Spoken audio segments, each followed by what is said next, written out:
From the stillness, a lotus begins to bloom. Sound awakens. The flames rose, consuming the world in ashes.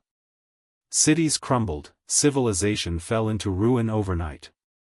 Yet amidst the inferno, a few still fight, to survive, to endure, and to keep alive the final ember of humanity. Embers of humanity, when hope is all that remains at the end of the world. Chapter 1. Ryan Cooper, somewhere outside East Lansing, Michigan.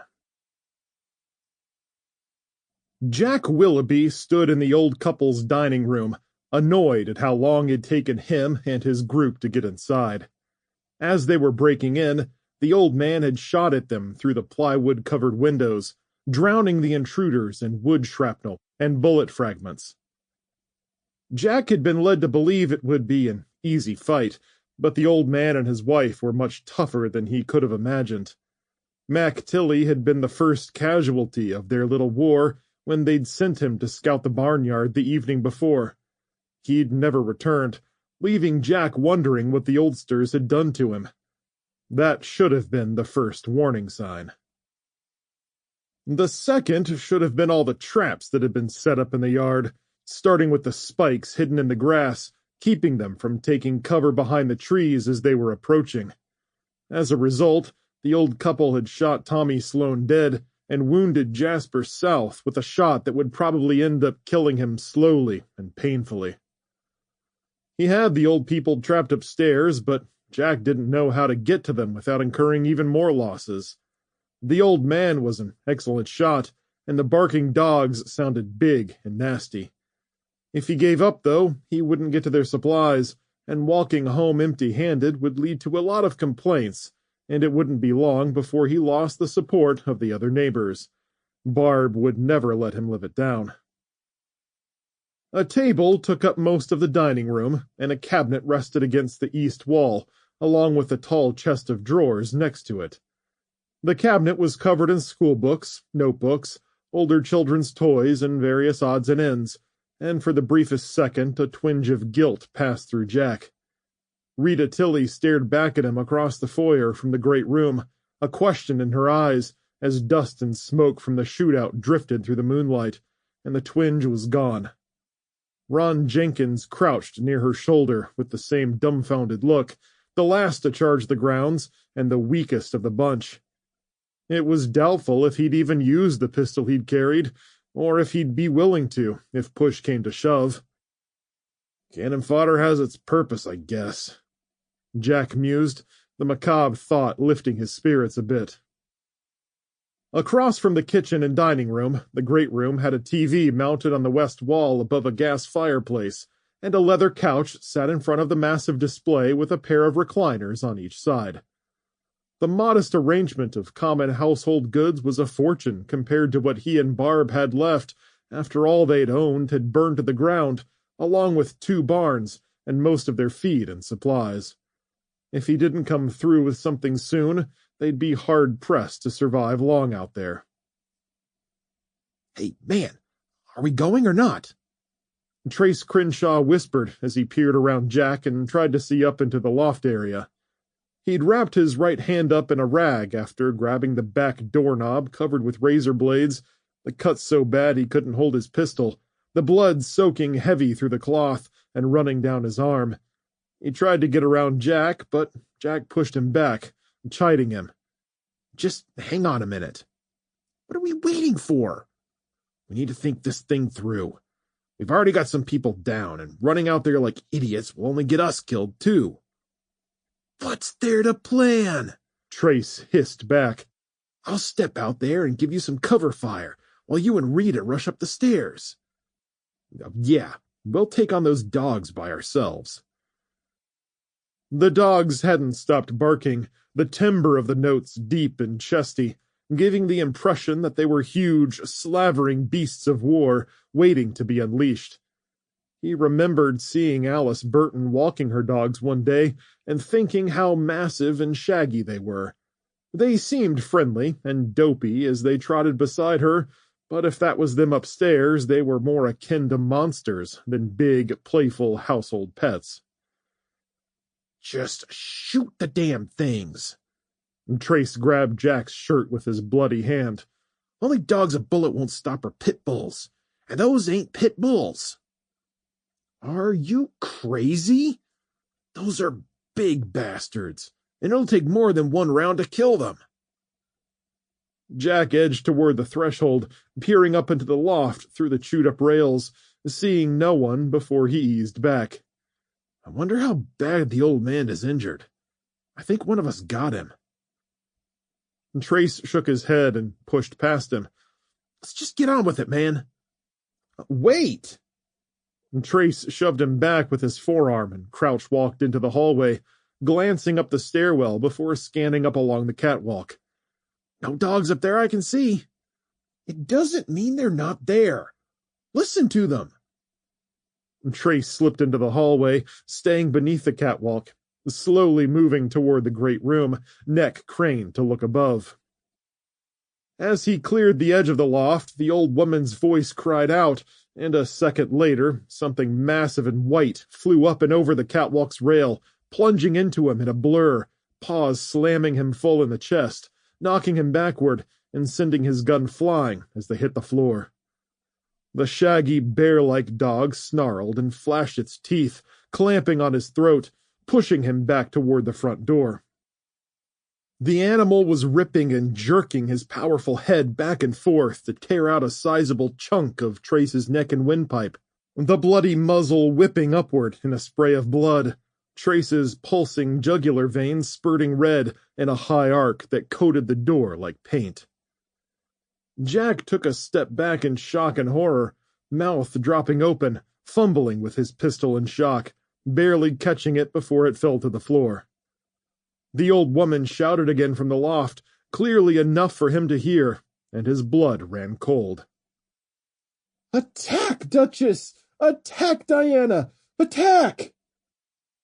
The growls and barks were replaced by paws pounding down the stairwell, and another massive beast hit the hardwood foyer with a grunt.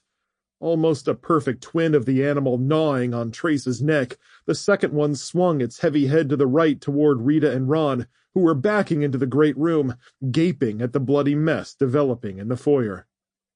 In a scrabble of claws on wood, the dog launched itself, knocking Ron aside and enveloping Rita in one bound. They tumbled into the great room, the dog pinning Rita to the back of the couch, jaws snapping at her arms and face. The dog's enormous frame shook back and forth, shaggy fur rippling as blood sprayed the floor and walls and splattered Ron. Rita shrieked repeatedly, gurgling and gasping in between bites, while Ron dropped his weapon, screamed, and dashed into the foyer toward the broken open window, running headlong into a third dog, as it too hit the foyer floor in a tumble of fur and snarls. Legs swept from beneath him, Ron went down on the floor chin first, bone against wood with a sharp crack. Then the dog was on him, snapping, grabbing the back of his jacket and jerking backward, tearing its head back and forth.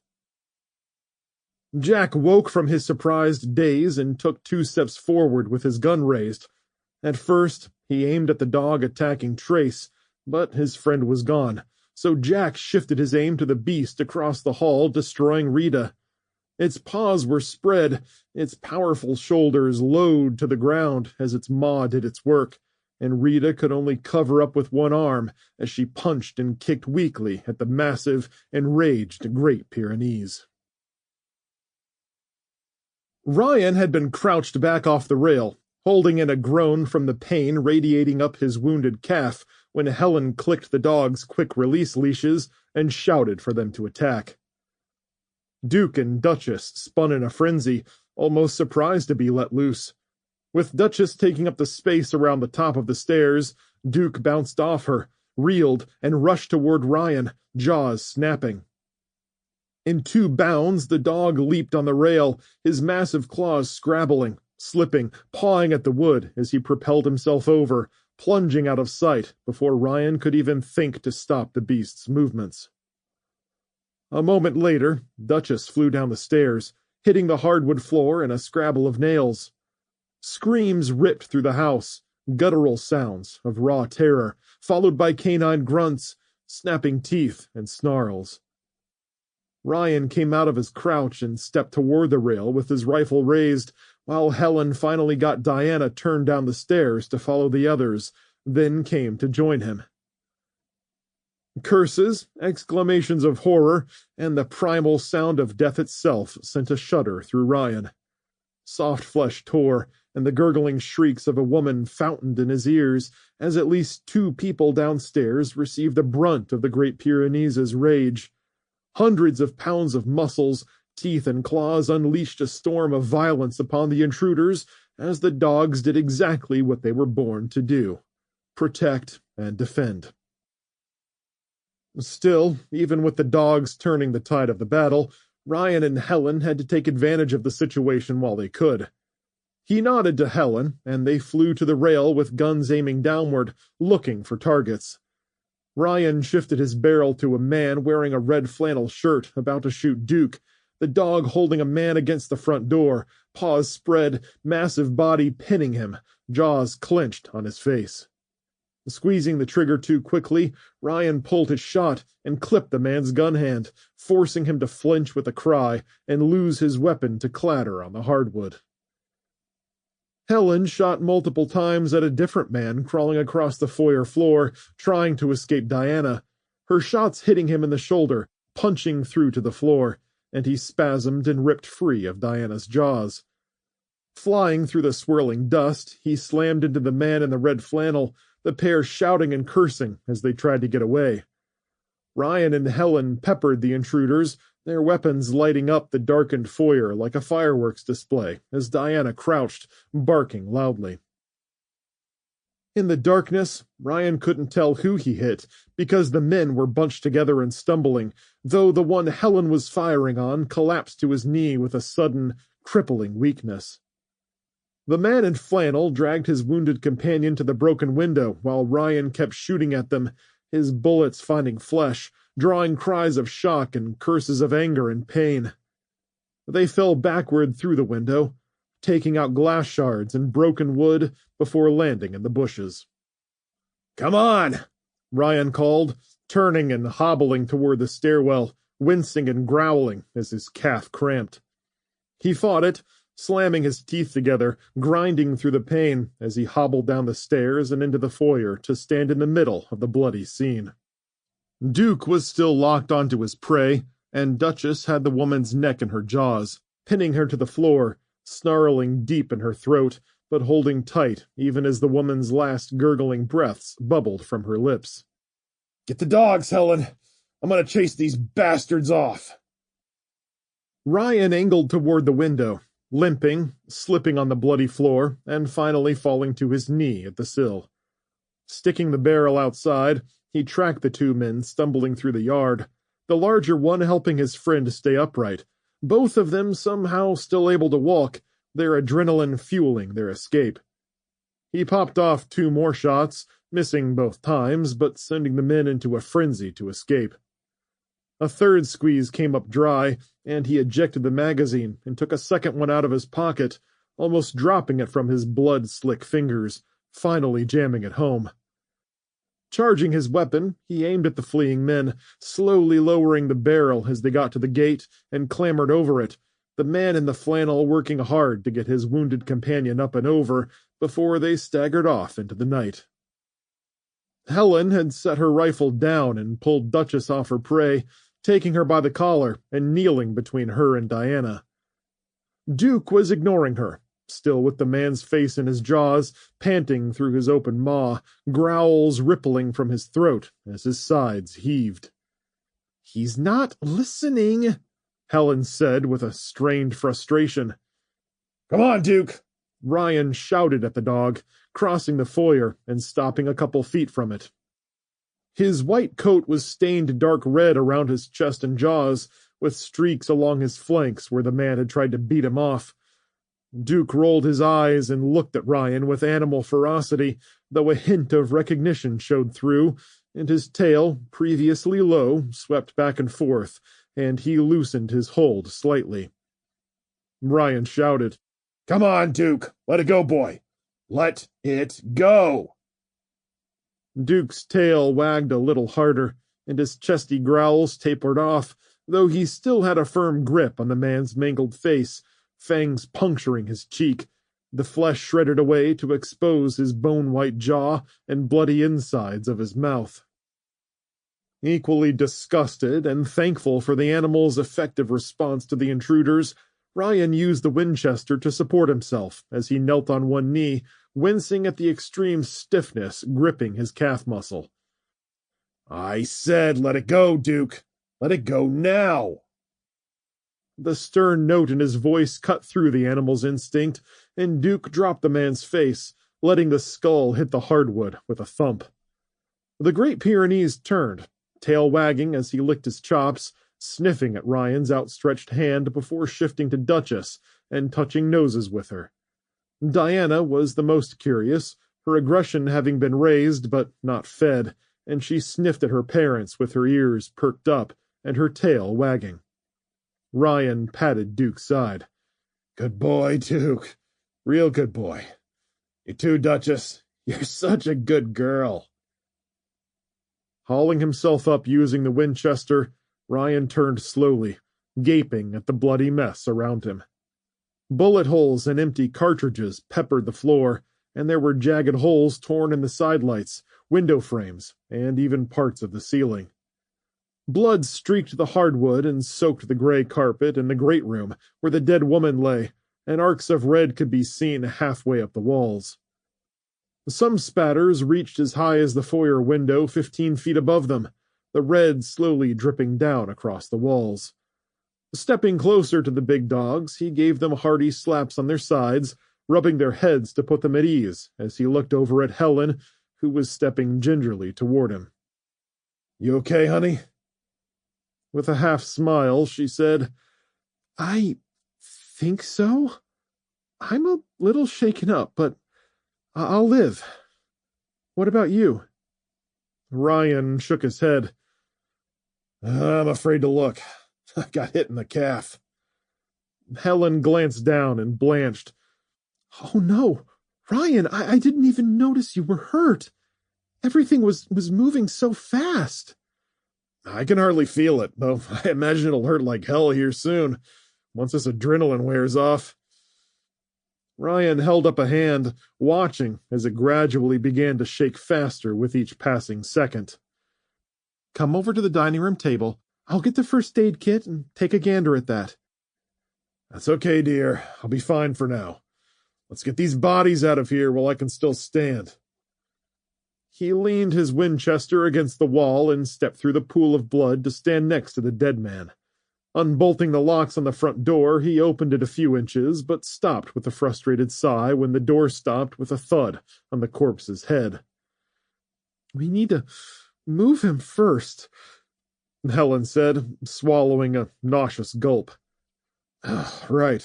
Let's drag him away from the door. They each grabbed a foot and pulled the body into the hallway, leaving a smear of blood behind. Ryan returned to the door, popped it open with a tug, and returned to the man. In the same fashion, they dragged the man in a circle, his arms hanging wide, face chewed to bits as the curious dogs crowded around and sniffed at him. Hey, get back, Ryan hissed. Duke sat at the edge of the pool of blood with his head tilted to the side and his tail sweeping in the smears. Duchess and Diana paced in the hallway, the younger dog trailing behind her mother and sniffing at the blood on her fur. Bumping their shoulders against the door frame, Ryan and Helen got the dead man outside and dragged him off to the side of the front porch, wincing as the man's head thudded and scraped against the hard concrete. This is just terrible, Helen said in a trembling voice. Would have been smart of them to just back off when they first stepped on those traps out near the trees. Ryan winked at her. This pair of old folks wasn't quite as easy to take out as they thought we'd be. Helen only sniffed and nodded, tears glistening on her cheeks as she gripped the man's foot and kept pulling until they had him out in the yard. I'm sorry it came to this, dear. Ryan dropped the man's foot and went to Helen, squeezing her tight. If we could have done it any other way, we would have. Oh, I know. I don't blame you for any of this. They pushed us hard and got exactly what they deserved. Her voice dropped for a moment. Bastards. Except the part where I got shot, I'm a little surprised at how well it all worked. Thank heavens, though.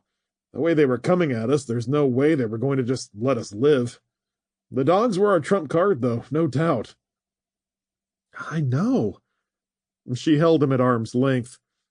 Could you imagine Duke and Duchess could cause so much damage to someone? I'm shocked at what they did, and I remember what our shepherds would do to the odd coyote or possum that came after our chickens back in the day. Well, they're powerful animals, pretty well trained, too. The kids did a good job with them. Back inside, they moved into the great room and stood over the dead woman, her face unrecognizable, red staining her white tank top, and small pieces of her lying around. Oh, Duchess, Helen sighed. You really put her through the ringer.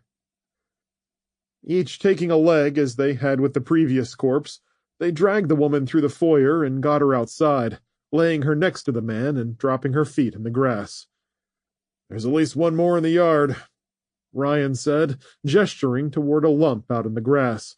We should bring them over, too. No, I want to see to that leg. Helen wiped her hands disgustedly. I don't want to look at dead people anymore. They'll be fine out here. Fair enough. Ryan winced as they went back inside. Besides, this calf is really starting to stiffen up. Your pant leg is soaked in blood. Come on, into the dining room with you. Ryan shuffled through the foyer and angled toward a dining table chair, then altered course and sat on the floor, stretching his legs out in front of him and lying back to rest his hands behind his head.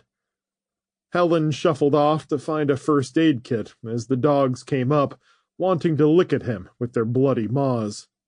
Laughing and more than a little disgusted, Ryan pushed them away. Not right now. Go on now. Get away from me. Not sure if they'll be hungry after all that, Helen called from the kitchen. But maybe I can distract them with some food. A moment later, the sounds of a food bag shaking got the dogs' attentions, and their ears perked up as they trotted away, Duke moving with a noticeable hitch in his step. Helen poured a heavy amount of food into their bowls and joined Ryan in the dining room with the first aid kit, a pair of scissors, some clean hand towels, and a big bottle of saline. With everything bundled in her arms, she crouched slowly, her hips reaching a breaking point before she fell onto her backside. The items she carried fell into her lap, and she leaned against the wall with her hands resting at her side. I'm getting too old for this, dear, she said. You and me both. Okay, let's see the damage. Ryan rolled onto his left side and scooted closer to Helen, lifting his pained right leg and resting it across her knees. Here you go. One missing leg and one shot-up leg. Helen groaned at the sight of all the blood caking his lower pant leg and seeping into his shoe. Then she took a pair of scissors and cut the surrounding material, laying it open and leaning closer. It's kind of hard to see, she said. Oh, wait, I've got a flashlight. Ryan unclipped the flashlight from his belt, flicked it on, and shined it across his leg, for the first time getting a good look at the damage. The hole had gone through the thickest part of his calf, not quite the center, but toward the back. The hair around the wound was soaked in blood, and the edges were dried and crusty. The bleeding seems minimal, Ryan said. Probably nothing to worry about.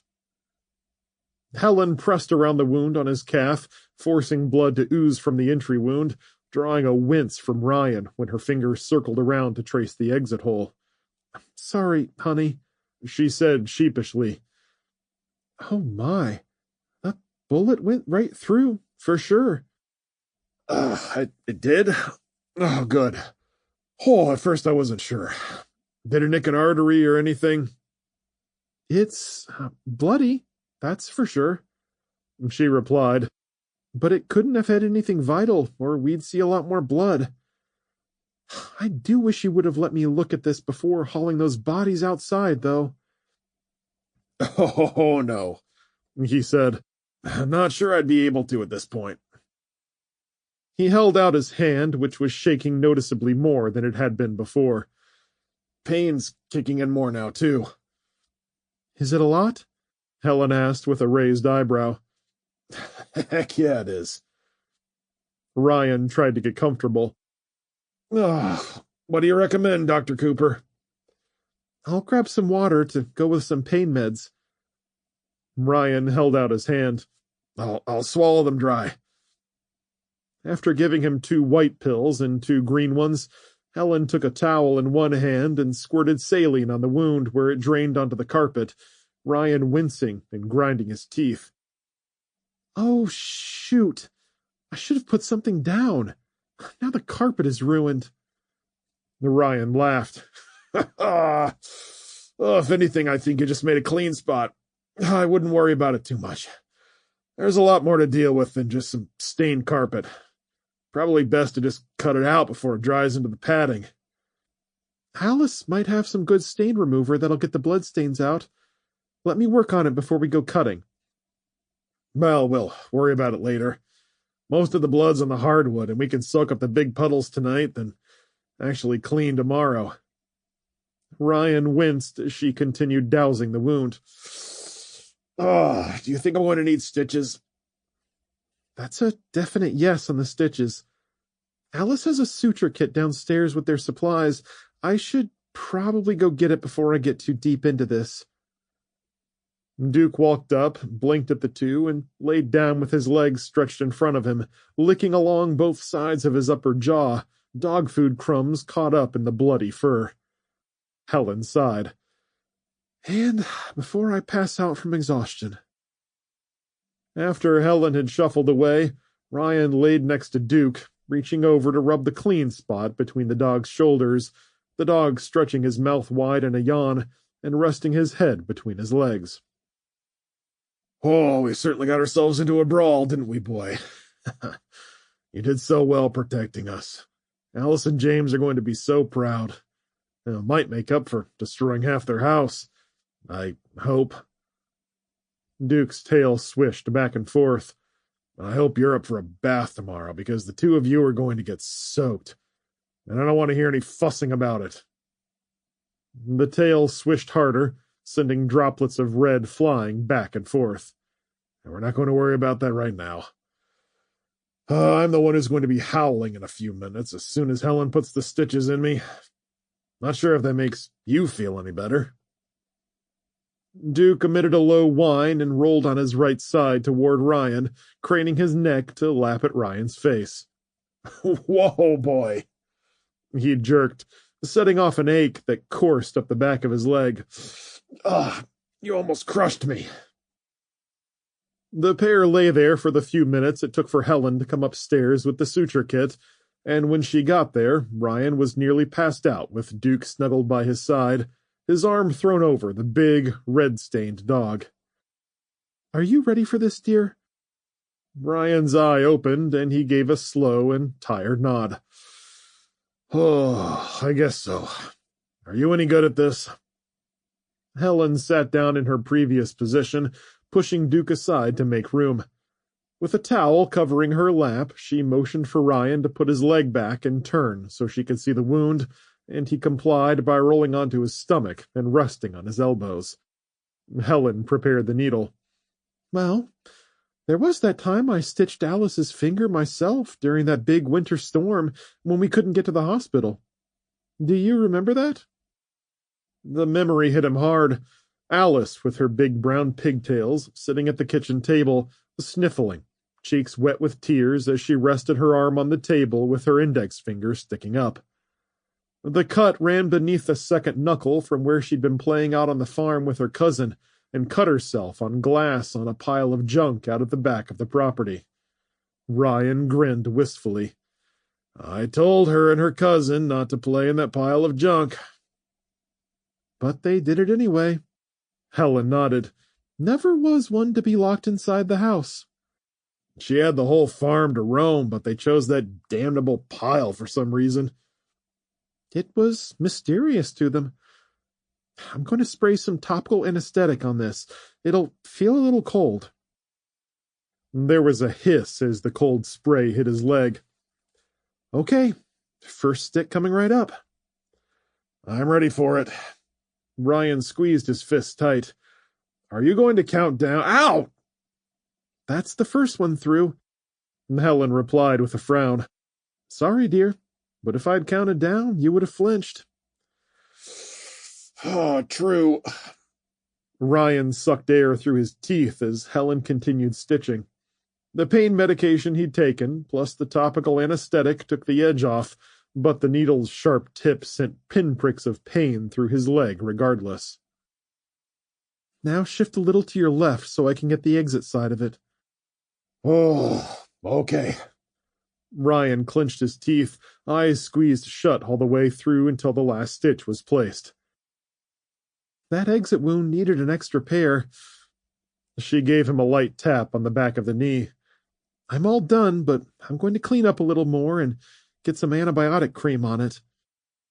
Oh, you're the doctor. Back to your previous point. Remember the time when Alice's cousin cut her knee on a creek rock? Well, I stitched that too. Your brother was so mad at you for letting them play in the woods unsupervised. Helen shrugged. We were always allowed to roam the neighborhood, but it was different times back when we were young. You didn't have to worry as much about things. I was just trying to give Alice a place to use her imagination and play with no boundaries. Ryan looked down as she finished cleaning the wounds and putting bandages on top, smoothing them out with her long, graceful fingers. And that's why you were such a great mom. Helen scoffed. I did the best I could. We both did. All done, Doc? All done, she replied and started putting things away, rolling up the towels to put in the laundry bin and giving Ryan's leg back. I don't know about you, but I could go for a cup of coffee right about now. I'll brew it up. Ryan started to roll to his feet, and Helen got up as fast as her sore legs would allow. You'll sit at the kitchen table, and I don't want to hear any arguments. Ryan got up with her help, limped in a circle, and hugged her. Great work, honey. My leg's as good as new. Helen chuckled and took his hand. Quit goofing around and stop putting so much weight on it. I'm not, Ryan complained as she guided him into the kitchen. Well, maybe just a little. Leaning against the wall in the kitchen, Ryan looked out into the great room and under the catwalk at the mess that lay before them. Helen was humming next to him, quietly heating water, pouring it over grounds in a French press, and pulling out some milk from the refrigerator. A dejected sigh from Ryan drew her attention, and she slipped up next to him. What's wrong? Just all of that. He gestured at the mess. It's a lot to try and think about dealing with, on top of keeping watch and everything else. You want to work on it some tonight? Kind of, yeah. Mopping up the worst of the blood, maybe getting some vinegar on the carpeting and using some towels to get some of the stains mopped up. Oh, he groaned. Laundry's going to be a pain in the butt, too. Helen wrapped an arm around his waist, pulling him in tight. It'll be okay. We're through the worst of it, at least for today. Oh, I hope so. Come on, let's have some coffee and catch our breaths. I'll get to work on the worst of the blood while you figure out a way to keep the door closed for the night and get some plywood over that broken window. An hour of work, and then we'll get some sleep and get back at it first thing in the morning. What would I do without you? Ryan smiled at her, giving her a kiss on the forehead before she turned to pour the coffee, adding a splash of milk to each mug. Still have a hole in your leg, probably. Can't imagine you stitching that up yourself. you big baby." She gave him a wink and he laughed, the stress, tension, and shakes from the fading adrenaline beginning to melt away. Relaxation was a distant goal, but safety, a loving companion, and a cup of something hot to drink would be good enough for the time being. Chapter 2. Alice Burton, Omega, Georgia. Alice walked outside to an unusually brisk morning, with groups of birds landing in the yard to hunt for insects and seeds before flocking to a tree or another part of the yard. There were 2 rockers on the front porch to sit on, though she ignored them in favor of standing at the edge and rocking on the balls of her feet as the rich aroma of freshly brewed coffee drifted from her cup. "I've just about got the horses ready, Mom," Jake said, coming around the corner and dusting his hands off. "We just woke up and you're already dirty," she replied, reaching to wipe a smudge from his cheek. "Hey," he said, drawing away. "I like getting dirty." "The work suits you." She stared admiringly at his shoulders, which seemed to have grown several inches since their whole ordeal had begun. "You've come a long way since we left the beach house." Jake shrugged noncommittally. "Let me know when you want me to bring them around front." "Give me a couple of minutes." "You're the boss." Jake stepped toward the front door. "Just let me know. I think I might have some coffee, too, in the meantime." Alice smiled and turned her attention back to the Nielsen's property. She'd only learned their last names at breakfast the day before, and they continued to be the consummate hosts. On the previous 2 nights, Nate had relieved her early, insisting Alice and the kids had a long road ahead, and they'd need all the rest they could get. Nate and Elaine had talked the trio into staying for an extra day as well, and while Alice had argued at first, the hospitality, delicious meals, and rare opportunity to relax were too much to pass up.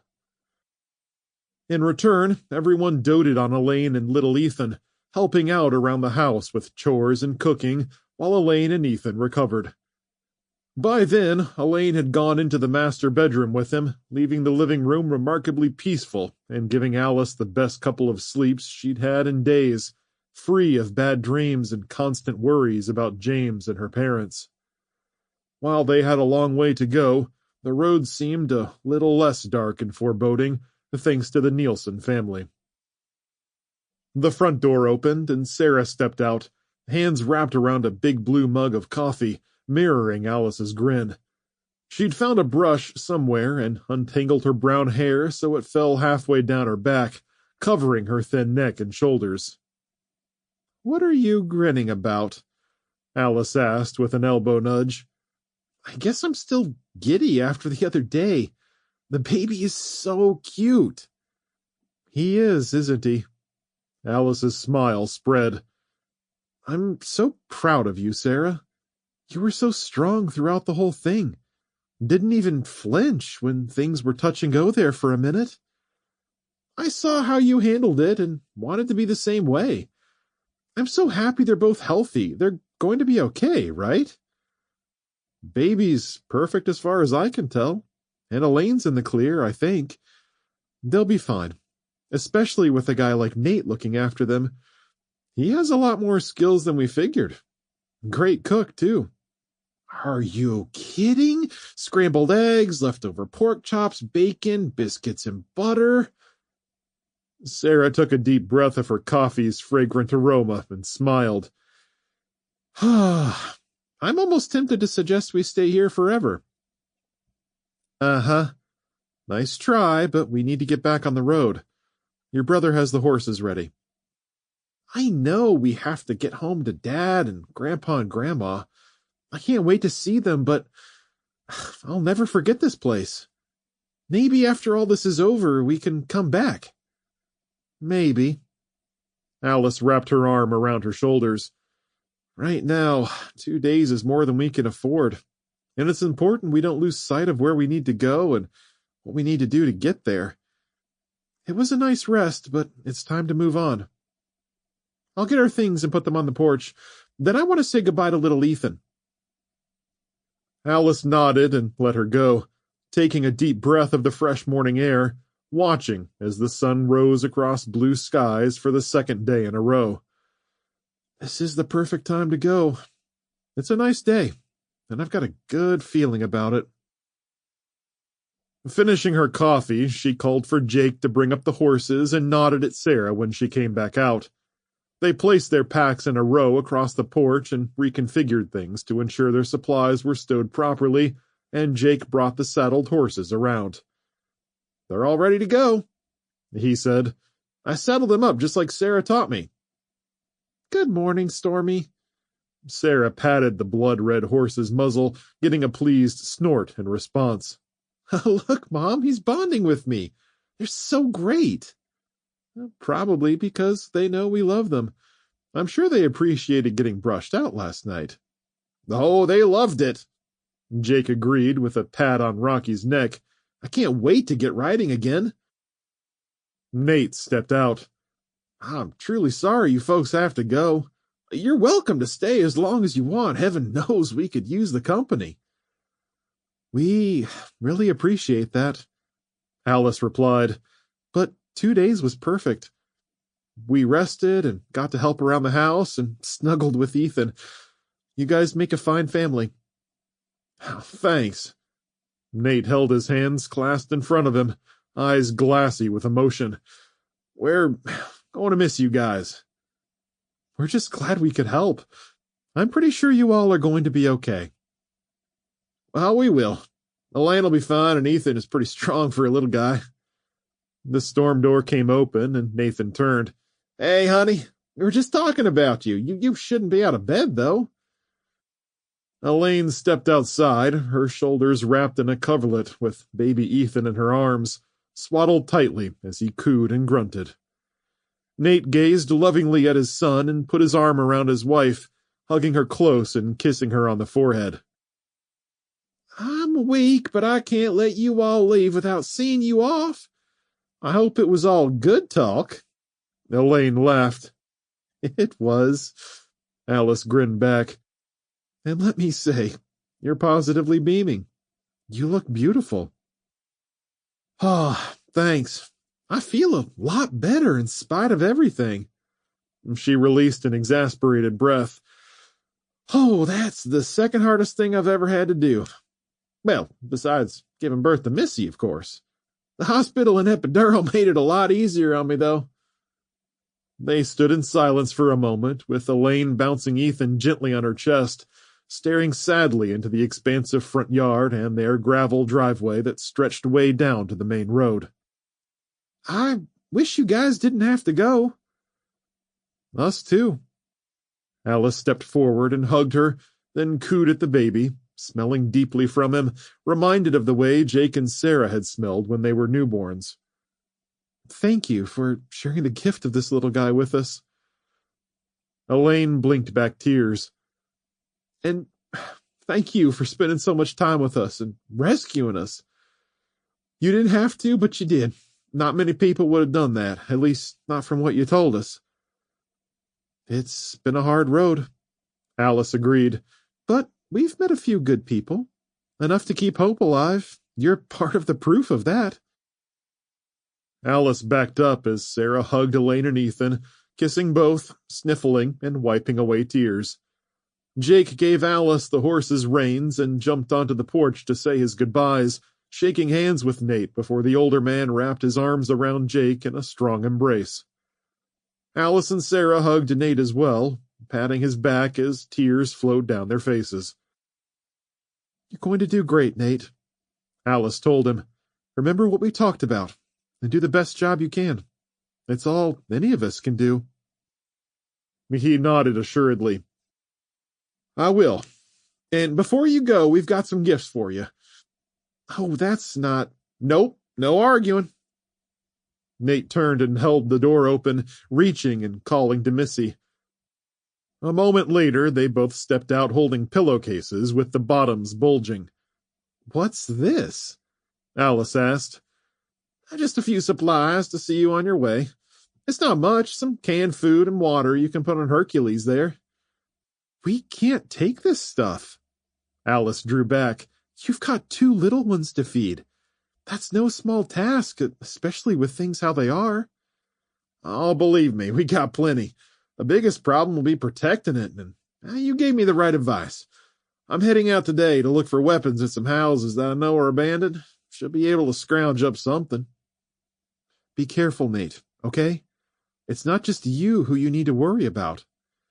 A faint smile tugged at the corner of his mouth. Yes, ma'am. Bye. Missy held Nate's hand and waved. I'll miss you. What do you say, honey? Elaine asked. Thank you. Missy grinned sheepishly. Thank you for my little brother. Sarah laughed and kneeled to hug her, and Alice swooped in and wrapped her arms around both as Jake came up and tousled the little girl's hair. I'll talk to you later, you little knucklehead. You're the knucklehead, Missy said with exaggerated toughness before breaking into laughter. Jake leaned down and tickled her sides, sending her retreating behind Nate in fits and giggles, peeking around his leg. Disturbed by the commotion, Ethan made a soft mewling sound and began stirring in his mother's arms, his face going red, mouth coming open as he shook and squalled. Well, he's getting hungry. Elaine sighed. I better get him inside and feed him. Y'all take care, okay? Be safe. I mean it. Alice nodded while Jake sniffled and led Rocky away by his bridle. Nate was holding the door open for Elaine when Sarah suddenly rushed forward and embraced them one more time, planting a soft kiss on Ethan's head. With a half wave, she mounted Stormy, turning away to wipe away her tears. Elaine watched her go with a loving look, a smile, and a tear racing down her cheek as well. Then the door swung shut as she and Nate headed back inside, leaving Alice and Jake standing with sad smiles. Alice nodded to the backpacks and sacks of food on the porch. Jake, help me get these loaded onto Hercules. They had their supplies loaded in less than a minute and were mounted up when Alice handed Jake his tether. Take Hercules, would you? Sure, Mom. While Jake and Sarah began trotting down the driveway, Alice patted Buck's neck, watching the shadows of Nate and his small family walking around in the living room. With a faint smile, she nudged Buck and turned him toward the road, kicking him into a gallop to catch up. After catching up with the kids, they joined the main highway heading north, moving along at a leisurely pace on the roadside, seeking soft grass for the horses to ride on, looping far around the first 2 wrecked vehicles they came across, and keeping their eyes peeled for chunks of debris. The skies were still blue, and the sun cut brilliantly across the sky, coating everything in a vivid brightness. A 2-day break had been more of a delay than Alice wanted, but she couldn't argue with the results. She felt more invigorated than she could remember, and her mood and motivation to get home were sky high. I'm so stuffed. Sarah held her belly. I think the food was just about as good as that baby of theirs. Alice laughed. It didn't seem like you ate all that much. Are you kidding, Mom? Jake snorted. She was sneaking bacon the whole time. Ate darn near half of it. I did not, Jake, Sarah replied in mock offense, then stretched back with a yawn. Now the biscuits and butter, maybe. When Sarah finished her yawn and stretch, she took on a more sober demeanor. Where to now, Mom? Alice reached into a saddle pouch and pulled out some maps Nate had given her, old dog-eared things he'd pulled from an old cabinet from before the age of phone apps and built-in navigation systems.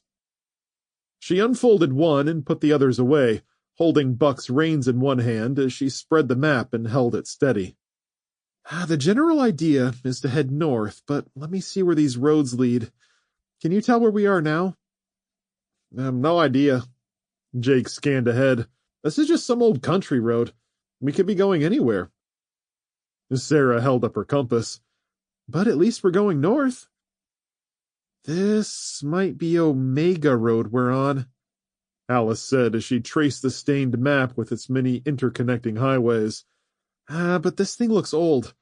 They could have built it out over the years. I guess we'll just have to keep following this and hope it takes us somewhere we can use to get a better sense of location. As long as it keeps going north, can't we just keep following it? Sarah angled Stormy off the road into a long stretch of soft green grass. Flat woodland pressed in around them, with crowded clusters of saplings standing or leaning against each other, vines hanging from the high boughs like brown drippings. Hooves crunched on the deadfall and forest debris, nuts and twigs and small branches lying everywhere, and the rustle of small creatures in the trees and undergrowth was constant as they scattered from the approach of the 4 horses and their riders. More or less. Alice folded the map and put it away, straightening and sighing. We'll keep going until something makes us turn off. It's a beautiful day, but let's not be lax. Keep your eyes open, especially along the highway. They rode for most of the morning, leaving Omega Road only when they had to. One large section was covered with a tremendous car crash, several vehicles smashed into a metal lump, with sharp debris scattered across the pavement and lying in the grass and woods on both sides. Not long after that, they passed a burned-down farmhouse with twisted vehicles blown to bits in the circular driveway, parts having rained down on the road, forcing them to divert around through a clearing. Returning to the highway, they rode more miles past edged fields with beautiful straight and curved patterns cutting into the reddish-brown dirt. Some land had been harvested before the disaster, while other areas suffered with rotting, drooping crops, and Alice kept a wary eye on every farmhouse they passed, on the lookout for anyone who might leap out as Nate had done, only with different intentions. They swept over more miles, the horses walking with a sense of purpose after 2 days of rest and near constant attention. Eventually, they passed beneath Highway 82 running east and west, and from their position on the road, Alice saw spots of wreckage in the distance. Blown-out glass and metal shards glinted in the sun, smoked-out car interiors with matte black soot stains on the hoods sitting like ancient relics of some bygone time, and Alice tried to imagine what they'd look like in 5 or 10 years.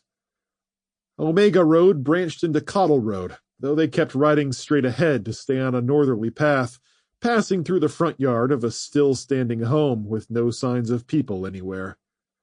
Dogs barked in the distance, a frantic sound beneath the bright blue sky, and off to the northwest, storm clouds loomed, big round puffs of billowing darkness suspended in the sky.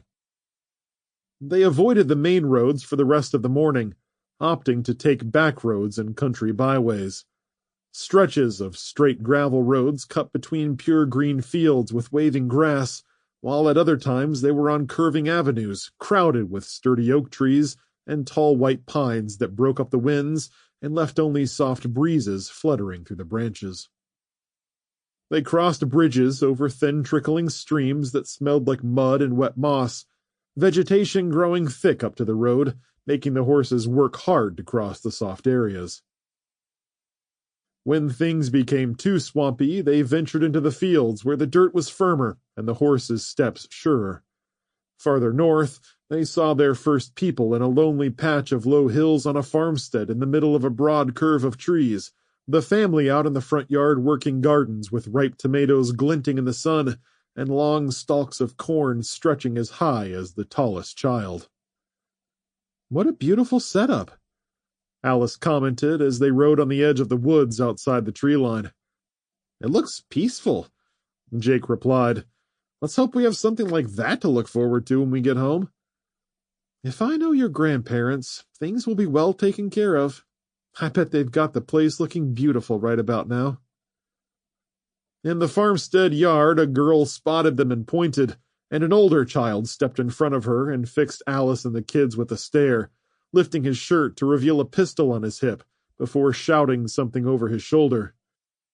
A few seconds later, their father rushed around the corner of the house, and the front door flew open, and the mother came out to stand on the porch, wearing an apron and wielding a shotgun, studying Alice and the kids. "Come on, let's get out of here." She flicked Buck's reins and galloped along the tree line with the kids behind her, putting the farmstead behind them. A deer path cut north through the woods, and she turned Buck onto it, grinning as he quickly took the sharp dips and sudden twists in stride, flying through cascading vines and brush until they came to another stretch of green. Somewhere up near Tiftonworth County Line Road, they spotted a few businesses still set up, a simple vegetable stand with 3 people on guard with shotguns. They waved at Alice, and she waved back, but she and the kids still continued on with haste. By midday, the road was getting long, and when they came upon a glimmering pond secluded in a forested area, Alice called for a lunch halt. They dismounted and let the horses drink at the water's edge while they sat on a grassy slope and broke out their provisions. Sarah stuck to peanut butter-flavored snacks, while Jake removed an MRE and put the main course in a heating pouch, and Alice went to her favorite meal, a brown sugar and maple multigrain package. "Can you believe we still have some of these old rations?" Alice opened the package and poured a measured amount of water inside, chuckling at herself. "Look at me, calling this stuff old, as if we've had it for more than a week." As they ate, the storm clouds she'd seen earlier appeared above the treetops, and a brisk gust of wind blew through to rustle the leaves. The tree branches arched over them, protecting them from the drizzle that made ripples in the lake, and caused Buck to shake his head and look back at Alice in annoyance. "Hey, don't look at me." She shrugged and fed herself a spoonful. "If you want to stay dry, you'll have to come up here away from the water." The horse snorted and lowered his head for another drink. Lunch passed quickly, and as soon as they were done, they stowed their garbage and mounted up again. Checking her compass, Alice guided them around the pond to find another deer trail continuing northwest. They picked up the pace, and she began sweating as the drip from the forest canopy trickled on them. The woods went on longer than she'd figured, until the trail ended at the top of a rise overlooking a vast field that was littered with rusted farm equipment and the remnants of old barns and sheds long forgotten. At the bottom of the slope was another highway, and small blocks of farmhouses burned to the ground. They sprinted past the charred ruins, letting the horses run hard through fields and glades, searching for some sort of path running north. Slowing to a walk, Alice hunched over the saddle and tried to protect the map from the raindrops, tracing the multicolored lines with her finger. "There should be something up ahead. If we keep heading north, we'll cut right between Macon and Columbus, and hopefully avoid both those 2 towns." "Should we pick up the pace a little?" Jake asked. Alice looked upward. "I'm tempted to, but we don't want to run the horses too hard. We've still got a lot more miles to go. A little wet won't hurt us." Jake stood in his stirrups and twisted in his seat to stretch his back. "It's probably the smart way to do it, but I just want to fly so fast on Rocky. I can feel he wants to run." She self-consciously pushed Buck to go faster, getting well ahead of the kids and forcing them to catch up, feeling the mountain of muscle moving beneath her. "They do seem like they want to run a bit, huh? We should save their energy for when we're in trouble and need to move fast, but I guess a few minutes wouldn't hurt." As the shadows grew long and night began to fall, the drizzle finally stopped, and Alice called for a halt, catching sight of a tall, dilapidated structure way off in the gloom, surrounded by clusters of waving trees. She angled Buck to the right, leaving the highway and cutting across a short field to reach the old, disused barn. "This old place should do us just fine. Let's tie the horses out back and give them enough lead so they can graze on some of this long grass." Alice dismounted and gave Jake her reins, then circled to the other side to inspect the place. It was of moderate size, the original color blue by the looks of things, but weather had stripped the wood bare, and much of it was broken off or rotten along the bottoms. The roof was intact for the most part, though, and aside from one wall looking particularly rickety, it seemed in decent enough condition to serve as a temporary shelter. Alice leaned in close to peer through a crack in the boards, and a field mouse squeaked and dashed past her feet to burrow through the brush and disappear into a hole. Alice put her hand to her chest. Jeez, you scared me, little guy. She met Jake around back, where he found a short section of old wooden railing to tie the horses to. You think they'll be okay out here? We'll let them graze for a while and bring them in before we get some shut-eye. And she gestured to several puddles on the gravel lane and overgrown yard. They've got plenty of water to drink. Once they had the horses tied up, Alice explored the rear barn opening, but it was packed with stacks of old rusted machinery. They circled and entered through the wide entrance, where a mud puddle spread about 10 feet inside. The smell of old musty hay filled the air, touched with the remnants of horse manure and something or some things dead. Alice flipped her flashlight on and shined it around from left to right, illuminating old crates, wood and iron farm implements, tractor hitches, and field tools. Wow, this place is a museum, Sarah said. Jake jumped over the puddle and walked past the thick wooden beams holding up the roof. What's with this stack of stuff? He asked, using his own light to highlight the pile of junk blocking the rear exit. No idea, but this back corner looks pretty dry and clean, Alice said, following them inside. There's some decent-looking hay lying around we can make into beds. Hey, there's an old lantern over here, too. Alice stepped between the piles of rust to the back corner, where the crates and boxes formed an L shape. On one of them sat an oil lantern, and she gave it a shake, hearing the splash of liquid inside. I'm going to light this. Someone's been here, Sarah said, stepping in and pointing to a soda can and discarded chip bags and candy bar wrappers, all of them covered in dust and dirt. Could be some local kids used this as a hangout before. In any case, it looks like a decent spot to spend the night. It's not nearly as good as Wilford's stable or Nate and Elaine's place, Sarah chirped as she stood in the middle and looked around. But we can make it work for a night. You read my mind, Alice replied. Jake, go grab our stuff, and Sarah and I will clear a spot for us to lie down for the night. Together, the two got the place straightened out, making soft beds from the non-moldy hay and moving the boxes and crates to create a barrier to help keep them protected in case someone wandered in. When Jake returned, she found a lighter and lit the oil lamp, grinning as she set it in the corner and brightened the place with warm, ambient light. That'll draw some attention, Jake said. If anyone's even out here, yeah, but we need some light to see by. And I'd rather use this than try to start a fire in this old place. The lantern's enough of a fire risk as it is. We'll just have to hope it's gloomy enough outside to keep us hidden. It's getting pretty foggy out there. I think we're safe, Sarah said, peering through a crack in the wooden walls. Outside, a heavy mist had descended over the area, filling the cracks between the trees with soupy gray. The sound of frogs and crickets intensified in the fog, adding to the eeriness of the place and sending a shiver down her spine. As safe as one can be when you're in an abandoned barn in the middle of nowhere, she mumbled as she turned back to her mom and brother. They broke out their blankets and placed them over the hay beds, patting them down and making pillows out of rolled clothes, then sat cross-legged, with Sarah facing Alice and Jake. Packs in front of them, they pulled out some food, and the sounds of packages tearing replaced their talking. A weariness passed through Alice as she ate, the food settling in her belly to make her eyelids droop. Wow, that was our first really long, hard ride. I'd say it was a resounding success, though.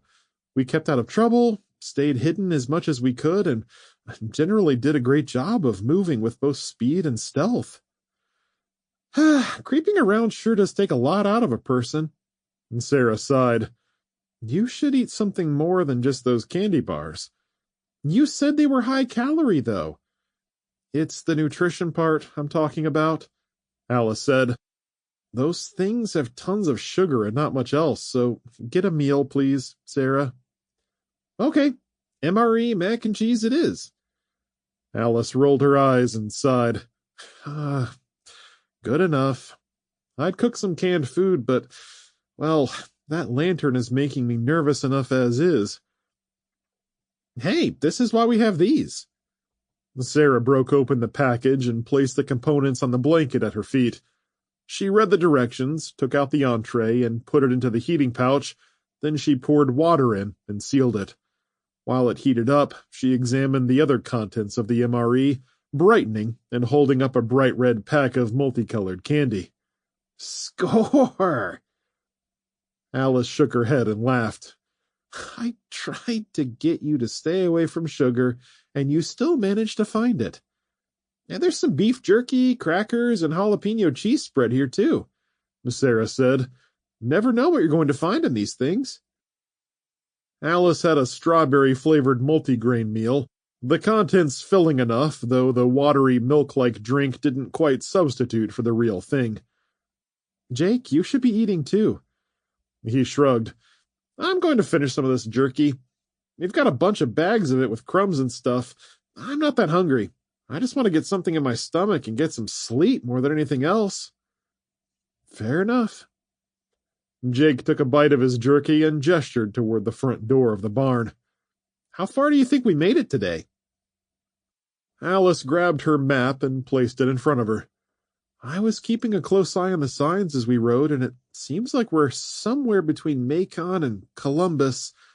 Closer to Columbus, though we're heading a little too far west for my taste. Take an immediate turn north? Jake asked. Yeah, we'll get back on this highway in the morning and take the first left-hand turn we come to. Sarah opened her package of mac and cheese and began to eat, dripping cheese sauce down her chin. She caught it with her finger, then licked it off. This is great, Mom. Thanks for the suggestion. Oh, yeah, sure. I've got plenty more recipes where that came from, Alice replied dryly. After they'd finished eating, they put their garbage away, curled up on their makeshift beds, and whispered about what might be happening back home and what Ryan and Helen were up to. I bet they're having a movie night or something, Sarah said. Definitely taking it easy, Jake added. I can't wait to get home. I'm going to hug Grandma so hard when I see her. I'm going to hug everyone, Jake said, his voice growing sleepy. Oh, especially Dad. Just before drifting off, Alice woke up, picked up her rifle, and stepped outside into the cool evening. She went out to bring the horses inside, tying their leads to some of the heavy metal pieces at the back of the barn, removing their saddles and brushing them down. In between caring for the animals, she walked outside and took in some air, leaving churning eddies of fog as she passed. The highway crossed west to east, framed by fields of long grasses and gnarled trees beneath a misty, green-tinted sky. Nothing moved, no lights blinked, and there were no shouts in the darkness. A glowing ambience bathed the place in full moonlight, though its round shape was merely outlined in the puffy cloud cover. As the light passed through the fog, it created a brilliance that illuminated the ground and even cast shadows across the field. Alice turned and circled the barn, slowly counting down the hours before she had to wake Jake up to take his shift. The following day came swiftly, with the distant crowing of a rooster, then another, and another after that. Sarah woke up Jake and Alice, and the trio had a quick breakfast, then gathered their things with little fanfare. The fog still surrounded them, though the morning sun was rapidly burning it away. Jake got the horses saddled up, and they soon found a pleasant strip of soft grass along the roadside to travel on. Alice guided them northwest, looking for a satisfactory route to turn north on, the miles passing beneath them as they moved from one side of the road to the other, using grass and fields whenever they could, depending on the amount of debris and junk in the way. Every intersection was clogged with destruction, though, and campfires and house chimneys trailed smoke through the treetops, making her leery about going off-road. Are these actual neighborhoods or something, Mom? And Sarah asked. Some of them might be, Alice responded, but I'm not interested in wandering into someone's backyard to ask them about it. The farther they rode, the more the side roads seemed to be purposefully jammed, with piles of garbage and appliances dragged out and stacked up to form obstructions. Poorly cut trees stretched across the road with construction materials thrown on top, spilling onto the shoulders. "Shouldn't we be turning north soon, Mom?" Sarah asked with a nervous glance. "Yeah, probably best to get out of here as soon as we can, but I don't see a spot where we can get north very easily. I was hoping to stay out of the deep woods today, but we may need to cut through some fields." "Too late for that." Jake pointed at the black railings running along the roadsides. "Unless you want to jump the rails, we have to go forward or back." It was a detail Alice hadn't thought much of, as such fences usually ended after a mile or so, and there were often breaks. The ones they were riding along, though, stretched as far as they could see, and any potential breaks were filled with unnaturally stacked piles of debris. She cursed silently for not seeing it sooner. "You're right, guys. Something doesn't feel right about this." "Mom, we need to get out of here."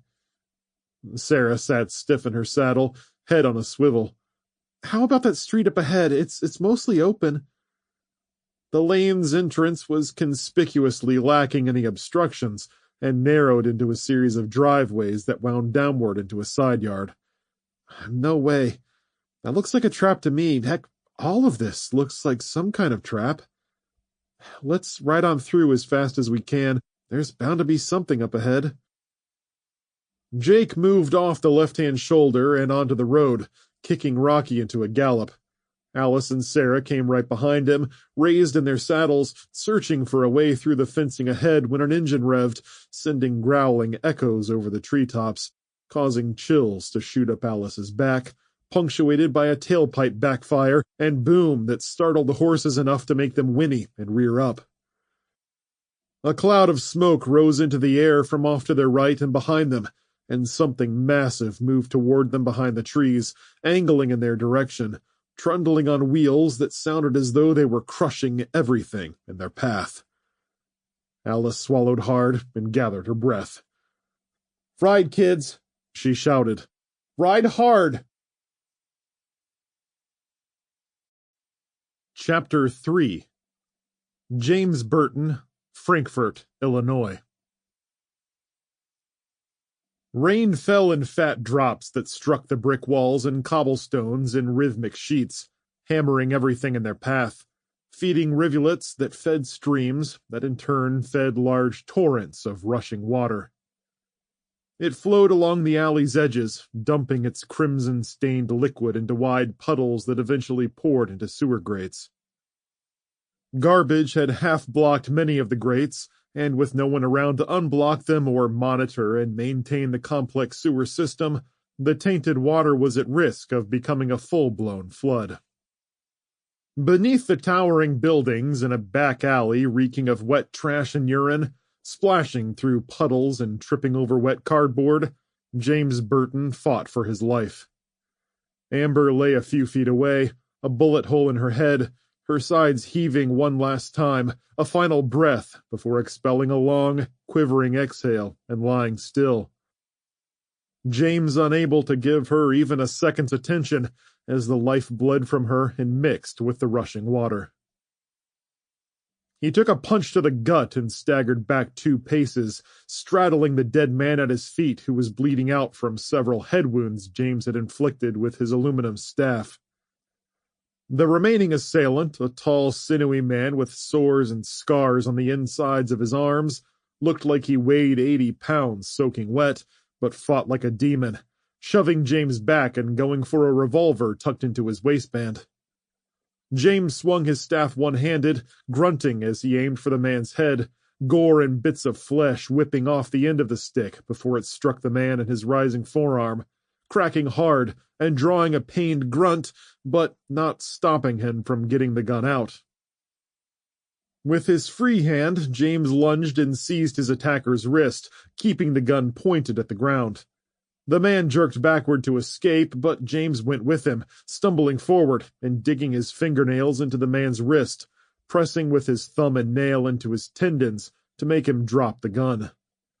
His staff flailed as he nearly lost his balance, yet somehow remained on his feet, staggering, throwing himself backward, staying upright at all costs.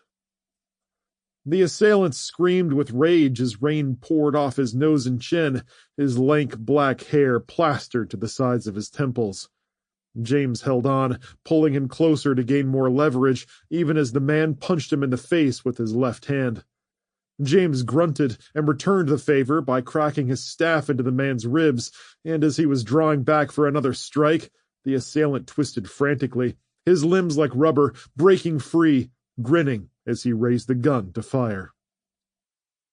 James was already swinging, his stave cracking the man's gun hand, knocking the weapon off course as it popped off with a muzzle flash and a bang that echoed through the alley, the smell of gunpowder immediately washed away by the torrential rain.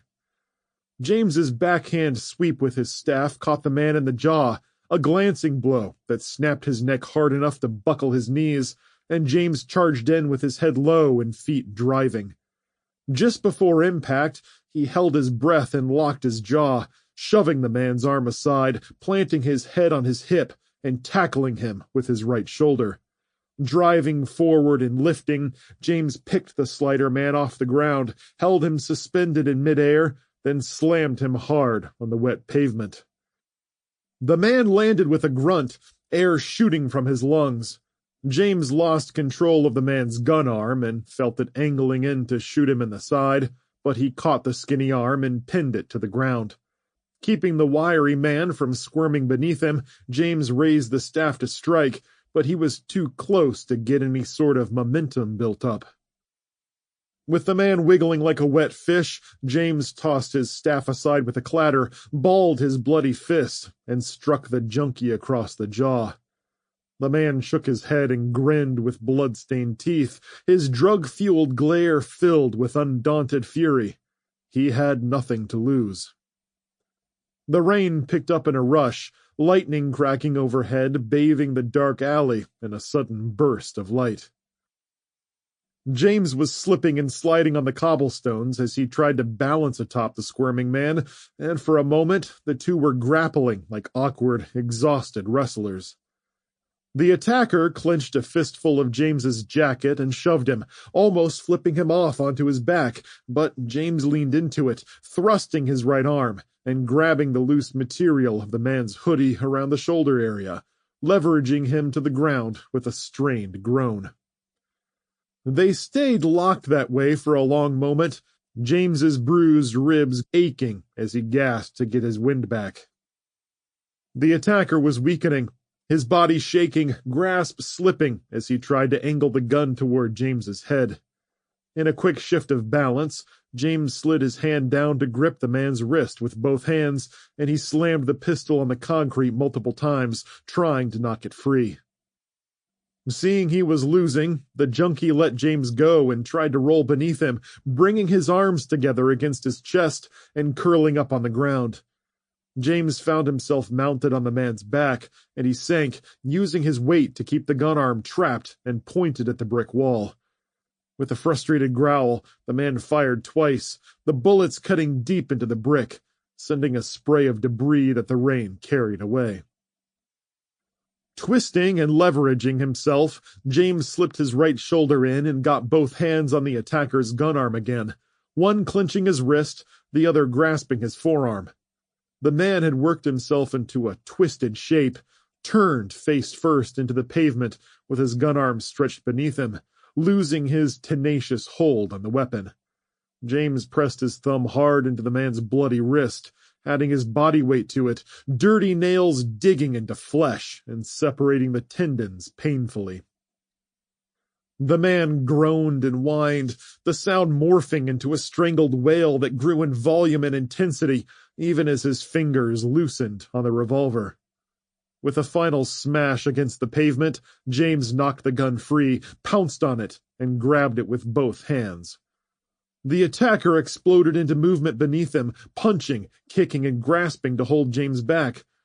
Once James had secured the weapon, he threw a right elbow backward, hitting the man's jaw with a sharp crack and dropping him backward onto the pavement. Gun in hand, he staggered to his feet and fell against the alley wall, where rain cascaded down in a waterfall from the roof above, splashing over his shoulder and into his face. His vision swirled in front of him, water dripping off his eyebrows and down his face, the junkie just a blur as he wailed in frustration, the sound slicing through James's ears. He raised the pistol as the man tried to roll into a crouch, but slipped in the water and collapsed onto his backside, glaring up like a wounded animal. James stumbled over with a pained grimace, and when the man tried to rise, James planted his right foot onto the man's chest and pushed him to the ground, pinning him. "You killed my horse." James's voice was ragged as he struggled for breath. "Never was your horse." The man spat blood as he wheezed out a response. "No one owns anything out here anymore." "It was given to me." "Nothing is given, you fool," the man leered. "It can only be taken away. Even if you kill me, someone else will take my place. You're going to die out here, man. You're going to—" James squeezed the trigger, and the man's head rocked back as red sprayed across the cobblestones, quickly washing away into the cracks and crevices.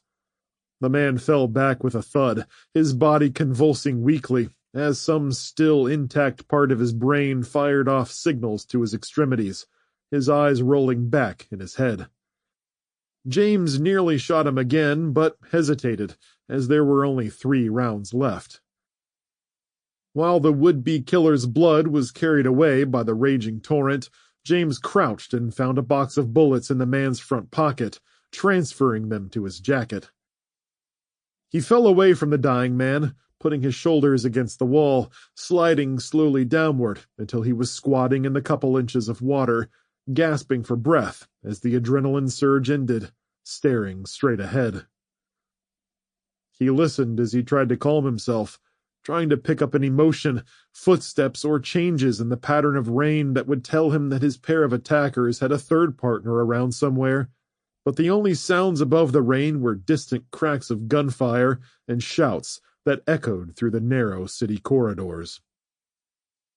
It had been 3 days since he'd left Eli's family on the road, and he'd lost almost everything. His M4 and Colt were gone, along with half of his supplies, not to mention poor Amber. James stood over the remains of the most recent group who'd attacked him, walking over to kick the other man in the shoulder to make sure he was dead. Rain dripped from James's chin and ran down his jacket as he inspected himself for injuries, finding several cuts on his neck, some facial abrasions, and pains in his knee and hip. His ribs ached from being punched and kicked, and he was probably at risk of infection from whatever was in the water swirling around his feet, but other than that, he was fine. He retrieved his staff, wiping the last of the gore off on the dead man's shirt, giving him a final look of disgust before staggering away to his former companion. Amber's massive form lay unmoving on her side in a pool of blood, so much of it that the water swirling around her was still bright red. The pair of attackers had shot her point blank during the ambush, a single round to the head that had sent her crashing to the pavement and thrown James off.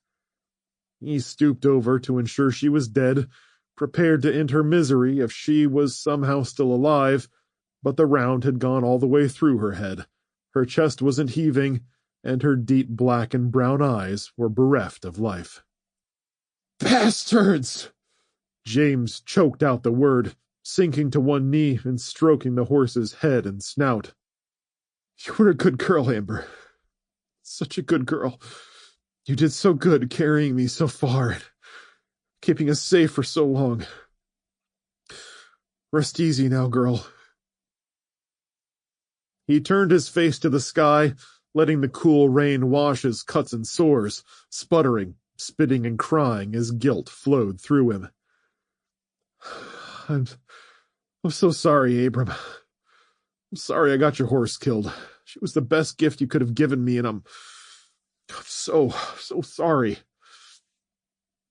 Squatting lower, falling to his knees, he rested his head against her neck and hugged her one last time, breathing deep of her wet, musky smell before standing back up. James retrieved his backpack where it had fallen when he had been thrown during the ambush, then tried to get his other supplies, but Amber was lying on them, and it was impossible to get them free no matter how hard he tugged and pulled at the straps or tried to move her heavy, waterlogged body. Gunfire came. A staccato burst, and James stiffened, crouching low and pressing himself against the wall, pulling his pack toward him and hefting the revolver he'd taken from his attacker. After a moment, and several more shots, it became clear that they weren't nearby.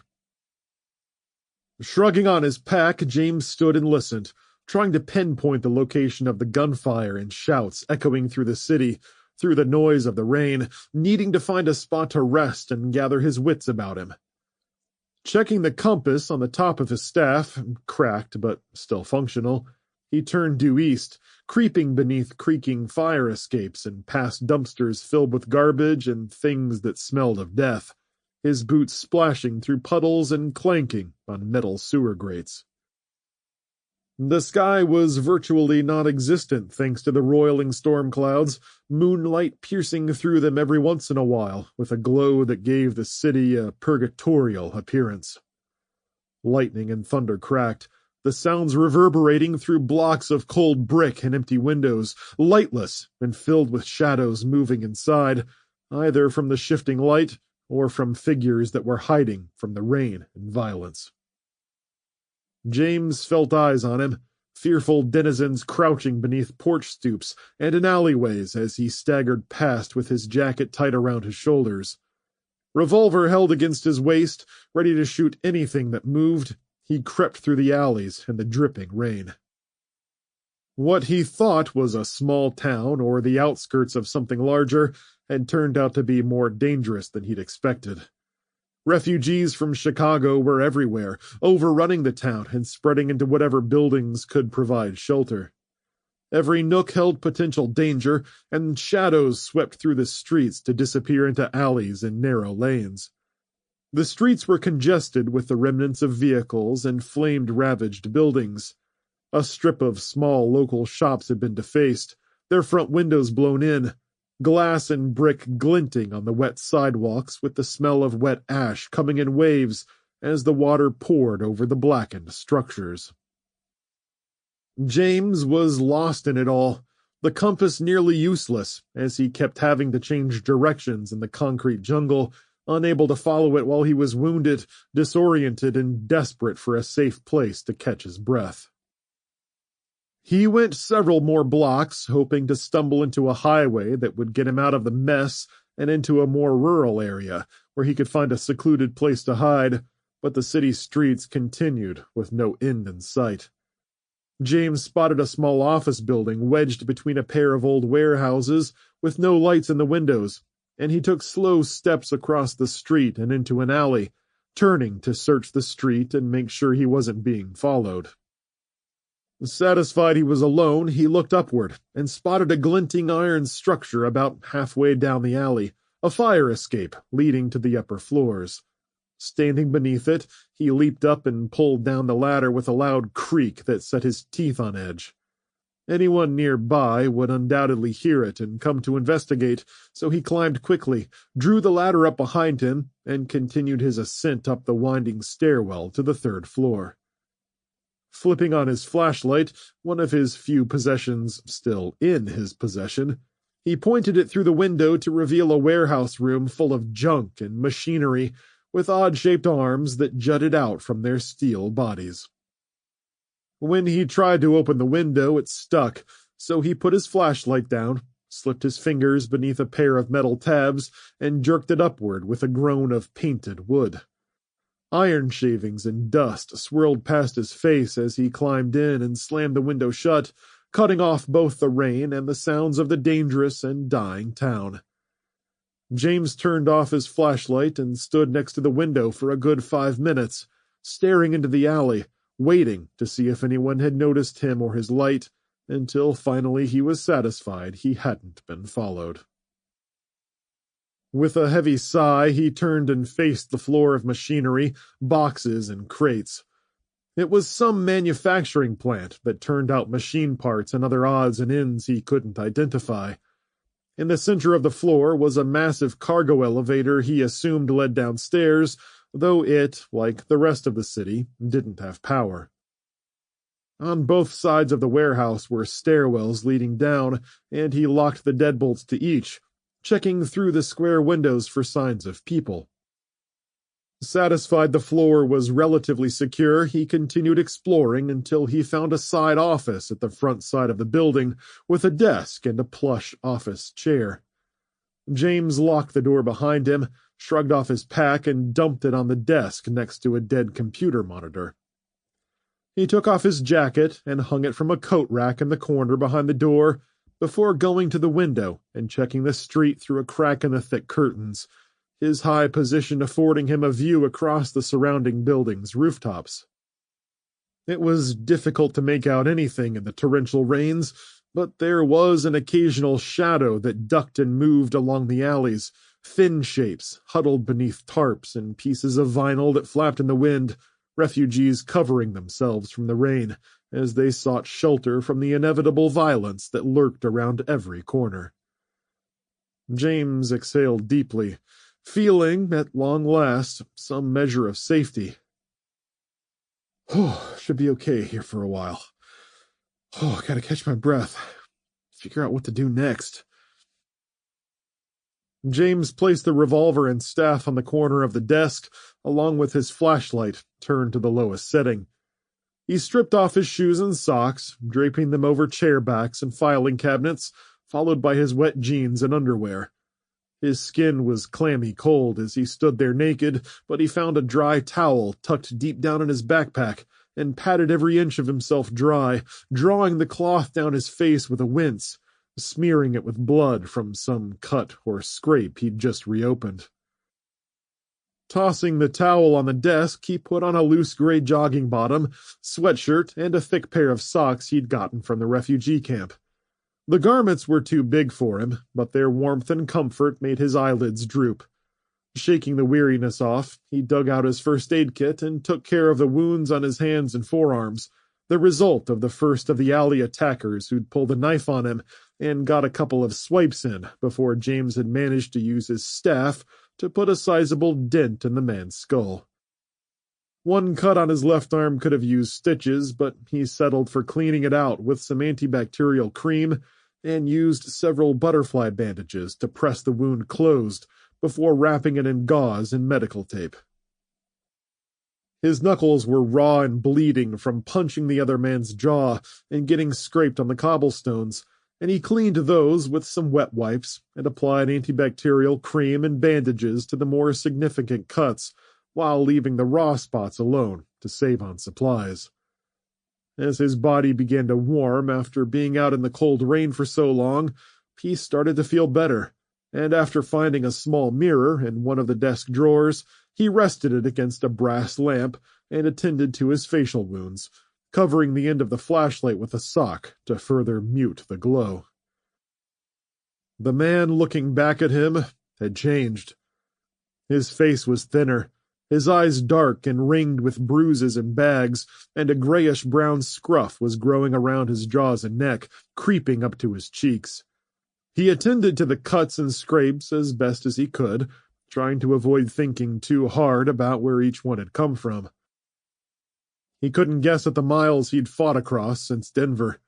At times, it seemed like fate was giving him a reprieve, but the majority of the time seemed as though it was throwing obstacles in his way on purpose, tripping him up every step of the way, pushing him 2 steps back for every one he took. Especially the last few days, he thought. What the hell is the world even coming to? When he touched an especially bruised spot on his cheek, pain blossomed through to the bone, and he sucked air through his teeth until it began to fade. As James worked against the pain, he thought of Alice and the kids, trying to remember what their voices sounded like. Every wince was soothed by Sarah's laughter, and the burning cuts cooled by Alice's touch. The deep, aching bruises that made him want to quit were eased by one of Jake's jokes or encouragement. Staying positive wasn't for him. It was for them. That simple truth hardening his resolve. No one would stop him from getting home and finding them, even if the entire world conspired to try and foil his plans. He finished cleaning up and collapsed back into the office chair, listening to the rain and the soft drip of his clothes on the office carpet. When he felt energized enough to stand again, James got the box of bullets out of his jacket and placed them next to the revolver. The box was only 3/4 full, giving him about 35 rounds to work with. His staff was still in good shape, though, and he used the already dirty rag to clean the dirt and bits of gore that were stuck in the small gaps between its sections, recalling how many times over the last 3 days the simple tool had saved his life. The pack had some tears and was covered in dirt, water, and blood, but was none the worse for wear, and he lined up what remained of his supplies on the desk. Another change of clothes, some dry socks and underwear, a pair of boots he'd found in his size, a half-dozen MREs, and a well-used water filtration straw. The first aid kit, a box of assorted bandages and gauze, and a small bottle of pain pills rounded out his medical supplies. As he put everything neatly back, a low growl of hunger rumbled through his guts, and he reached inside for an MRE. He tore the package open, ripped the inner bag, and placed the contents in a neat row in front of him. He started with the oatmeal cookie, liberating it from its pouch and taking a bite, eyes closed as the sweetness overwhelmed him. After 2 more bites, he put the beef and beans package into the flameless ration heater, poured a small amount of water inside, and sealed and shook it, setting it aside. James contemplated not making the orange drink because he didn't want to waste his remaining water, but he'd been going on empty for days, and the calories of the powdered beverage were sorely needed. Plus, with it raining out, he could stay hydrated with his drinking straw until he found a new source. He mixed a half bottle of water in the orange powder and drank it as he walked around the room with the sock-dimmed flashlight, looking over the generic office paintings, curiously drawn to a display of framed maps showing various parts of the city, including marked business districts and famous restaurant spots. Something familiar piqued his memory, and he squinted at a map of the warehouses. Hey, I remember a few of these streets. I passed them on the way here. James placed the beverage pouch down, took all of the map pictures off the wall, turned them over, and removed the backings. He spread them on the desk, taking up the entire surface area, and dug around in a drawer for a pencil. Using his flashlight, he marked the spots he remembered and traced his location to a warehouse on South Winton Street, right in the middle of the warehouse district that stretched several blocks in every direction. The vast spread of buildings that surrounded him was disheartening, but knowing exactly where he was felt like progress, and the trapped feeling lifted from his shoulders as he began tracing potential paths out of the area. James ate his meal with the maps as companions, chewing absently as he focused on 2 paths that could keep him off the main streets and out of trouble. He looked them over again and again, checking any potential side routes and marking off odd-shaped corners that might have stores or gas stations. While those spots would likely be destroyed, it was possible there could be some food left lying in the streets or ruined husks of buildings, or perhaps they hadn't gone up in flames at all. Just need to get out of this damn city, he thought. Then I can reassess my situation. After he finished his meal, James sat back in the desk chair with the maps in front of him, resting his eyes for a few moments, the time creeping past with nothing but the rain coming down in sheets and the soft sounds of the creaking building, as if ghosts roamed the halls. Chapter 4. Ryan Cooper, somewhere outside East Lansing, Michigan. Ryan wore thick leather gloves as he picked up the last piece of broken glass from the floor and placed it in a bucket along with the rest. He pulled shards of the windowsill off as well, big chunks split by bullets he and Helen had fired down at the intruders the prior evening. A cool breeze blew into the wide-open dining room, whistling through the cracks between some of the boards that he had yet to pull off, blowing his graying hair around his head. An enormous pile of bloody rags sat heaped on the floor, used to soak up the crimson pools that had been on the hardwood, the crusty parts scrubbed off with soft cleaning brushes. The vacuum and wet vac sat to the side, along with bottles of cleaner, floor polish, and a bucket of Helen's homemade cleaning formula they had soaking into the carpet. I can't believe how much damage we did to the place. He spoke as he put the glass aside and picked up the plywood piece he'd cut to replace the window. I'm almost tempted to look around town for a new window in some of those ruins. That sounds way too dangerous, dear, Helen replied. Nah, I'm just kidding. We'll settle for plywood and an apology to the kids when they get home. This is a lot of damage to the place. Helen was repairing the walls with patching plaster, filling in the bullet holes, and using a putty knife to smooth them out. It seemed way worse from where I was standing. So much noise with the gunfire and dogs barking. She wiggled her pinky finger inside her left ear. If I wasn't hard of hearing before, I certainly am now. Ryan laughed. My ears are still ringing, too. Those earplugs we used sucked. Most of the furor of the battle had worn off for the dogs, and they'd gone back to lying on their dog beds after receiving baths in a big tub in the backyard. While Duchess and Diana rested in the living room, Duke got up from his bed and went back to patrolling with a heavy limp, watching the front door and windows, licking his mouth where faint traces of blood still stained bits of his fur. Oh, poor Duke, Ryan said. Big guy hurt his shoulder pretty bad last night. He must have landed wrong. Well, he did go flying off the foyer rail and land on that man. I'm surprised he's not got something broken. I wonder if we should wrap his leg or something. Helen shrugged. I don't know. He came running when I made him a special breakfast with eggs and extra gravy mixed in with his dog food. I don't think he's as hurt as you think he is. Ryan gave the dog a skeptical look. Is that true, boy? Are you just pining for attention? Duke chuffed and wagged his tail. I wouldn't put it past him. Ryan chuckled. He must really think he's a hero after all that. He's definitely a hero. And a ham, too.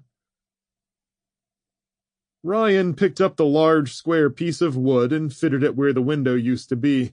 He put his left shoulder against it to hold it in place, then drove screws in with the power drill through the wood and vinyl sides of the window frame, moving from the top right corner all the way around, placing 12 screws in total. That should just about do it, he said, pressing on the wood. It'll be nice to keep the draft out. Been chilly this morning. I'll kick the furnace on and get the house warmed up a bit once we finish up. Isn't it absurd that we're sitting here patching bullet holes after everything that's happened in the world? Well, we've always said we should leave a place better off than we found it. Helen focused on the last couple of holes, working in the patching plaster and smoothing it as perfectly as she could. I'd never forgive myself if we left the house a mess for Alice and James to come home to. I think they'll understand if we don't have everything in tip-top shape. He raised an eyebrow.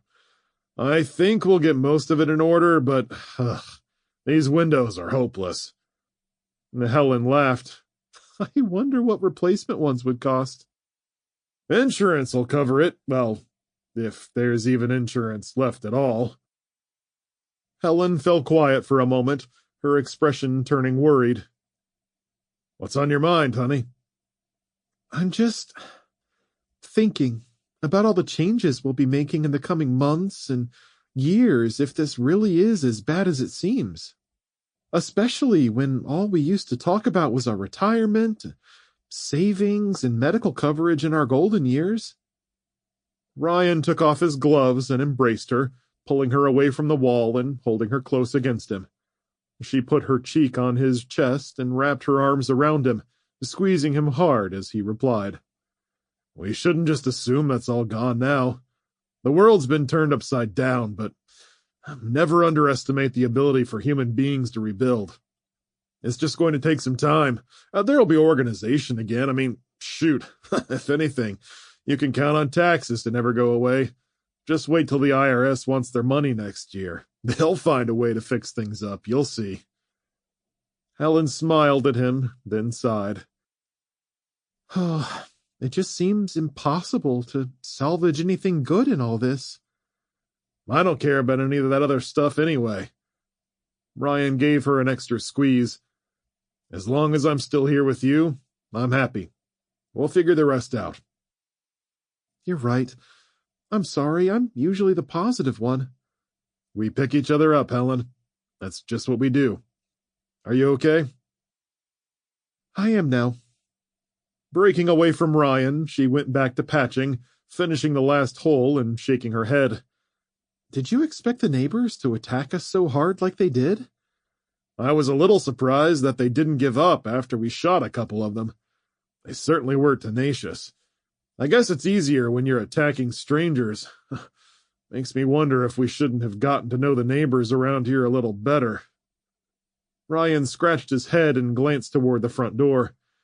Kinda hard to do that when we only come by for visits once in a while, though. The two dead ones I pulled out of the yard this morning, I've never seen them before. Me neither. I guess I expected them to be more like Mike. He seemed appreciative that we helped his family put out that fire in their garage, and in spite of how he was watching us, who knows where they got off to. He wasn't with the ones who attacked us last night, was he? I didn't see him. Ryan shrugged. But anybody's got the potential to be nice or mean. They can be sneaky and even deadly when a situation goes south. He pointed toward the patched bullet holes that would eventually need sanding and repainting. And we've got the damage to prove it. Let that be a lesson to us, never to underestimate anyone. Helen stooped to pick up the pile of bloody rags lying off to the side. Well, I'll take all these dirty rags into the laundry room and start washing them. Do you think we'll have enough power to do that? Now let me limp downstairs and switch off the freezers and refrigerator circuits to be sure. The food will be fine in there for a few hours. Should give you enough time to run a few loads through the washer, and I'll hang them up to dry later. Ryan headed down to the breaker box, with Diana getting up to follow him like usual. Once he'd switched off the freezers and refrigerator, he came back upstairs, wincing with every step, as lancing pain shot through his stiff calf. He met Helen in the laundry room, helped her separate out the stained rags, and put in the first load, the washer starting up without any issues. It looks like our power plan works pretty well, but I need to get the rest of those solar panels up today. If my napkin math is right, another row will give us all the power we need to run more things during the day. Well, shouldn't we conserve power anyway? Keeping the refrigerators and freezers off at certain times of the day would be okay, wouldn't you say? Once we've got the extra panels up, we should only have to turn things off at night. They should eliminate power lags or losing it completely when we least expect it. Helen looked out through a narrow window in the laundry room as they sorted through the rest of the rags and some garments at a long laundry table. Do you think they'll attack again? Ryan laughed morbidly. After the ass-kicking we gave them, I doubt they'll be by again for a while. And you said we shouldn't underestimate people.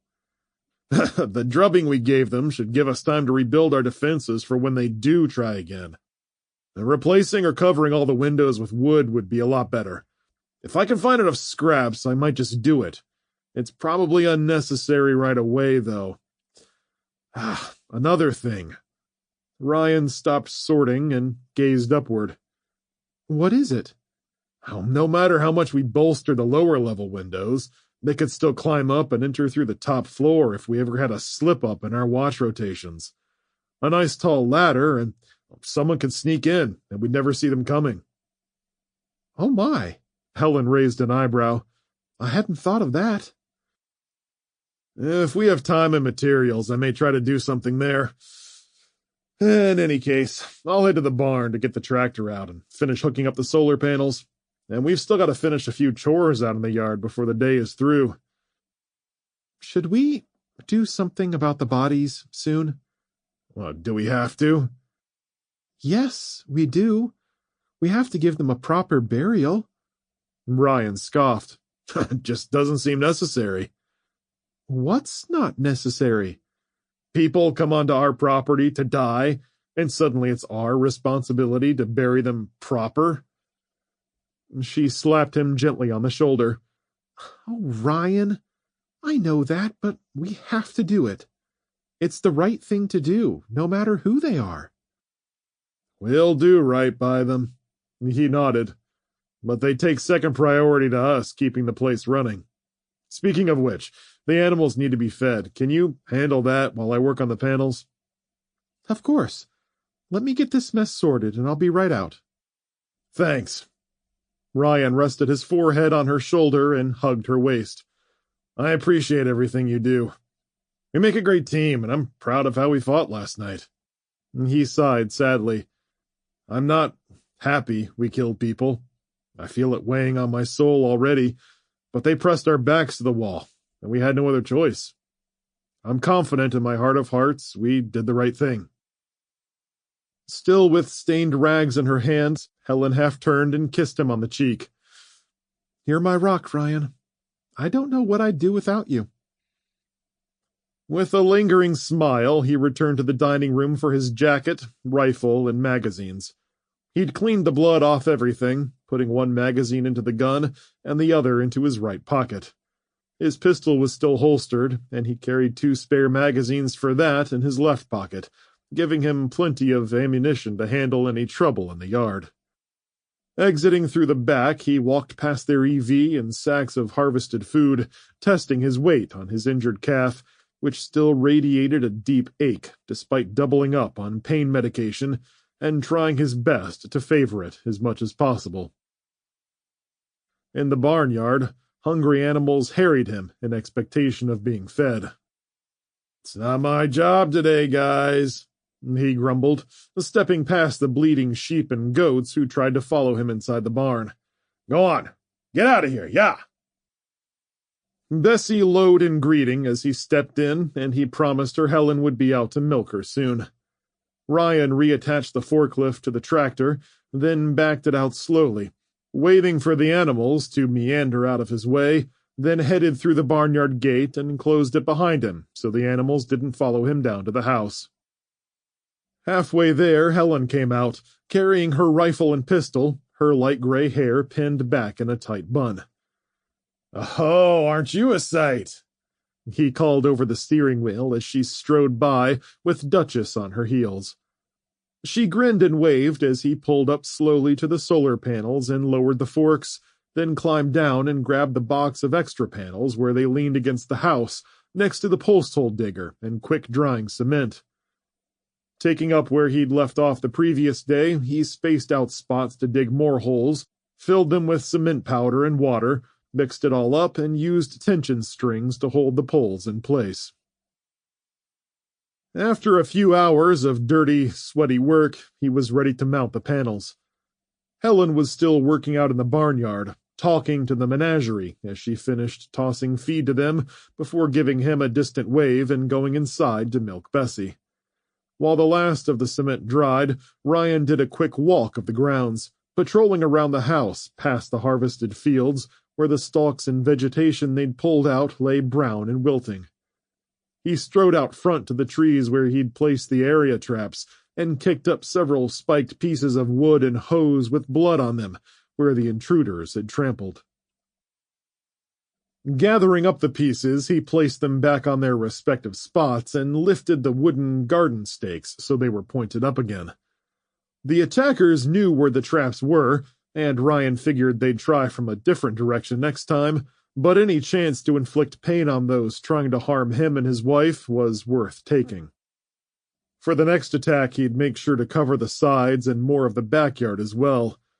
The only true weakness he saw was that someone could try for the animals first, to lure them out into an ambush, and it might behoove them to keep the animals locked up inside the barn at night, unless, of course, that just gave someone an opportunity to get at the animals when they were in a confined space, in which case...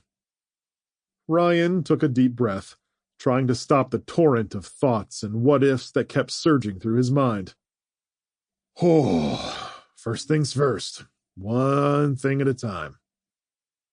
He paused at the front of the house where the 4 dead bodies were piled up, pale faces staring at the sky. At least the 2 with faces left were staring at the sky. The pair Duke and Duchess had torn into looked like something from a horror movie, flesh flayed off their heads, chunks taken out of their arms and hands from trying to fend off the dogs. Ryan couldn't look at them for too long without feeling his breakfast trying to come up. They were already attracting bugs and starting to give off a foul scent, so he'd have to do what Helen asked and bury them soon. Of course, if I had it my way, he thought, I'd put you all on stakes at the front gate to show the neighborhood what we do to thieves and would-be murderers.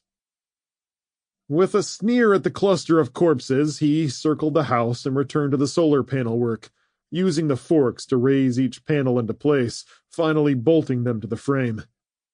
Once set, he pulled the pin beneath each one, adjusting the angle so they lay in a flat layer with the others, and locked them tight. Stepping away, he checked that they were perfectly level, then used the levers at the end of the rows to shift them 45 degrees toward the south and east, and then back flat again, which gave him the ability to angle them as the sun arched through the sky. Ryan got the bag of cables and crawled beneath the panels, plugging the cables in and running them along the frame system. He clipped them neatly into the wire holders and wiggled on his back, repeating the procedure until he reached the far end and plugged them into the unit's control box. Ryan crawled from beneath the panels, stood and dusted himself off, then hurried inside and went into the basement to James's workshop, with Diana jumping on his heels.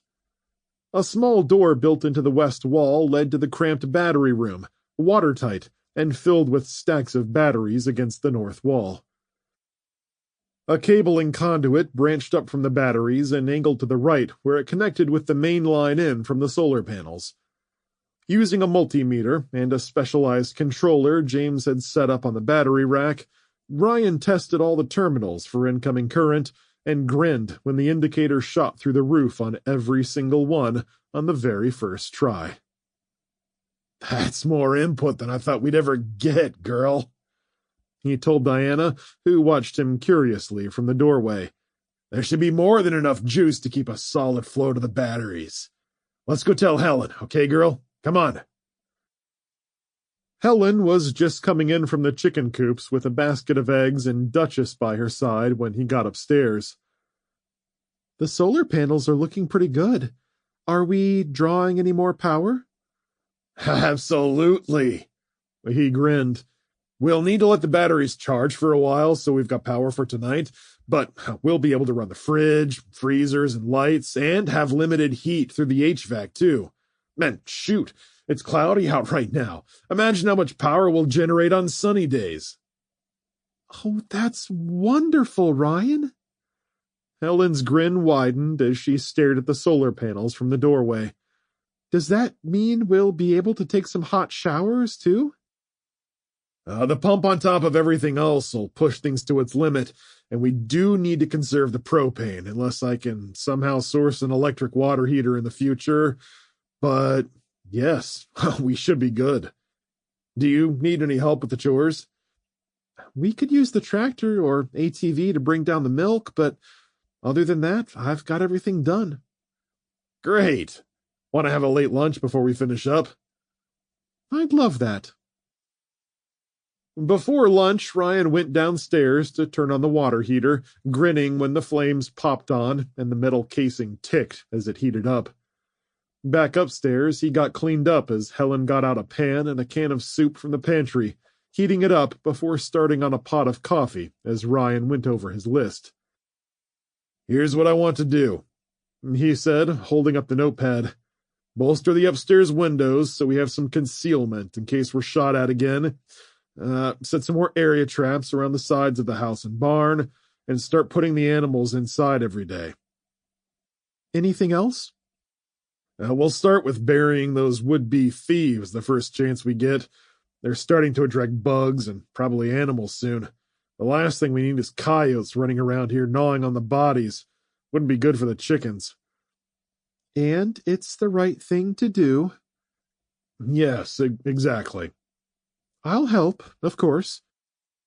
Helen finished heating the food and brought 2 bowls and utensils over to sit across from him. They ate vegetable soup and stale crackers, then Ryan ran the faucet in the kitchen sink, smiling back at Helen as the warm water hit his sore hands. "Hey, we have hot water again, honey." She rose and squeezed his shoulder.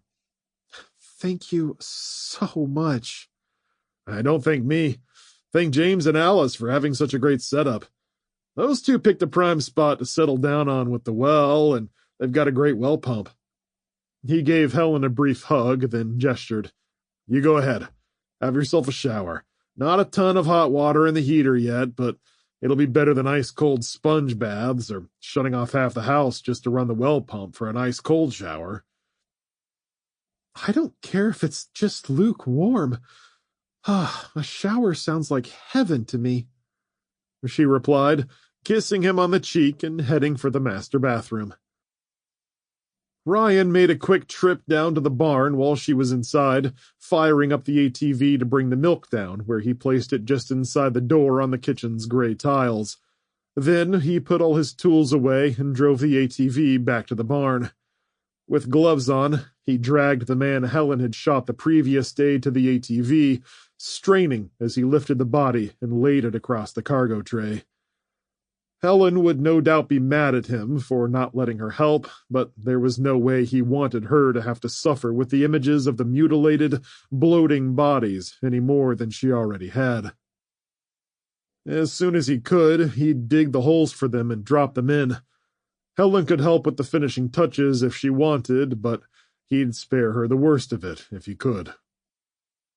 Ryan drove the first body to the east side of the property and dumped it at the edge of the woods, then went for the others. Soon all 5 were piled up next to the woods, and Ryan put the ATV away and walked back to the house with a worsening limp, his calves stiffening and tight. Back at the kitchen, he poured himself a cup of coffee with shaking hands and sat heavily at the table, a wave of nausea hitting him deep in his gut, more strongly than he'd ever experienced. His whole body was shaking, and he nearly spilled the coffee 3 times as he sipped on it, breathing deeply to try and return a sense of calm. After a few moments, he returned to his notepad, going over his list of things to do, crossing off a few he'd completed and bringing new ones up as priorities, trying to forget the bodies and their gruesome faces. By the time Helen finished with her shower, Ryan was wired from the caffeine and feeling better. "How was it?" Heavenly, Helen replied, moving to the coffee maker and pouring herself a cup. She'd laid a towel around her shoulders and her wet gray hair lay over it. Water pressure fluctuated on and off, but I could get used to regular showers again. Might need to tweak the power then, if the pump's shutting off a lot. He gestured at his list. In the meantime, I'll be able to knock a few of these things out before dinner. She sat across from him with the steaming cup. First thing we need to do is get you a shower and change that bandage. Trust me, honey, it's worth every second. The warm water will do wonders for your joints and muscles. He continued looking at the notepad. I don't doubt it. Helen reached across and placed her hand on the notepad, turning it around to look at it before pushing it back. With everything we've gone through in the past few days, you should settle down and rest a bit. I don't know about you, but I barely got any sleep last night. Ryan frowned and tapped his pen on the table. I didn't sleep that well either, but I can't help but keep working on this stuff. We've got plenty of food and water for now, Helen insisted. hot water, too. Warm, Ryan countered, and that might not be for all that long unless I can do something to convert from propane to electric. That's what I mean, hun. Instead of worrying about the hard things that could take days or weeks or months, why don't you think of one or two things we can do together tonight before we start our shifts? Nothing too hard or strenuous. We need to take a bit of a break. I feel beat to heck, and I know you do too. Okay. He sighed, the shoulders slumping. I'll take it easy tonight. She took his pen out of his hand. Trust me, you'll feel 100% better. Then we can talk about what to do next. It might be nice to make it safe to turn on the lights in the bedroom. We'd need to put some coverings over the windows to keep any light from leaking out. Helen smiled and patted his hand. I'll look for some curtains and blankets while you get cleaned up. Now, get on up there. I'll watch things down here. Ryan shifted in his seat, unable to give up on the list of responsibilities he'd made for himself, reaching for the list again, though Helen pulled it out of his reach. Go, mister. Upstairs, now. Oh, all right. Ryan finished his coffee, stood, and went upstairs, peeling off the old, sweaty clothes he'd been wearing for days, tossing them in a basket, and heading into the bathroom. A mist still clung to the mirror and shower door, and it smelled like shampoo and soap. Ryan peeled off the bandages he'd accumulated, wincing when he peeled the one off his calf, bringing some hair with it. The bullet wound was puckered, pink and clean, and showed no signs of infection. Helen's stitches still holding strong, but the muscles were stiff, the skin tender and bruised all the way around.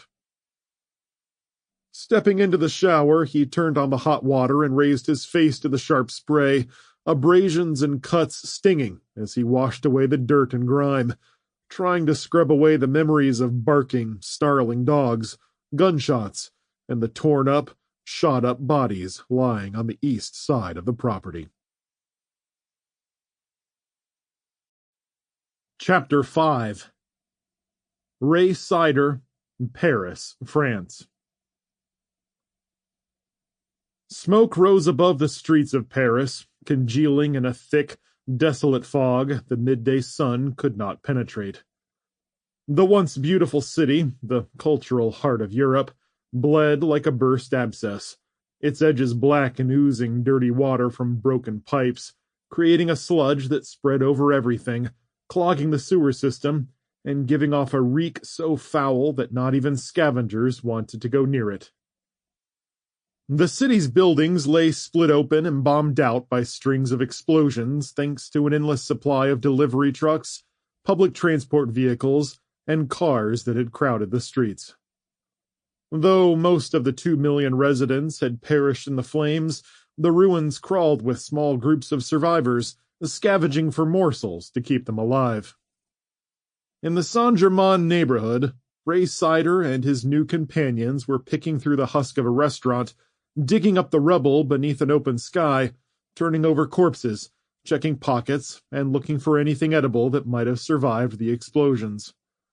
They were a mixed group of American and Japanese tourists that had been on a walking tour, along with several French citizens who'd been fortunate enough to make it out alive when the end came.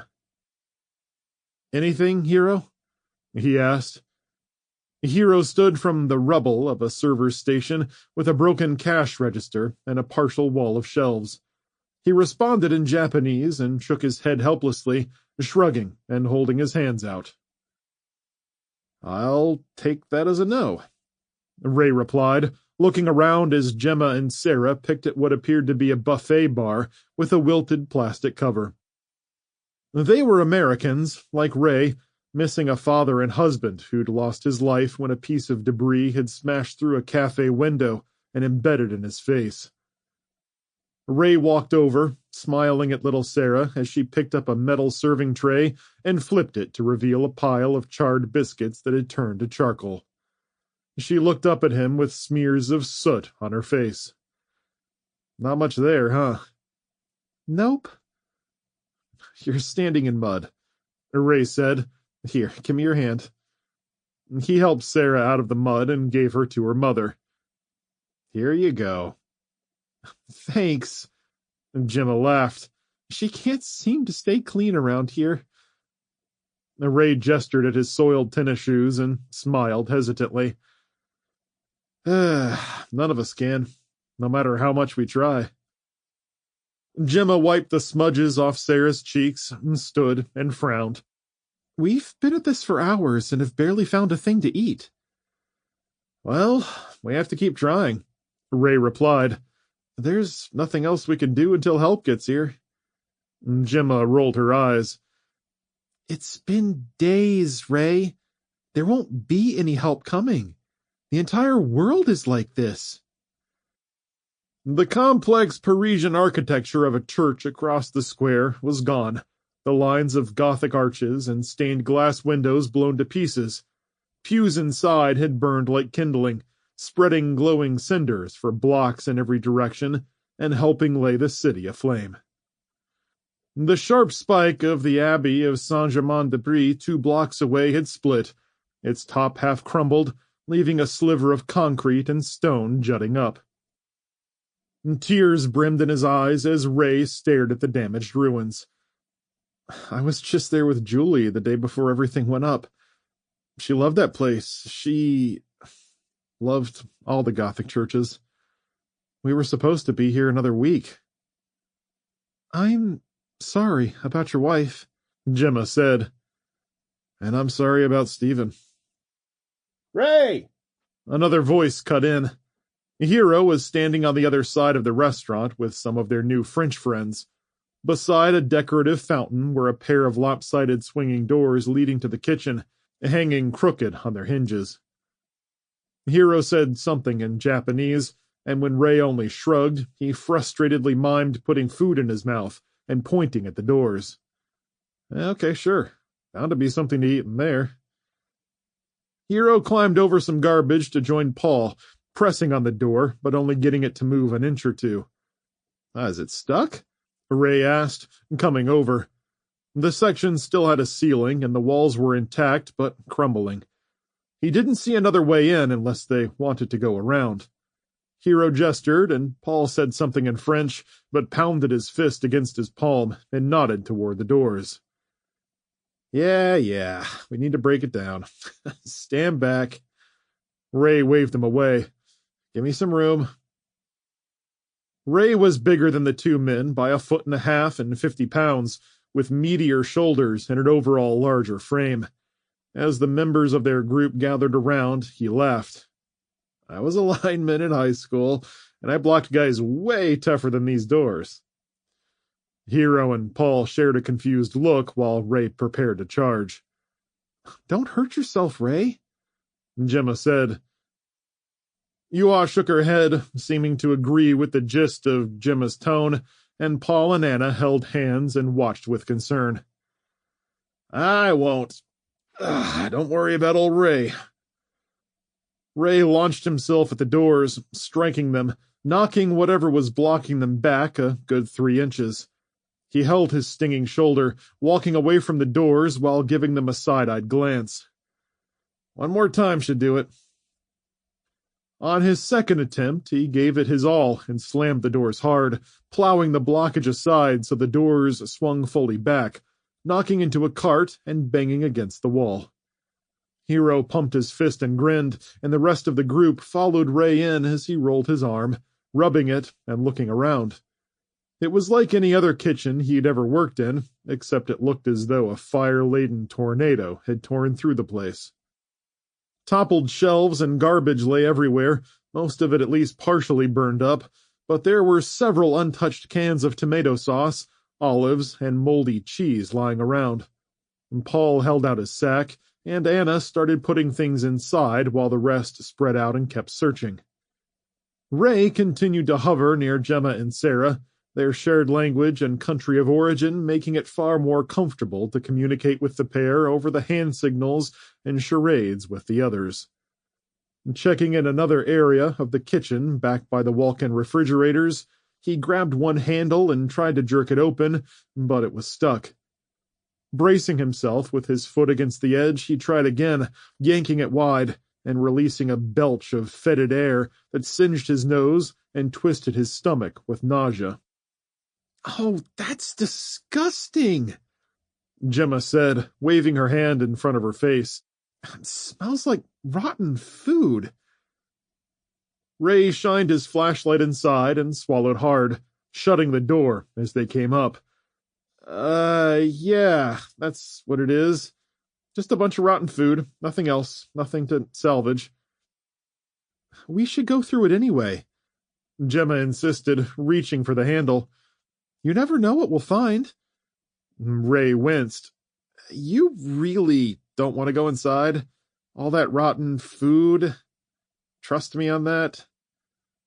Gemma mouthed "bodies" at him questioningly, and he nodded. Then she quickly pulled Sarah in the other direction. "Yeah, you two go over there," Ray said, "and I'll check the rest of the walk-ins." Bingo! Hero called from the pantry area, pointing at a box of crackers Yua held. Yua dug open the top, frowning as she pulled out a small bag with just a few broken crackers and some crumbs at the bottom. She shook it sadly, then poured the remaining crackers in one hand, crossing the kitchen to Sarah, kneeling in front of her and holding them out.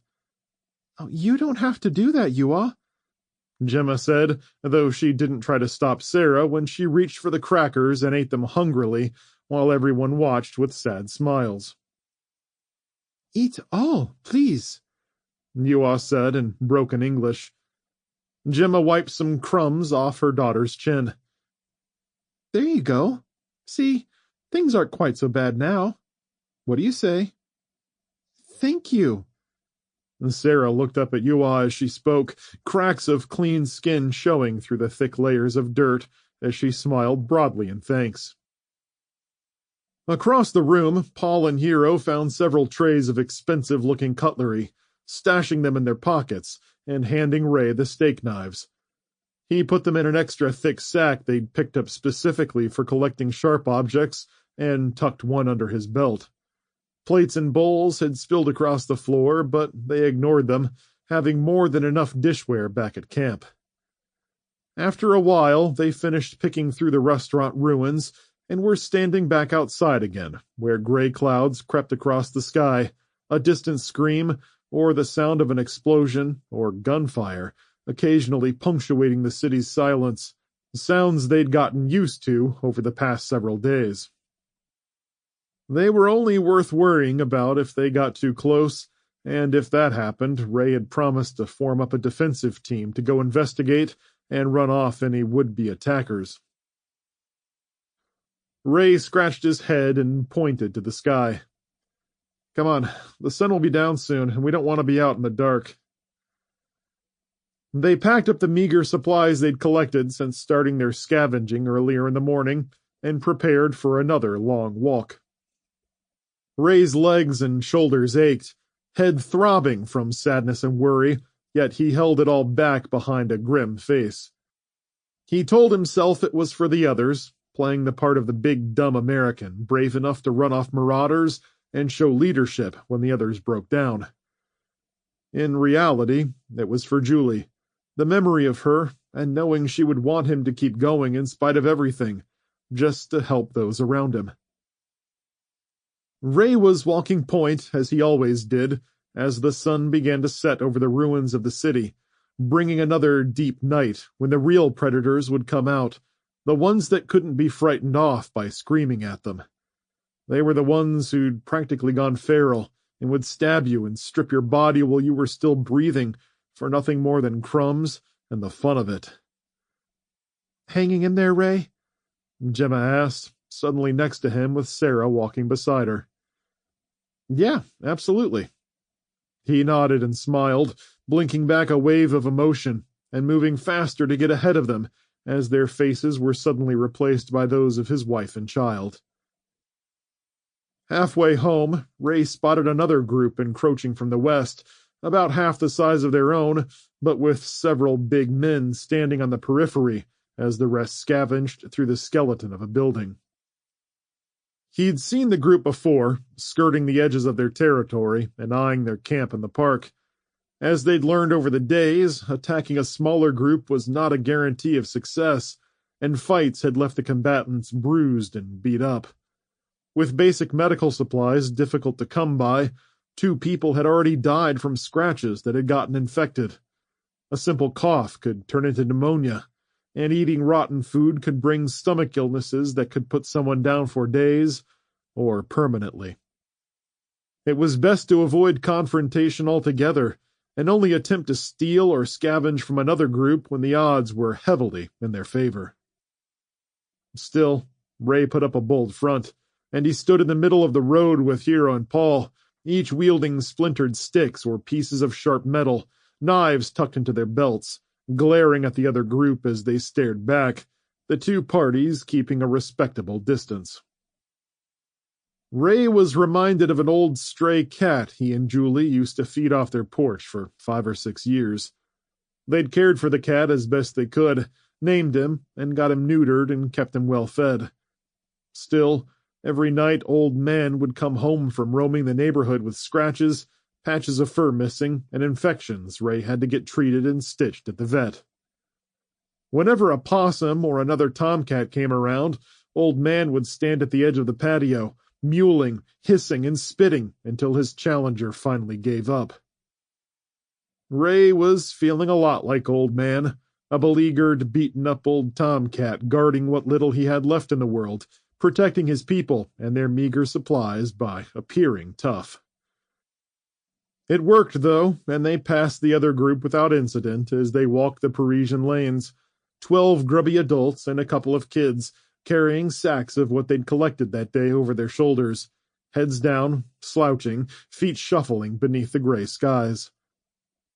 Ray took them a different way home to avoid seeing the other group again, and in the narrow cobblestone lanes they stumbled upon a small French market that had escaped most of the burning. The shelves were stripped and most of the non-perishable goods were gone, but still they spread out through the store while Ray and Hero kept watch out front. Hero pointed to the sky with a worried expression, putting his hands together and spreading them. "I know, man," Ray said. "It's getting late, and we probably should get home. It looks like they're finding a lot of stuff, though. Might be worth sticking around a few more minutes." Hero shook his head and formed his arms into a hugging shape, opening and closing the circle, muttering more Japanese. Right. We've got to get back to the others soon, or they'll be undefended." "I get it, friend." Ray patted him on the shoulder. "Just a few more minutes. It might be the last chance to scavenge this place. We brought in 3 more mouths to feed, remember?" Ray held up 3 fingers, and Hero threw up his hands frustratingly and nodded. "Ray, look!" Gemma said, coming outside and flashing him a can of expensive French canned meat. "Fancy!" He grinned and held open a sack. "Drop it in. Hey, how much longer do you think you'll be? It's almost dark." "Just a few more minutes and we'll call it a day." And she went back inside. Someone found a box of stale animal crackers, which automatically passed to Sarah, who ate them on a countertop, grinning and swinging her legs. Just when Ray was starting to worry, his people came outside with the bottoms of their sacks weighted down, smiles on their faces as they finished chewing on bits and bobs they'd found inside, their relief over the found supplies nearly palpable. Ray had them pick up the pace, marching through narrow alleys and back streets to reach Rue de Vaugirard. The main thoroughfare circled a massive series of parks and greenery in the middle of the city, the backyard of Luxembourg Palace, with its fountains, gardens, tennis courts, and quaint fields of greenery divided by paved walking paths. Turning down Rue Guinemer, they stayed on the left-hand side of the road, where trees grew right up to the road and the brush was overgrowing the sidewalks.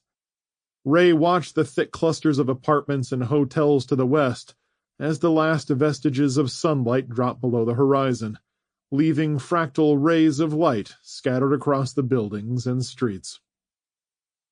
Lanterns and flashlights were forbidden for safety's sake, so they took known paths they'd cleared of wreckage and were known to be clear of obstructions. Ray knew the way by heart, and at a certain point he stepped into the brush, putting his big backside against the rough branches and squeezing them back to give the others room to get by. Hero led them deeper into the park, and after the last person passed, Ray stayed where he was for a few extra minutes, watching the streets and making sure no one was following them. He dipped inside and took a narrow trail to the main camp, guided by twin points of candlelight up in the tree branches that marked the entrance to their base. If the lights were on, the camp was safe to enter, but if they were out, it meant the camp was jeopardized, and it would be time for Ray and his people to move on. They'd relocated twice before, carrying their supplies to new spots, slipping deeper into hiding each time, starting over and over again. Ray passed beneath the tree, nodding to the guards in the bushes, drawn by murmuring voices and occasional chuckles. The adults seldom laughed, though Sarah and the other children did, the youngest showing incredible resiliency in the face of disaster. Still, the evening's haul had put smiles on everyone's faces, and a giddiness spread through the group like a bolt of lightning in a storm. He hugged and shook hands with several people on the way in, working toward the center of the clearing, the night sky looming over them, the hidden moonlight casting an ambiance that didn't seem hostile for once. Tiny fires dotted the camp, illuminating the field of tents and tarps hanging from poles, raggedy shelters offering a degree of privacy. They'd opened the sacks and spread them around the camp's central fireplace, a large, circular pit that they made sure kept a low fire going at all times, where they gathered to exchange stories, make plans, and slowly learn each other's languages. A French cook, Gemma, and Anna rifled through the collection, stacking canned goods, separating out powdered meals and giant cans of tomato sauce and processed cheese, and fussing over what to make in the pot. Ray accepted a bottled water from Paul, and the two stood and watched as the meal came together like it often did, most everything going into the single pot, with the French cook standing over it and sprinkling in spices. At first, Ray had thought there was no way the process could give them edible meals, but the melange had often made the meal filling and flavorful when the broth was thin and chunks of meat and vegetables were hard to find. Wood went into the fire, and the flames kicked up, bathing the surrounding faces in a warm glow, where 25 of them sat on old lawn chairs, seats stripped from theaters, bedrolls, bins, stones, and logs. The smudged faces beamed with renewed hope as cans were opened and dumped into the pot, and the French cook stood over it, coaxing the flames, bringing the meal to a boil, and stirring it with a big spoon as she sprinkled her spices and worked her magic. Gemma approached and crossed her arms, keeping watch over Sarah as she played with the other camp kids. "We've got a nice little place here for now." "Yes, we do. But we've had to move twice already because bigger groups moved in. What'll we do if they try and come in on this one?" "We'll keep moving." Ray nodded. "Whatever we have to do to keep everyone alive until help... never mind." "Do you really think help will come?" "I have to think the cavalry is coming." Ray grinned hesitantly. "Otherwise... why keep going on?" "Because it's the only thing we can do?" "That only gets you through a few days. After that, we need more hope, and we have to get angry and want to do it for those we've lost. Your husband, my... Julie..." Ray clamped his mouth shut and pushed away the emotion. "We have to imagine a future where we're not living hand to mouth. And that's all there is to it. While he hadn't asked her age, he was probably 15 or 20 years her senior, her like a daughter to him more than anything else. She locked arms with him and rested her forehead against his shoulder. Thanks, Ray. Sarah and we can't thank you enough for taking us in. Hey, don't mention it, Ray replied, patting her on the arm. Water! Hero spoke hesitantly in English, pointing to a satellite dish in the middle of camp, connected to a central pipe that ran to a barrel. Off to the side were several containers they'd filled, though a lot of them were empty, and it hadn't rained hard in a few days. More buckets! Paul came up, adding his thoughts in broken English. Radio says rain. Yes, we need some more containers to save water in. Ray agreed. I saw a bunch of those on the outskirts of our area. As Ray talked, he made gestures with his hands, using his fingers to draw a perimeter and point to the edge. Very dangerous past there. We have to be very careful. Careful, yes. Hero nodded, clasping his hands behind his back. Careful. We've been thinking, Ray, Gemma said. I mean, some of us have been talking. Yeah? About what? About what we can do next. You know, the next steps in all this. Safety. Hero nodded in agreement and gestured around. Isn't survival enough? It's great, of course, Gemma said. But some of us wonder how long we can sustain this. Ray nodded. In fact, he had been prepared for such a discussion. I don't know. This is a pretty good spot. We've got protection and plenty of prime scavenging spots.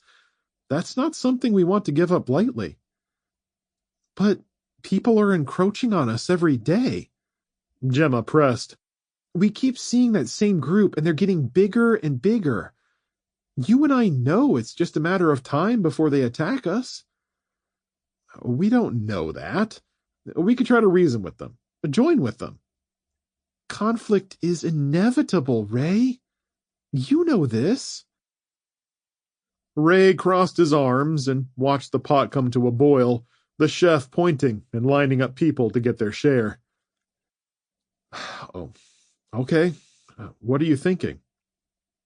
Gemma and Hero exchanged a look before Gemma continued.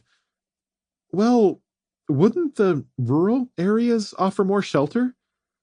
Maybe it'll be worse out there. It can't be worse. The pickings are getting slim around here. Farm, Hero said, making a square shape with his fingers. Grow. So you guys want to pick up, head to the country, and start building farms? That tells me you've given up on any chances of rescue. Not at all. Look, none of us have a chance of getting home. We haven't seen an airplane or helicopter since all this started. The radio hasn't been helpful at all. For all we know, this thing could stretch on for months or even years. We need to plan for the long haul, not just camp out in the city streets, hoping for a break. We need to make our own breaks. Ray sized up their expressions of determination, finding an equal measure in all. All right. Maybe we should get out of the city and find a quiet spot in the country to set up. There's bound to be less competition for resources. Farm, Hero said. Right, there's bound to be some good farmland around the city, but that'll be fiercely guarded too. But there would be more of it, and we could use the land to protect it.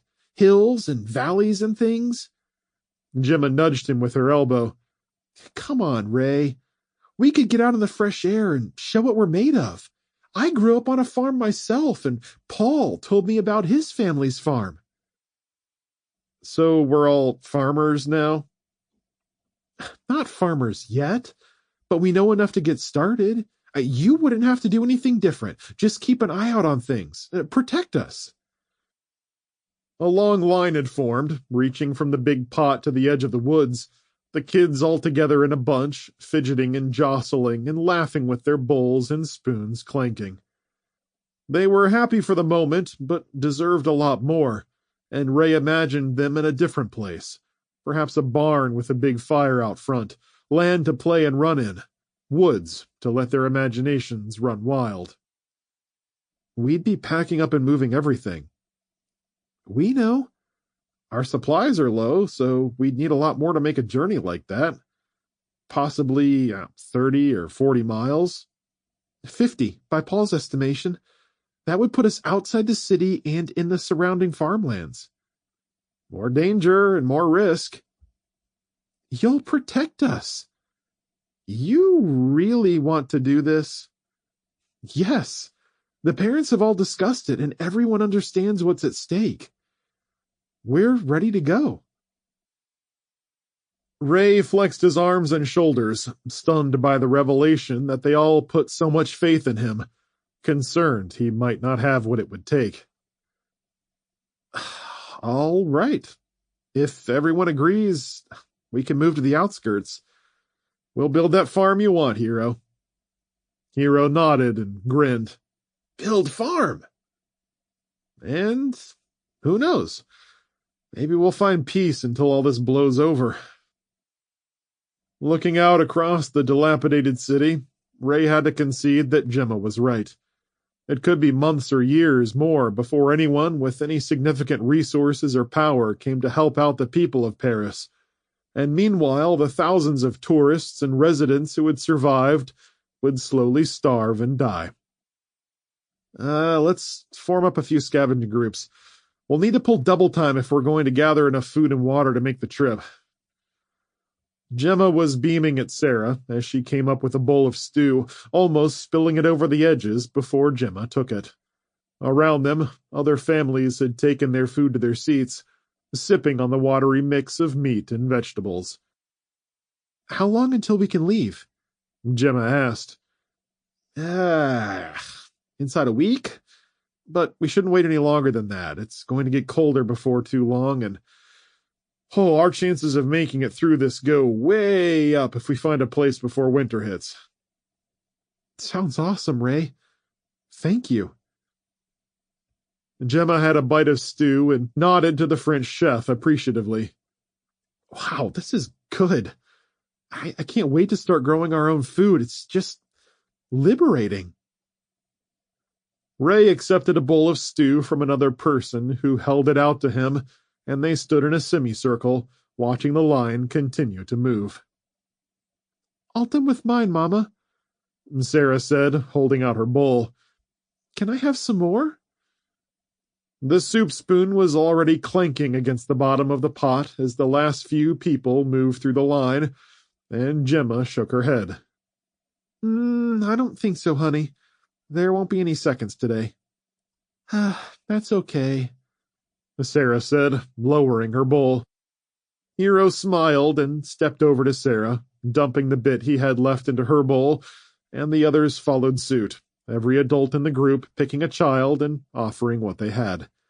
Ray took 2 bites of his own, downing a couple of meat chunks before giving the rest to a little boy sitting off to the side, who'd lost his parents. Here you go, son, he said, scraping the last bit into his bowl. Eat up. You're going to need your strength. Chapter 6. Alice Burton, Columbus, Georgia. The engine roared, its exhaust pipes bursting with smoke, belching, choking, and rumbling with diesel fury, but Alice couldn't tell from what direction. Jake and Sarah had already gotten ahead of her, breaking the horses into a sprint, with the wind whipping Sarah's hair around. Leaning forward, balancing her weight on her hips and legs, Alice rode hard after them, Buck's hooves pounding the pavement, searching for a way north. She almost missed the service road coming up, hidden as it was behind a thick cluster of brush. She shouted to the kids before they shot past it. Jake, Sarah, there's a service road on the side. It's open.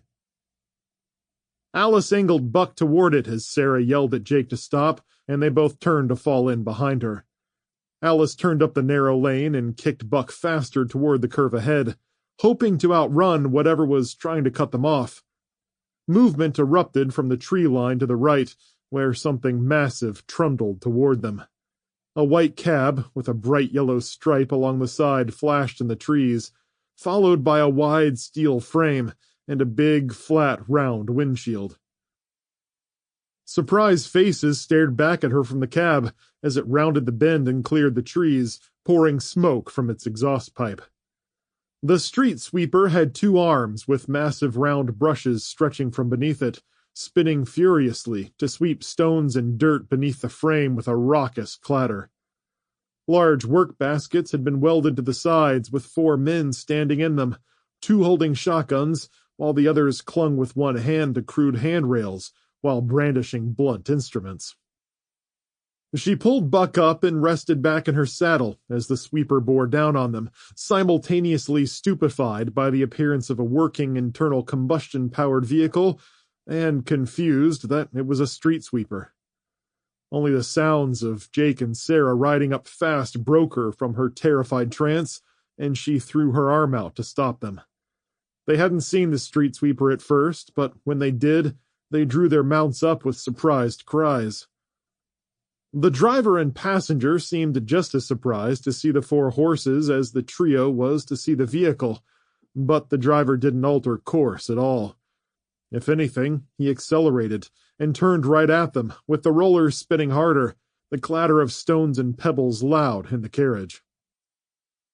The men in the baskets erupted into gleeful cries, pointing at them and slamming their palms on the cab's roof in encouragement. Alice guided Buck to the right, but the driver followed them, barreling down just 20 yards away, the vehicle surprisingly fast. Back the other way! Come on! Alice turned and raced back to the main highway, cutting hard right onto the road to go west again. Wind blasted her face and blew her hair back, strands whipping across her eyes as the kids rode furiously on her tail, Jake clinging to Hercules' tether, where their backpacks and supplies bounced on his sides.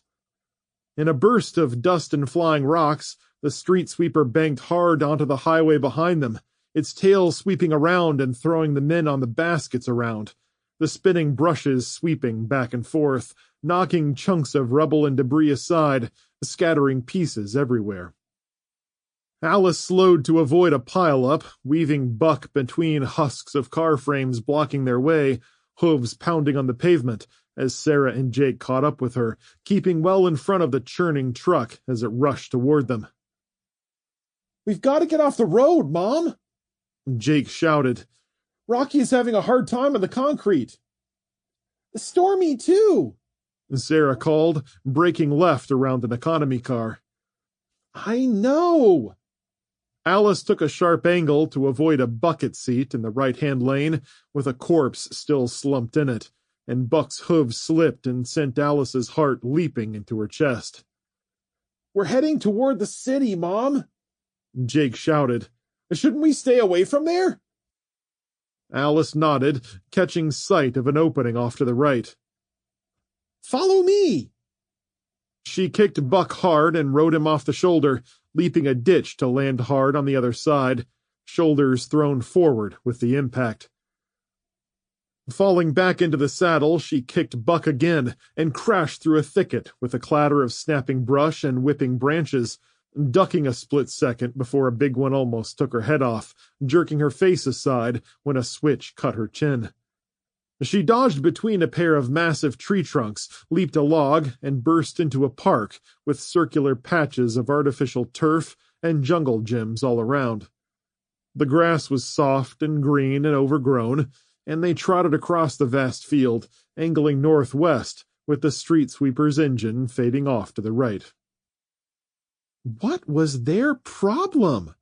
Sarah asked, moving up to her right and galloping smoothly ahead. "They want to run us over," Jake said exasperatedly. "That's their problem." Well, they can't drive through all those trees to get to us, Alice said with relief. Our best bet is to keep heading north and away from that infernal machine. She snapped the reins and rode ahead over a baseball field, sprinting through the infield and exiting on the first base side to head through a parking lot full of debris.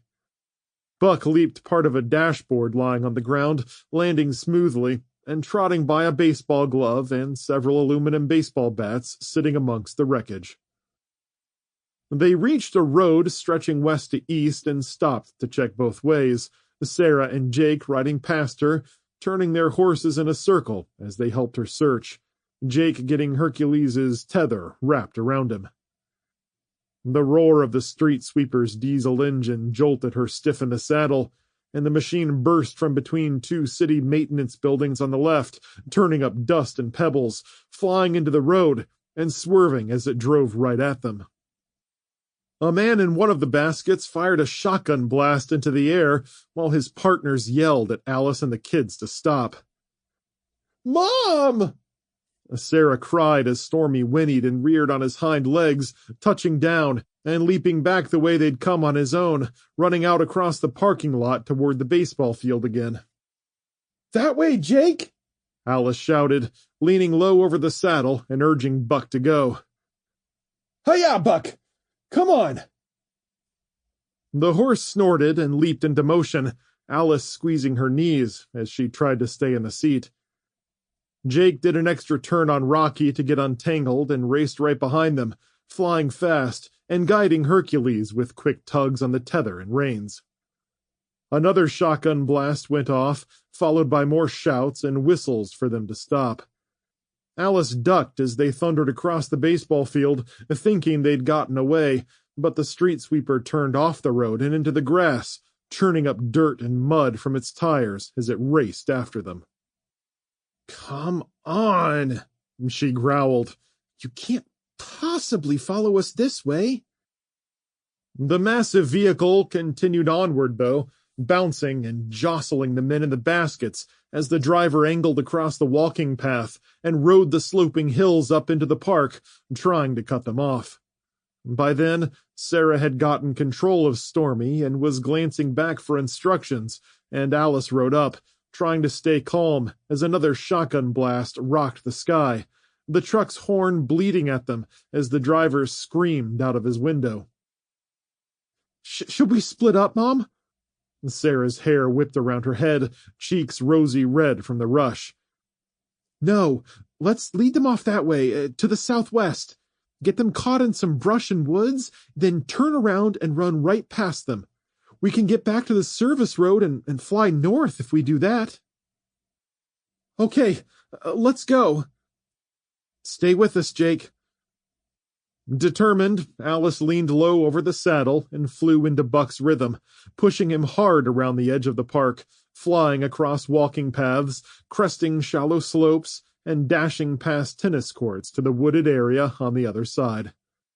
The street sweeper stayed nearby, the spinning brushes tearing up grass and dirt and throwing it high into the air, rocks and deadfall sweeping beneath it to rattle around in the undercarriage before spitting out the sides and back.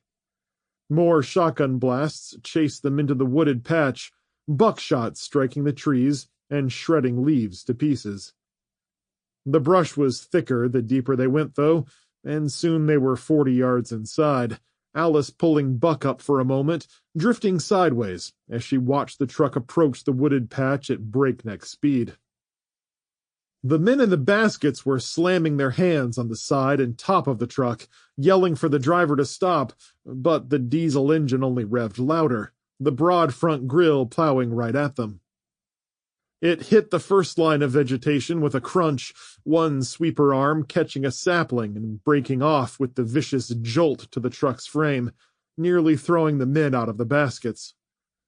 Bushes and brush slapped the front windshield and rocked them back and forth, but the driver was so focused on Alice that he didn't see the magnitude of his predicament. "Now, kids!" She leaned forward and kicked Buck all in one motion, clinging to his back as he sprinted away from the high-throttling monster chasing them. They burst from the woods and flew around the tennis courts, heading due east toward the service road again. She raced on, willing Buck to fly faster, hooves pounding the ground in a flowing, powerful locomotion.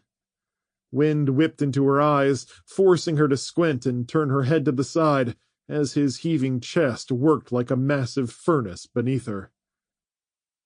They were a quarter-mile distant when the truck finally reached the edge of the woods, rocking, tires spinning with big chunks of logs and deadfall caught up in its undercarriage, dragging along and slowing it to a near crawl. A slow smile spread across her face as they flew past the swing sets and kept heading east, working their way through a stand of yellow poplars, weaving around a restroom facility and some basketball courts with the nets torn down. Bursting through the tree line, Buck leaped a shallow ditch and landed heavily on the service road, with the sounds of the other horses clopping hooves right behind her. "Whoa, Buck! Are you guys okay?"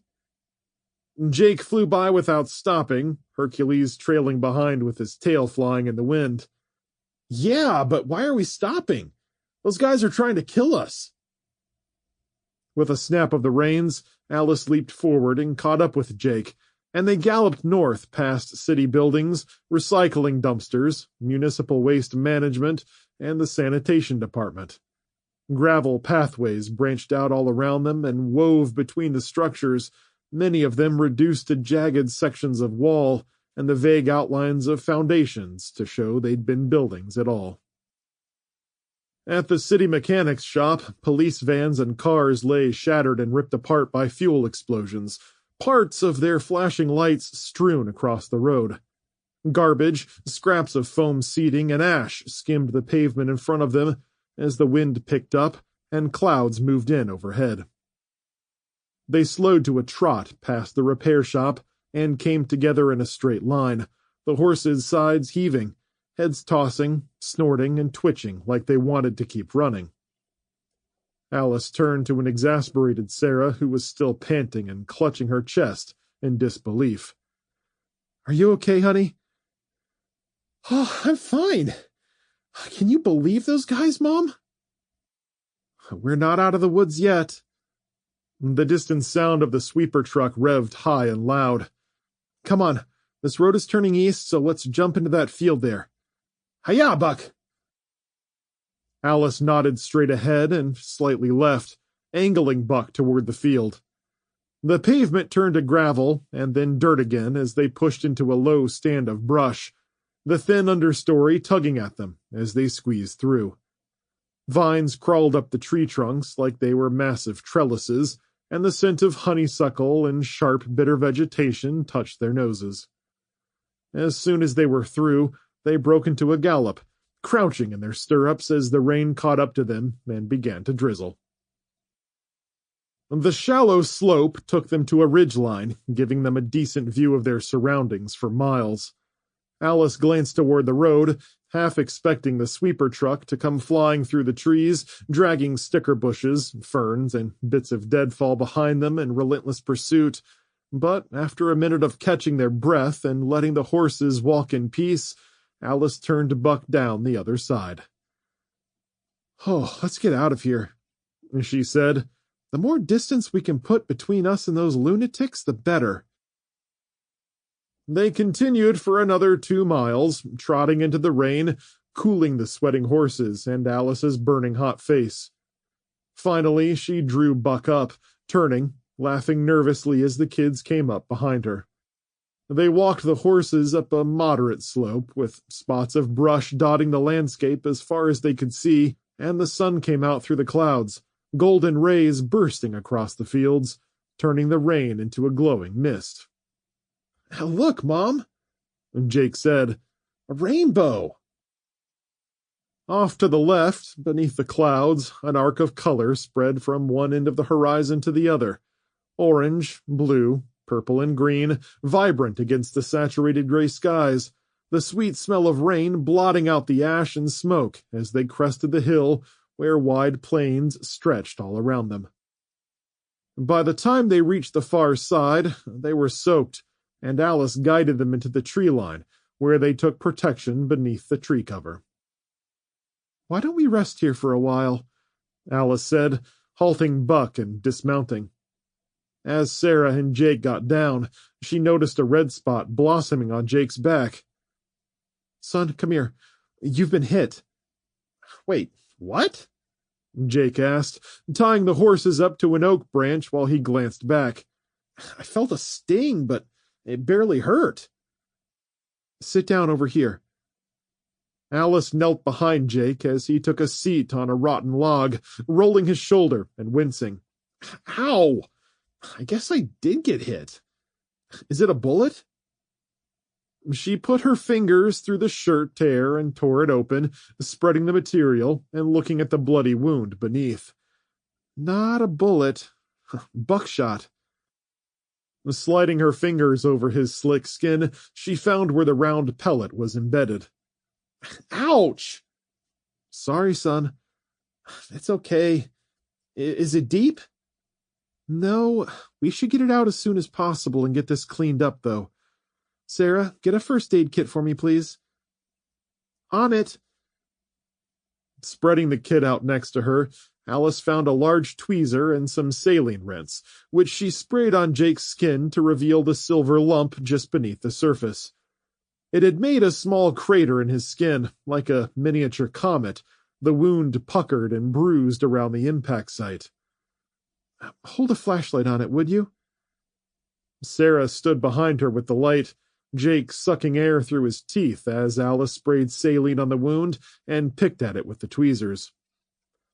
Plucking the piece out, Alice held it up for a moment and tossed it aside, then cleaned the wound more and spread some antibiotic ointment on it. Sarah handed her a bandage, and she dried the wound with gauze before covering it and pressing down with the bandage. There you go, she said. Easy as you please. Thanks, Mom, Jake said, standing, rolling his shoulder with a mild wince. Give me a minute to change my shirt, and I'll be ready to ride. Alice checked out their surroundings as Buck and Stormy found a pond-sized puddle near the trees and put their heads down to drink. Like I was saying, why don't we just rest here for a while? The horses can drink and graze for a bit, and we can catch our wind. They stayed just within the tree line, sitting on a couple of logs that were still dry, Sarah getting some snack bars from their packs and handing them out. Jake changed into a black t-shirt, one of their articles of clothing they'd washed during their stay at Nate and Elaine's. Once settled, they sat on the edge of the forest, listening to the rainfall around them with a soft patter on the leaves, drops hitting the forest floor with the shifting of branches and the sighing wind. Doing okay? Alice looked over at her son as he winced and touched his shoulder. Jake nodded. It just stings a little. I'll be fine. We just need to keep an eye on it and make sure it doesn't get infected. Sarah, you're on duty for that. Make sure your brother gets his dressing changed at least once a day, and tell me if it starts looking red and inflamed. You know he'll forget. I'm on it, Sarah replied. Where do you think we are now? Oh, I'd guess we're a few miles north of Columbus by now. Hopefully through the worst of it for the time being. Yeah, no more people, I hope. Jake snorted. No more people with street sweepers, Sarah added. What even was that? Jake chuckled. If they hadn't been shooting at us, it would have been funny. Running a street sweeper off-road and with a bunch of guys hanging off the sides? Making use of what they could find that still worked, I guess. Alice looked back in the direction they'd come from, the rain starting to lessen. They certainly were no Wilford, Nate, or Elaine, that's for sure. After a short break, when the rain finally let up, Alice called for them to get moving again, and they mounted up and headed north along the tree line, where birds chatted in low warbles and the staccato hammering of woodpeckers echoed through the woods. Chapter 7 James Burton, Chicago, Illinois. Holed up in the office on the third floor, Warm in his soft camp clothes and with a blanket over his shoulders, James took stock of his position again, referencing the maps spread on the desk surface. It had taken an hour, but he'd finally relaxed, shaking off the shudders and shivers that had been constant at first, then tapering off as his cold bones warmed. Rain poured in sheets that were often too thick to see through, sprinkling off the brick, tinkling on the metal fire escape, splashing against his window, and running down in rivulets. There were sharp cracks of lightning, followed by lengthy waves of thunder that rolled lazily on for several long seconds. It was more rain than he'd experienced in a long time, and giving the city a feeling of cold, dreariness, and hopelessness. Sighing, he pulled his blanket around his shoulders tighter and chewed on a high-calorie double chocolate bar he'd found in his backpack, courtesy of the corporal in the refugee camp. The pistol he'd taken off of the man in the alley was beneath all the maps spread in front of him, as he tried to develop a plan for where to go based off of where he'd been and where he was. As best as James could tell, he was somewhere on the south side of Chicago, not a place he'd wanted to be, but driven there by fate and circumstance. Like Denver, the Broad Warehouse District and surrounding neighborhoods were a mix of intact and burned down, a twisting wasteland of buildings, wreckage, and decay. For the 100th time, James traced a line from Hannibal to his current position with his finger, dismayed at what it had taken to get so far and what he'd lost along the way. In circling Springfield, Missouri, he'd run into a sudden horde of refugees fleeing the city. The 1,000 bedraggled denizens had spotted him on his horse, and a group of able-bodied men had given chase, forcing him to kick Amber into a full gallop to get by, only to run into more people who'd grabbed at him and his supplies and Amber, trying to stop him and pull him off the horse. He'd run them over, fired on them with his rifle, and fought through the throng as they slashed and cut Amber on her flanks and shoulders with knives and machetes. After fording a wide creek south of the city, he'd lost the crowd and sprinted away, camping several miles east along the highway and well out of sight. Amber had grazed in a field that night, while he slept outside in the moonlight and a sky full of stars, with just a soft bed of sticks and fir branches beneath his bedroll. He had next run into trouble in Decatur, Illinois, when he'd tried sleeping in an old abandoned-looking barn, only to find it was occupied by people when they returned late in the night from a scavenging run. The small group blocked his way out and demanded James give up Amber and his supplies, but he'd shot 2 of them after figuring out that they had no firearms, driving them back enough to hop on Amber and flee. They threw bottles and rocks at him, striking him and Amber both a few times before he got away. He'd reached Champaign, Illinois, and circled to the north after seeing massive glowing fires in the central and southern portions of town, and a motorcycle gang caught him on a strip of road between fields. 6 of them, on a combination of street bikes and dirt bikes, chased him along the strip with roaring engines, and he barely made the next field before they overtook him. The dirt bikes pursued him through the rolling pastures and foothills, following James as he raced toward the nearest hill, where he hoped the gullies and thick woods would be too rough on their machines. But the drivers kept coming, their faces impossible to see in the darkness as they throttled their bikes, spread out, and chased him. They could go almost anywhere he could, forcing him to drive Amber up a steep hill covered with loose deadfall, logs, and a ground full of stiff saplings. One bike had tried to follow him, misjudged a tree, and was knocked off by a branch to send him tumbling down the hill, with his bike flipping on top of him. The other 2 met James at the top of the hill, and he turned Amber past them, narrowly avoiding being shot as a rider went by. The motorcycles raced along the ridgeline with their engines spitting and sputtering, revving in increasing degrees of volume and pitch as they tore after him. They'd found James waiting atop the hill in a construction lot where several half-built new homes stood on the hillside. He had room to turn Amber and swung his rifle up, and when they flew up a dirt service road into the lot, he unleashed on them, missing the first man completely, but hitting the second, first sending up sparks on the steel frame, and then landing shots to the man's chest, causing him to fall off the motorcycle. The remaining driver sped to the end of the lot, turned, and stopped to pull out a radio. James assumed he was communicating with the riders down the road, and he fired at the man again, scaring him off and down the hill, dropping the radio under the wheel of his motorcycle in the process. James had stayed around the construction neighborhood for the next few hours, Amber resting while he patrolled the area with the bit of ammunition he had left. Rain poured in a constant shower that lasted all night, turning the neighborhood into mud. Throughout the evening, motorcycles echoed through the hills, their engines revving as they closed in on him and formed a constricting ring to trap him. Abandoning his position and the temporary roof over their heads, James avoided the dirt road and carefully guided Amber downhill, with only sporadic lightning bursts to illuminate the treacherous landscape.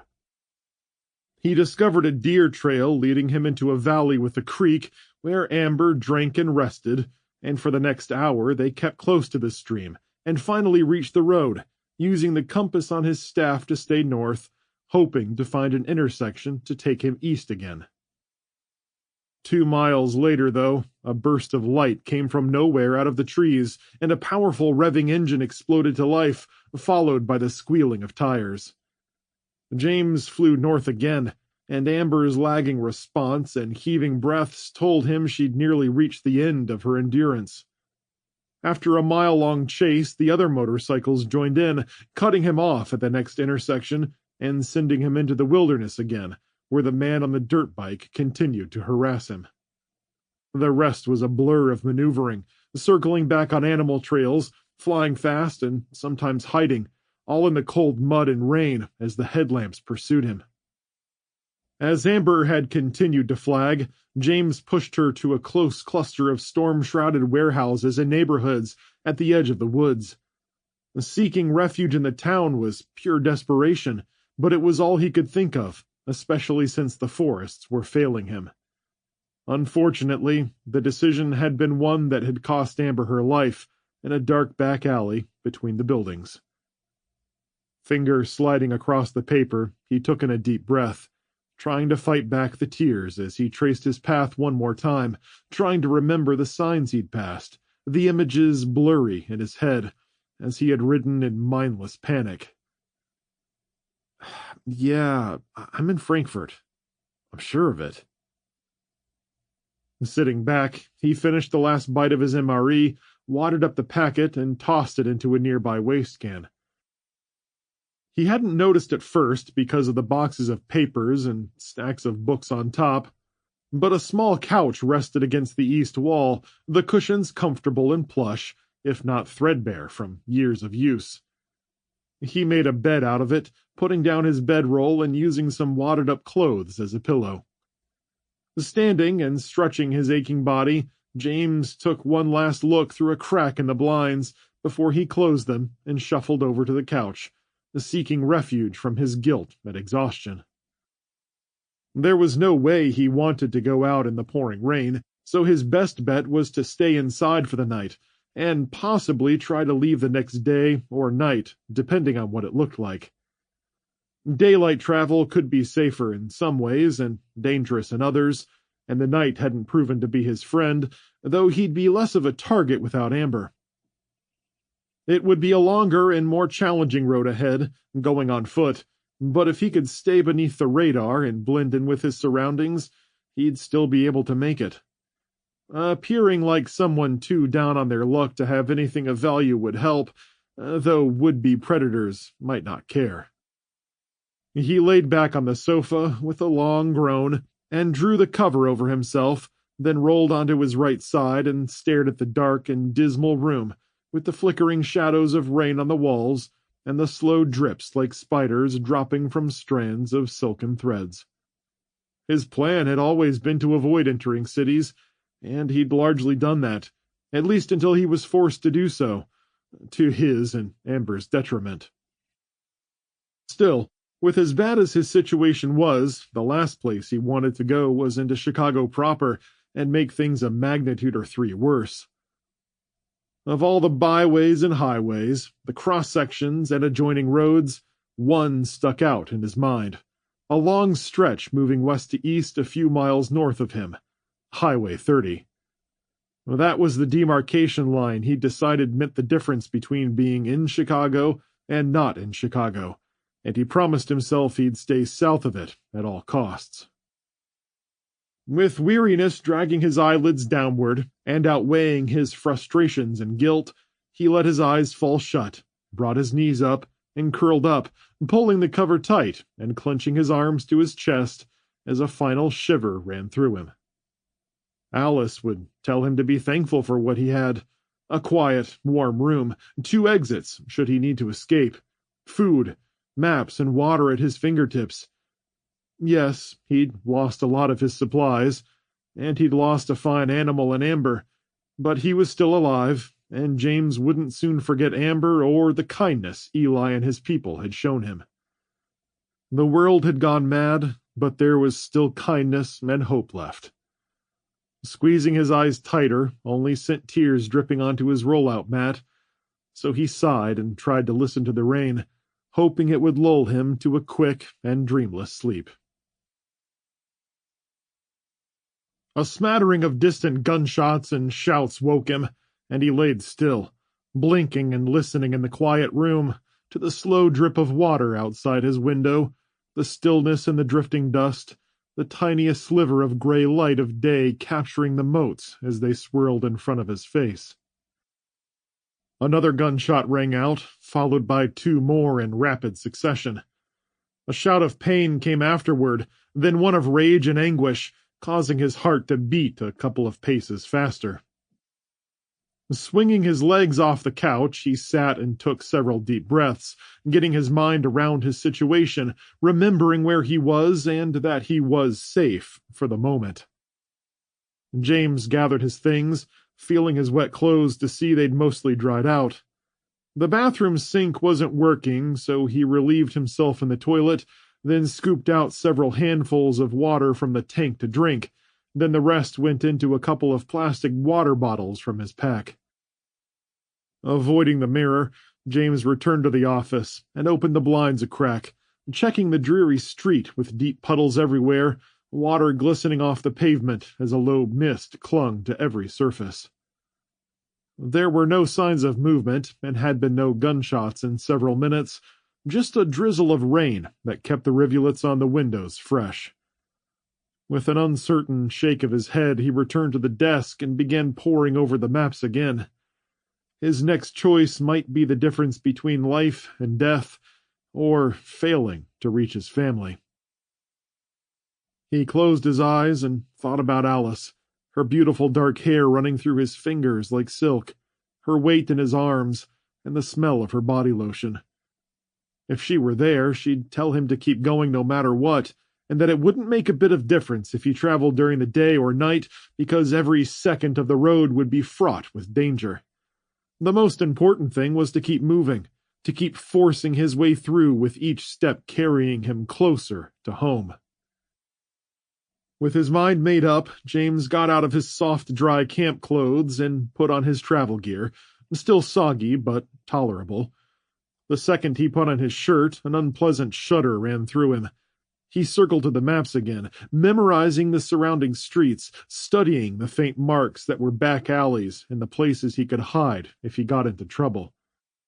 While it had seemed like a vast city before, it was only a small suburb of Chicago, and not the metropolis itself. He could get through it if he kept his head down and moved. Maps folded and tucked securely away, James held his staff in one hand and tucked his newly acquired pistol in his outer coat pocket, along with the box of ammunition he'd gotten. He listened at the door for a moment, just to be sure no one was rooting around through the building, then quietly opened it and exited the office through the manufacturing floor. Descending the east stairwell, James paused at the bottom to peek through the square window. It was dark on the other side, except for small streams of gray light spilling into the warehouse glass, and there were no signs of movement. He stepped out of the stairwell and walked down the center aisle, with machine equipment all around him, as he crept to the south side of the building, where he found a loading dock in the back, and exited through it to avoid the main street. Off the alley was a small patch of grass, and he suddenly changed course, walked over, squatted, and dug some of the moist ground up, smearing it on his coat and stick, and then wiping it on his face. He'd cleaned himself up too much back in the office, he realized, and cleanliness would make him stick out like a sore thumb. Better to be dirty again and blend in than risk catching the eye of some lowlife. Sticking to the narrow back alleys, James crossed from one block to the next, heart racing, breath shallow, as he kept one eye on the higher windows and one on the shadows. Dumpsters provided hiding spots whenever he caught a suspicious sound, or something flitted at the end of the alley. He ran out of large buildings and jogged through back parking lots of still-standing warehouses, sprinting past those that had burned to their foundations. At one of the corners he'd marked on his map, he found a gas station with its tank bays ruptured, the concrete split and peeled upward, the jagged edges of stone and metal jutting up from the ground. There was a mini-mart attached to the property, the front end scorched sideways across the brick front, glass shattered, insides gutted. James approached it with his head on a swivel, checking the dark shadows as rain swept in sideways, blown by a sudden gale tearing through the streets. He stepped inside through the blasted front door, searching the empty shelves for scraps of food. Everything had been stripped, but he fell to his knees and looked beneath the shelves, sweeping out several packs of potato chips, some wafer cookies, and loose hard candies. A few bottles of old milk rolled around in the bottom of the refrigerator, long gone bad, but his persistence was rewarded when he found a bottle of apple juice and several bottles of water in the bottom. He drank the apple juice, the sugar surge giving him a burst of energy within a few minutes of finishing it. After collecting a few more items from the store, he topped off his backpack and started out the front door, until two shapes flowed out of the shadows and slipped toward him. Turning quietly on his heels, he slipped out the back door and into an alley, circling back and going east again before they had a chance to pursue him. James stuck to the ruins like a rodent, becoming one with the husk of the city, keeping to the shadows and listening as another spattering of gunshots fired off to the north in counter to the closer ones. Leaving the warehouse district, he entered smaller neighborhoods with strip malls and smaller buildings and businesses, and he kept to the rear lots and connecting streets to stay out of sight. A burst of violent gunfire ripped from the south, the echoes bouncing off the wet pavement, echoing across the buildings, distorting both the direction and closeness of their origination. The combination of bad weather and urban surroundings confused his ears, and for a moment he imagined being stuck in the city's grasp forever, hunted by violence, unable to find a way out. Picking up the pace, James left the corner of a bank drive-through and sprinted for the next corner, seeing the first signs of trees and open fields in the distance. When gunshots sounded again, they were much closer than before, so close the ricochets off the brick and the shouts of the combatants as they hurled obscenities at each other were crystal clear. When the sound of several pairs of running feet came down the street behind him, James fled the bank and ran for the next corner. Past the rubble of another gas station was a wide-open road leading out of town, with the crowded buildings tapering off to subdivisions in the distance. Sensing freedom, he got out ahead of the throng, creeping quickly and quietly, glancing back repeatedly, losing the group in the misty morning streets. James came to a corner of an intersection, a four-way stop with the streetlights hanging from wires, the signs bent sideways from nearby explosions. In front of him, the sidewalk had cracked and fallen in, exposing the sewers beneath the street, raw sewage splashing around the edges as the broken and battered sewers overflowed from the recent rains. A different set of gunshots came from a southbound street. Shadows shifted in the gloom, and muzzle flashes flickered in the corners of his vision. They were moving parallel to him, but edging in his direction, laughing, cursing, and firing their weapons, though at what, he could not say. The groups would soon converge on one another, and James would be caught in between them if he didn't move quickly. In a desperate race to get off the road, James flew across the street and past a strip mall to a grassy lot with a ditch running across the side. With catcalls and whistles behind, James ran hard and jumped into the ditch, which turned out to be a grassy culvert embankment. Raising his feet, sliding down on his backside, he grabbed the edge of a concrete wall and flipped over to land in 6 inches of water flowing through the culvert pipe. With the violence closing in around him, James quietly squelched toward the circular opening and ducked, huddling on a narrow concrete lip just above the water's edge, waiting to see if the shooters would pass him by. Chapter 8. President Thomas Burke, Mount Weather, Virginia. Agent Harris stood at the door of a side conference room away from Mount Weather's bustling staff. Inside were President Burke, General Pulaski, Marine Colonel Crow, Marine Major Jasmine Spencer, and staffer Cindy Strode.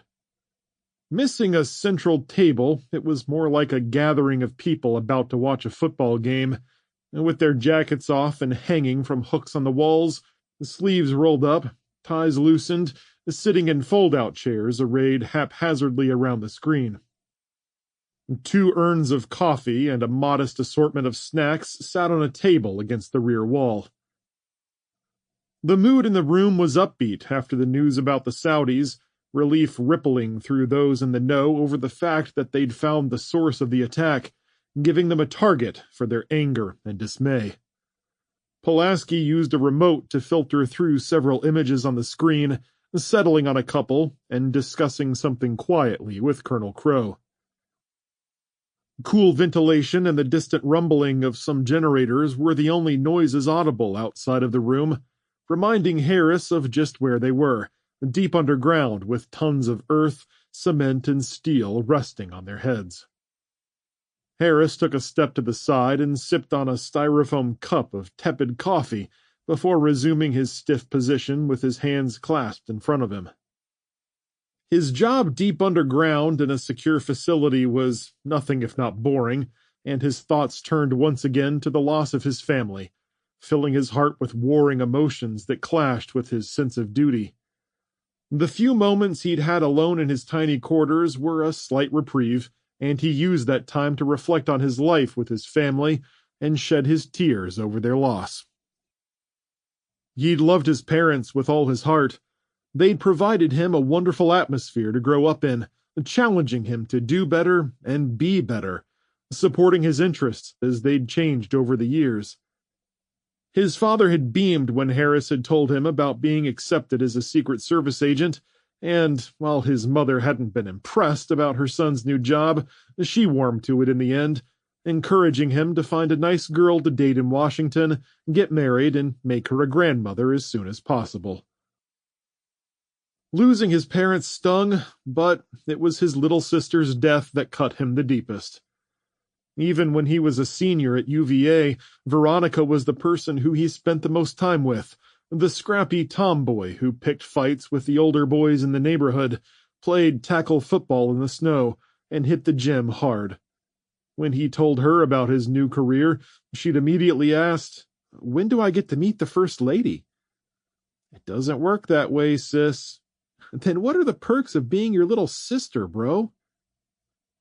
A smile touched him, and his eyes turned glassy as a dozen such conversations ran through his mind. Then he shook his head to rid himself of the haunting thoughts, lest they draw him deeper into a pit of loss and despair. "Hey, Harris, get over here." Harris stiffened and blinked as the president waved him over and patted the chair next to him. "Come on, Agent, have a seat." Pardon me, sir? Sit, please. I want you in on this. Are you sure? I'm sure. It's better than standing by the door all day. That's my job, sir. I'm still the president, Harris. Park your ass. The agent nodded and stepped briskly to the chair, circling it and sliding into the seat in one smooth motion. General Pulaski and Colonel Crow shot him odd looks, but didn't argue with the president. What am I looking at, sir? These are satellite feeds over Saudi Arabia we picked up over the past 24 hours. Don't we have an agreement with Saudi Arabia to refrain from aerial surveillance of their country based on a recent arms deal? That, Burke laughed, wasn't exactly ever adhered to. Mr. President, are you... General Pulaski started to interrupt, but Burke put a hand up before he could continue. Harris has my complete trust, General. Relax. Anyway, prior agreements wouldn't mean diddly squat anymore anyway. We need to be positive they're not readying some attack to take advantage of this situation. Burke pointed to the screen. And these images will show us exactly that. He nodded to General Pulaski. Go ahead, General. Yes, sir. The heavy-set man edged forward on his chair and gestured toward the screen, which showed a saturated image of an area marked Saudi-Iraqi border. All Harris saw were a bunch of crisscrossing highways, the vague outlines of large buildings, and miles of sand. Pulaski flipped through several similar images with unique structures and digital markings Harris figured were for some sort of internal, unknowable processes. What you see here is the border between Saudi Arabia and Iraq.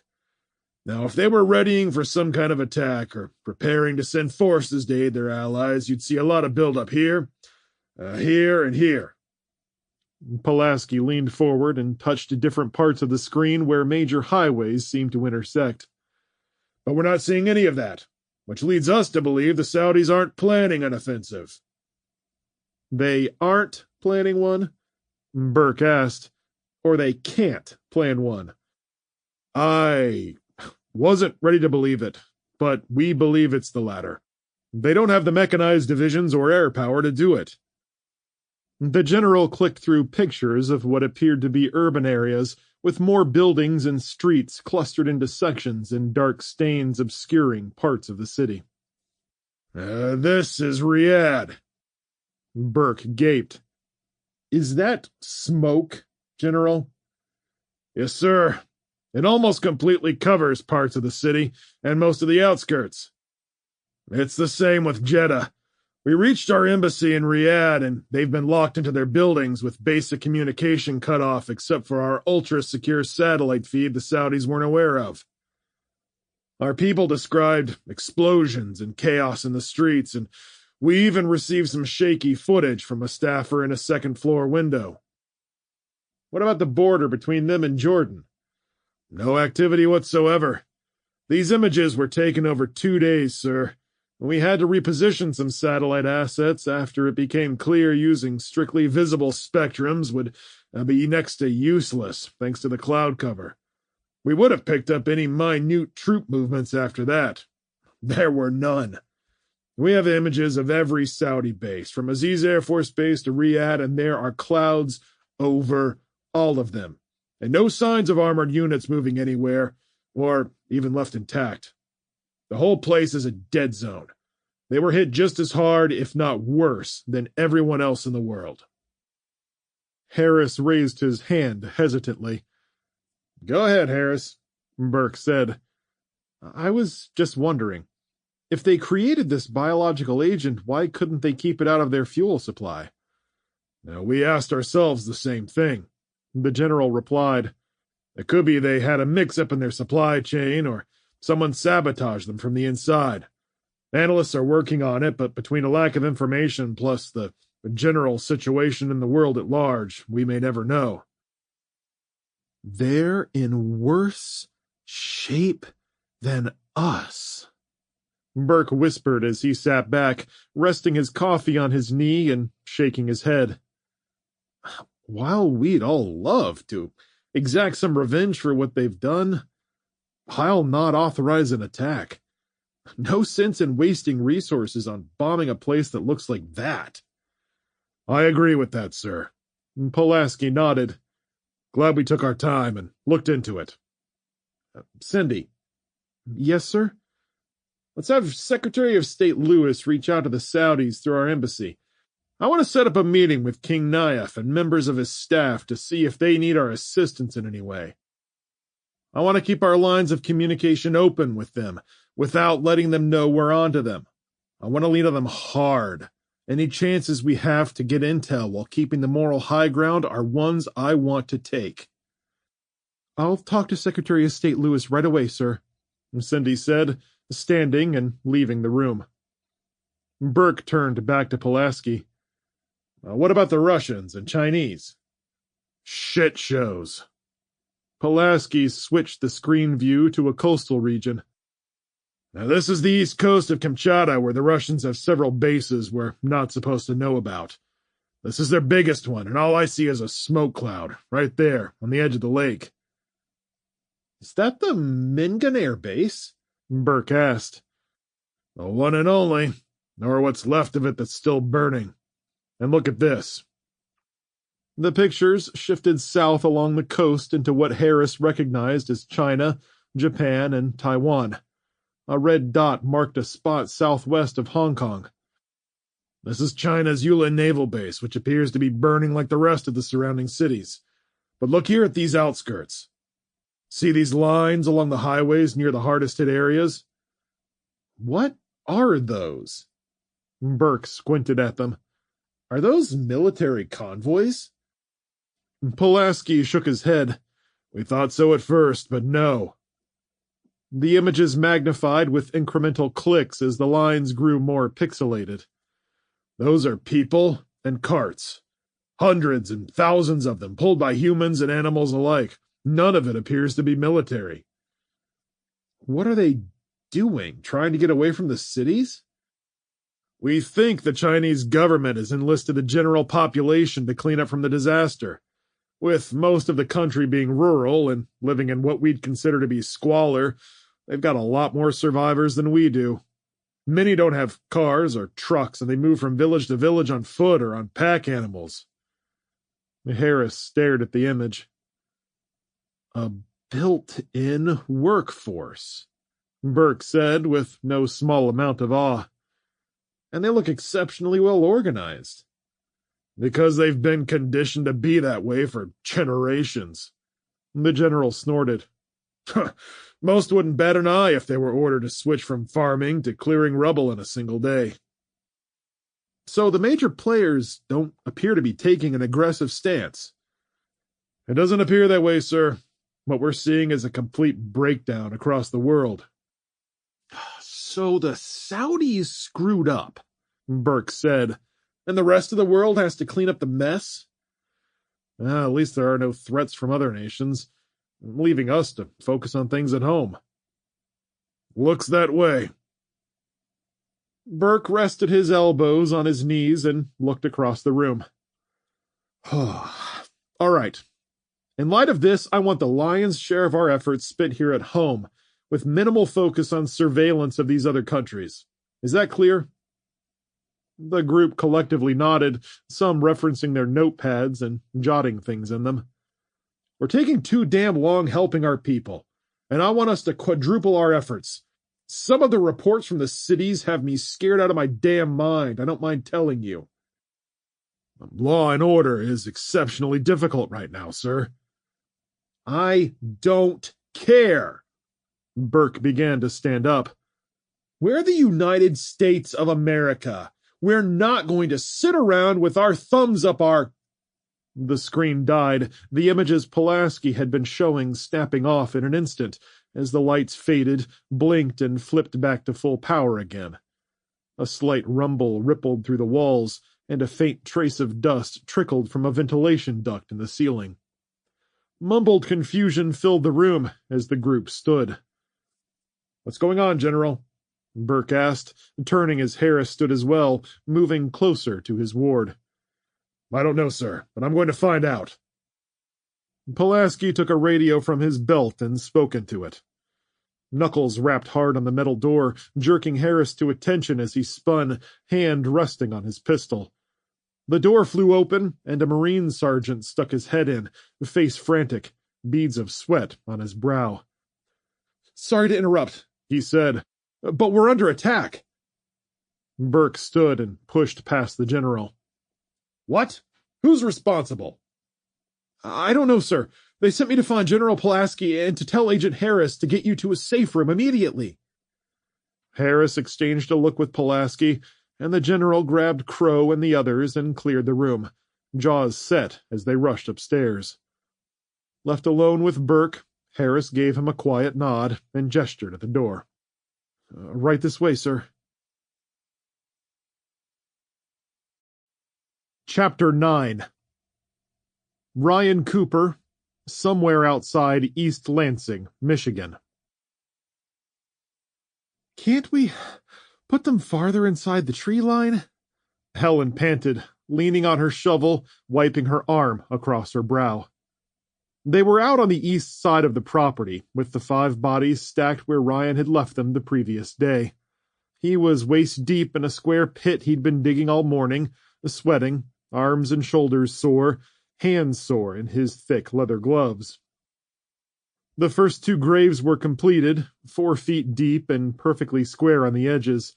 Ryan had made 2 more roughly shaped holes where Helen was standing, using the tractor's middle buster to turn up the soil and make it easier to get started, and Helen stood next to the pile of dirt he'd made, taking a break from her turn in the hole. "I thought about it," Ryan replied, "but I want people to see these graves if they come onto the property again." "But we can see them too. Every morning. A reminder of what we did." "A reminder of what we had to do. To defend ourselves," he corrected her gently. When she only glanced at the corpses with a sad frown, he slowly climbed out of the pit and put his arm around her. "I know it's not perfect, and it hurts to know we actually took people's lives, but these graves also serve as a different reminder." "Which is?" "It could easily be us instead of them." His tone darkened. "And if you think these people would have given us half the respect we're giving them, you'd be sorely mistaken. I imagine they would have just thrown us out in the woods along with the dogs after they put them down." Helen's frown deepened. "That's a terrible thought." "That's why I'm leaving the graves out here as a reminder. To their friends of what we'll do to defend ourselves, and to us that we must always be vigilant." This world. I don't like it, Ryan. I don't like what it's become and what it's turning us into." He kissed her forehead and hopped back into the grave, staggering a little on the loose soil before plunging the shovel tip into the dirt and leaning on it. "Best way I know of to deal with it is to just keep digging." "Move over. I want to keep helping." It was Ryan's turn to frown. "That's not necessary, hon. I'd hoped to get this all taken care of before you even noticed it." A tear streaked down Helen's cheek as she leaned her shovel against the tractor.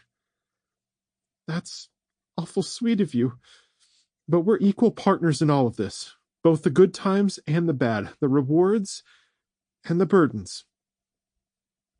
Ryan stared at her for a long moment and then nodded. "Fair enough. You can start moving that loose dirt out of the other 2 graves. Just drag it over to the main pile, and I'll use the tractor to push it over top of them after we lower them inside."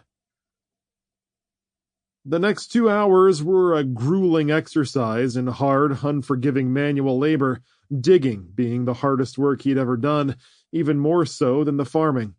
And by the time they had all 5 graves carved into the earth, Ryan was beyond sore, his wounded calf aching beyond belief, his arms and shoulders weak and shaking. Helen's white t-shirt was covered in dirt, the front of her jeans stained dark, her once white tennis shoes turned brown. The sun crept higher above them, filling the increasingly blue skies with light and glinting off the majestic red maples lining the lane. Birds kept them company as they labored, and the trees seemed reverent in their gentle rustling as the constant breezes ebbed and flowed to soothe their sweat every time they popped their head out of one of the holes. "Why are you grinning?" Helen asked, stopping to lean on her shovel, wiping the sweat with a dirt-stained sleeve. Don't worry about it. It's silly. No, I want some of that positivity you've got going on. Well, he smiled. I couldn't help but think how fast the batteries are charging right now, and how much juice we must have in the house. Helen smiled and looked up, shielding her eyes with her hand. It's a beautiful day. Prettiest one in a long while. Makes me want to just sit out back and relax if we didn't have so much to do. We should be finished here soon. Then we can get back on with what we need to be doing. Plenty left to get done, so we're ready for when James, Alice, and the kids come home. I want them to be shocked by how well we've kept things here. Helen nodded, winking at him. The bullet holes will be a real shock, I'm sure. Ryan laughed, and the pair got back to their work, Helen clearing the last grave, then Ryan jumping in and digging deeper with the shovel, finding a rhythm to the work, fighting through the pain and discomfort, plowing through the last foot of dirt quickly and thoroughly. Finally, he leaned on the side of the grave with a groan. Are you okay, dear? Oh, I'm fine, he replied, climbing out, unwilling to let himself rest. I just want to finish with this and move on. Let's put them in now. Ryan's shirt was soaked with sweat, and with both of them out there, he didn't bother using the tractor to lower the bodies in. Instead, he took their arms while Helen took their feet, and together they moved them to their respective graves, stooping to lower them as far as they could before dropping them in. Ryan avoided looking at their faces and thinking about who they'd been before everything had happened. People with families, hopes, and dreams who'd made enough bad choices to wind up being buried on the edge of a field. He started up the tractor and used the bucket to shovel the dirt over the graves, filling them to overflowing, and then ran across the graves with the tires and bucket to tamp them down until there were 5 neat mounds sitting side by side, deep and covered well enough to keep the smells buried, so that scavengers wouldn't be able to dig them up. After getting out and surveying their work, Ryan threw the tools in the bucket and started to climb into the tractor when Helen gently grabbed his arm. I think we should say something. Don't you? We've done a lot for them already, Ryan said, pausing. We could have left them for the coyotes. But we didn't, because that's not the kind of people we are. They were our enemies, but they've passed beyond this world now. It's still our duty to try to be the better people in some form or fashion. Ryan backed out of the tractor and eyed the graves warily. I'm not sure I'd know what to say to them. You'll think of something. Anger, forgiveness, something in between. Whatever it is you have to say, we shouldn't leave this unfinished. She took his hand in hers and squeezed gently, and he nodded and stepped over to the graves. I know where I'm headed when I die. And I sure hope you all knew, too, because it's too damn late now. Y'all might have been good people before all this started, or maybe not. This sort of a thing will turn a good man bad before he even realizes it. Oh, but either way, I forgive you for trying to kill myself and my wife and take what belongs to our family. Ryan's throat constricted as the tumultuous emotions flowed through him. And I hope and pray with every fiber of my being that we never have to kill like this again. I'll do my best to keep it from happening, but if we have to, we will. May God have mercy on you and keep your families from harm. Helen was nodding by the time Ryan stopped speaking and whispered quietly, barely loud enough for him to hear. Amen. Ryan followed Helen from the chicken coop down to the house and into the kitchen, with baskets of eggs in their arms, faces and hands dirty from the digging, feeding the animals, and doing some general cleanup. They placed their baskets on the breakfast bar and washed up, turning and smiling at one another as they dried off their hands and leaned against the counter. "Another day's work done," Ryan said, crossing his arms. "And here I was thinking that we were done with farming when we retired." "Just when you thought you were out, they pull you right back in." Helen laughed. "We've still got to bring down the milk from the barn. You'll have to run that ATV every day to bring those containers down. That'll make a lot of noise." "I'll use the wheelbarrow from now on." Helen frowned. "Oh, I wasn't saying that.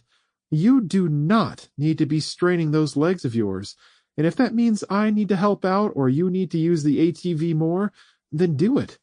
It's not like the gasoline is going to stay good forever, after all." "Still, better to draw less attention. And the leg is feeling better, too. I should be able to walk them down without too much hassle." "You're not as young as you used to be, Ryan Cooper." Helen crossed her arms. "You've got to let yourself heal. A bullet went through your leg. Even if it didn't do any permanent damage, it's still no minor injury." "I'm not as young as I used to be, but I'm at least twice as tough." "Tough? Huh." Helen laughed. "Stubborn, you mean?" "Another truth." Ryan grinned before sobering. "But I can get the job done without running that ATV.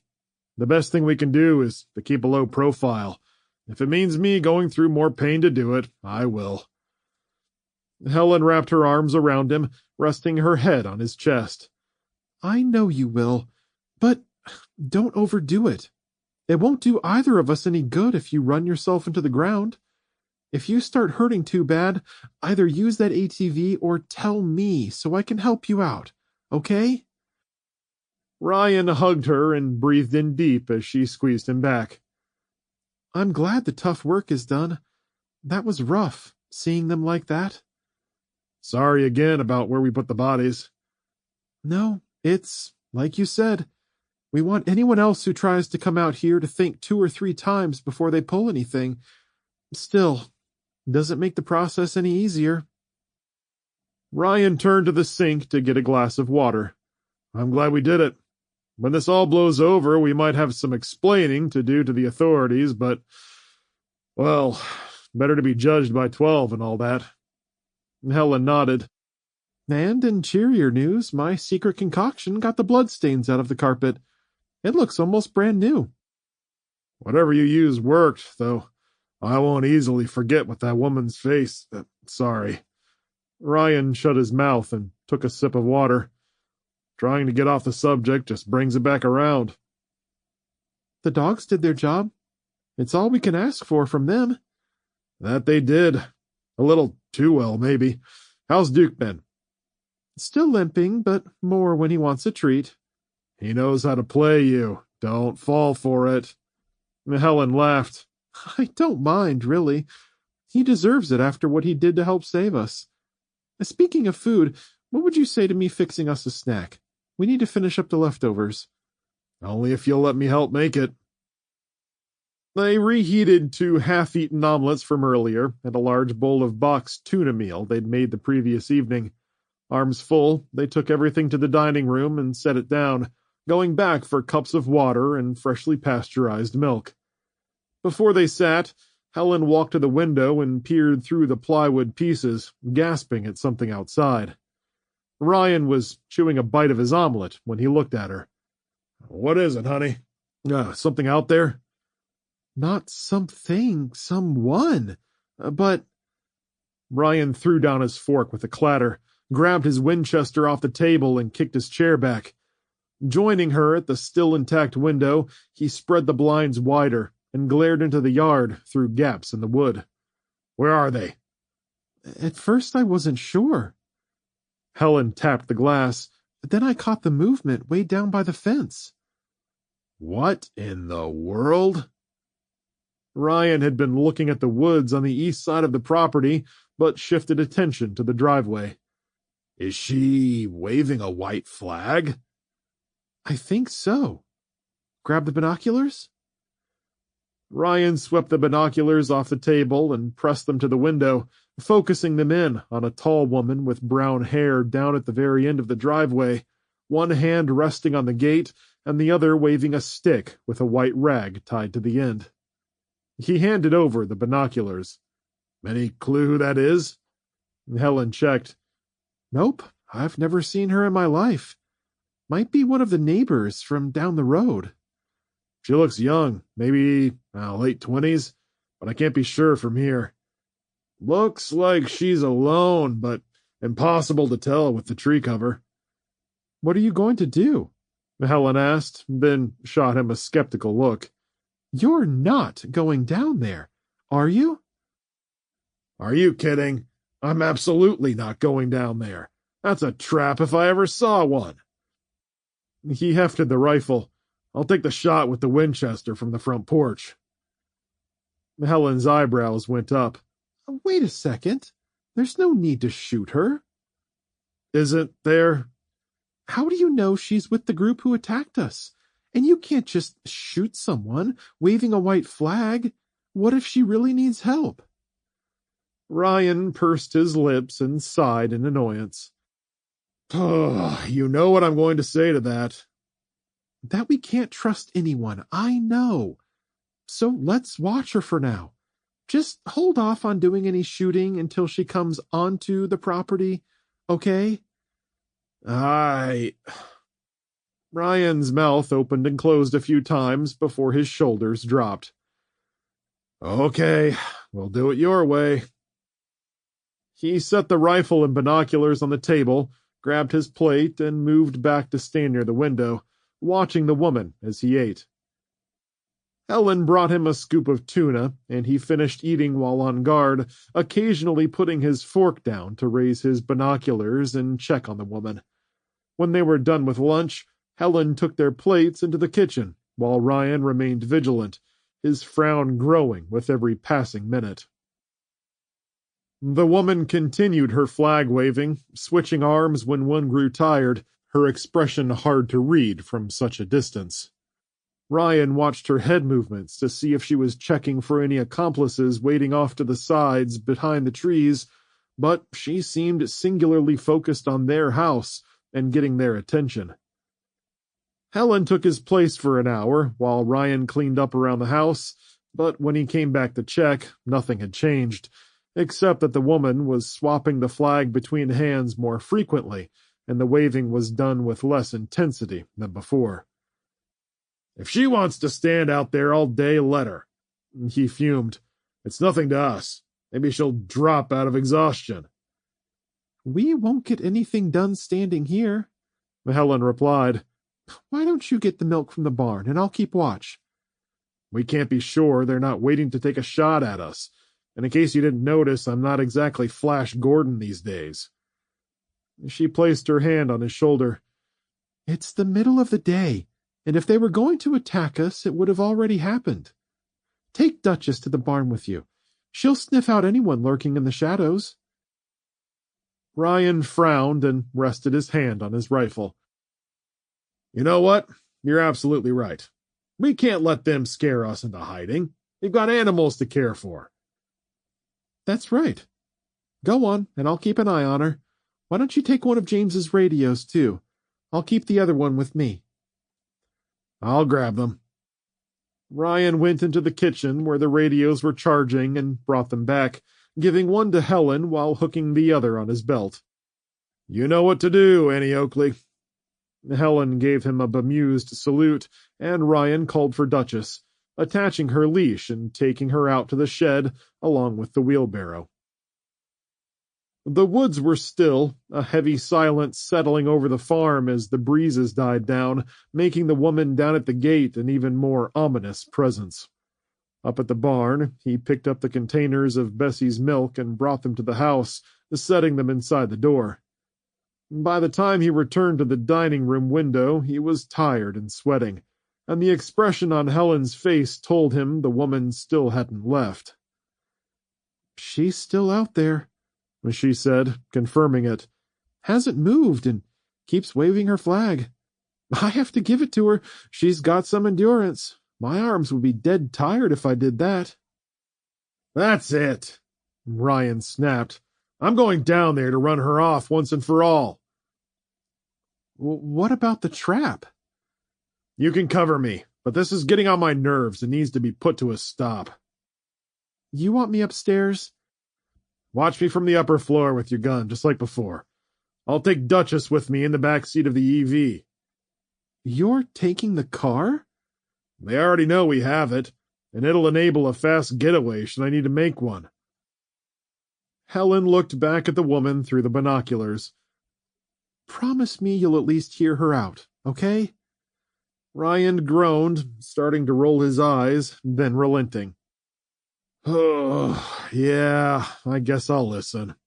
If I don't like what she has to say, though, I'll run her off." "Fair enough." Helen nodded while Ryan took Duchess outside and walked gingerly to the EV, putting the dog in the back before climbing behind the wheel. His right calf was stiff, forcing him to put the seat back a few inches so he could stretch.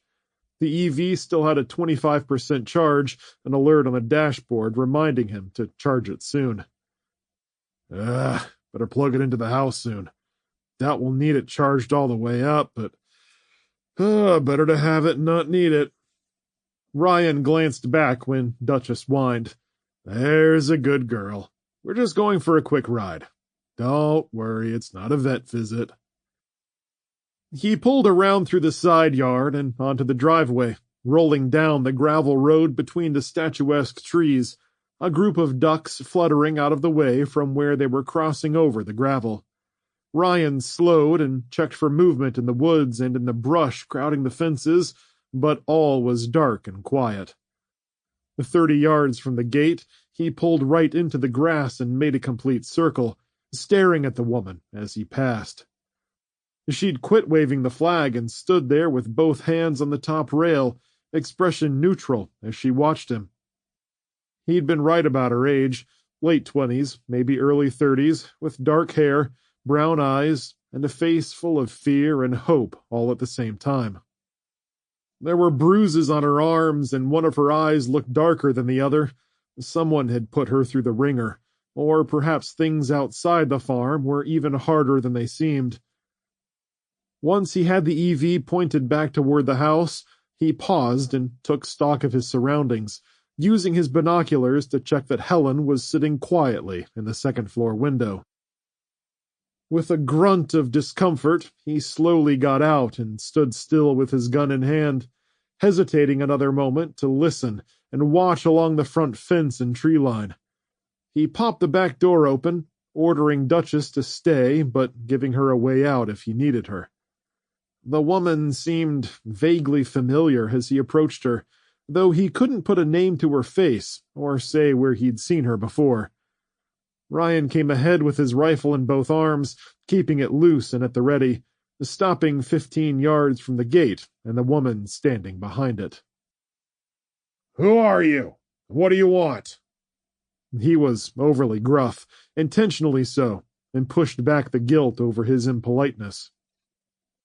An uncertain smile tugged at the woman's mouth, and when she turned her head, he could see the remnants of a deep, old bruise on her left eye. "Glad you came out. I was getting tired. You'd think a stick wasn't all that heavy, but—" "Who the hell are you, and what the hell do you want?" Ryan growled, looking around and still seeing no signs of subterfuge. She stuttered. I'm Sandy Crenshaw, wife of Chase. We live just down the road and—" "Was Chase one of the men who attacked us the other night?" She glanced away for a moment, hesitating, then the words came out in a rush. Yes, he was. Look, sir, I've got a sick child. He's in a bad way and needs antibiotics, if you have any. I don't have anywhere else to turn." "Oh, that's rich." He laughed, genuinely amused at her brazenness. Oh, you've got a lot of nerve, Sandy. Why should we help you when you attacked us? Sandy rested her hands on the rail, pleading with him. What he did was wrong, okay? But I swear I wasn't involved. I told him not to go, not to trust Jack, to not try and steal from other people, but he did it anyway, and I can guess what happened to him. He never came home, and my child is sick. I can't. Her eyes turned glassy as emotion welled in her chest. I can't lose him. He's a good boy. He's not like his daddy. I hope he never turns out to be like his daddy, truth be told. And he doesn't deserve to die like this. Please, if you've got any kind of heart. Ryan's curled lip slowly lowered as he listened to her, the mention of the boy short-circuiting his planned retort to the woman's begging. Your son's sick? Yes. Son of a... Ryan groaned and sighed heavily. Ugh. What's his name? Stephen. What are the symptoms? He won't eat but a little soup and water. Cold, even though he sits close to the fire, and he's got a temperature pushing 101. Hasn't been this sick since he was a baby. Sounds like an infection. Could be viral, but how long's it been going on? A few days now. Keeps getting worse. Probably bacterial, if I had to guess. Ryan rubbed the bridge of his nose. And you say you live close by? About 6 houses down. There a reason you came to us instead of friends of you and your husband's? I didn't know what else to do. The others are... They're all bickering and fighting and don't have much in the way of supplies. Plus, I figured since Chase didn't come back that y'all were still standing. Bold of you to come seeking help from the people your friends and family attacked and tried to steal from. What makes you think we'd help you after what your people did to us? Sandy's expression dropped. I just thought I'd come down and ask nicely. Not for my sake. For my son's. Ryan's resolve cracked just a bit, and he searched her eyes for any signs of a lie before sighing. All right, Sandy. Meet me here tomorrow and I'll see what I can do. I'm not promising anything. Understand me? Sandy's eyes widened at Ryan's unexpected response. I understand. Thank you. Ryan bristled, his frustration boiling over, with Sandy the only person to direct his anger toward. Your people, your husband, shot at us. Tried to kill my wife and me. Shot clear through my damned leg. Ryan took a deep breath and released it slowly. I should just put a round through your head to keep more problems from coming up. Sandy gulped, taking a couple of small, shuffling steps back before Ryan rolled his eyes and held up a hand. I'm not going to. I'm pissed off. Understand, Sandy? If you people had come to talk first, then we could have been working together from the start instead of dealing with this bull. I'm sorry for that, she replied softly. I can't make up for what my husband and the rest did. What he did. Her voice dropped as she rubbed absently at her bruised arm. Please, if you can, I'm begging you to help my son. Ryan started to step back, shaking his head. Not now. I need to think this over some more. Tomorrow morning, be at this gate and come alone. Bring something to trade, and I'll try to see what I can do. Her whole person melted in gratitude. Thank you. Thank you. Stephen and I both appreciate it. You bet I'll be here. Thank you again. Ryan.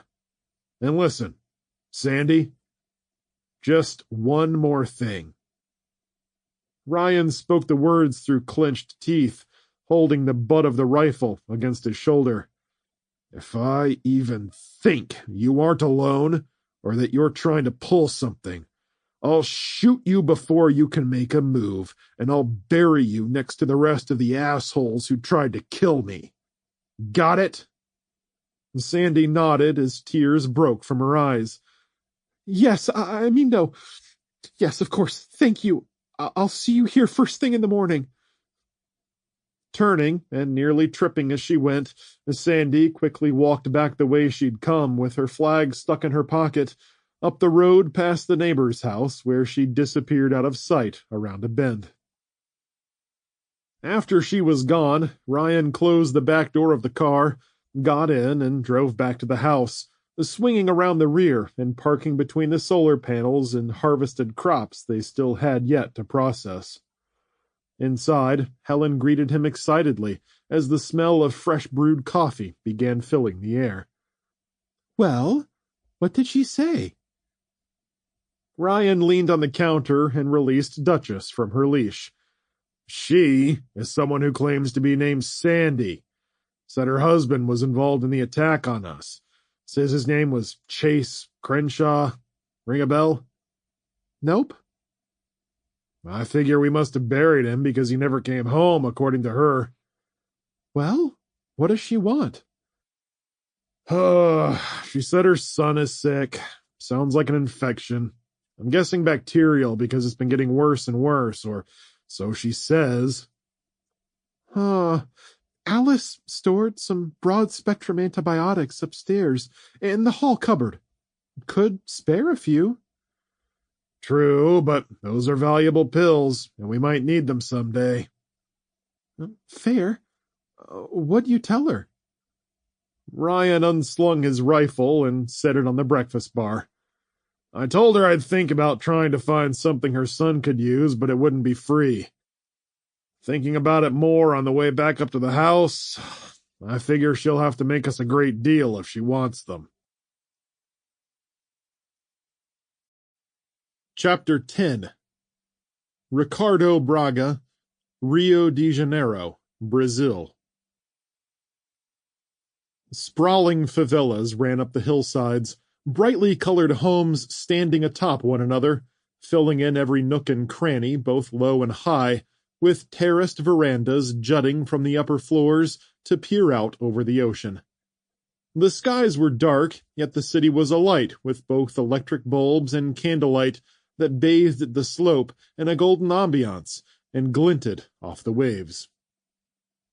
Boats out in the harbor had burned and sunk, the warehouses having gone up in flames or were already looted, many in the lower favelas living like despot kings.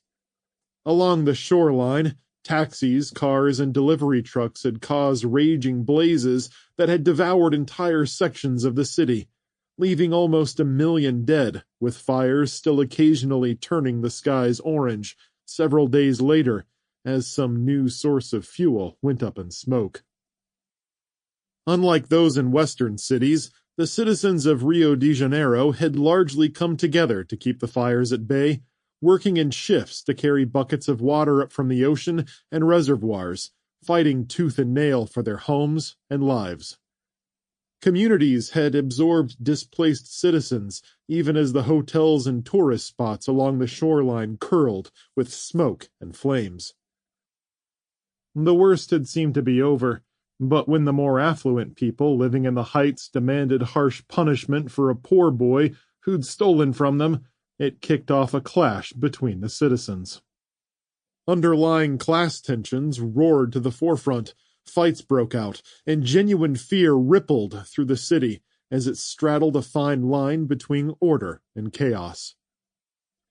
Unruly citizens overwhelmed the high-rise homes out on Iramos Point, looting, destroying, and putting them to the torch, while the surrounding favelas remained unspoiled, Christ the Redeemer standing atop Mount Corcovado, overlooking the city with outstretched arms. Ricardo Braga and his family sat in their home around a small kitchen table, with modest decorations on the walls, a large wooden crucifix, and an image of Jesus above the doorway. Lanterns burned in the corners and sat on the windowsill, filling the room with a warmth that contrasted with the soft sounds of the ocean in the background. Marcia stirred a big pot of barbecued beef and corn, the rich smells drifting through their home.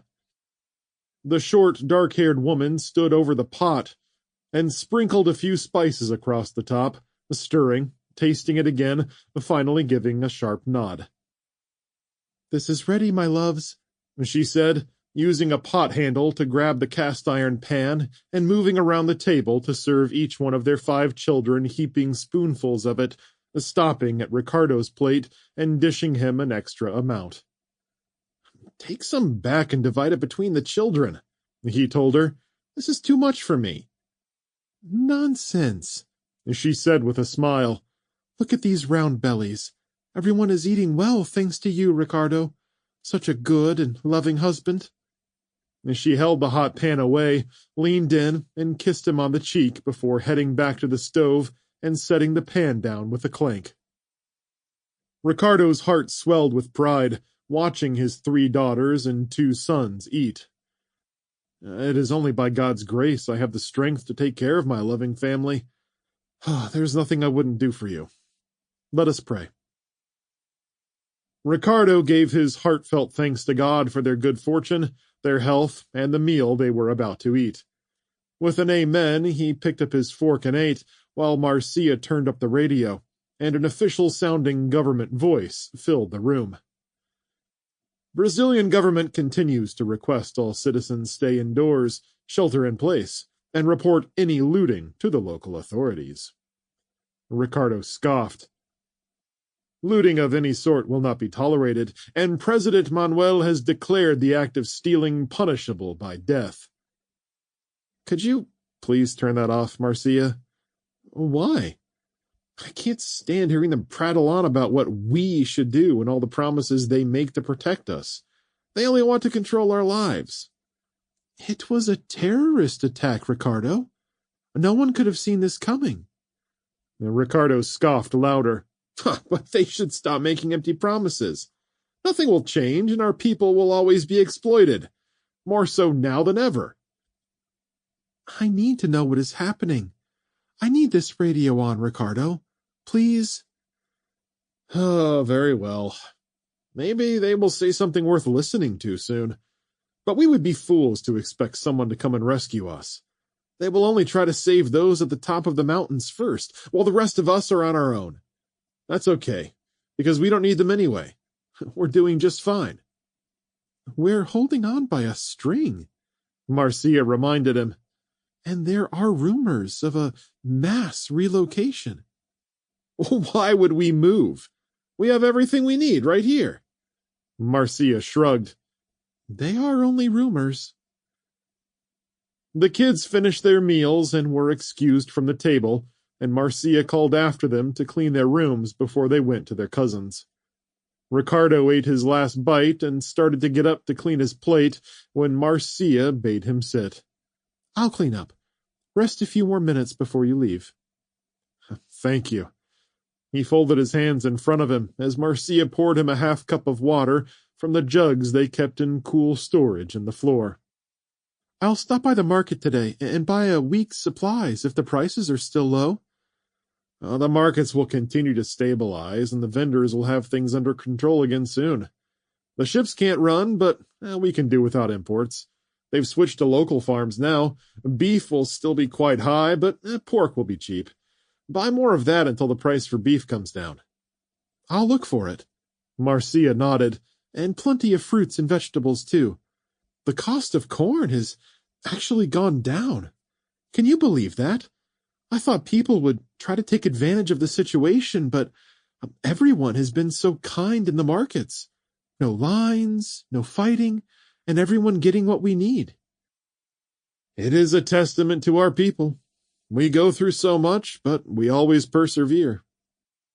My only concern is the value of our money. What if the real becomes worthless? The vendors at the market will honor it still, out of pride. If not, we still have the valuables beneath the floor. Marcia stood by him with her arm resting across his shoulders. Heirlooms, and things I'd rather not part with. He patted her hand. It should not come to that, dear. It's time for me to go. At the door, Ricardo hugged and kissed her. Keep an eye out, dear. If you see looters, let Lucas know. He'll know what to do. I will. Have a good day. Ricardo said goodbye to his kids, laughing as they all stormed in and hugged him. Then he was out the door, descending the winding stairwell, crossing a short bridge to another landing, and smiling at the family sitting on their porch. He climbed down a steel ladder that creaked and groaned under his weight, and at ground level he jumped off and landed on the cobblestone street, staggering a bit before heading along the winding lane to the construction site, where they were clearing debris from a badly scorched collapse. Dogs barked and citizens shouted up into the heights, and the distant sound of music came warbling in on the wind from the direction of the market area, filling him with a sense of peace he couldn't explain. People pushed carts packed with goods, carried baskets, and traded on street corners. They'd turned small warehouse buildings into hospitals where the injured could receive care. Nearby parks bustled with children and mothers. It's truly a miracle, he thought. Ricardo moved with a hop in his step, entering the lower levels along the shoreline, where the smell of char stung his nose and eyes. Around a bend in the hill where the tourist restaurants used to be, the scene opened to a blackened hillside with a spillage of bricks and steel, glass and furniture, in an ever-shifting pile of junk. People stood on the outskirts with gloomy faces, watching and waiting, and hoping beyond hope for their lost family members to walk out of the rubble. Workers just coming off shift dragged their feet as they left the worksite, smears of dirt on their masks, their gloves pitch black, some bleeding from cuts and scrapes.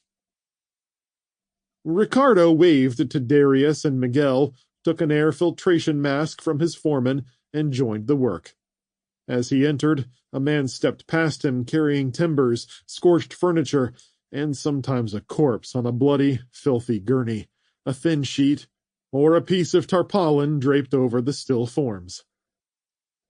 He fell into line with all the others, grabbing an enormous chunk of stone and handing it to the person behind him. More debris followed, an endless conveyor of rubble, winding like a snake into the thickest part of the collapse. While the bulk of the workers concentrated their efforts on one spot, others climbed over the hillside like insects, using blunt objects to bang on things, seeking out survivors, and testing the stability of the structures.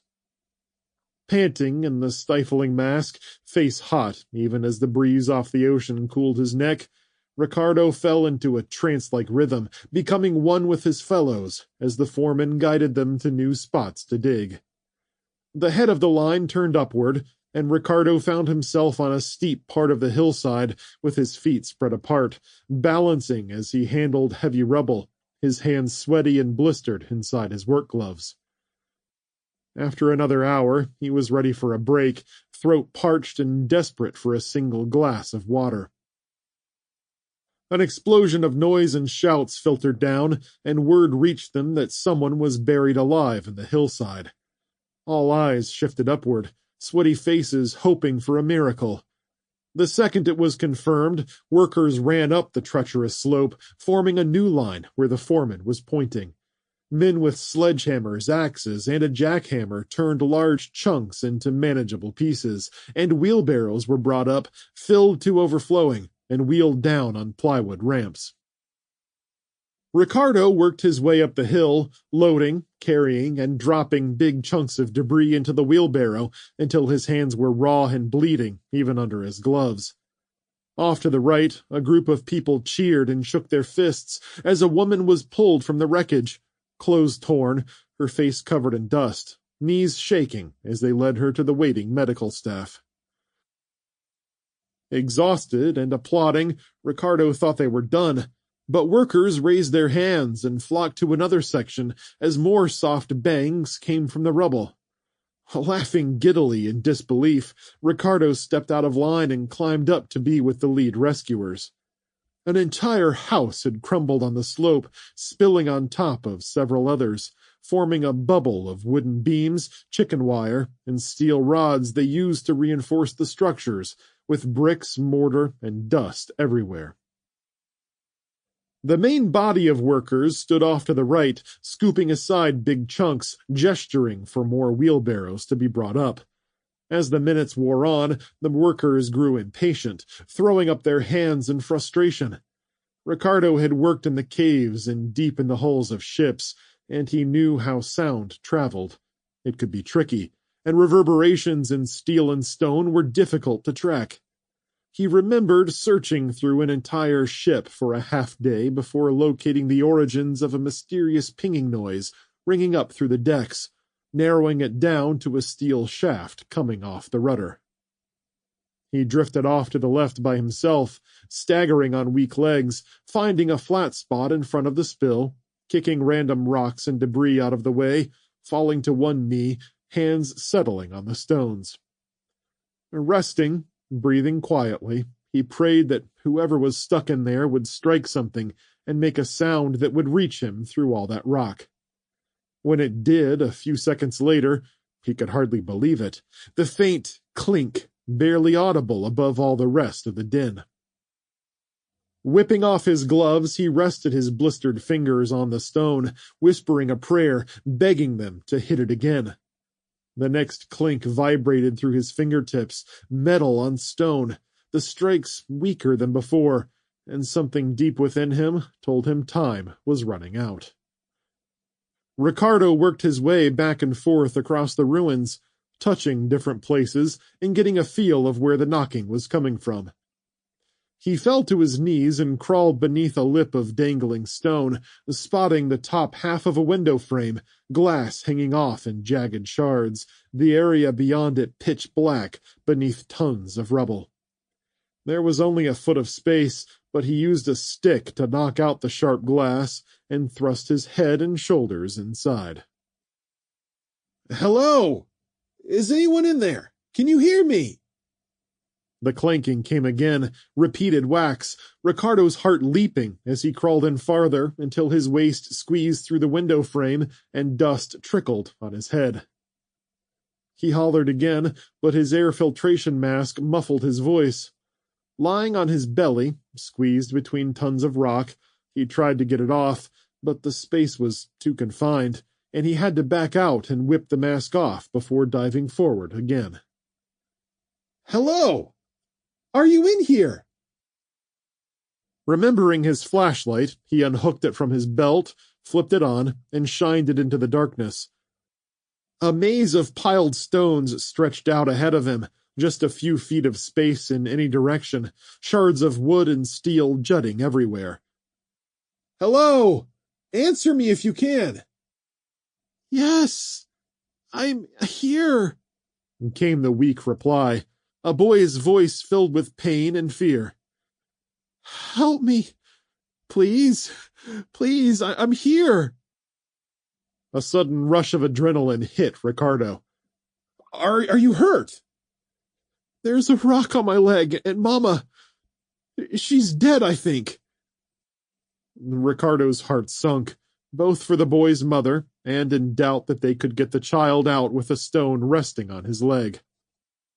"Okay, I hear you. We're coming to get you. Don't move." Despite the slim odds, Ricardo backed out of the hole, got to his knees, and stood. By then, a crowd had gathered around, the foreman grabbing him by the shoulders and shaking. "Did you find someone?"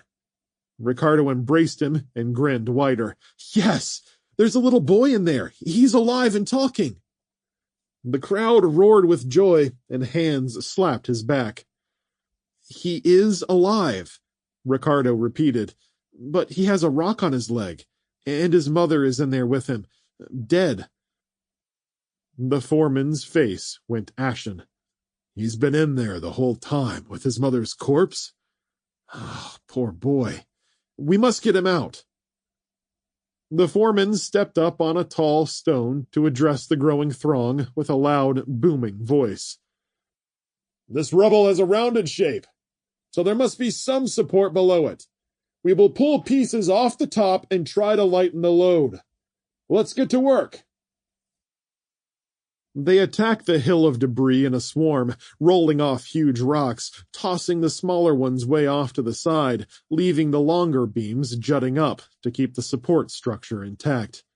From the air, it would have appeared as though the mound took on a life of its own, the pieces of rubble shifting, the people groaning as a large section collapsed and fell in.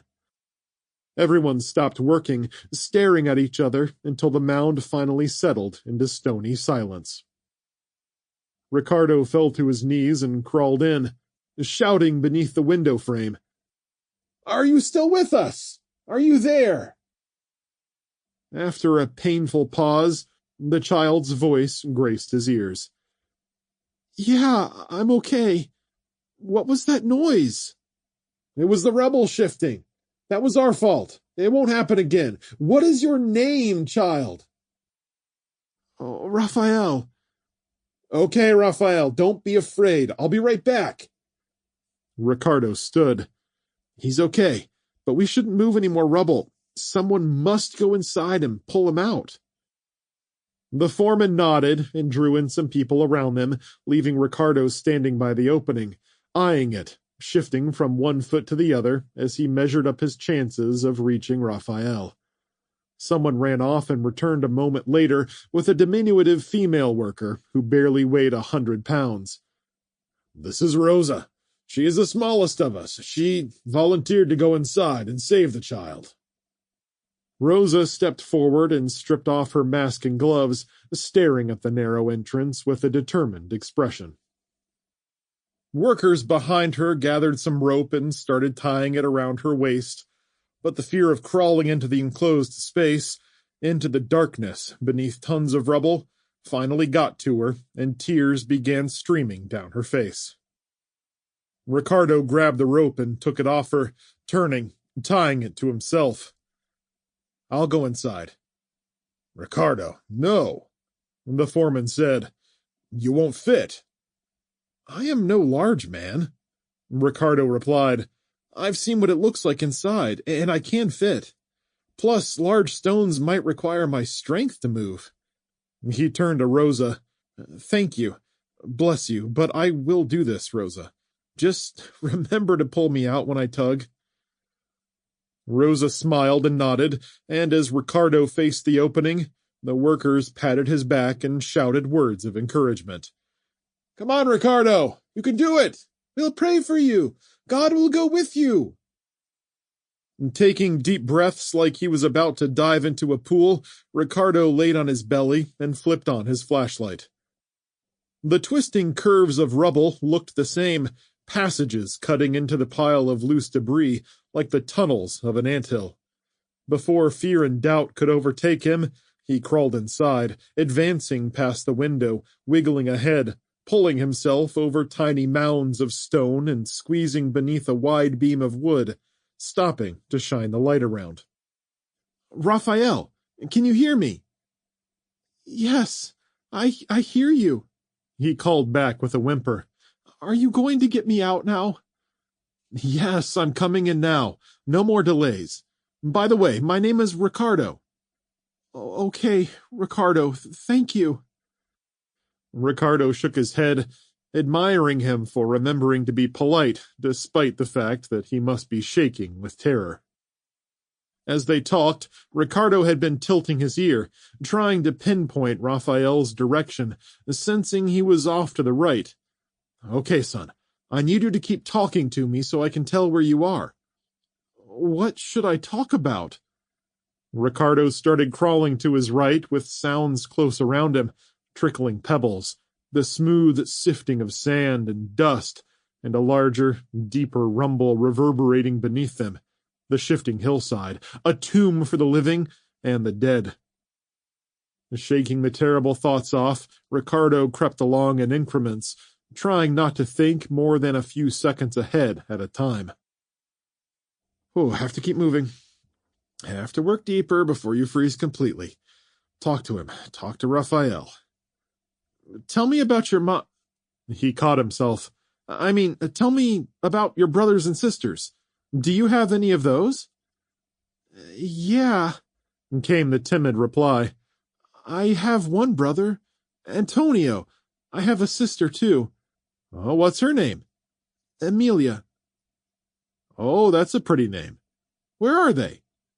They were staying with my cousin when our house fell in. Ricardo breathed a sigh of relief. Oh, well, I'm sure they're safe, Raphael. What is Antonio like? While Raphael talked, Ricardo focused on his voice, tuning out his fear and claustrophobia, imagining God's hand holding up the massive pile of stones above his head to soothe his mind.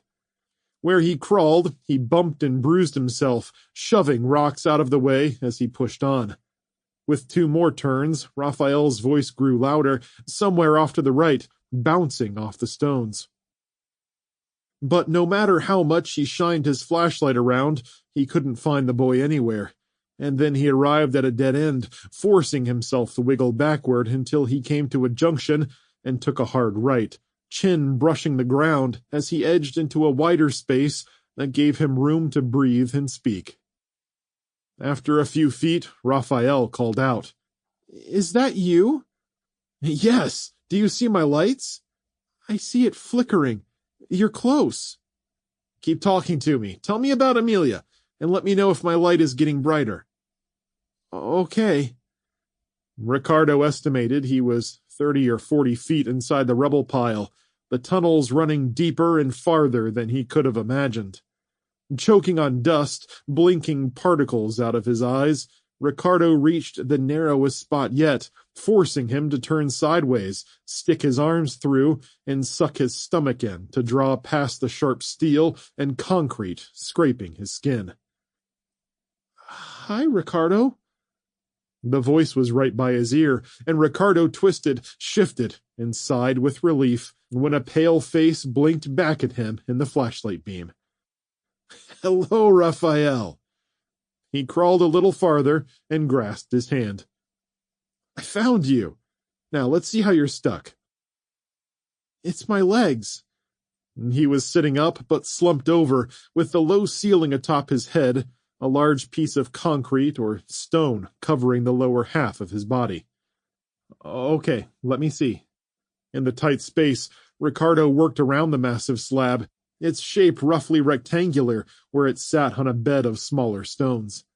As he worked his way around, his stomach sank, seeing how impossible it would be to move the rock without causing more damage to his legs.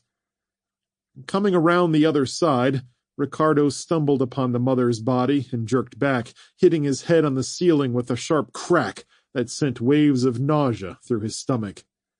Her entire left side was stuck inside a wall, her face covered in ash and dust, one eye staring past him into the darkness. He'd been so caught up in getting Raphael free, he didn't smell the rot until he was right on top of it, and he waited for the nausea to pass before he went on. Mama is dead, isn't she? The boy's voice held the slightest bit of a tremor. I'm afraid so, Raphael, he replied, working on clearing the loose stones from beneath the slab. And I'm so sorry about that, son. But we need to get you out before we shed any tears for your sweet mama. Do you feel any pain right now? No pain at all. Can you wiggle your toes? He thought about it and nodded. Yes, I can wiggle them. Shaking his head in confusion, Ricardo kept working, moving stones, unable to understand how Raphael could still feel his limbs. Soon, it became clear that the large slab was resting on the piled rocks, and the boy's legs were trapped at an awkward angle, but thankfully not crushed. I'm almost there, he said hurriedly as he cast more rocks aside. Just a few more minutes. Okay. Ricardo soon cleared enough stones to see the boy's shorts and his legs where they were trapped, feet spread where the rock had pinned him. More determined than ever, Ricardo finished maneuvering and reached to take Raphael's lower leg gently. "Can you feel that?" "Yes." "Good. Now, we're going to pull that leg out first, and I want you to tell me if it hurts." "Okay." And tugging Raphael's leg and then his knee, Ricardo worked the limb free, making him shift to his left side and start backing out so that the other leg came too. After some scraping and head bumping, with trickles of dust falling on their faces, Ricardo had him free. "Excellent, Raphael, you're free. Can you move your legs?" I think so. Yes." "We're not out of the water yet, son." Ricardo used the flashlight to inspect the boy's small form, finding some scrapes and bruises, but otherwise Raphael was unharmed. "I'm so thirsty," Raphael said. "Oh, me too. I don't have any water with me, but there's plenty outside. Now, let's get out of here." Ricardo gave the boy room to let him slide past, but Raphael paused to touch his mother's arm, her pale face bathed in the stark flashlight glow. Ricardo had tried to keep from shining it in her face, but in the enclosed space, there was no getting around it. "Bye, Mama. I love you." He turned to Ricardo, his gaunt, dirty face holding more bravery than Ricardo had seen in his life. "Okay, I'm ready to go now." With a nod, Ricardo gestured toward the rope. "I've got this rope attached to me. I want you to go out ahead of me and follow it to the exit, okay? I'll be right behind you." The pile shifted as they started to move, dirt trickling more intensely, the low grumbling of stone vibrating through his whole body and jaws and teeth. Entire sections of the wall slid 5 or 6 inches, rocks clacking on the floor, voices outside calling in for them to hurry. The next few minutes were a blur, with Ricardo shoving Raphael out ahead of him, pushing on his backside and ignoring his complaints and cries as he bumped his head and elbows. Finally, with stones falling on him, Ricardo removed the rope from around his waist and tied it to Raphael, taking up the slack and tugging hard 2 or 3 times. "Hang on to the rope, son. They're going to pull you."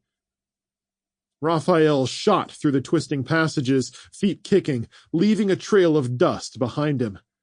Suddenly the boy was gone, and Ricardo was alone. He shoved a pile of falling stone out of his way, fighting, spitting dirt, directionless. He slipped to his right where the ceiling dropped, clambering over it and sliding down the other side, cracking his head on the lip of a rock before he was moving once more, elbows and knees propelling him like a lizard through the dust.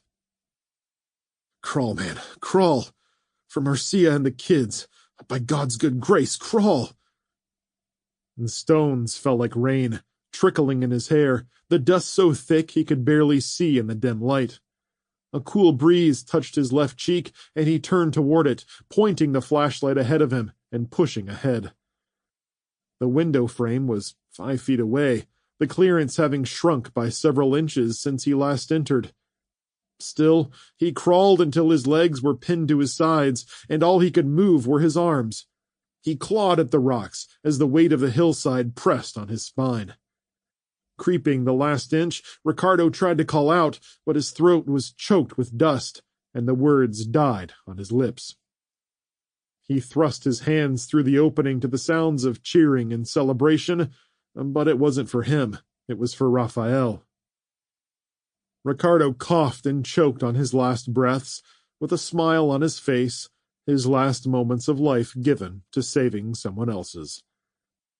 Then firm hands gripped him by the wrists, tugging and pulling, inch by inch, freeing him from the mountain's hold. The cold air was a slap to the face as the workers hauled him free, and he slid another 2 feet, turning on his side and curling up his legs as the debris pile gave a final belch of dust and collapsed on itself. Hands lifted him and patted his back, knocking the dust from his lungs. Water sprayed his face, and someone thrust a bottle into his hands. He put it to his lips, drinking, washing out his mouth, spitting it to the side, then swallowing the rest. His legs were rubber, his back aching, bleeding from 100 cuts and scrapes, but he turned his smiling face toward little Raphael, where the crowd carried him around, cheering with joy. Rosa threw her arms around Ricardo, squeezing hard as tears streamed down her dirty cheeks, and the foreman gripped his shoulders and hugged him, holding up his arm and shouting to the crowd. "Cheers to Ricardo! Cheers, my friend!" "Thanks," he said weakly, hand shaking as he took another bottle of water, drinking from it and spitting mud. "God is truly good, Ricardo. The people will remember you for this." "One thing, foreman." The foreman leaned closer. "Yes, my friend." "It is good that Raphael is safe, but his mother—" Ricardo glanced toward the settling pile. "She's inside there and gone. He will need a place to stay, someone to care for him." "Don't worry about it, my friend." The foreman patted his shoulder. "The boy will be well taken care of. Go home to your wife and kids." "But I'm not even halfway done with my shift." "Go get your day's pay from Juliana at the office. She will know what happened by now. Do not worry about it, Ricardo. Take your pay and spend it at the market. Take something good home for your family." "Are you sure?" Ricardo asked, thankful when the foreman nodded and ushered him away. He stumbled down the hillside, tripping over rocks and rubble. Hands took his arms and helped him until he stood at the bottom of the hill, and he turned to watch the workers crawling over it, still searching for any living souls. After collecting his pay, he passed through the favelas where savory scents drifted and music filled the air, the people still cheerful in spite of the dire situation. His dirty face and clothes showed where he'd been, and news of Raphael's rescue had spread throughout the favelas. People stared and smiled, grandmothers hugged him, younger women pointed and grinned, and men clapped him on the back and shoulders. At the market, a meat vendor threw in an extra cut of beef with the chickens, and another gave him a bag of candy for his children, expensive chocolate truffles for a fraction of their normal cost. By the time he left the market, he carried a basket of goods and a bouquet of colorful wildflowers and roses for Marcia. He made his way home, rounding the bottom of the hill where things were normal once more, music playing on the beaches, people dancing on a balcony way up high in the upper favelas. With his arms full, he climbed the steel ladder, crossed the bridges, and ascended the stairwell to his family's small apartment. He didn't mask his entry, putting down the packages of meat, vegetables, and candy on the counter with a loud thump. The footsteps came down the hall and turned into the kitchen, Marcia with a worried look that fell away when she saw it was him. She clutched her chest. "You scared me, Ricardo. I didn't expect you home so early. Your shift—" "Isn't even halfway over." He nodded. "They sent me home early." "Oh, no, dear." Her expression fell. "Did something happen? Did you get fired?"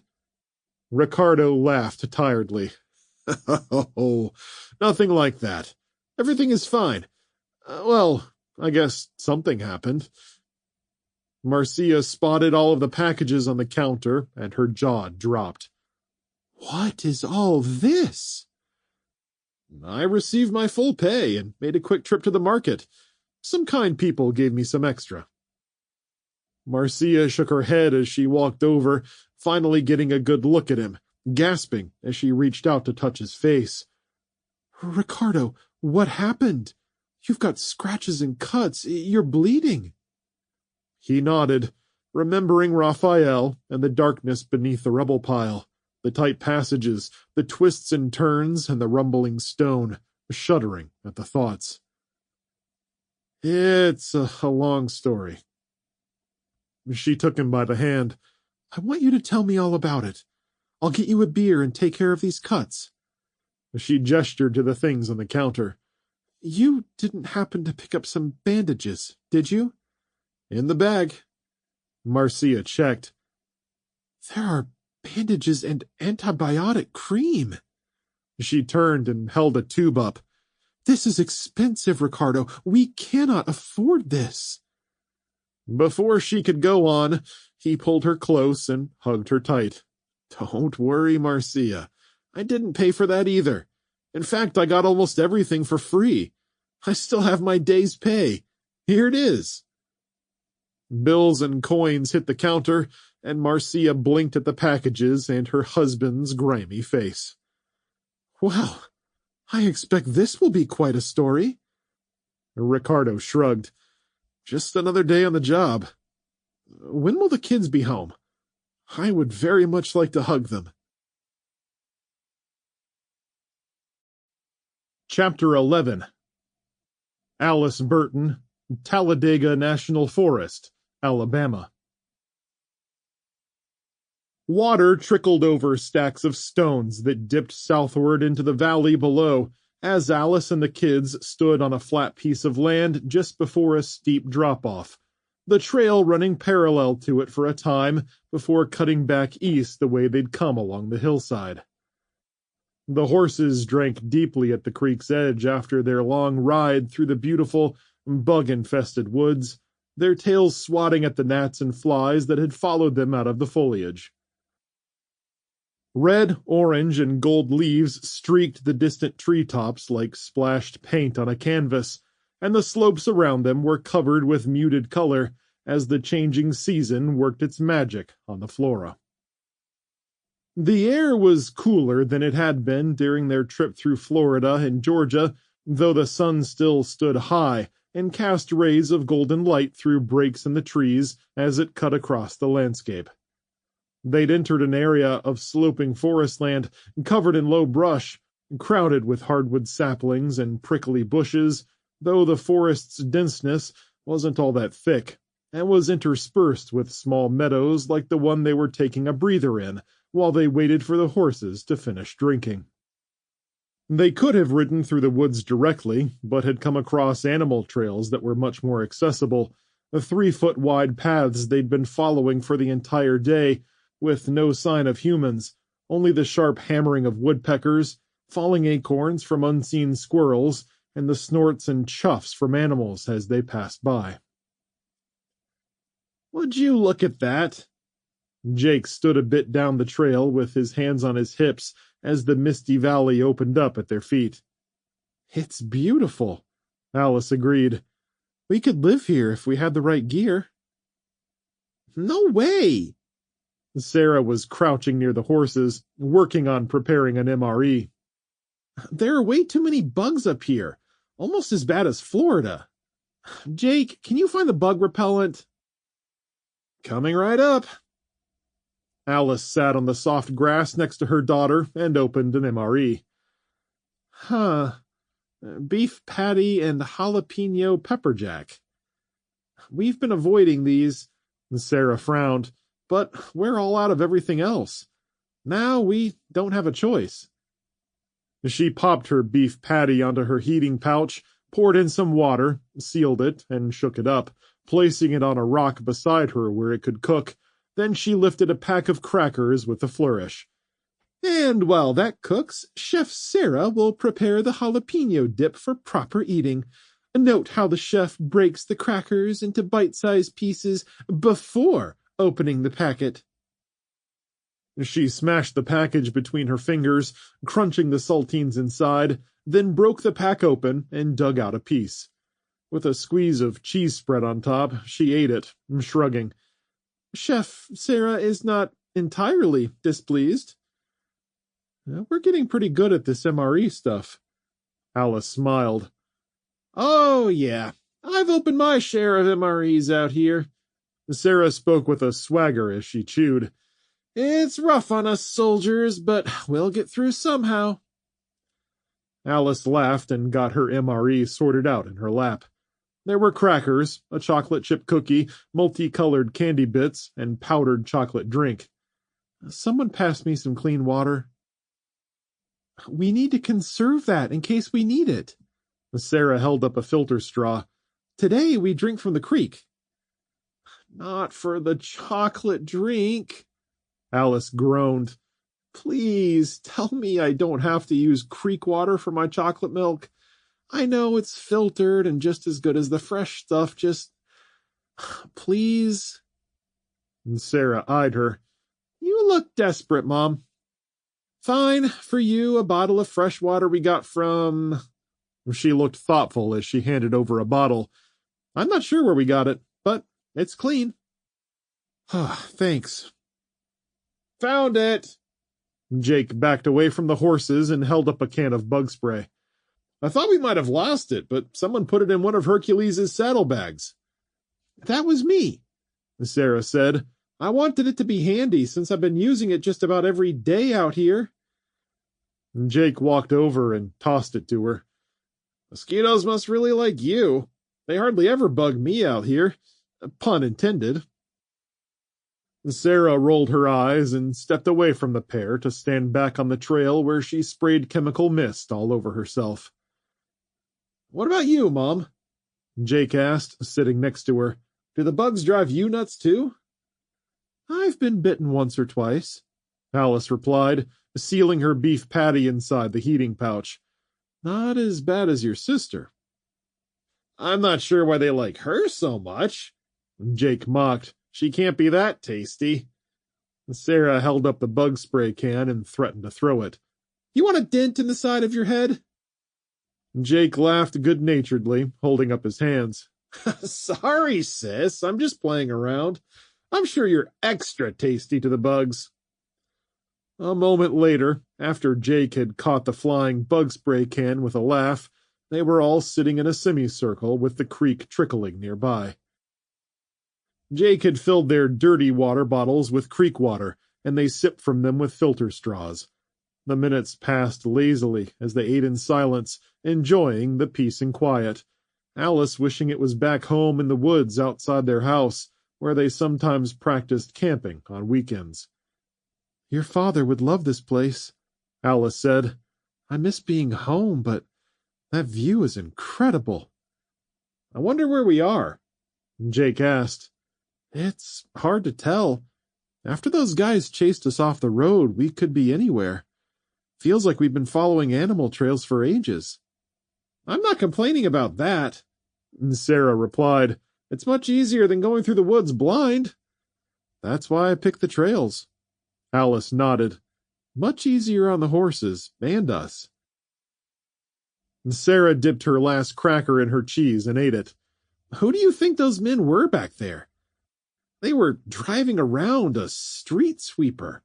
Can you believe that? They wanted to run us over so badly, but they didn't start shooting at us until we were about to get away. I wish I had an answer for you, honey. The way the world is now, I can't imagine what's running through people's minds. We'll never know what motivated them to be so mean. This is happening all over the place. Society is messed up, and the survivors are a mix of good and bad.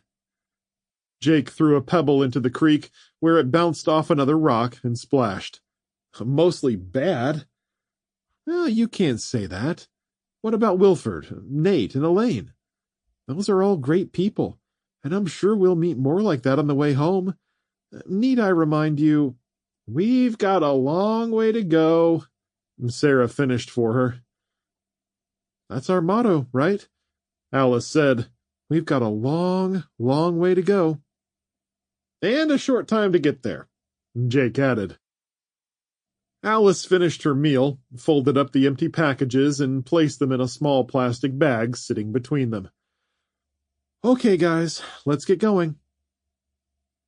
They slung their packs on Hercules and mounted up, with Alice leading the way north along the soft dirt path. Occasional tree roots cut furrows in front of them, and the trail edges grew steeper as they parted ways with the creek and entered the deep woods.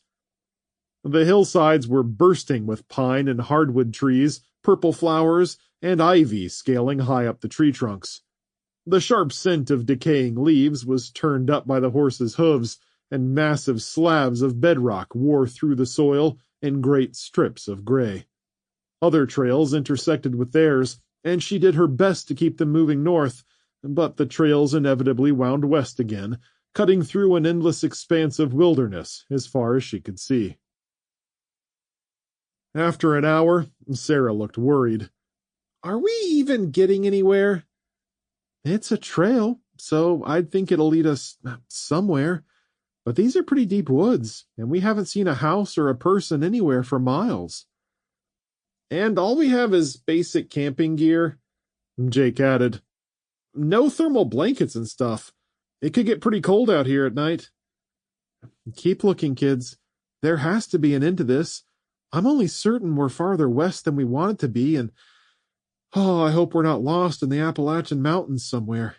Those trails go on for hundreds of miles." The next hour passed slowly, feeling like they were moving at a good clip, but not getting anywhere. Cresting a rise, Sarah saw something and pointed, and they took the horses along the flat section of trail running smoothly into a gravel lot. A trailhead stood on the north end, with a big sign next to it, and a few vehicles sat around gutted by explosions, leaving chunks of debris scattered everywhere. "I think that used to be a camper." Jake pointed to a pile of junk sitting on its side, with a long silver roof charred with fire marks. "I think you're right," Alice replied. "And look past that. There's a service road that probably leads to a highway or main road." "Should we take it?" Sarah asked. "Let's go see what this sign says." They turned their horses toward the sign across the lot, but Sarah got there first. "Talladega National Forest," she called out. "Okay, where is that?" Alice frowned. "Alabama." "Alabama?" "Yep. I hate to say it, but we're off course." Alice started rummaging through one of her saddlebags. "But at least we know where we are, and I have a map that might help." "Can we course correct?" Jake asked. "I mean, does this road lead to where we want to go?" "Give me a second." Alice unfolded the map and placed it in her lap, pinpointing the Talladega National Forest. "According to the map, this main trail will take us through the hills and down the other side to another group of branching highways. It looks like a long shot, so we might have to do some camping." "In the middle of nowhere?" Jake said. "Do we have the supplies for that?" "We've got the supplies, though it might be a little cold. Still, we'll have access to all the firewood we'd need, and the road hasn't been too good to us lately anyway. Might be nice to go off-road for a while." Alice looked at the sign and then up the trail. "These trails are bound to be amazing, and the horses will have plenty to drink with all the creeks and streams running through these hills." "But the bugs, Mom!" "You're going to get bugs no matter where we are, honey. Don't you want to avoid people?" "And street sweepers," Jake added. "Ugh," Sarah groaned. "Okay, I guess going through the woods would be better than being on the road. And it would be better for the horses, too." "It's settled. Let's go." Alice walked Buck past the sign and onto the trail with a gentle breeze ruffling the low brush as birds chirped in the rustling trees, casting a peaceful calm over the forest. Off the trail on both sides were a spread of clearings with iron grills jutting up and stone fire circles filled with pieces of charred wood. "It looks like this place was busy at one time," Sarah said. This is probably for casual campers," Alice replied. "You know, those who didn't want to hike very far." They rode for almost a quarter of a mile, spotting multiple campsites right off the trail. Abandoned, half-collapsed tents stood in a few places, flapping in the breeze, one spot with camping equipment strewn everywhere, blackened by the flames, the edges of the clearing shredded by shrapnel. A handful of charred corpses lay sprawled around a squarish object with its top blown open and peeled back. "Geez, what happened there?" Jake asked. "A gas generator, I guess." Alice nodded. "Come on, Don't look at it. She picked up the pace and trotted up a short hill, popping over the other side, but drawing up with a surprised cry. A man popped out of the brush, stepping toward the trail with his hands up and waving. Hey there! Hello! Alice grabbed her rifle as the kids rounded the hill behind her, pulling their mounts up short, but pressing Buck forward with their collective bulk. "Stop," Alice said, training her gun on him. "Back the hell up." Hey, no need for the gun, lady. The man raised his hand straight up and took several paces back, bumping into a woman who'd stepped out of the brush behind him. "Stay back," Alice snapped, keeping her rifle pointed at the man's chest, holding the reins and controlling Buck as she did so. "Don't step onto the trail." "I won't, I promise. The trail's yours." Alice started walking Buck forward. "Okay, we're going to pass you, so don't try anything." Glancing at the woman, he laughed. Oh, who's going to try anything? We saw you coming up the trail from our campsite, and I thought we'd say hello. The man looked normal, early 30s, with tousled brown hair and dark eyes, wearing a button-up denim shirt and jeans. The woman was short, with blonde, shoulder-length hair, wearing worn and dirty jeans and a light blue hoodie. "Hello and goodbye," Alice said, gesturing with her weapon barrel for them to move away. No need to be like that. The man's smile persisted. "We've been looking for good people out here for a while, and you seem like a nice family. That's why we came out of hiding to say hello. I can't really say the same for others who've passed us." "My name is Christine," the woman blurted and stepped forward. "And this is my husband, Mark. We're the Hubbards, and we've got a couple of young ones like you." When they didn't move away from the trail, but kept smiling, Alice said, "If you know what it's like out there, you wouldn't be walking up to armed strangers." "I didn't know you had a gun until you pulled it on me," Mark replied. "Surprising people on the trail like that is a good way to get yourself shot." He swallowed hard. "Well, luckily you're good people, because I'm still alive." "Saving my bullets," Alice responded flatly. "Come on, step back." Mark did the opposite and stepped onto the trail in front of them, never dropping his smile. It only grew wider, and he lowered his hands to rest them on his hips. "I'm sorry, but, well, we would be terrible people if we didn't offer you weary travelers some food and a warm fire to sit by." Christine stepped to her husband's side. "Seriously, we could use some news if you have any. And Mia and Hunter are craving a little company. They haven't seen another kid in days." She gestured to Jake and Sarah. "It would do them wonders to talk to some other children for a change." "We're not children," Jake replied. "Well, you're close enough." Christine laughed. "They've been staring at our tired faces for the past couple of weeks." When Alice didn't immediately respond, she pressed on. "Stay for a few hours. Please, we'd be thrilled just to have someone to talk to. There's plenty of food, and we could use the company." She gave Mark a sad glance. "A group passed the other day, but they didn't sound too nice, so we stayed away from them." "Real rough-looking bunch," Mark said. "Big guys with guns and dogs. We hid down by the creek, hoping the dogs wouldn't smell us." Alice backed Buck up a few paces and whispered to the kids. "What do you guys think?" "We've got a long way to go to reach the other side of the woods," Sarah said. "We've been riding all day, and we could probably use a break." "I guess it would be okay." Jake kept his voice low and didn't take his eyes off them. "And if they've got some kids, maybe we could help them out. Who knows? They could be like Nate and Elaine. Let's just be real careful, Mom." Alice nodded and turned back to the couple. "Okay, We'll take a load off at your camp for a bit, but we're only going to stay a few hours before we get ready to ride through to the next highway." "Great," Mark said. Christine smiled. "Oh, that's wonderful. The kids will be so happy, and they'll love the horses." "Uh-huh. Just keep your distance for a while. Trust is hard to come by these days." "Absolutely. Understood." Mark backed up a few feet and nodded understandingly. "Where are you folks camping?"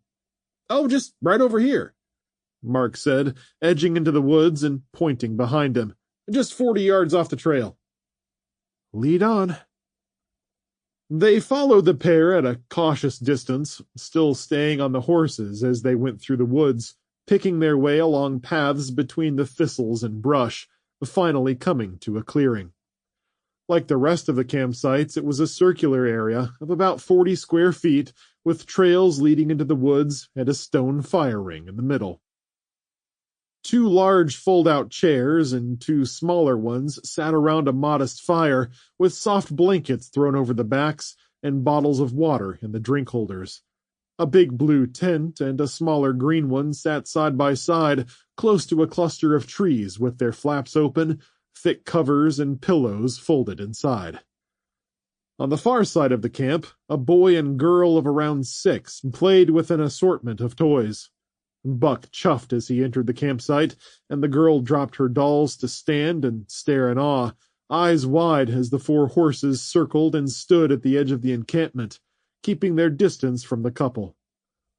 The boy gaped and clutched his toy cars, where he'd made a small town of ramps and roads in the mud, using rocks and stones as buildings. "Hey, kids, we've got some guests," Mark said, gesturing to Alice as she dismounted cautiously and looked around, still holding her rifle, ready to use it at a moment's notice. "They haven't told me their names yet." "I'm Alice. These are Sarah and Jake."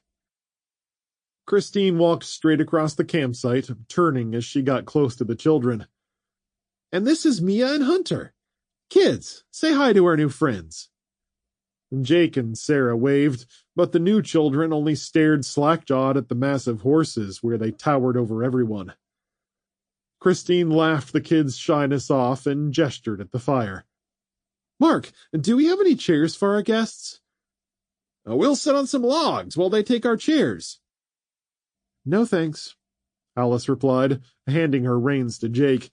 "We'll pull up some logs. Don't want you folks to be put out." Jake tied the horses up close by, while Alice, Sarah, and Mark dragged up some logs and spread them out opposite the chairs. After they had everything situated, they sat around the warm flames, Alice keeping herself and her 2 children on the side of the fire closest to the horses. "What's cooking?" Alice glanced at a pan sitting on the grill over the fire. Just some country beans and ham I brought from home." Christine sat in one of the chairs and stirred the beans, moving the pan away from the center of the flames. "Have some." "That's okay. We ate a little while ago." Alice gave Jake and Sarah a quick look, raising an eyebrow. "I don't mind if I do." Mark found a bowl and dumped a couple of spoonfuls in, then grabbed a fork off a small table near the tents and sat in the other chair. "You folks want some iced tea?" Christine asked. "There's plenty left." "Yeah, I guess that would be okay," Alice replied. No thanks," Sarah said with a sidelong glance. "I'll just drink water." Christine bent between the chairs, pulled up a large pitcher and some cups, and poured Alice, Jake, and herself half a cup each. "It's unsweetened. I hope that's okay." "It's fine." Alice put the cup to her nose and sniffed. "No offense, but you wouldn't mind drinking first, would you?" Christine took a long drink while Mark chuckled next to her. "There's really no need to be so suspicious. I promise." "If you'd traveled the roads we have, you'd understand." Mark sobered and nodded. No, completely. I get it." Alice took a sip and nodded, shoulders relaxing a bit for the first time since encountering the couple, hand slipping off of her rifle as she leaned forward on the log. "Thanks, Christine. This is good." Jake sipped his and nodded in thanks while Sarah crossed her legs and put her hands out to the fire, watching the younger children who'd resumed their playing. Mia was fashioning clothes for her dolls out of twigs, grass, and wildflowers, while Hunter drove his cars around the muddy freeways he'd built out of the knob of dirt. All four of them looked like they'd been at the campground for a few days at least, lending credence to Mark's and Christine's story.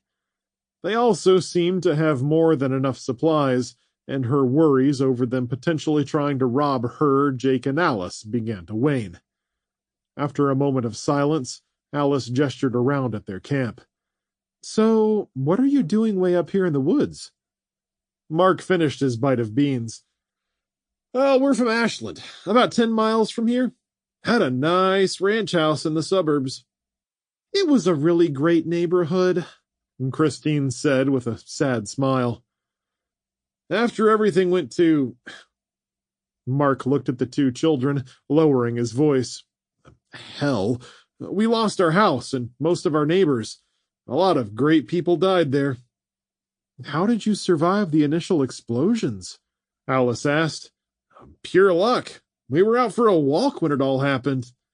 "It was my day off from work," Christine said, "but I've been doing housework all day. I was feeling pent up and wanted to get out for a little while. Know what I mean?" Alice nodded. "We were on the swings. I remember that so vividly, when the cars in the neighborhood started going off." Mark glanced at Mia and Hunter. It scared the living daylights out of those two. Things were flying everywhere. People were screaming. We wanted to protect them, so we stayed put. "That sounds terrifying," Alice said. "I can relate." Mark shook his head. "It was terrifying, and I know you must have gone through the same thing. Anyway, we helped a couple of neighbors who were hurt in the explosions. We tried to dial 911, but all the emergency services were down. We stayed as long as we could before Christine suggested we get home. Our place was a few blocks from the people we were helping, and I saw it burning before we even got there." He took Christine's hand and squeezed. "There was nothing to salvage except a storage shed with some boxes of old clothes and stuff. I couldn't even get within 20 feet of the house until all the flames died down. Everything we had was taken away in an instant. We were destitute." "I'm sorry to hear that," Alice said. "I appreciate that. But, well, you know something? It didn't seem so bad compared to what others had gone through. Not only had they lost their homes, but they lost pets and family members. From there, it took a while to adjust. Wasn't a single hotel standing in our area, and only a few barns. But we quickly learned how to survive. We scavenged, found places to sleep and stay warm, and somehow survived. We're working our way north to get to our family members up near Fort Payne. Figured the easiest way would be to take the forest route to keep away from people. Lord knows we've run across some bad ones." "You're telling me," Jake snorted. "We've met our share of bad folks on the road," Alice said. "Been in some pretty wild fights ourselves." Mark took another bite. "It took us a while, but we hiked up here to the park and found the place all... Well, I guess you saw all those cars down in the parking lot." "We sure did." "And that sight down there?" Christine clasped her hands on her knees and leaned forward. "It looks like it just blew up all the people. Must have been a generator or something." "That's what I figured," Alice said. "They didn't stand a chance." Christine spoke in a hushed tone. "We walked through there to see if we could scavenge anything, but I couldn't stay long. It was terrible." "The reception isn't so great up here," Mark said, "but we tried to call the police. No response from them. Then a text came through from my brother up north, I guess before all the cell towers went dead, telling us to stay where we were and that everything had gone south in a hurry. We turned on our radio and heard the emergency broadcast system, but they've just been repeating the same thing for days." And Christine frowned. Some kind of terrorist attack on our fuel, they said. It sounded pretty scary, so we decided not to take the kids out in that. We've been up here ever since. Alice nodded and glanced at the little ones. It was the best decision you could have made. There are still some good people out there, but there's a lot of danger, too. Having young ones like that makes it even more difficult. It seems safe up here, at least, which is good. What are your plans from here? Still heading north, but we're giving it a couple of days to cool down. It's going to be tough, but we'll figure it out. The kids can walk fine, but not for very long. We've seen people struggling so hard with their children. Alice shook her head. I can't imagine what it must be like to have to travel with little ones so young.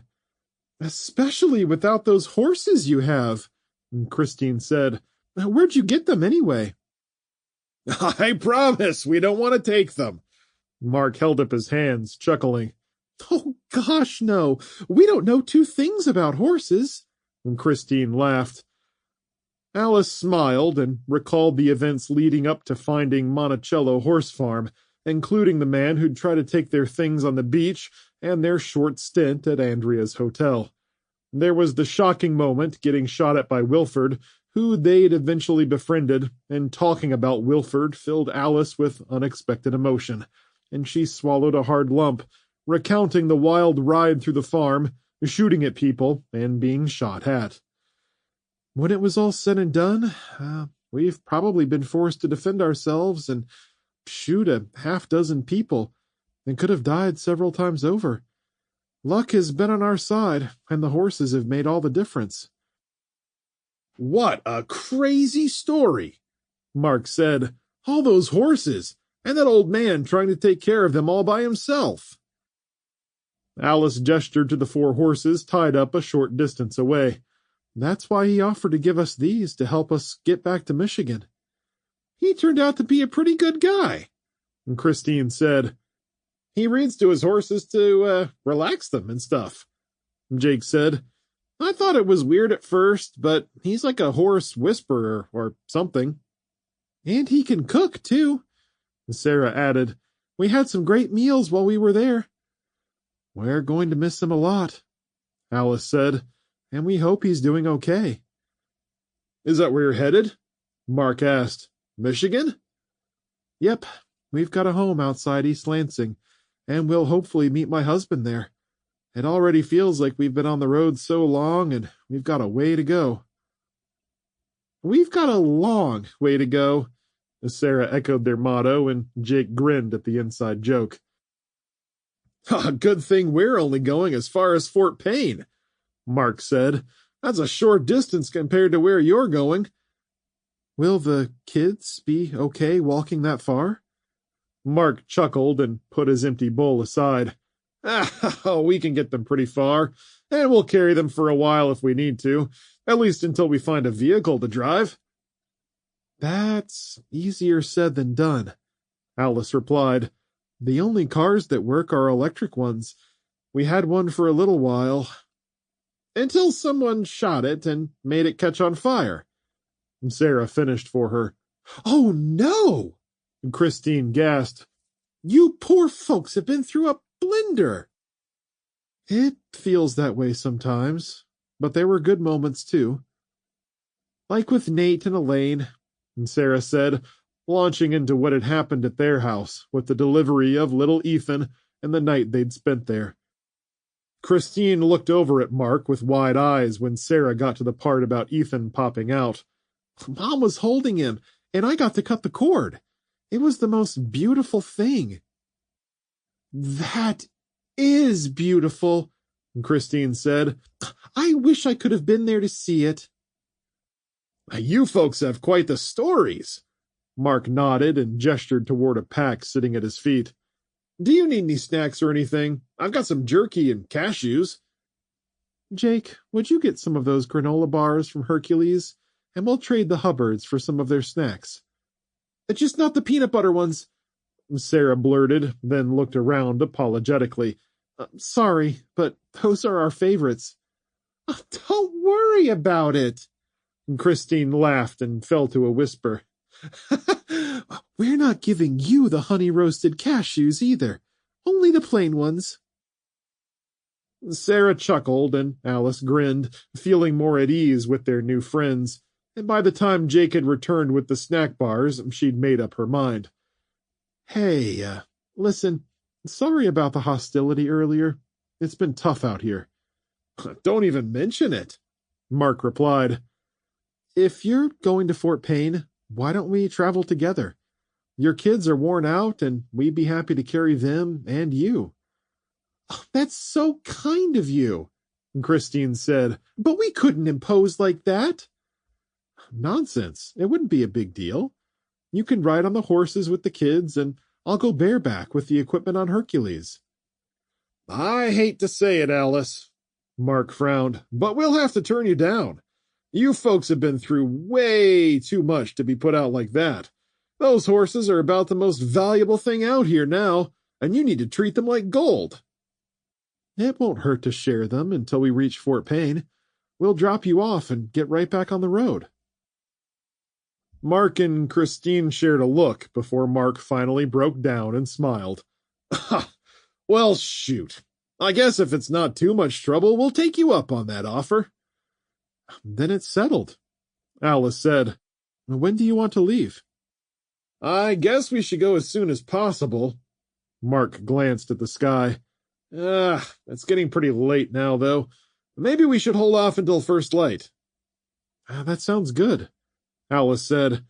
We'll get a good night's rest, let the horses graze a little, and, Jake, can you look around for a stream they can drink from? Oh, there's one right over there. Christine pointed. We've been taking water from it and boiling it. Perfect. After slinging her rifle on her shoulder, Alice took their bedding off the horses while Jake and Sarah unsaddled them and led them to the creek to drink. Alice placed their bedrolls on the ground opposite the tents and prepped them for the kids, spreading blankets on top of them and rolling up old clothes to use as pillows. I hope you're good with that. And Christine motioned at Alice's rifle as she bustled with some other chores. I'm pretty nervous about guns around the kids. Alice rested her hand on her pistol. Gotta get used to it from now on, unfortunately. And chances are you'll need one to protect yourself. You don't have any weapons? Nothing at all. And Christine sighed. We've always been against firearms. No offense to you or anything. I'm kind of rethinking that stance right now. Yeah, I can imagine.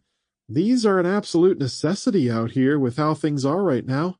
I'm shocked you didn't look for one before you left your neighborhood. It seemed kind of impossible since everything was burned down. She shrugged. We just wanted to get out of there. And Christine sidled up closer, lowering her voice. And you've actually shot people? Alice nodded. I didn't want to, but I had to defend us, and I'd do it again. I wouldn't want to mess with you guys. Alice only smiled and marched up the slope a few paces to greet the kids coming up with the horses. Did you find the creek? Right where they told us it would be, Sarah said. It was a little like the last creek we were at. Boy, were the horses thirsty. I think Buck drank my weight in water. Good. I want to make sure they're fed, watered, and rested before we move on. They'll have more to carry for a little while. There's a little field south of here a bit, Jake said. Want us to take the horses down and let them graze? That's a good idea, son. Alice turned back toward the camp and watched Mark and Christine talking to the kids quietly over past the fire and out of earshot. The woman bent low, speaking firmly to Mia as she brushed the dirt off her cheek, and Mark knelt in front of the brother, gesturing to him, also speaking too quietly to hear. Aren't they nice? Alice asked. They're almost like Nate and Elaine, Sarah replied. A little older, but their kids are cute. Quiet, though, Jake said. I thought they'd be more curious about the horses. They haven't said 2 words to us since we've been here. Maybe they're just shy or scared. Alice shrugged.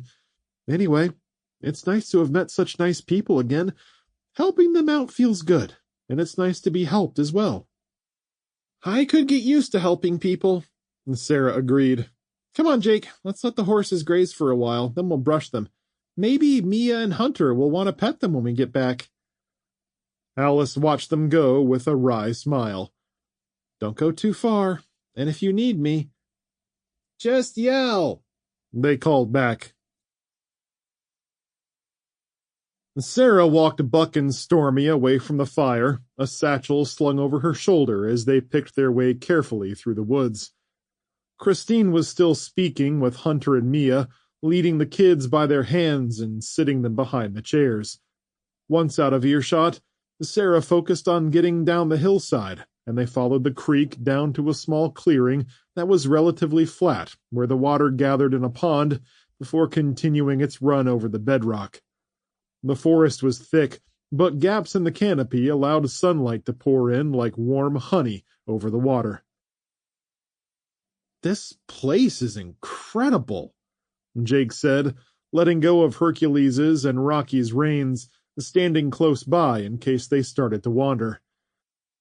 Yeah, Sarah replied, guiding the horses over and letting them graze in the thick, vibrant grass. She strode to the edge of the woods, where the forest floor was covered in moist deadfall, and squirrels scampered up tree trunks to pause and watch them, insects singing in the shade, a rich chorus of sound that washed over them like a blanket of peace. He came to stand next to her with his hands on his hips as he admired the sloping forest and the gray stones showing through the mossy ground. What's up with you, sis? What do you mean? Well, you've gotten quiet. I'm always quiet. Jake laughed. No, you aren't. At least not for long. Come on, what's on your mind? I'm not sure. Probably nothing. Is it something about Mark and Christine? I'm not sure. I can't put my finger on it. Maybe it's because of all these abandoned campsites around, especially the one with the dead people. Maybe that's just creeping me out or something. Are you serious? After all the dead people we've passed on the road, I'd think you'd be used to it by now. I am. Sarah scoffed. I'll never get used to it, and I never want to get used to it. You'll be the first to know if I figure it out. Okay. What do you say we brush the horses out? Yeah, sounds good. They took the brushes from the satchel and brushed down the horses, working up a sweat, talking about Nate, Elaine, and Wilford, wondering what and how they were doing, before switching to the topic of their missing family member. What do you think Dad's doing right now? Jake asked. Sarah shrugged. It's funny. I can imagine what Wilford's doing, and even Nate and Elaine, but when I think about Dad, I can't think of anything. All I see is danger and... Sarah trailed off with a whisper. Yeah, I know what you mean, Jake said. Sometimes it's hard to remember what he looked like. I mean, I can't think of the last time I saw his face. Probably the morning he left for his flight to Denver. I barely told him goodbye. If I could have that moment back, I'd hug him and never let go. When they were done and the horses' coats glistened in the sunlight, they led them back up to camp where Alice sat across from the Hubbards with a rifle resting across her knees. The unsettled feeling in Sarah's gut returned, but Mia came running up with a smile and asked if she could pet Stormy, and the unease was dashed as the girl broke her silence. Taking Mia by the hand, Sarah led her over, lifting her so she could reach up and pet the horse's beautiful dark snout. It wasn't long before Christine came over with a smile, taking Mia from Sarah's hands and guiding her back to the camp, where she put her back with her dolls to play behind their chairs. Sarah watched for a moment, then she patted Stormy on the neck and hitched her to a tree branch with the others. Chapter 12. James Burton, Frankfort, Illinois. Water trickled through the culvert pipe and swirled into the stagnant basin before flowing over a row of raised stones to race down the other side in a fast stream. James stood in 6 inches of the rushing water, pressed against the extended stone wall, grabbing the edge and pulling himself up to see who was coming down the road. It wasn't long before a group strolled into view. They were a rough-looking bunch, a couple dozen strong, men and women dressed in clothes that were too clean to be anywhere except from freshly looted stores. Tattoos decorated their bare arms, some with indigo blue markings visible on their necks and faces, undoubtedly members of a gang tuned to the streets who knew every shadowy alcove and back alley. They pushed and shoved each other roughly, laughing, grabbing looted items from shopping carts and throwing them at each other. One man drew a pistol and took pot shots at the remnants of the gas station, cracking rounds off the awning and then at one of the ruined pumps.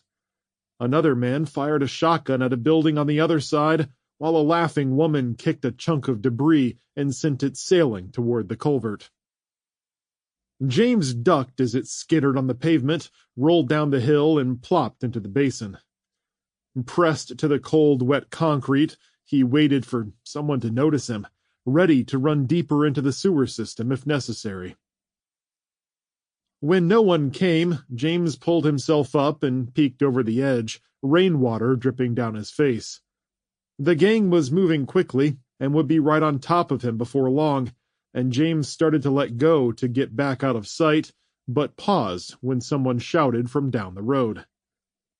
6 figures jogged from a building behind the gas station and spread across the street, all of them big men, barrel-chested, and wearing leather jackets with the arms cut off, symbols and emblems painted on the front in rough white and red scrawl, their heads shaved, beards hanging long from their chins.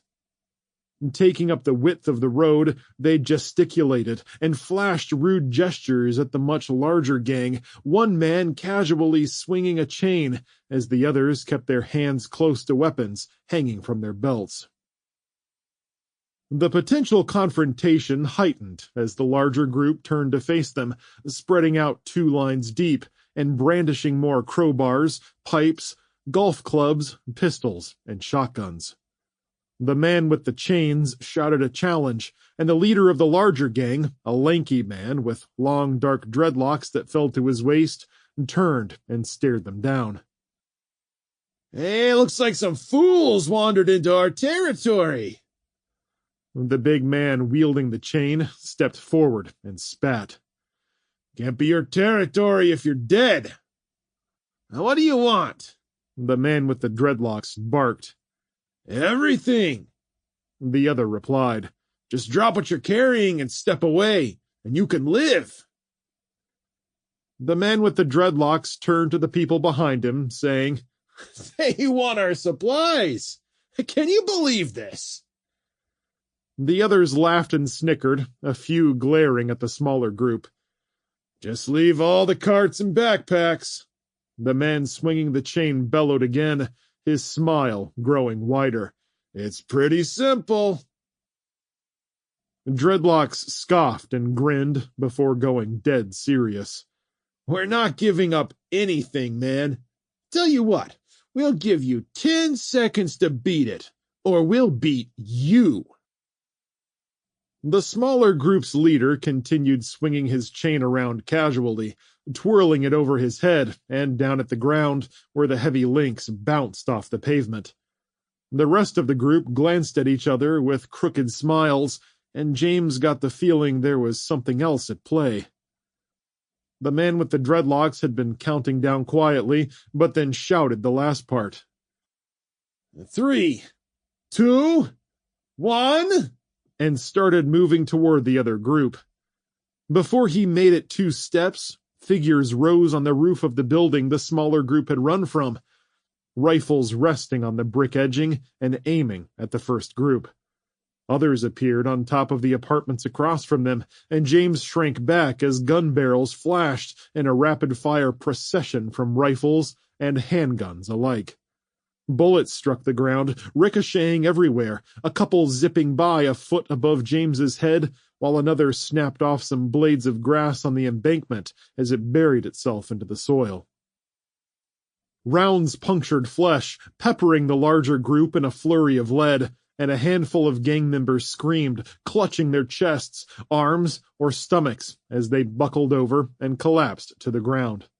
Others drew their weapons and were immediately targeted, guns clattering to the pavement as they gripped themselves and cried out in pain.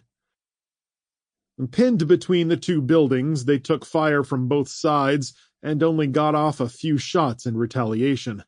They jerked and spun, crying out, ducking and covering, running into and bowling over their carts as they sought cover. Supplies spilled onto the pavement, and 2 cans of green beans rolled across the road to stop just a few feet from James. He was tempted to reach out and take them, but the shooting intensified, and the leader of the larger group grabbed a gun from a fellow gang member and started firing at the rooftops from behind cover, sending the attackers ducking back and giving his still-living comrades a brief reprieve.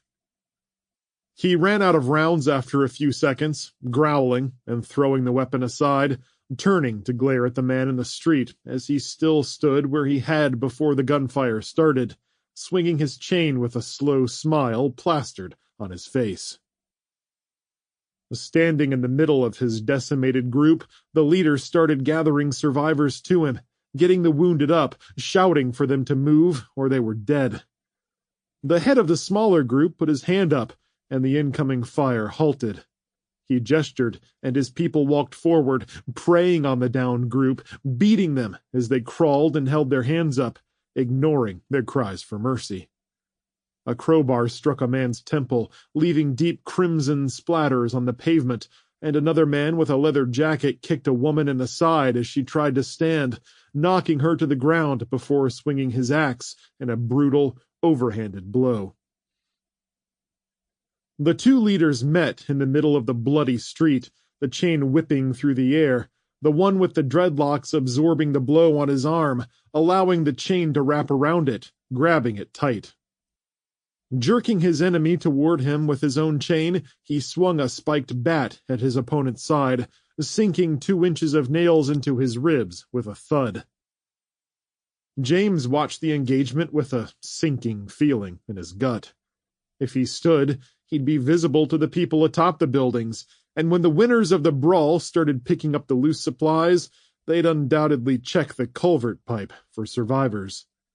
Heavy objects struck ribs and jaws cracked as the group descended into hand-on-hand violence, one battling for vicious, violent supremacy, the other for survival, both groups becoming more absorbed in the almost ritualistic fight.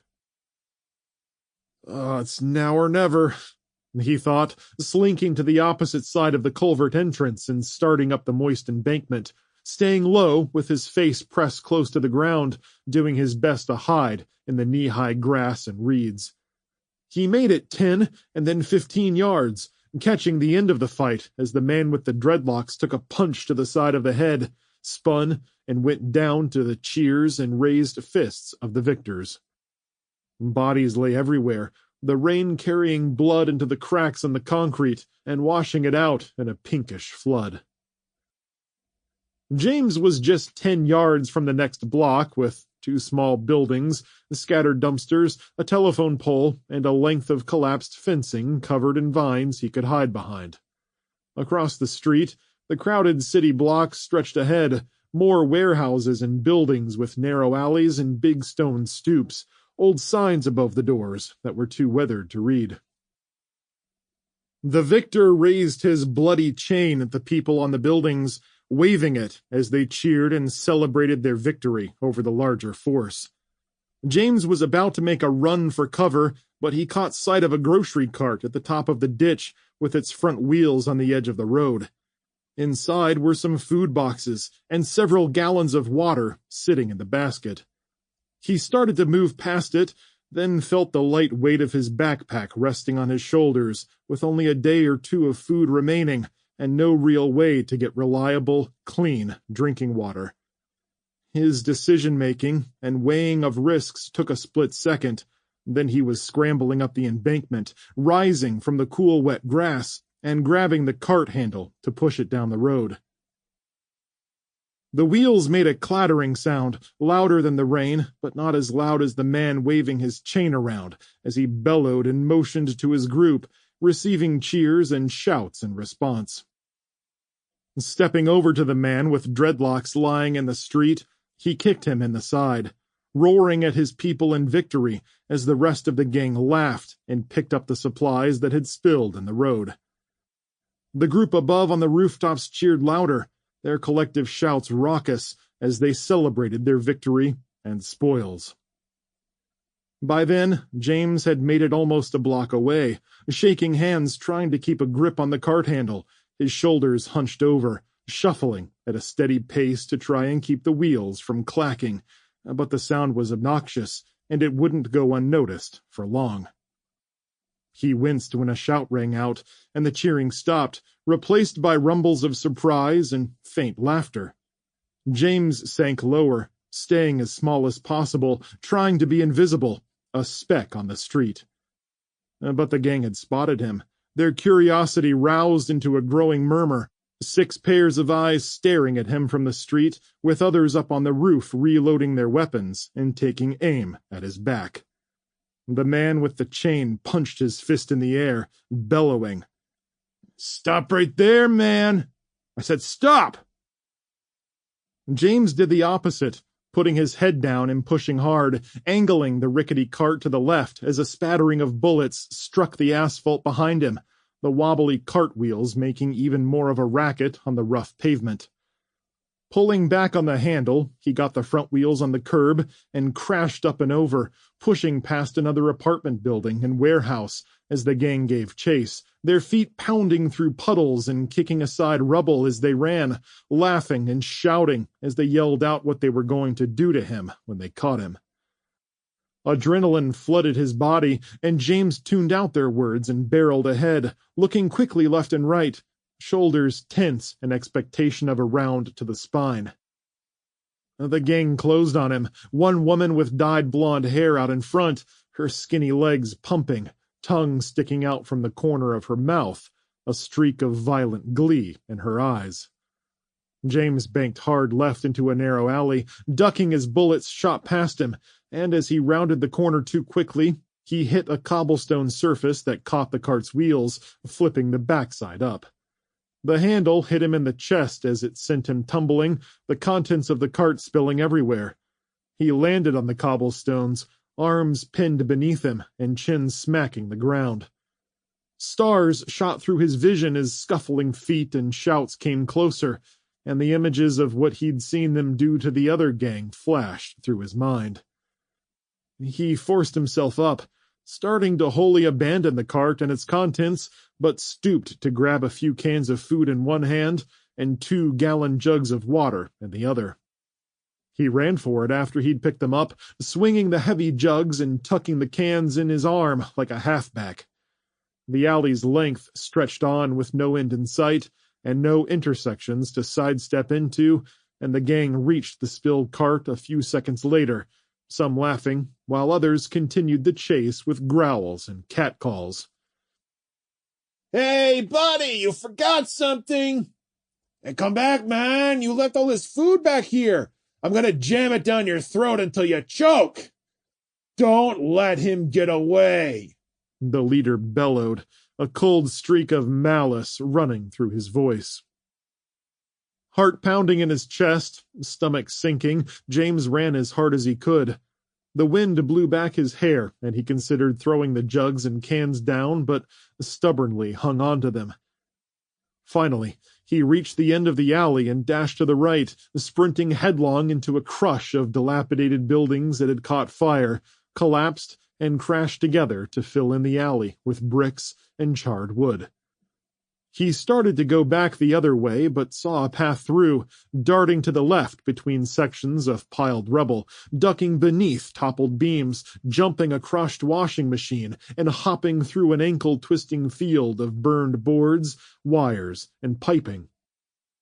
His knees and hips bumped sharp objects as he breathed in the stinging scent of ash and burned plastic, circling the piles to keep as many physical barriers as possible between himself and his pursuers. Shouts of frustration chased him as the group reached the end of the alley as well and saw what they had to go through to get him. Curses echoed off the buildings and into the neighborhoods beyond, and shots ricocheted off the rubble, though they were fired in frustration and had no chance of hitting him, so he paid them no attention. Keeping his head down, he stayed low and ran hard, holding the water jugs and food in a death grip, trying to keep ahead of those hunting him. While several tried to follow him through the ruins, others ran the edges, working to get around so they could cut him off once he came out the other side. James leaped and ducked and worked his way deeper into the moist, soot-covered darkness, finding an old stairwell leading down into a basement, gently pushing aside the wet hanging flaps of insulation, reaching the subfloor, and seeking cover inside a darkened hall. He crouched behind a pile of drywall and wood, smoke drifting by, the softly glowing coals of smoldering materials stirred by the wind of his arrival, the smell acrid and nearly causing him to sneeze. He buried his face in the crook of his arm as footsteps reached the top of the stairs and stopped. "Do you think he could have went down there?" a woman asked. "I could have," the man responded. "But do you really want to go down after him?" "Boss won't like it if we come back empty-handed." "The boss won't know we didn't check every nook and cranny." "Ugh, you smell that? I ain't going down there and breathing that stuff in. Probably asbestos mixed with who knows what." James kept his face covered, breathing through the moist material of his jacket, closing his eyes against the fog drifting through the hall, the broken pipes that had once been filled with who knew what, creating a haze of fumes that mixed with the smoke. Feet appeared on the top step and descended a few paces, paused there, someone stooping and looking down the hallway past James and into the darkness. A flashlight's beam appeared suddenly, and James held still, eyes shut tight as he tried to control his ragged breathing and keep from jostling the bottles and cans still in his aching arms. The figure seemed about to come down and look, but her shadow shook its head and headed back up. "Yeah, you're right. It's pretty nasty down there. Let's head back with the others." James waited until the footfalls faded far into the distance before he crept from his hiding spot, moving to the stairs, peering upward, and half expecting the pair to be hiding somewhere just outside, waiting for him to poke his head up like a rabbit from its hole. At the top step, he checked in every direction, creeping out of the condensed haze, light-headed and dizzy, stumbling ahead a few feet, and ducking beneath part of the upper stairwell that had fallen and remained intact. He still caught the faint scent of fumes from the stairs and, beneath that, a more pungent sewage stench that was offensive, but probably not nearly as dangerous to breathe as whatever was being churned up underground. He remained there half the night, hugging himself, cold and shivering beneath the broken concrete, water dripping incessantly on his hood and off the front of his jacket. The gang moved through the shadows of the city around him ceaselessly, cries and whistles cutting through the chilly air as they searched for him, but eventually gave up, their voices fading as late night turned into early morning. James fell into an uneasy, dozing state between sleep and consciousness, his head filled with flashes of dreams of Alice and the kids, their faces, mannerisms, and laughter shining through the murky fog like rays of sunshine. Eventually, James fell into a deep sleep, hungry, thirsty, and yearning for home. Chapter 13. Ryan Cooper, somewhere outside East Lansing, Michigan. Ryan and Helen sat at the breakfast bar, each with a cup of coffee resting in front of them after finishing their chores for the day, going so far as to dust in nooks and crannies and even vacuum the floors. They'd taken their time, trading off shifts and listening to a bit of music on a CD player Alice had in the master bedroom. Soft rock, a little country, and even some old hits Helen had found in her carry-on she'd brought from home. The mundanity of the work was refreshing, bringing a sense of normalcy to the couple, and with the day's tasks done, they sat quietly, sipping the hot drinks tempered with a touch of fresh cow's milk and sugar. "Those dogs eat as much as two people." Ryan snorted and took a sip from his cup. Good thing we have more eggs than we know what to do with. The appliances hummed comfortably in the background, giving the place a sense of safety and security, but the feeling of sanctuary was only skin deep. The unpainted patches on the walls, broken dining room windows, and damage to the loft were all direct reminders that violence could visit them at any time. The railings were chewed up by bullets," he said, looking up at the loft area, "and James doesn't have a lathe to make new spindles.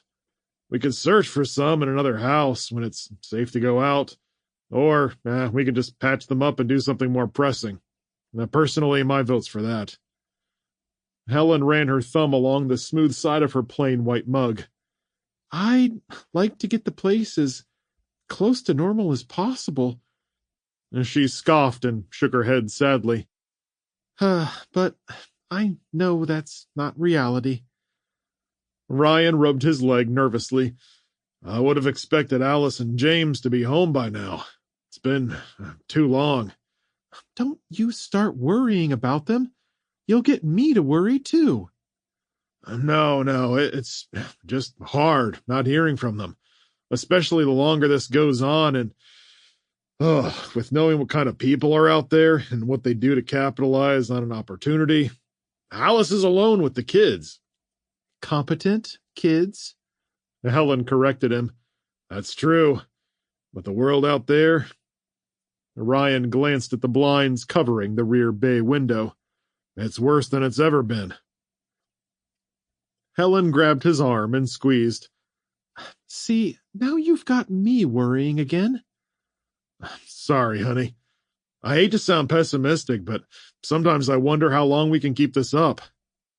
"Listen to me, Ryan Cooper, you've kept me going through all this, and I won't let you fall into despair.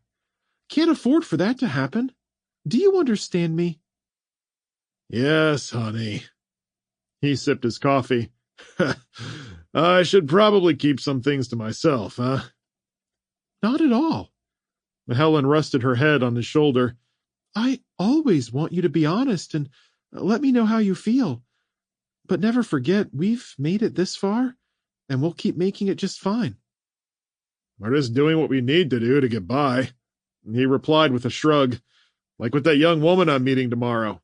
If she turns out to be a fraud, she'll pay a hefty price. I warned her I'll put a bullet in her head if she tried anything, and I think she understood. Still, I'd be surprised if she showed up at all." "I thought you said you got a good vibe from her." I'm basing that on my feelings about people before all of this. Who knows what's good or bad anymore? I'm trying to reserve my judgment for when I go meet her tomorrow." "You think she'll bring anything worth trading?" "That's the least of my concerns. I doubt she'll have much we need. No, I'm more concerned about her honesty. She seemed genuine, but that doesn't mean this isn't another tactic for them to get at us. A direct assault didn't work, so maybe they're trying something else." "If they wanted to ambush you, they would have done it this morning." Maybe. Maybe not. I suppose it doesn't matter. If her intentions are false, we need to know exactly what we're dealing with here. She seemed to imply their group wasn't as tight-knit as it had been, but it just takes one desperate person to rally a group of people to do some bad things. "You should ask her more about that. Maybe she knows." Something caught Helen's attention, and she raised in her seat and craned her neck. "What is it?" Ryan asked, turning to his left to see she was looking through one of the windows on the rear side of the house. I thought I saw a flash of light out there. In the backyard? Ryan pushed his coffee cup away and grabbed the Winchester, turning and popping out of his chair. I don't think so. It's out in the distance, in the woods. Helen squinted harder. On the highway, I think. You can just sort of see it through the trees. I'd wager someone's creeping around out there. He threw on his coat. I'll take Duchess and check. Well, I'm going too. Helen took her coat off the back of the chair and slipped it on. You don't have to. Might be best if you stayed here with Duke and Diana. Nonsense, she said, picking up her rifle and hanging it from her shoulder. If it is those people again, you'll need some backup. We'll leave the dogs here to guard the house. Let's go. Ryan got his boots from the foyer and sat on the stairs to put them on, and when he returned to the kitchen, Helen was standing at the window with her hand on the glass, looking through a pair of binoculars. Are they still out there? I still see lights, yes.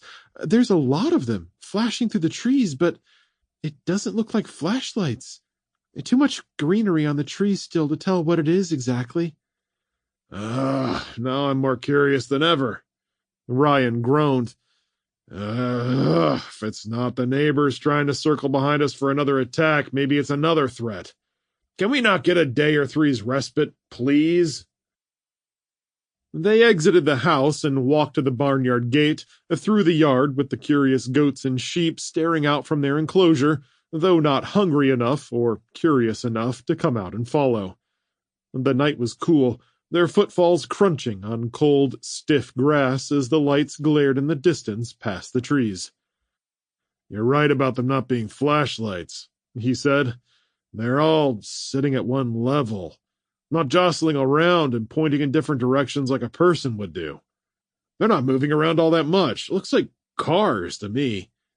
Sounds like it, too. Maybe somebody is out on the highway, like you said. The sky was still cloudy gray, with the moonlight filtering through the gaps and giving them a little light to see by. Ryan kept his flashlight off until he reached the rear gate, using it in brief flashes to see in front of them. There were no trails to follow, only the forest floor covered with dead leaves, twigs, and deadfall big enough to tangle them or cause them to sprain an ankle. 30 yards into the woods, and his calf was stiffening again, the punctured muscles sending a deep ache up through the back of his knee to his hamstring, forcing him to favor it heavily. Approaching the end of the trees, they stooped and parted the bushes in a rustling of dry brush to reveal the short stretch of field and the highway beyond. Humvees, APCs, and flatbed semi-trailer trucks with long tanks sat on the highway 40 yards distant, moving west to east in an armored convoy that stretched out of sight. Off in the distance to the right, a Humvee with a wide plow on the front broke through the wreckage at a steady speed, shoving it off the right-hand shoulder with a crash of metal as it cleared a path for the line of military trucks following behind. Bathed in the glare of headlamps, the vehicles were a hodgepodge of old equipment, riddled with dents and rust spots, broken windows with new pieces of plastic taped over them, entire sections of armor refitted and welded together. Old troop transports held the shadowy outlines of soldiers sitting in the back, and 3 long, tubular fuel trucks brought up the rear, their seams rusted and worn, but with bright new warning stickers plastered on the sides. I wonder where they're going, Helen whispered. Somewhere east. Maybe Detroit? Or heading to Washington eventually? How do they even have the gas to move all those? Ryan shrugged. It could be they've ramped up the production of new fuel. They've got a fair number of people in those trucks. Armed to the teeth, too. Protecting their fuel. Helen shivered. Can we head back now? Yeah. I'd rather not get spotted and have to answer uncomfortable questions. Ryan backed out of the bushes, guiding them back toward the house. As they passed through the barnyard, Helen gestured toward the enclosure where the sheep and goats lingered. We need to spend more time with the animals. Here, come look at something. And changing direction, Helen led him over through the pack of animals and rested her hands on their heads as she passed them. I noticed one of the female Southdowns was limping a little. Where are you, girl? There. She guided Ryan through the bleeding throng, the smell of manure thick in the cool night air. Finally reaching the trembling female Southdown in the middle of the herd, Helen nudged the others out of the way and crouched, holding the sheep steady with one hand while lifting her front right leg. Ryan shined his light on it and saw a series of short red cuts above the knee, the agitated animal kicking before Helen let her go. Might have gotten that wound on the brambles overgrowing the fences on the northeast corner. Darn it, I'd wanted to get to that earlier. Helen stood and wrapped her arm around his waist. We've been dealing with so much lately. You can't blame yourself for not getting to that. Besides, it's not that big of a deal. I think the bigger takeaway is if we don't start spending more time with them, we're going to miss when more serious problems crop up. No kidding. I'll take care of that brush now. Do we have any supplies to take care of more serious injuries? Alice has some things in a cabinet in the barn, just some antibiotics and gauze in case of an event like this. We've got her veterinarian's phone number, too, for all the good that'll do. Ryan snorted. Yeah, not like we can call it. This brings us to another problem. How to get veterinary care for the animals.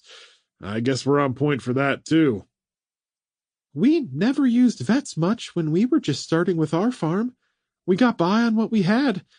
If I remember correctly, you kept our farm animals in pretty good shape back then, mostly with bandages and antiseptic cream. Yeah, but without wormers, vaccines, and professional help, things could turn sour if we get some kind of disease that blows through the animals. But I guess we'll just have to deal with the situations as they come. He patted the sheep's head. Well, no sense in letting her be uncomfortable. How about you bandage her up and I'll go cut down the brambles? While Helen went inside to find antibiotics and a bandage for the sheep, James grabbed the rake, pruning shears, and a small hand axe from the shed. With his tools in the wheelbarrow, he rolled out to the northeast corner of the property, where bushes and vines had overgrown the rails, creating a tangle of stickers and thistles the Southdown had likely gotten caught up in. He went to work on the top of the greenery, cutting away the longer switches and branches, dragging the prickly vines off the rails with a ripping sound, and using his axe and shovel to cut out the more extensive roots that had embedded themselves deeper in the ground. It took him 45 minutes to get it all pulled, the strain in his back noticeable as he balanced his weight to keep it off his injured leg. He tossed the loose pieces over the fence to be burned later and got ready to go back. Wiping the sweat off his brow, he packed his tools back in the wheelbarrow and returned to the barn, where Helen was checking out the other sheep. The Southdown with the injury, easily noticeable by the bright white bandage wrapped around her leg. "How are they looking?" he asked. "Oh, most of them are fine," Helen said. "I found a few more scratches and cuts here and there, but took care of those." Ryan shook his head. "Oh, it just goes to show you how things can get away from us if we're not maintaining things daily around here." "Did you get the brush all cleared?" "It's taken care of. I dropped it over the fence so it'll be out of the sheep's way. I'll wait for it to dry, and then drag it over to James's burn pile. Come to think of it, I should probably clear more of that brush that's been building up over the past few weeks and burn it too. I reckon that's why a lot of the land around here burned so readily after all the fuel went up in smoke. Too much kindling everywhere." He nodded at the sheep as they wandered into and around the barn. "How much more work do you have to do up here?"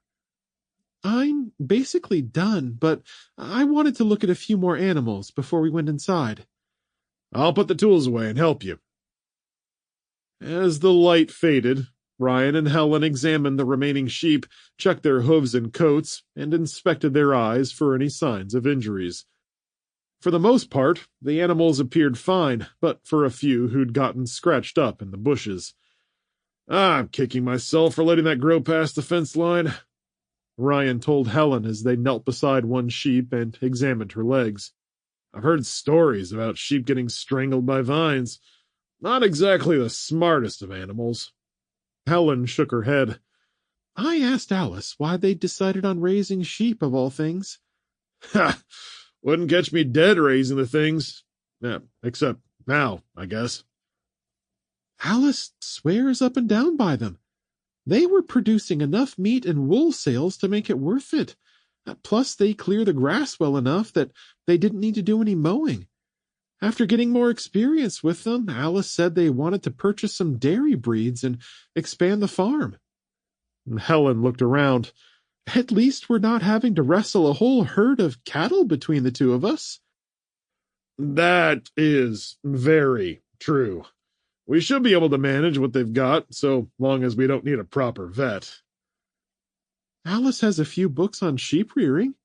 She nudged Orion and winked at him. So much for that retirement, huh? No kidding. Let's hope they're home sooner than later and can help.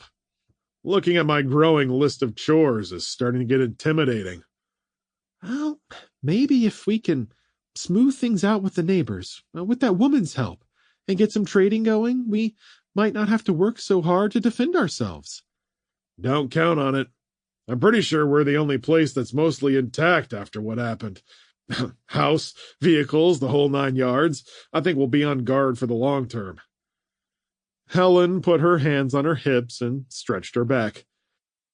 What do you say we get back inside? Yeah, sounds good.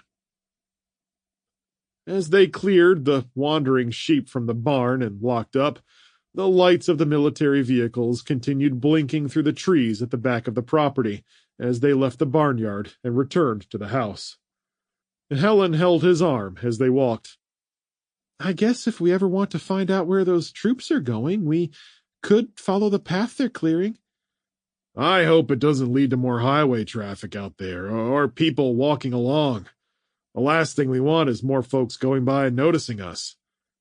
Time to tighten up the coverings on the rear windows. And I have to be careful not to run the tractor at night, and if I do, it's with the headlamps off. Ryan opened the back door and let her in. Lights will be a death sentence if we're not careful. Helen stepped past him and gave him a peck on the cheek. I hope tomorrow won't be a death sentence for you when you meet that young woman.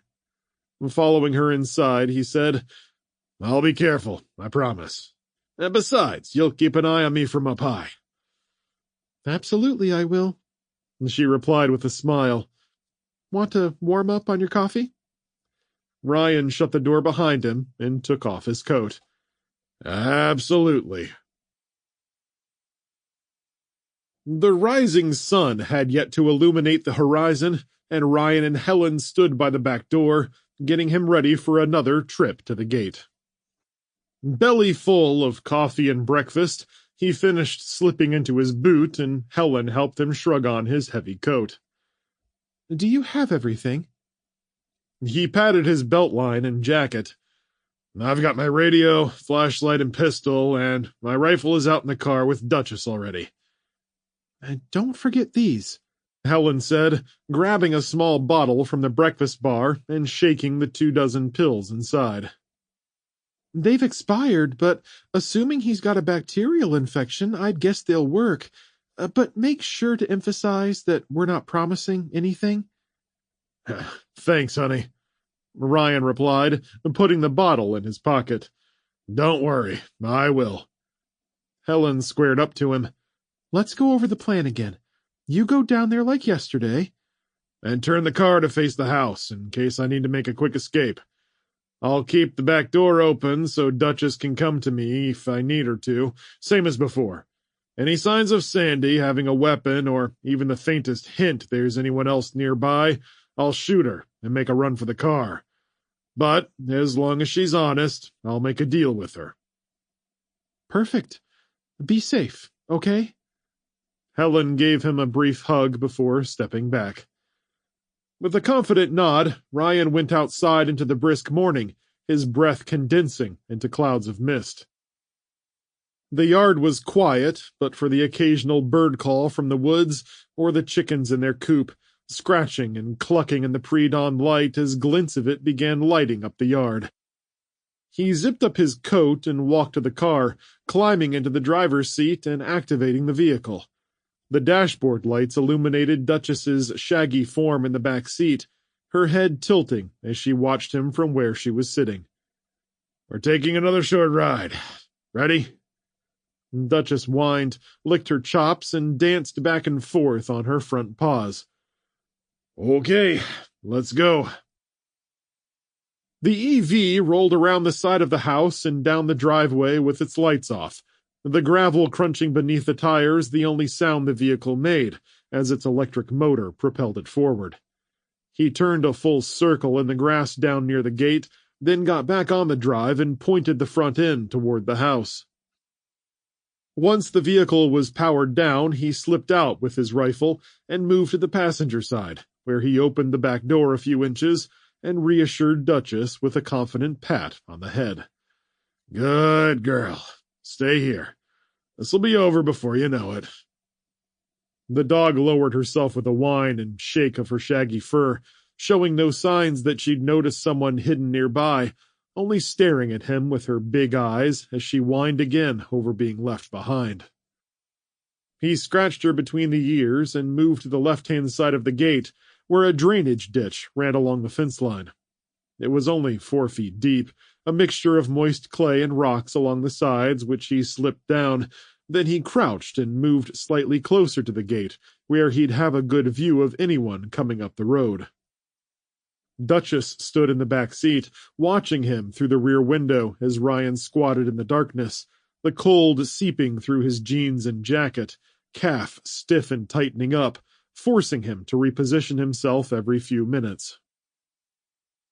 As the first light of dawn crested the horizon and brightened the treetops to the east, the ducks began to make noise off toward the pond, and birdsong became louder and more varied. It wasn't much longer before a figure appeared out on the road, huddled in a thick coat, hands in her pocket, a plastic grocery store bag hanging from her arm.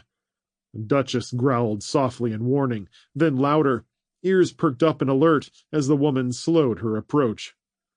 Sandy stopped 10 feet away, neck craning forward and searching for Ryan inside the car. "Ryan? Are you there?" Still crouched, he turned his head and called, "I'm here. What did you bring to trade?"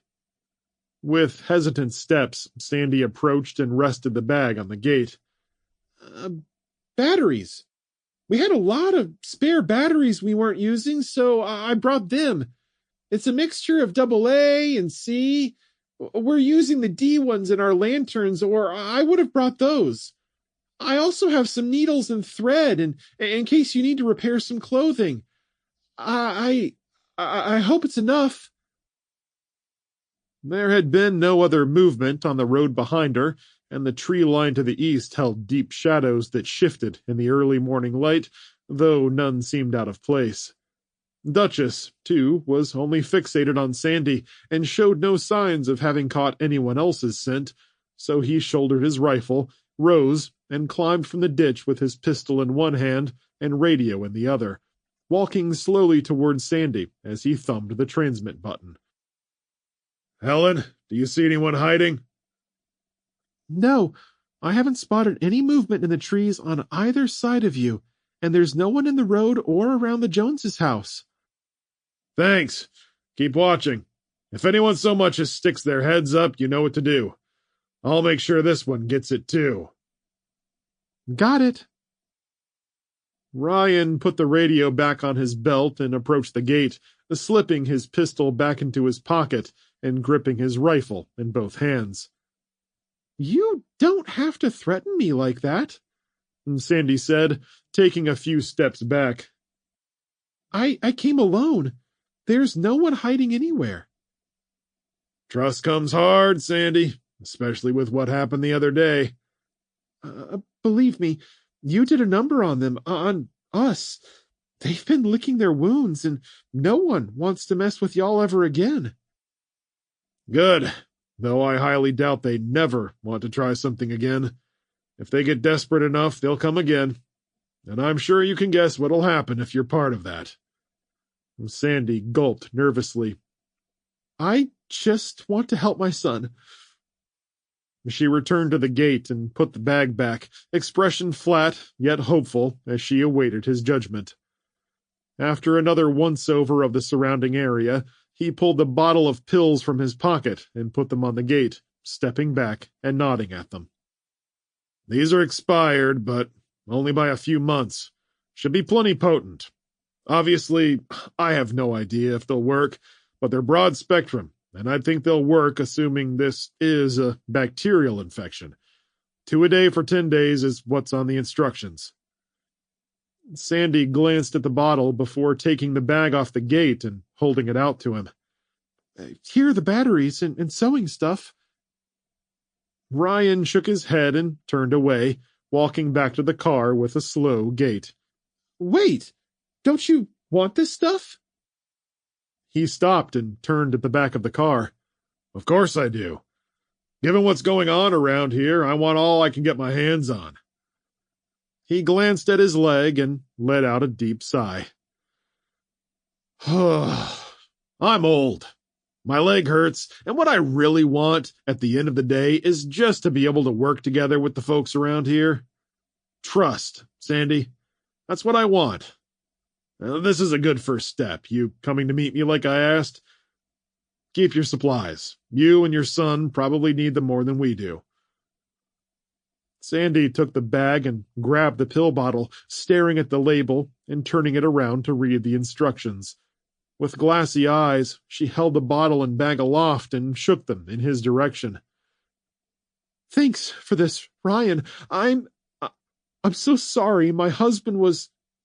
Ryan shook his head and waved her off. Yeah, I don't need to hear it again. And you're welcome. If you want to keep building on this trust, meet me here again in the morning after you've medicated your son. I'd like to know how he's doing and if the meds are helping him or not. Absolutely. I'll be here in the morning. Thank you so much. Tears streamed down her cheeks as she clutched at the bottle of pills. I won't forget you for this. Ryan nodded and muttered an mm-hmm, shut the back door, and climbed into the car, watching Sandy hurry down the road. Before she passed out of sight, she broke into a jog, flying with her hair bouncing on her shoulders. Duchess whined and leaned over the seat to nudge and lick his face. Good girl. He laughed and rubbed her ears. Then he turned on the car and crept back up the driveway. Helen met him at the back door, letting Duchess in and joining him at the kitchen table where she warmed up his coffee and sat across from him. Well, what happened? I saw you let her keep her bag of whatever she brought. It was a productive exchange, I think. Ryan related the conversation, describing how appreciative Sandy was of the antibiotics and how he'd refused to take what she'd offered and why. I couldn't bring myself to take her supplies, given how much we've got here. You could have taken it out of principle. Maybe. What's your angle, Ryan? Helen's eyebrow went up. Like I told her, I want trust. He thumped his fist on the table, growling in frustration. I'm tired of being on guard 24/7. Even one more person we can trust would do wonders for us and for them. Will we be able to trust any of those people after what they did to us? I doubt it, but you know me, always holding out hope. Helen reached across the table and patted his hand. You've made some pretty good decisions, and I trust you've got a solid plan. The important thing now is to keep working hard and maintain our patience, both with ourselves and the neighbors. And you know that's something I run thin on sometimes. I'll help you with that. Helen smiled. Are you ready to go do some work? Yeah, let's fill the thermoses with coffee first. It's going to be a long day. Chapter 14. Sarah Burton, Talladega National Forest, Alabama. A rustling near her head brought Sarah out of a deep, dark sleep, the exhaustion of riding all day on the slanted forest trails, leaving a deep soreness that penetrated her hips and lower back. She blinked wearily at the campfire, the flames having died down to orange and gold flickers as grogginess clouded her head. All around her, insects chirped and the brush rustled, the wilderness crackling and snapping to the light snores of those lying around the fire ring. Christine and Mark were across from her, with Hunter between them, 3 bundles mixed in with a variety of blankets and red and blue sleeping bags. Jake was at Sarah's feet, with Mia near her head, where the rustling had come from, the young girl behaving restlessly all night and struggling to sleep. Mark and Christine had kept the 2 children busy, making it hard for Jake and Sarah to spend time with them, but at least Mia still hadn't been worn out enough to sleep out of pure exhaustion. Sarah closed her eyes again, clinging to the grogginess, hoping to get a few more hours of rest before Alice woke them up to get packed up and move out. Just before she drifted off, a light tapping on her shoulder brought her out of it, and she stirred back awake with a subtle flicker of alarm in the back of her head. Sarah pushed her sleeping bag down and started to turn when a small hand gripped her shirt and a soft, timid sound came into her ear. Sarah? Are you awake? Yeah, Please help us. It was Mia, her request urgent, voice barely above a whisper. Please. What? Jolting awake, Sarah got her elbow beneath her and turned, expecting Mia to be right next to her. But all she saw was a rustling of blankets and a small form shifting, rolling over, and disappearing in the folds near Mark, Christine, and Hunter. She started to say something, but Christine and Mark were up and moving across from her, whispers passing between them. Christine got up, checked on Hunter, then crawled around the fire in the opposite direction. Sarah sank into her sleeping bag, closed her eyes, and pretended to be asleep as more covers shifted and rustled near her head. Then Christine whispered something Sarah barely made out. Be good. Understand? Mia responded in a quiet, tiny voice. Uh-huh. Christine stood and circled the fire to lean over Mark. I'm going to help Alice keep watch. I'll be back soon. Keep an eye on things here. Yeah, okay. After Christine had gone, Sarah tried to recapture the grogginess of before, but an irritating nausea clung to her stomach, and she only half-dozed to the forest sounds that had suddenly grown cold and sinister for reasons her sleep-addled brain couldn't quite figure out. When she finally slept, it was fitful, with explosions and angry faces chasing her through her dreams, weapons firing from the darkness, and shapeless forms trying to drag her and her family off their horses. A short time later, the sun crept above the trees, casting a fragile glow over the campsite and making it impossible to sleep. Alice appeared a few moments later, shaking her and Jake's shoulders. Come on, guys. It's time to get up and moving. We'll help them get their bedding and tents packed up and buckled to Hercules. Then we'll divide up the riding between the other 3 horses. Sarah, make sure your brother gets up. Okay, Mom, Sarah replied, pulling herself out of her half-sleep and slipping her boots on, hips and back feeling even worse from lying on the hard, uneven ground. She went to wake Jake, but he was already up and moving, shoes on and kneeling by his sleeping bag, slouching as he rolled it up and tied it into a firm, round bundle. When she turned back the other way to find Mia, she'd gone off with Mark, and was busy gathering the toys she and Hunter had been playing with the day before. With a grunt, Sarah rose and got moving, rolling up her sleeping bag, stuffing it into her pack, and buckling it to Hercules' saddle with automatic movements driven by exhaustion. A few minutes later, Mark had stoked the fire and had something cooking on it, the rich aroma helping to drag her the rest of the way out of her sleep. "What is that?" Jake said, heading back over to the fire. "It smells amazing." Just a few leftovers from the week," Mark said. "The ham and beans from last night and some sausages packed in tinfoil.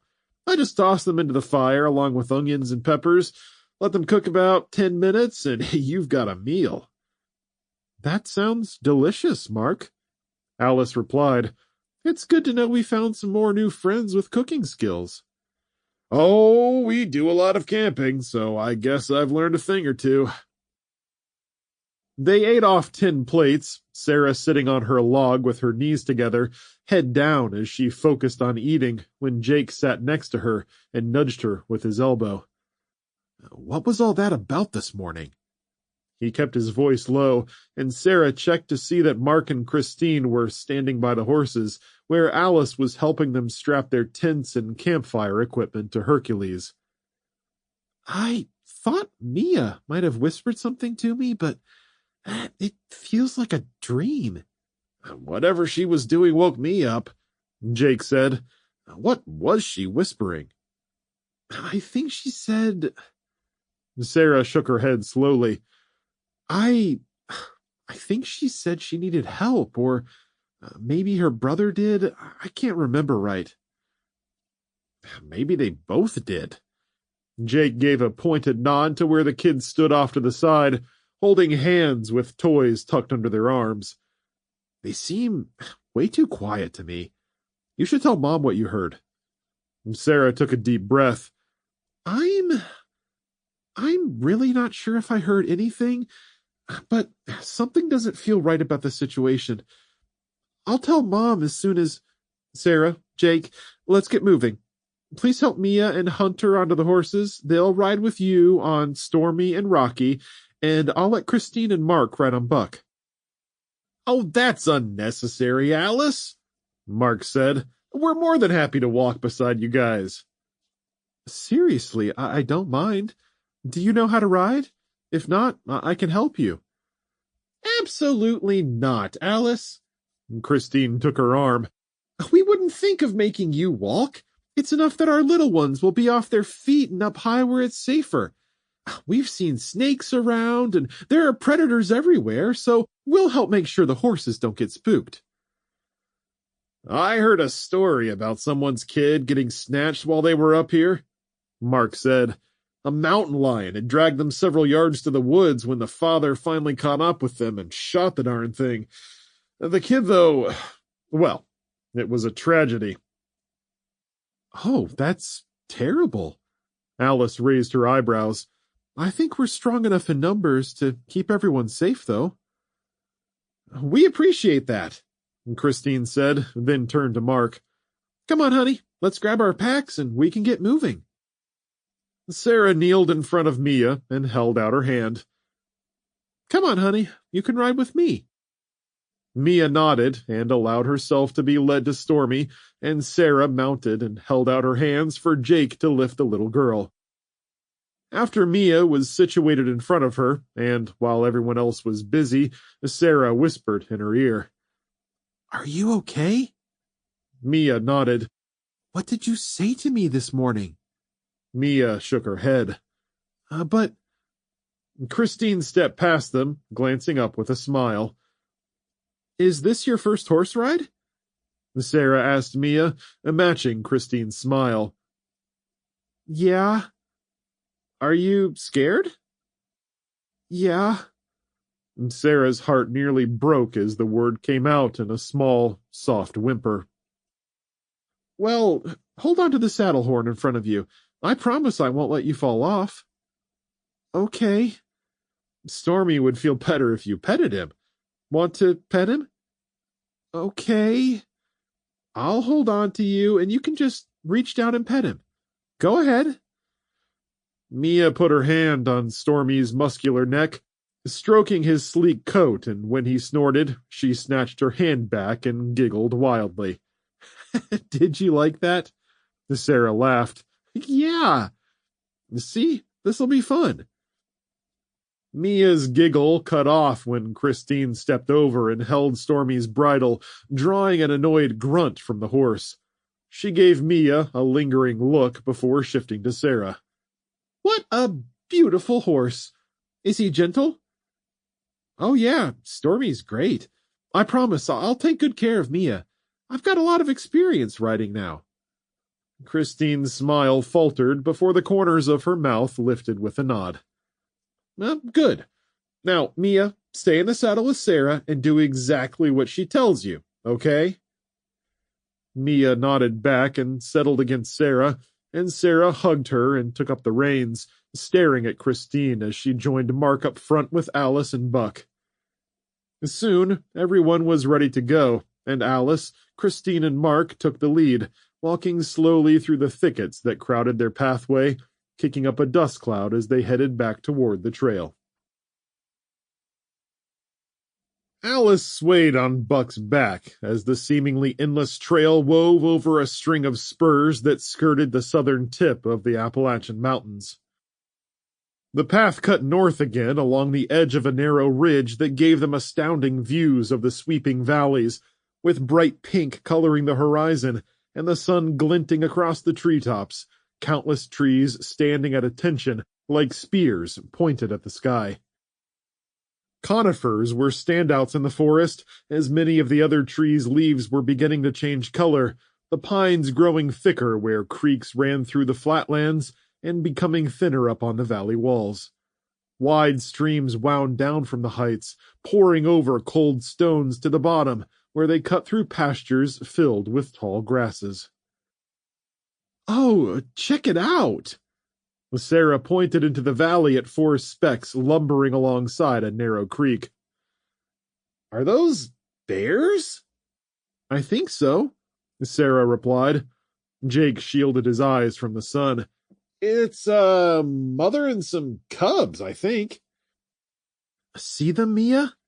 Sarah asked with hushed excitement. Yeah, whoa! They're pretty cute, Alice said. At least from this distance. Won't be so cute if we get between Mom and her cubs, though. Yeah, Mom, Jake said, and Sarah chuckled. Alice smiled at Mia, seated in front of Sarah, hanging on tight and wearing a wondrous expression. How's she doing? Sarah forced a smile. Pretty good, I think. At first she was a little scared, but she's enjoying the ride now. The kids have never been around horses before, Christine said, walking up quickly and patting Stormy on the neck. They might act a little weird until they get used to it. If she starts to bug you, let us know, and we'll get her right down. That goes for you too, Jake. We're good back here, Jake replied. And Mia's doing fine, Sarah said. Right, honey? Mia nodded faintly and looked in the opposite direction, her tiny mouth forming a thin line. Are you sure you don't want to ride? Alice asked Christine. Seriously, you can ride with me on Buck. You and Mark can take turns. Oh, we're fine walking, Christine replied, looking back at Mark. Yeah, don't worry about us, he added, from where he hiked beside Jake and Hunter, having drifted back from the lead. Well, have it your way. Alice shrugged and faced forward, focusing ahead as they descended a deceptively complicated switchback that hooked them south and then north again, pulling them deeper into the valley, where the slopes rested in the dark, cool shade of the trees and mountains above. Acorns fell with sharp cracks, and the woods creaked around them as unseen creatures scurried through the branches above and the undergrowth below. Flocks of birds launched high and turned in perfect synchronization, painting the sky in moving shadows before alighting in the treetops. A squirrel ran across the path, dodged back and forth through the thickets, then scampered halfway up a tree to stop and stare as Alice and Buck slowly ambled along. She gave the woodland creature an amused half-wave, and it shot up into the higher branches at the movement, to disappear into the leafy vegetation. They walked endlessly, taking only brief breaks to rest or drink where the trail was wide and flat, coming upon ample creeks and small ponds where the horses could refresh themselves. By the third hour, Alice noticed Mark and Christine panting and sweating as they all ascended a treacherous incline, barely able to lift their feet, leaning against the horses and nearby trees for leverage. The soil crumbled beneath them in places, thick roots stretching across the trail that stood inches above the dirt, easy to trip on for anyone not paying attention. At the top, they reached a shoulder of the hill with a massive stone monolith, its chiseled gray walls towering over them. The path wound around it to the north and continued on the other side, and Alice waited for everyone to join her at the top, while she looked out across the extraordinary view. "Are you sure you guys don't want to swap and ride for a while?" Alice asked Christine as she stumbled to the top, stopping to lean over with her hands on her knees. "No, it's fine." Sweat poured down her face as she sucked air, and it took a good minute to catch her breath.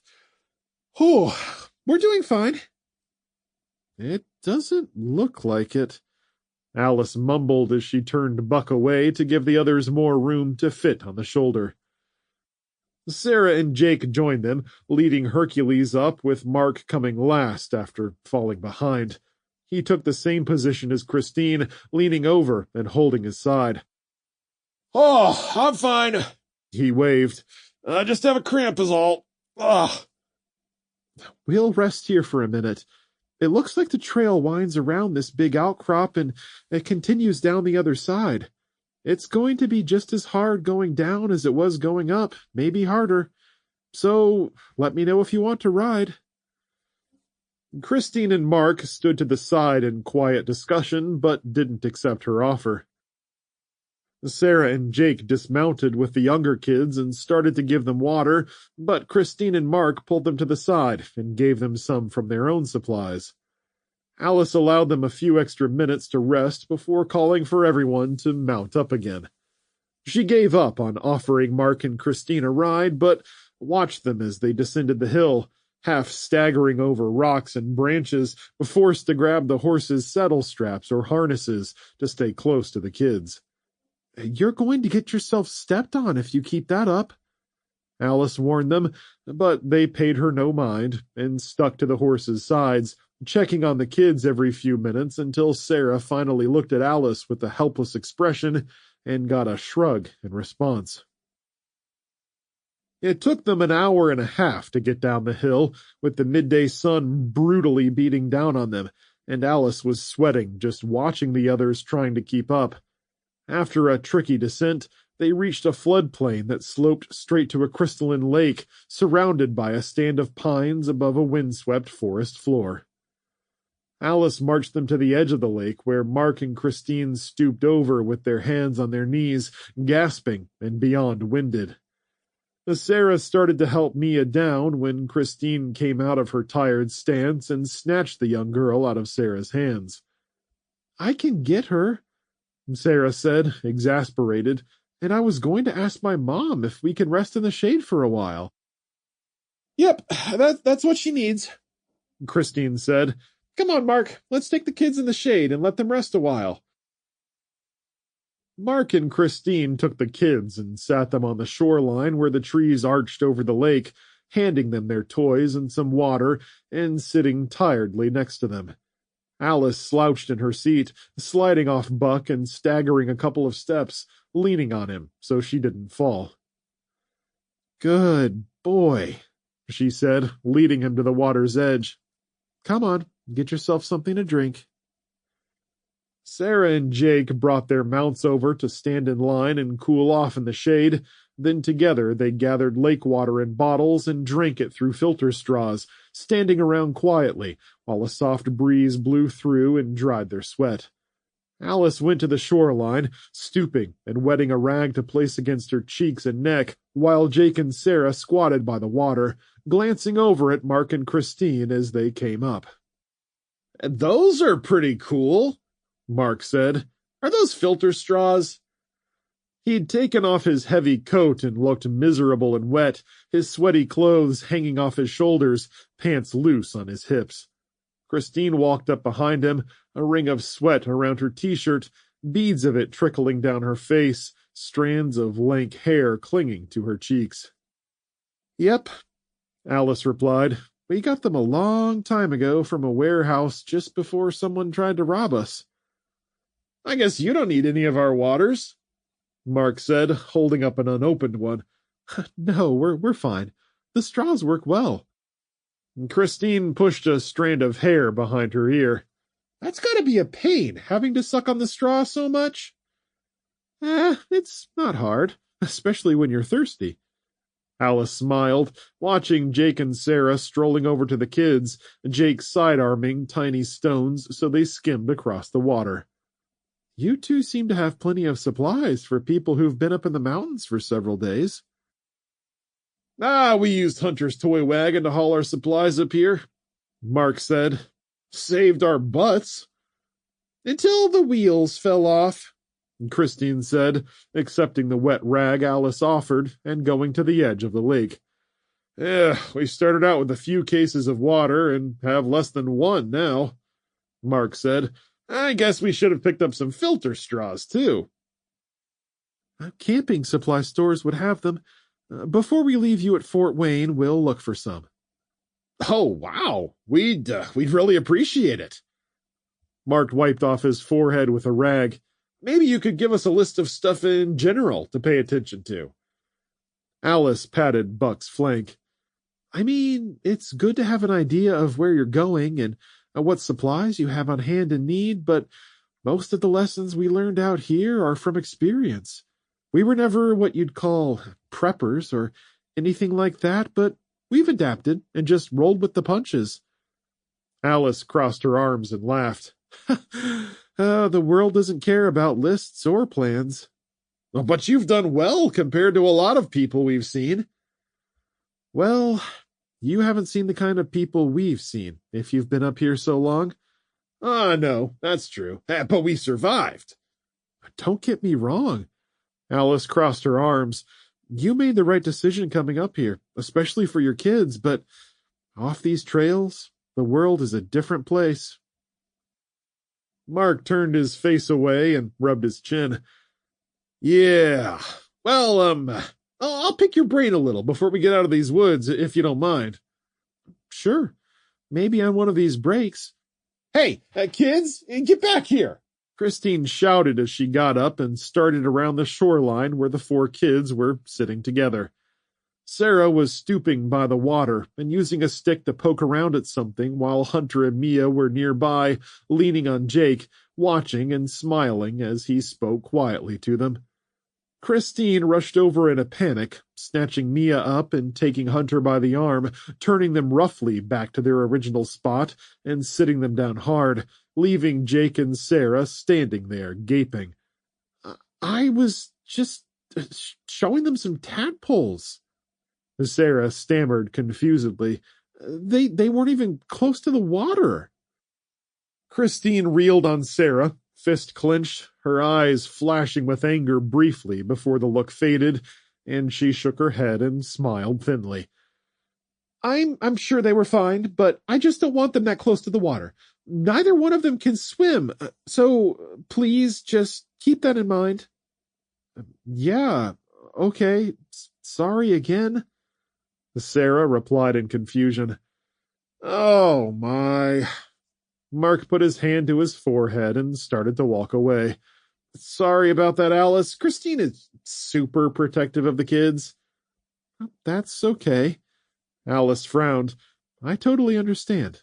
I'll make sure my kids don't take yours too close to the water. Jake, Sarah, over here, please." "Mom, we didn't do anything," Sarah whispered, coming over with Jake as she defended herself. They were 3 feet from the water the whole time, and Jake was right there next to them. Alice gripped Sarah's shoulder.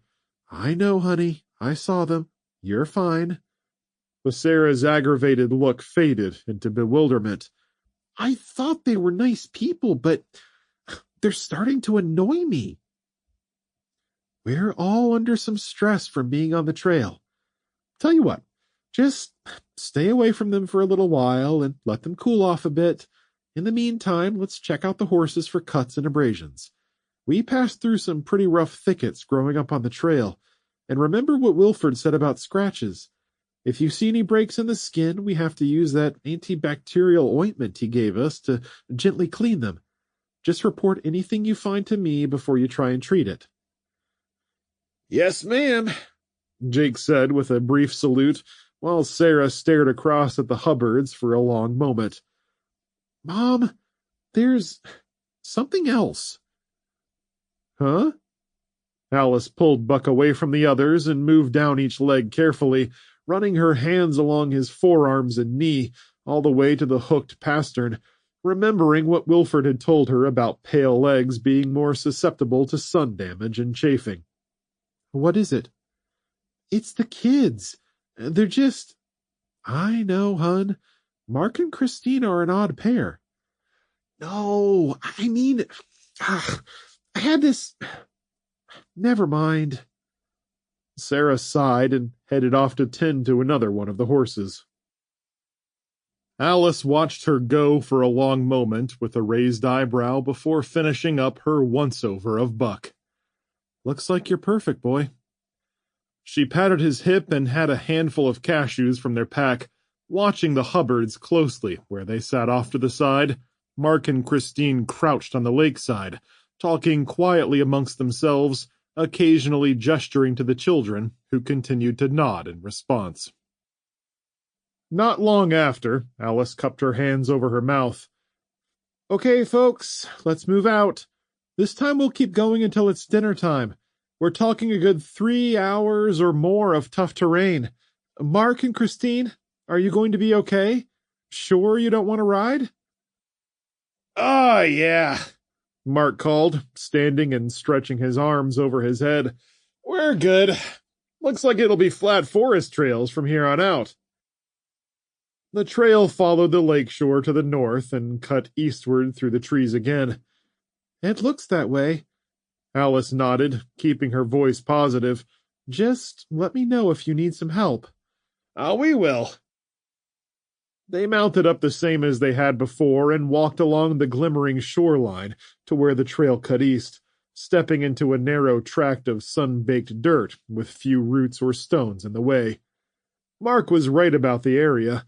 The path was broad and flat, with thin stands of pines and good visibility for 40 or 50 yards in any direction. Mark jogged ahead, confidently calling out spots where the trail dipped or turned, and once out of the woods, they descended even deeper into a valley, moving along the edge of a pine forest with vast, sweeping grasslands off to the right. Mom, can we stop for a bit? Sarah and Mia were riding close behind them, and Christine had fallen back a little to talk with Hunter, resettling him in his seat and shaking her head as she spoke with him. I said we're riding through to dinner. I know, Sarah winced, but we really need to stop now. Christine had let go of Hunter and was shuffling ahead and catching up with Sarah and Mia. Jake chimed in. Seriously, Mom, my legs are killing me from being on this horse all afternoon. If we could rest a few minutes so I could walk it off, that would be great. Yeah, Alice, a short break for the kids wouldn't be bad, Christine called out. I was hoping to get farther, Alice replied, but we can take a quick break. Hey, Mark, we're taking a break. He'd gotten about 20 yards ahead, but came jogging back, hand raised and nodding. That sounds good to me. Pulling the horses off the trail and a few feet into the woods, they tied them up so they wouldn't wander and sat on the leaf-covered trail edge. Christine and Mark took Hunter and Mia off to the right, sitting them a few yards away from the group, speaking and gesturing to them as they had been throughout the trip. At some point, Hunter said something loudly and punched Mark in the arm. Mark's face turned red with anger, and he drew back his hand but let his arm fall at the last second, chastising him quietly instead. Alice watched the exchange closely, eyes narrowed, sipping on a bottle of water. "Jake, let's get some snacks," Sarah said, and the two stood beside Hercules and rifled through his saddlebags for some high-calorie protein bars. The pair talked quietly for a moment before Jake wandered off a few yards to the right near the Hubbards and the horses, eating his protein bar while staring into the woods. Sarah sat heavily on Alice's right, head low and whispering. "Mom, we've got a problem." "What's going on?" Alice accepted a protein bar and tore open the package. "Besides how those two treat their kids, I mean." And Sarah shook her head. "Whatever you do, don't look over at them, okay? Just try to be natural." Alice stiffened slightly, but nodded. "What is it?" "Mia and Hunter, they're not their kids." "What in the world are you talking about?" "Mia and Hunter aren't theirs. I had my suspicions last night when—" "Hey, Alice, do you have any extra snack bars?" Mark was walking over, smiling at her. We've got some, here." Jake swept in and cut him off, turning him toward Hercules and their saddlebags. "Jake's running interference so I can talk to you." Sarah's voice dropped another octave, and her words came out in a rush. "Last night, Mia tried to tell me something, but Christine interrupted her. I was so tired I thought it was just a dream, but I'm sure of it now." "Is that what you were trying to talk to me about earlier?" "Yeah." "What did she say?" Alice asked, picking up a twig and twirling it between her finger and thumb as she sipped from a bottle of lake water. "She said, 'Help us.'" "Help us?" "Yeah, I was confused at first, but now it's making a lot more sense. The way they've been overprotective of the kids, but being just awful to them. And every time I try to talk to Mia about anything, Christine is right there, interrupting us." Alice smiled as if Sarah had told her a joke. "I wonder why she's doing that." "Well, she's looking at us now, so don't look." "I won't. Go on." "When we first met them, Christine seemed friendly, but her smile creeps me out now." "I won't lie. I've been watching them a fair amount since the lake. Something definitely seems off." Mark and Jake walked over with a handful of snack bars and gave one to Christine, and the three stood talking together. "Jake is keeping them busy," Sarah said, "so we have to talk fast. What have you been noticing?" "Everything, now that I've been paying attention," Alice replied. "They won't ride even when they're near to keeling over. And ever since the lake, Mark really seemed to know the trails. A little too well, if you ask me." Alice shook her head. "But why?" "I don't know why, Mom. I just know something's wrong." While Jake was talking with Christine, Mark stepped away and had turned to watch Alice and Sarah. Alice and Mark locked eyes, and Alice saw something sinister in them, something she hadn't quite picked up on herself, not until Sarah had made them stop, not until she'd colored in some lines and asked a few more questions of herself. Mark's eyes shifted as he glanced toward Buck, and Alice's heart sank as she saw him shifting to move toward the beast, realizing that she'd made a horrible, terrible mistake in letting her guard down. Her rifle was no longer in her arms, but was instead strapped to the side of Buck's saddle. She leaped up and launched herself toward the horses, slipping on the loose leaves and almost going down. Buck was in the middle of the horses, forcing her to skirt around Stormy's flanks and circle to the right side where the gun was sheathed.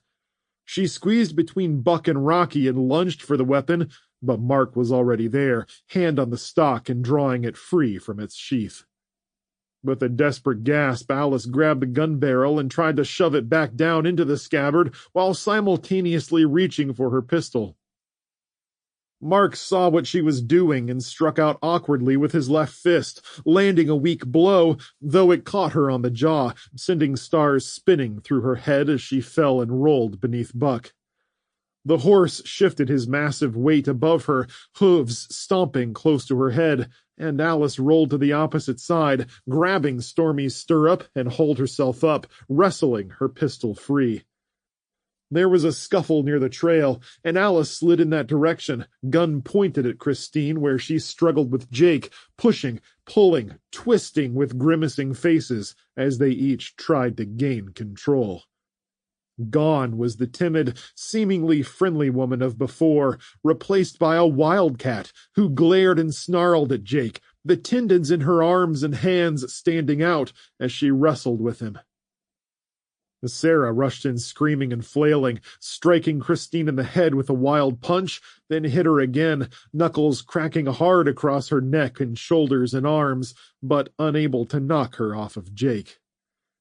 Unable to fire unless she wanted to hit one of her kids, Alice shifted in the other direction, looking for Mark, when the butt of her rifle flew toward her face, smashing her in the side of the head, sending her staggering to her right, twisting, tripping, and falling on her backside at the trail's edge. Rocking backward and then forward, she swung her gun up, focusing on Mark's blurry form and firing half blind, barely holding on to the weapon.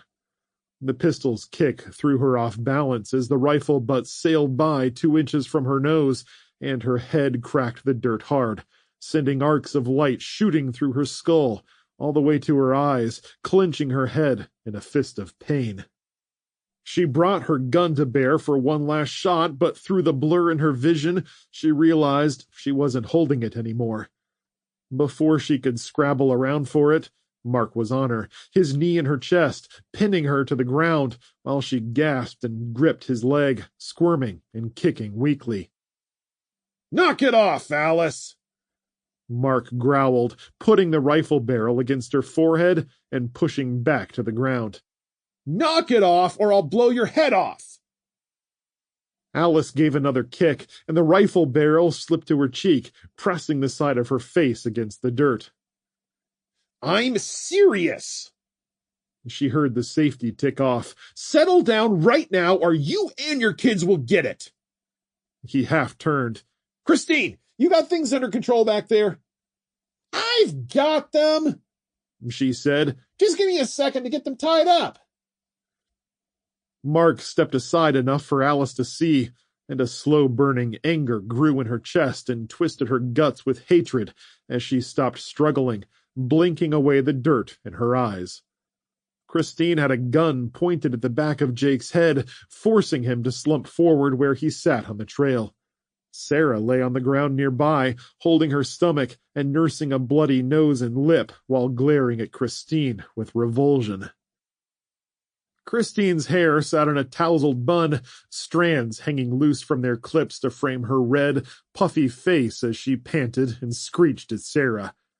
"You come at me again, you little bitch, and I'll put a bullet in the back of your brother's head!" Forcing his arms behind his head, she used a piece of rope to bind him, eyeing Sarah the entire time, daring her to try something. I don't understand," Alice murmured, each word like a gong going off in her head. "Of course you don't!"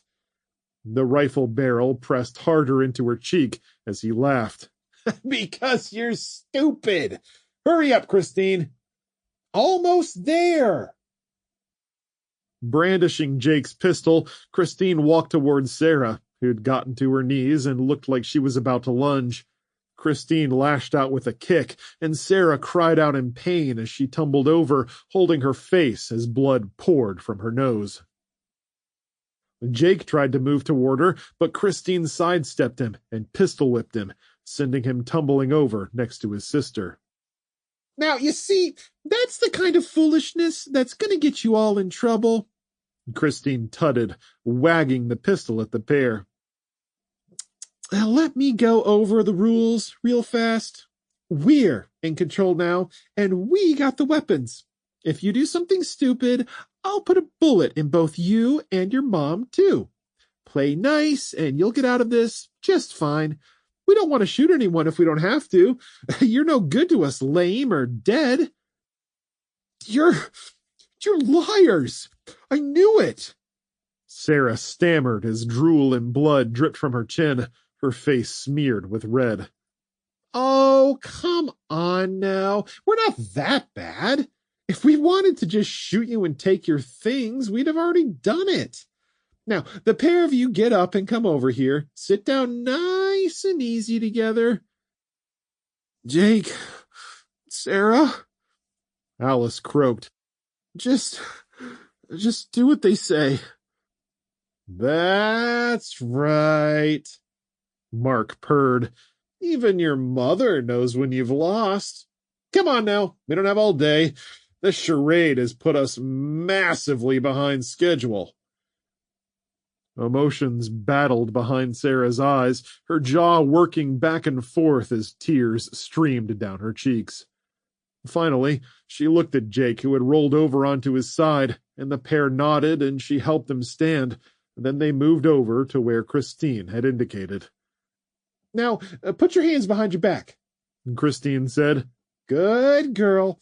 I'm going to put the gun down for a second, and I know what you're thinking, but if you make so much as a twitch to try and get it, Mark'll put another hole in your pretty mom's head. Are you going to make any trouble? Sarah's whole body sagged, and she bowed her head and shook it. Fantastic. See, we can get along. 1 second, hun. While Christine bound Sarah and tightened Jake's rope, Mark removed his knee from Alice's chest, gesturing with the rifle barrel.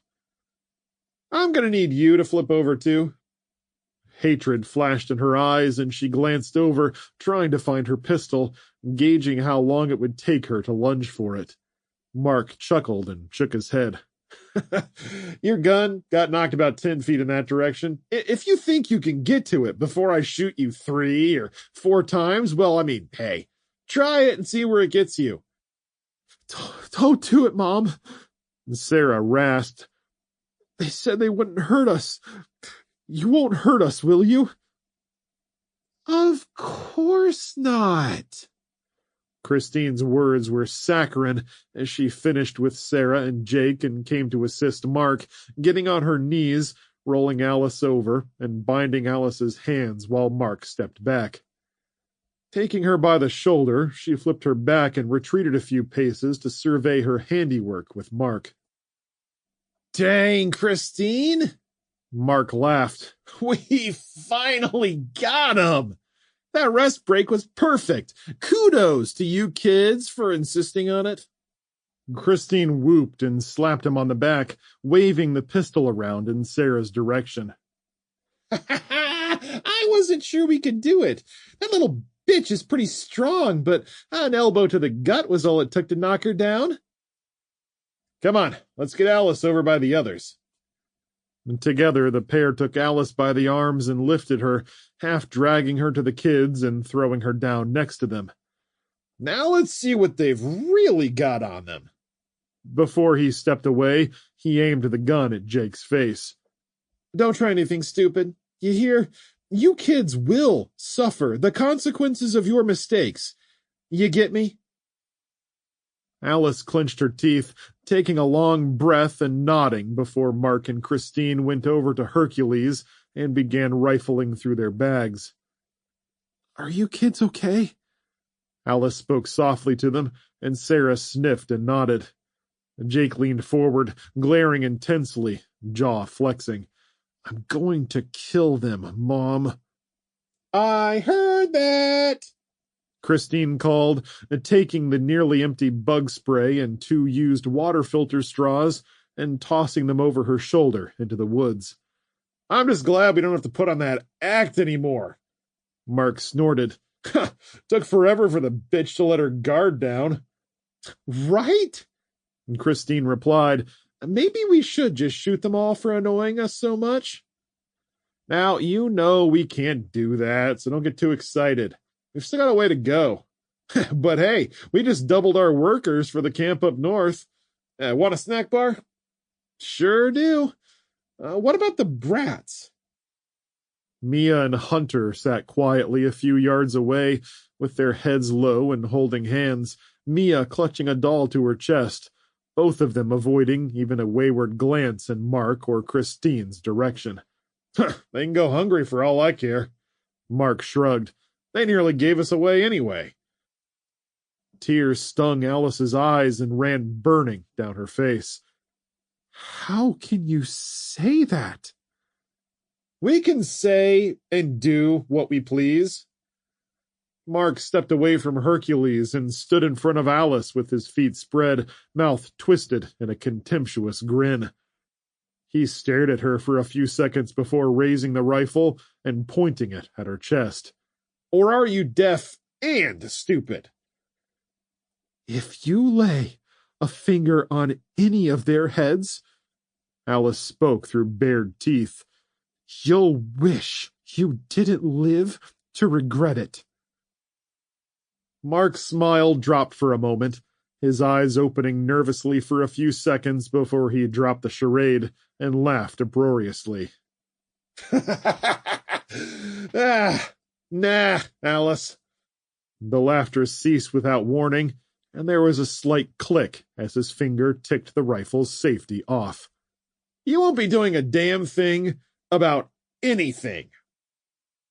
Alice's eyes registered the briefest flash of light from the end of the rifle's barrel, though both it and the ear-splitting boom were instantly cut off when a meteor struck her chest and sent her flying backward into a pit of darkness. Chapter 15 Raj, Industrial Area, Doha, Qatar. Dawn broke over the city of Qatar, the sun's rays streaming across the rooftops and the telephone poles, seeping in through the window to give the first glimpse of the day's heat. Raj finished his morning tea in the one-room apartment he shared with 14 other men, the workers packed in on cots lining every wall, the bathroom only a bucket in the corner, leaving the room soaking in a perpetual reek that choked his lungs. Foremen outside shouted for the workers to get up and moving, their voices booming above the quiet din, eager to force their workers to get back to clearing Qatar's streets and rebuilding what the flames had destroyed. Once rolling in gas and oil money, the ultra-rich city had been brought to its knees just like the rest of the world by the explosions that had broken out in its refining factories and neighborhoods. The slums where the workers stayed had been spared the worst of the explosions since they couldn't drive vehicles or operate gas-powered machines. But the ruling class of Qatar, the business owners and foremen who owned the workers' contracts, were determined to keep them moving every hour of the day in constant, grueling shifts. Several men in the room were on their knees in the middle of the floor, praying as a voice from a radio chanted softly beside them, while others poured themselves tea from a small stove in the back, burning scraps of lumber they'd picked up from the previous day's shift.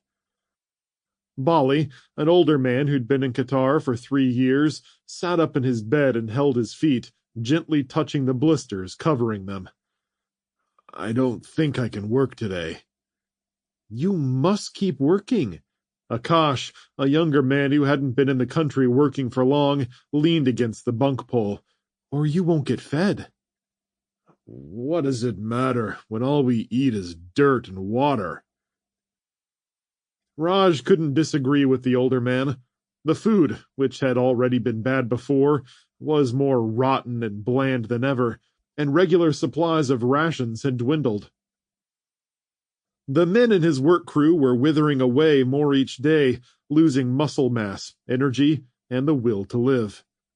Tea in hand, he walked over to talk to Bali and Akash. It doesn't matter what you feel or think, he said. If you do not show up at the roll call, they will come looking for you. What are they going to do? Bali replied. Beat me more? He turned to show long, open sores across his bare back and shoulders. I understand, my friend, Raj said, trying desperately to find something to motivate the man. but if you don't get up, you will lose the money you've made, and they'll send you home. What money? They haven't paid us for weeks, and the pittance from before, barely worth it anyway. Perhaps they will make it up once we're out of this. Akash shrugged and gestured. How can we expect them to pay us when everything is crumbled? Then how can we afford to work? Bali continued. If only they would send us home. He grabbed Raj's arm. And why don't they send us home, you wonder? Well, I know. It's because they can't. The planes no longer run, and even if they did, we are nothing but slaves to them anyway. You don't know that, Akash said, shooting Raj a doubtful look. I do know that, in fact. Bali replied. The company office burned to the ground. That's where they kept our passports.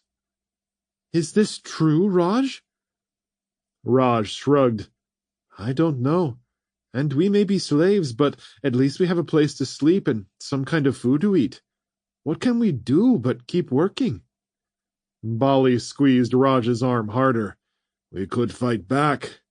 They were strong before, too strong for us to fight against. Although we may stand a chance. He broke down, his expression twisting miserably. As it stands, I may never speak to my wife again, much less see her. They promised us so much and lied about it all, but now... His words trailed off into sobs and tears. All of that may be true, Raj said, the first stirrings of anger and resentment welling up inside him. But all we can do is keep going. They cannot abuse us so badly that they lose their workforce. They could get more of us before, but they can't now. Yes, that's right, Akash agreed. They must take care of us. Oh, they don't care. Bali fixed them both with a glare. There are so many of us here already. It doesn't matter. Where one of us falls, another takes his place.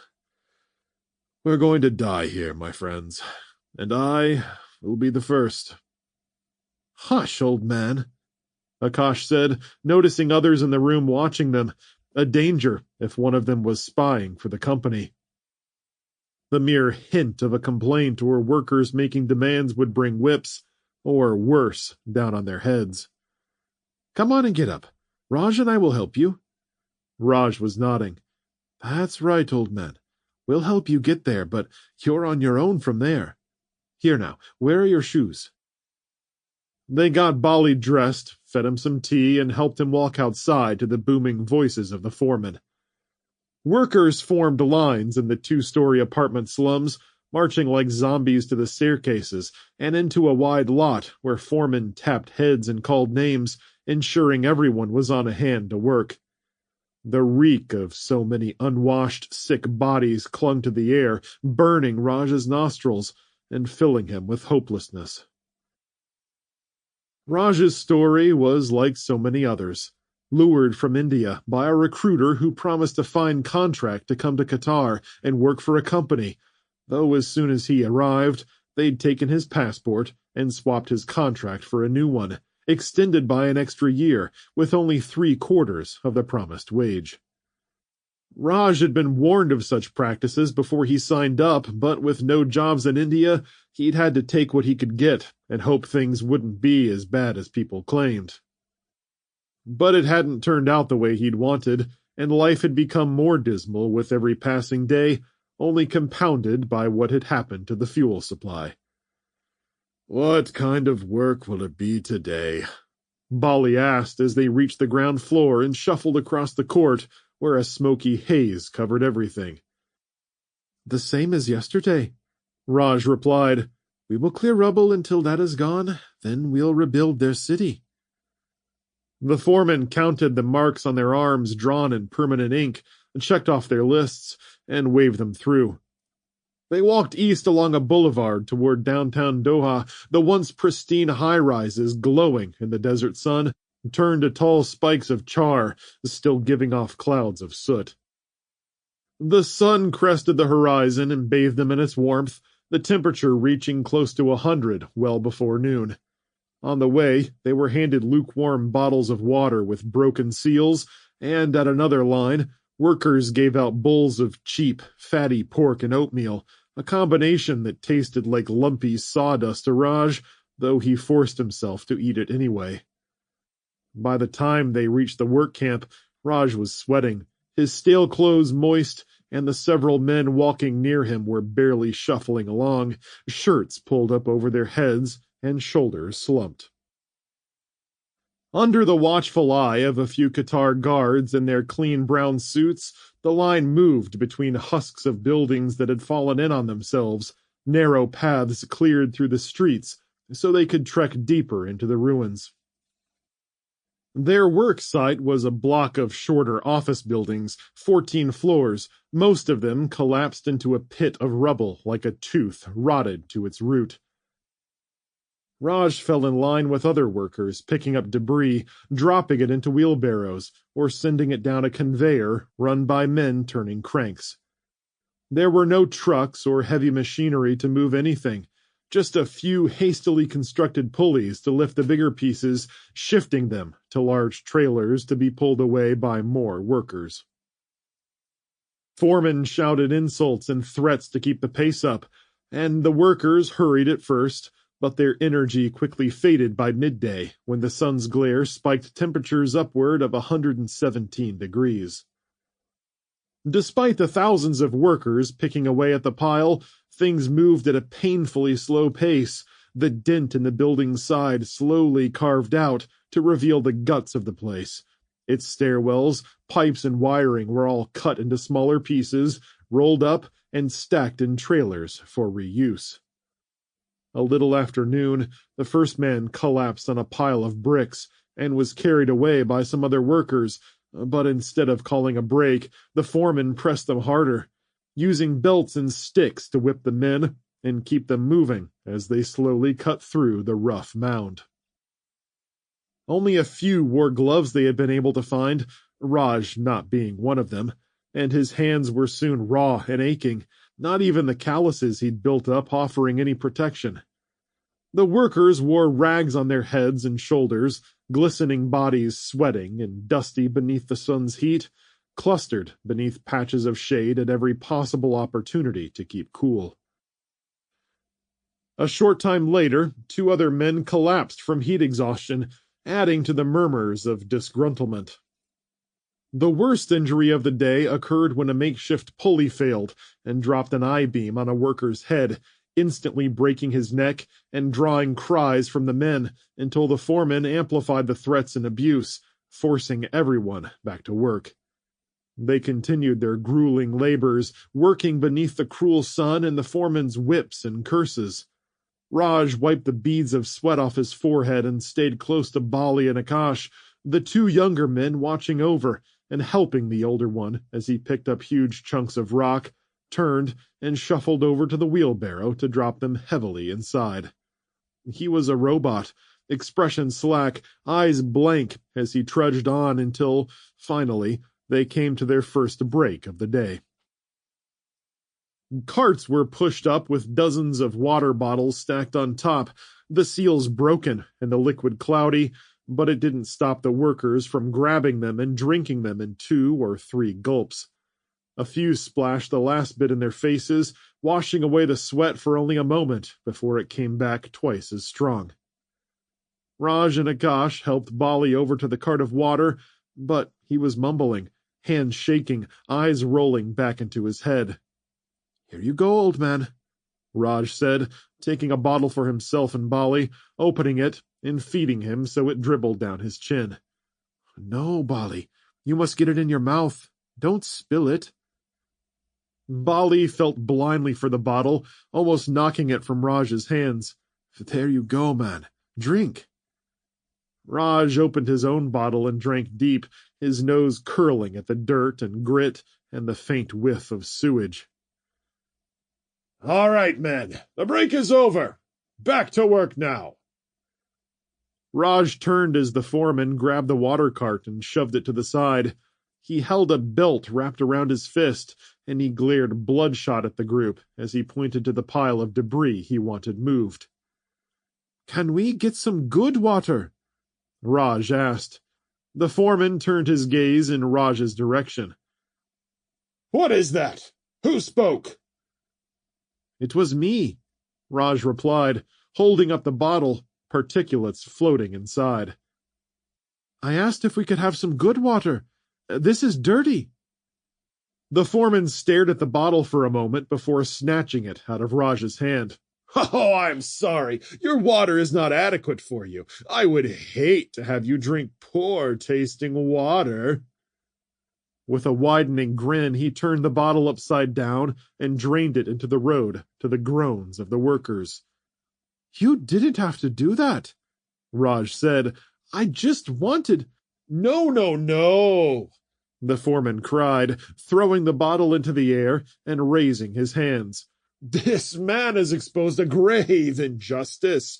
We will only have the best water for you from now on. We will immediately send back all the water planned for you on the next break and dump that into the sea. Then we will look for the best water in the city for you. It might be a couple of days until we get the pipes working again, but I'm sure you'll be fine holding out until then."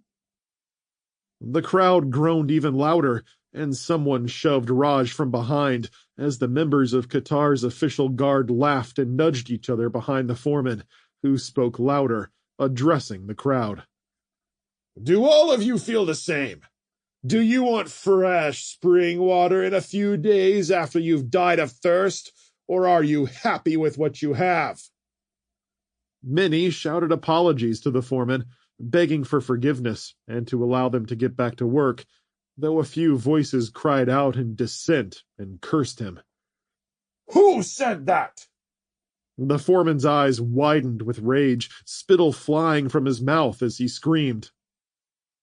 "All of you will pay for the remarks of a few. No more water until the evening, for all of you." "Please," Raj pleaded, "there is no need for all this." "No need for all this? You are the one who is causing problems, and you're disrupting everyone's work." I wasn't." The foreman slapped him in the face, the sound cracking above the murmuring workers, their voices fading as they stared. Raj touched his hand to his burning cheek, mystified at his own swelling rage, a volcanic pit of lava rushing from his stomach and up through his chest. Shoulders rising on a sharp breath, Raj flexed his fists, surging with strength, opening his hands so they formed claws. Before he knew what he was doing, he lunged forward and wrapped his hands around the foreman's neck. Growling, the foreman grabbed Raj's arms and tried to remove him, but the grip was too tight, some unfathomable power coursing through Raj's fingers, digging into the man's neck to squeeze off the airway. His only satisfaction would be killing the man who'd made his life a living hell, and no one tried to stop him as he dug his thumbs into the foreman's windpipe and crushed his voice box with a sharp snap. The foreman crumpled, eyes bulging, cheeks turning red, gasping as he dropped to his knees and slipped from Raj's grasp, collapsing on the hot pavement where he kicked weakly, clawing at his throat for a moment before he lay still. Raj stood straight, staring at the foreman, and then at his hands, flexing them as strength still surged through them. Squeezing out tears, Raj waited to be shot or dragged away immediately, but the crowd had fallen dead quiet, hundreds of men standing in the rubble who'd seen Raj strangle the foreman. The two guards came forward, their rifles sliding off their shoulders and into their hands before they paused, as if sensing a change in the air. There was a moment of calm, a pause between what had happened and what would happen next. Raj's life already gone in a blink, nothing left to lose, and everything to gain. One guard moved to help the foreman, while the other pointed his rifle at Raj's chest. "Kill them! Raj spat, his voice rising on a quivering note of rage. "Take them and kill them! Do it now, or we'll all die here and never see our families again!"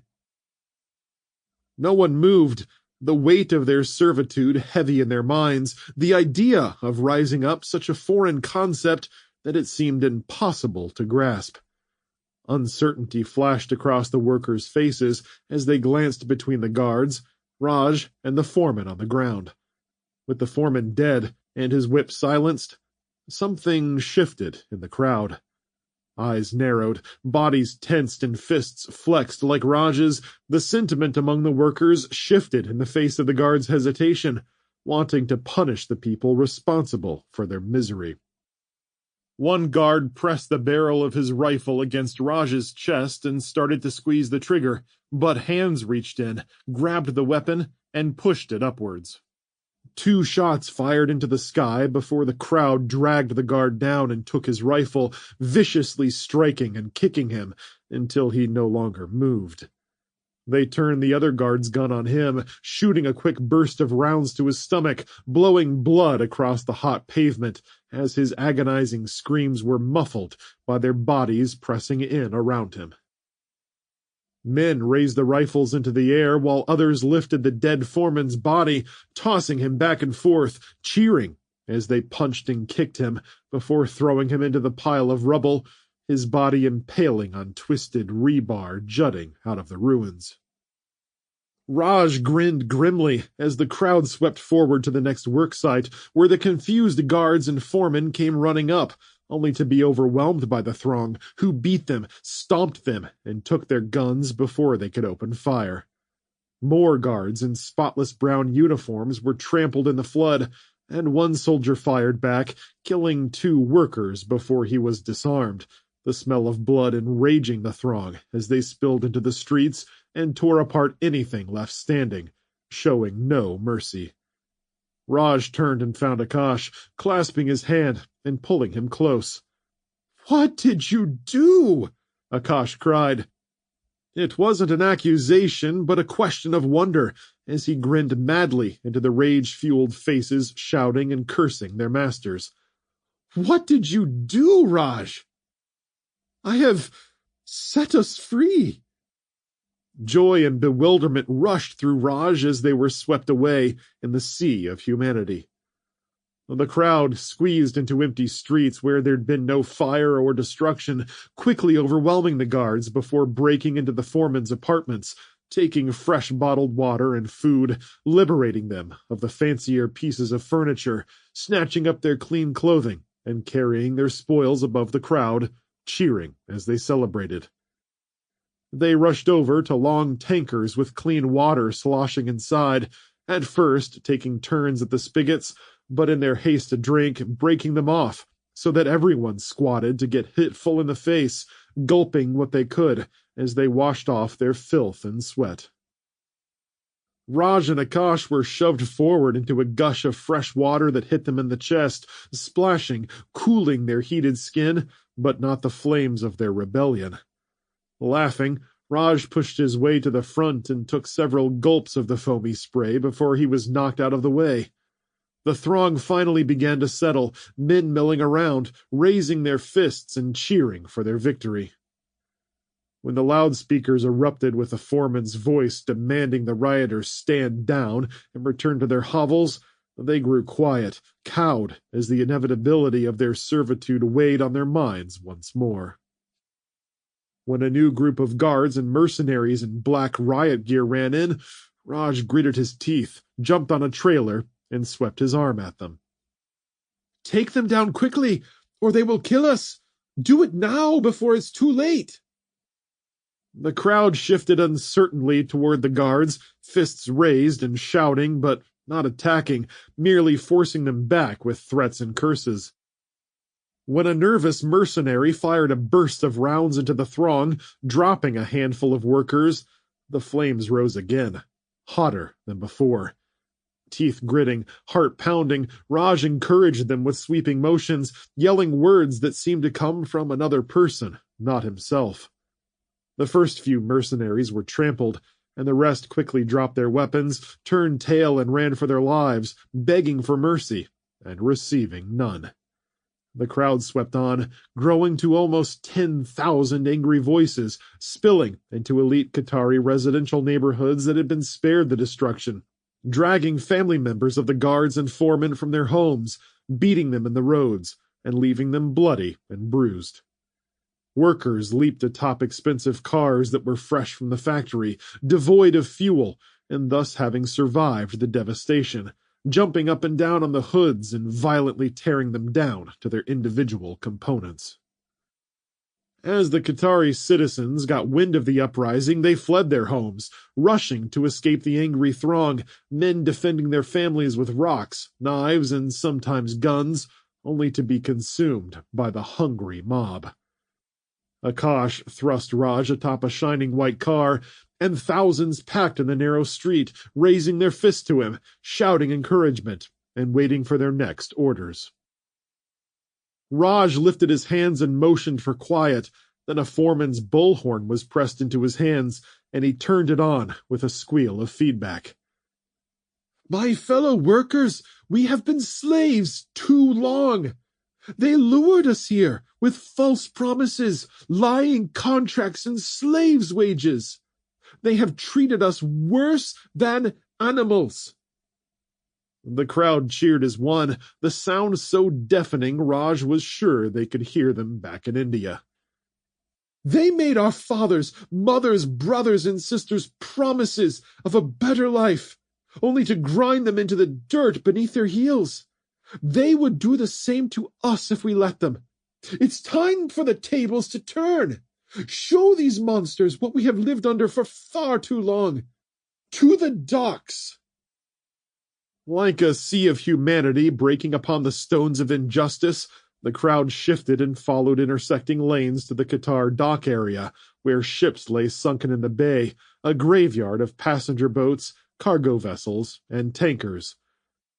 They were cracked open, capsized, their hulls blown out and breached, and the oil and fuel that hadn't burned slicked the waters in giant black patches that had captured fish, seagulls, and garbage in the glistening rainbow waves. The people who had been driven from their homes were pushed to the docks, squeezing to the edge, turning to face the rising swell of workers who swarmed after them. Raj's people chased hundreds of them up to the heights, where tall cliffs loomed above rocky shores, where a simple waist-high stone wall was all that helped to keep people from straying out and falling to their deaths. Still, the press of the throng pushed some too close, and they were shoved over, windmilling into the open air to crash on rocks that crushed their bones and cut off their screams in an instant. The workers jeered at them, sticking and poking them with weapons they'd fashioned out of rebar and pieces of wood. Grim-faced men stood in front of their families, yelling back, while women with silken hair and well-manicured fingernails crouched behind them, holding their children close as they were pressed to the edge. At the docks, the workers surged forward, shoving hundreds into the bay to splash and flail, their oil-covered faces searching for their loved ones in the brackish mess.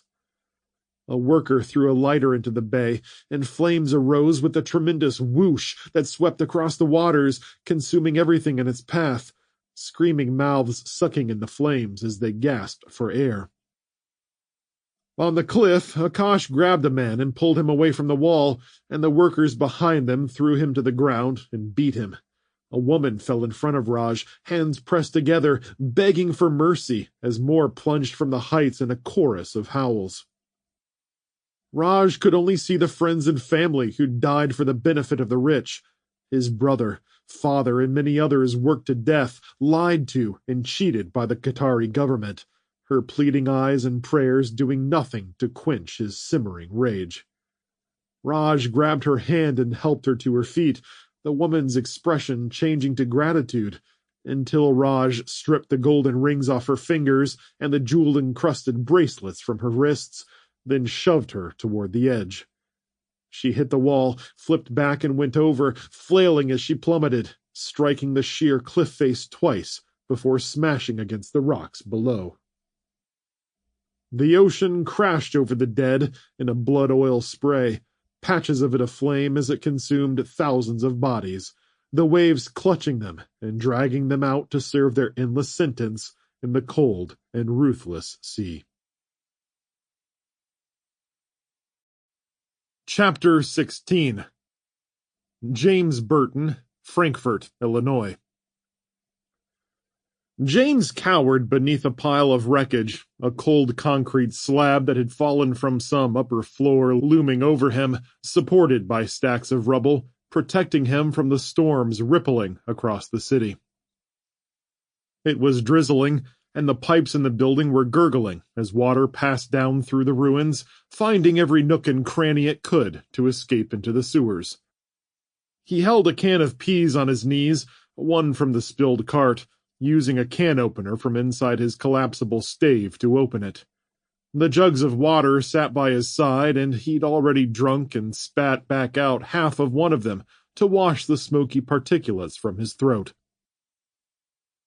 The food went from can to mouth automatically, shoveling it in with his fingers, so focused was he on the edge of the ruins and the shadows that lurked there that he disregarded the fact that the food was cold.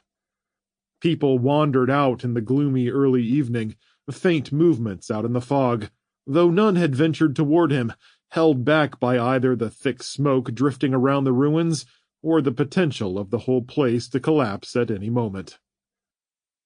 While he hadn't heard anything from the gang, he wasn't out of the woods yet. Escaping the congested and violent city was paramount. Shoving the last handful of peas into his mouth, he chewed them into mush and swallowed them down, then had one final swig of water, stood, and packed everything up. He shrugged his pack on and picked his way through the wreckage, crouching to sneak between the rubble and fragmented walls, squeezing through cracks and ducking when he heard sounds on the perimeter. Near the edge, he got on one knee and waited, listening, observing the darkness before rushing into the night.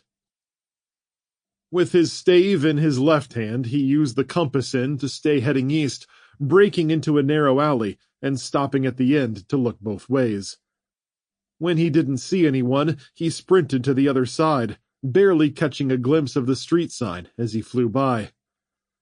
He couldn't remember Rosen Street from his map studying back in the warehouse district, so he continued slinking through the darkness, his footsteps hidden by the sounds of pattering rain and grumbling thunder.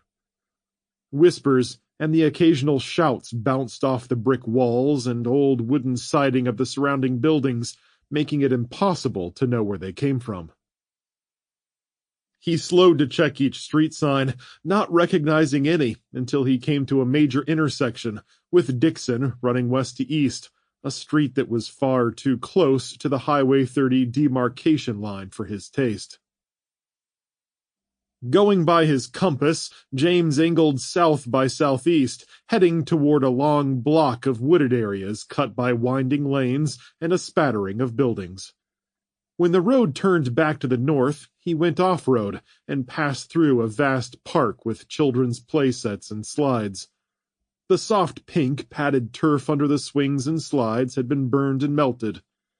The surrounding grasses turned brown, and the treetops stripped bare of leaves and healthy branches by a firestorm that had swept through. He pointed his flashlight toward the parking lot off to the left, which had been turned into a field of hot slag by explosions. Bent car frames littered the pavement in a scatter of shredded metal and parts, already showing rust spots and decay from the intense rains. Bodies had fused to the seats, crushed and burned, hair lank, skin hanging loose off their bones, organs liquefied into thick puddles that mixed with the rain. A reek of death lingered in the air, and James wrinkled his nose and moved on through the park at a steady clip, cutting between two buildings that had collapsed in a mountain of black coals. When he shined his light across the rubble, he gasped, stomach churning at the pile of dead bodies around the doorways turned to charred sludge. Clamping his teeth to hold down the rising bile, James bent his head and continued, keeping his flashlight pointed at the ground and searching for a path through the darkness. With no trail in sight, he pressed past the brush and pushed between sticker bushes, tripping over chunks of black wood and crunching dead leaves and twigs. The gray mist rose off the forest floor, reflecting his flashlight beam into a glow so bright it forced him to turn it off in order to keep moving. Stumbling into the darkness, he came to a patch of thinning trees and moved from one to the next, touching his palms to them as he passed to keep his balance through the unsteady, mucky terrain.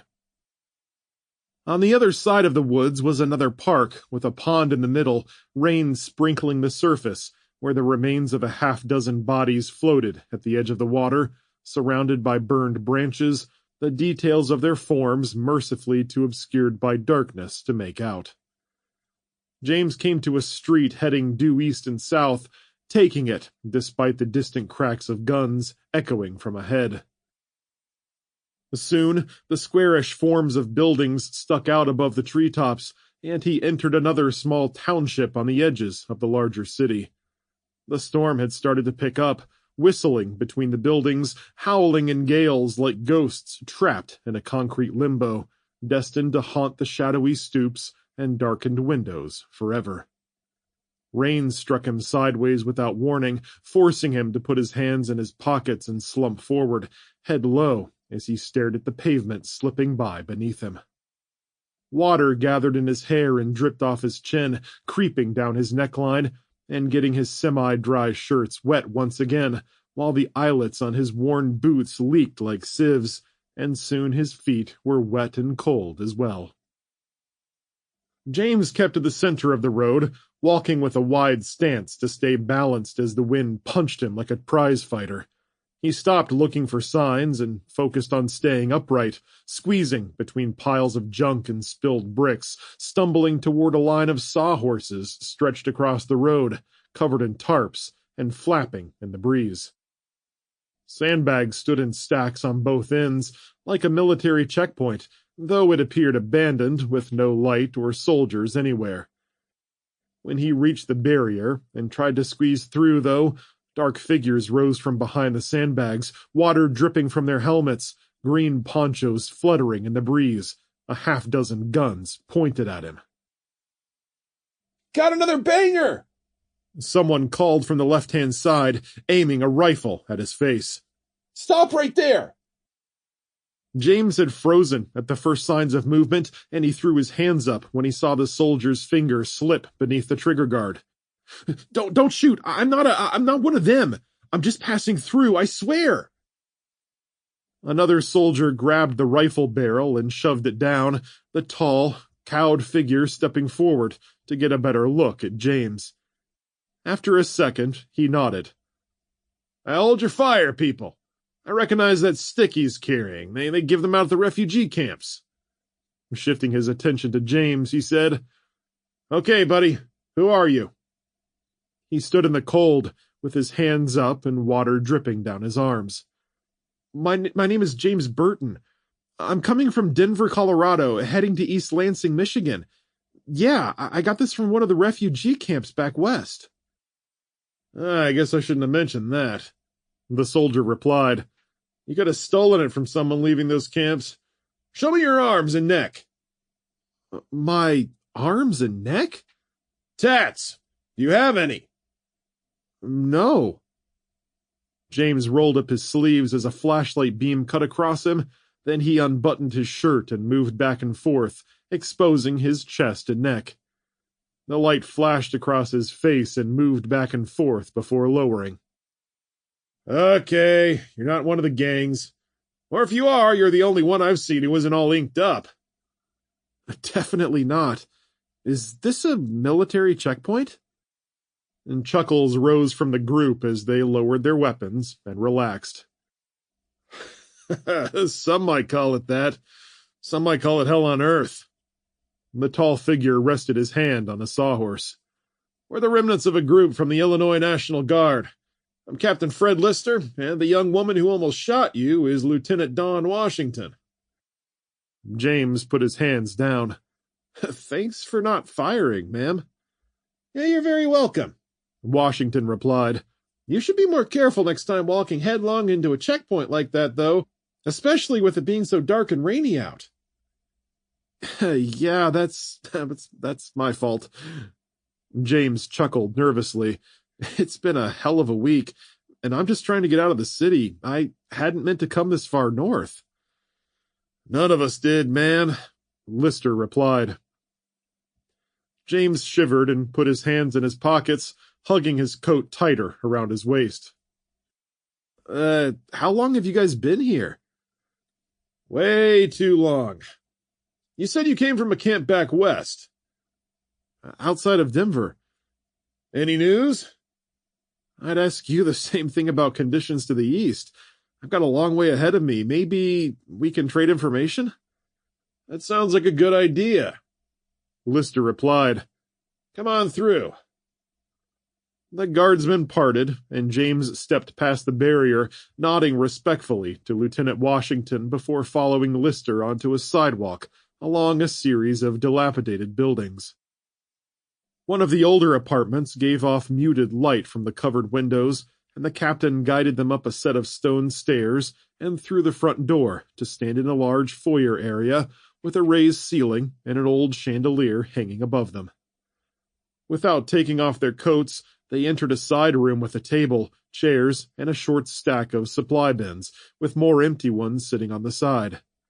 An electric lantern rested on the old wooden windowsill and gave off a dim light, barely enough to see by. Near the window, which was cracked open a couple of inches, a two-burner propane stove sat on a table with a pan on one side and a coffee pot on the other. Have a seat there. Lister gestured at the chair nearest the window. You hungry? I could eat something. James nodded and sat. If you've got any of that coffee left, I'd welcome it. Oh, haven't had anything decent in me in days. I'll get it, Washington said, shouldering her rifle and heading that way. She was a squat, burly woman with ink-black locks stuck to her cheek. The captain sat across from him, falling heavily into his chair and pushing back his wet hood to reveal a sharp-eyed young man with a troubled brow, face smudged with dirt, taller than James by a few inches, and lean under his bulky National Guard poncho. He ran a hand through a dark buzz cut, whipping water onto the floor. I'll have a cup of coffee, too, if you don't mind, Lieutenant. No problem. Lister sat back with a sigh and gestured at James. I'll let you go first. I'm sure your story is a lot more interesting than mine. James shrugged. Oh, well, it started back in Denver.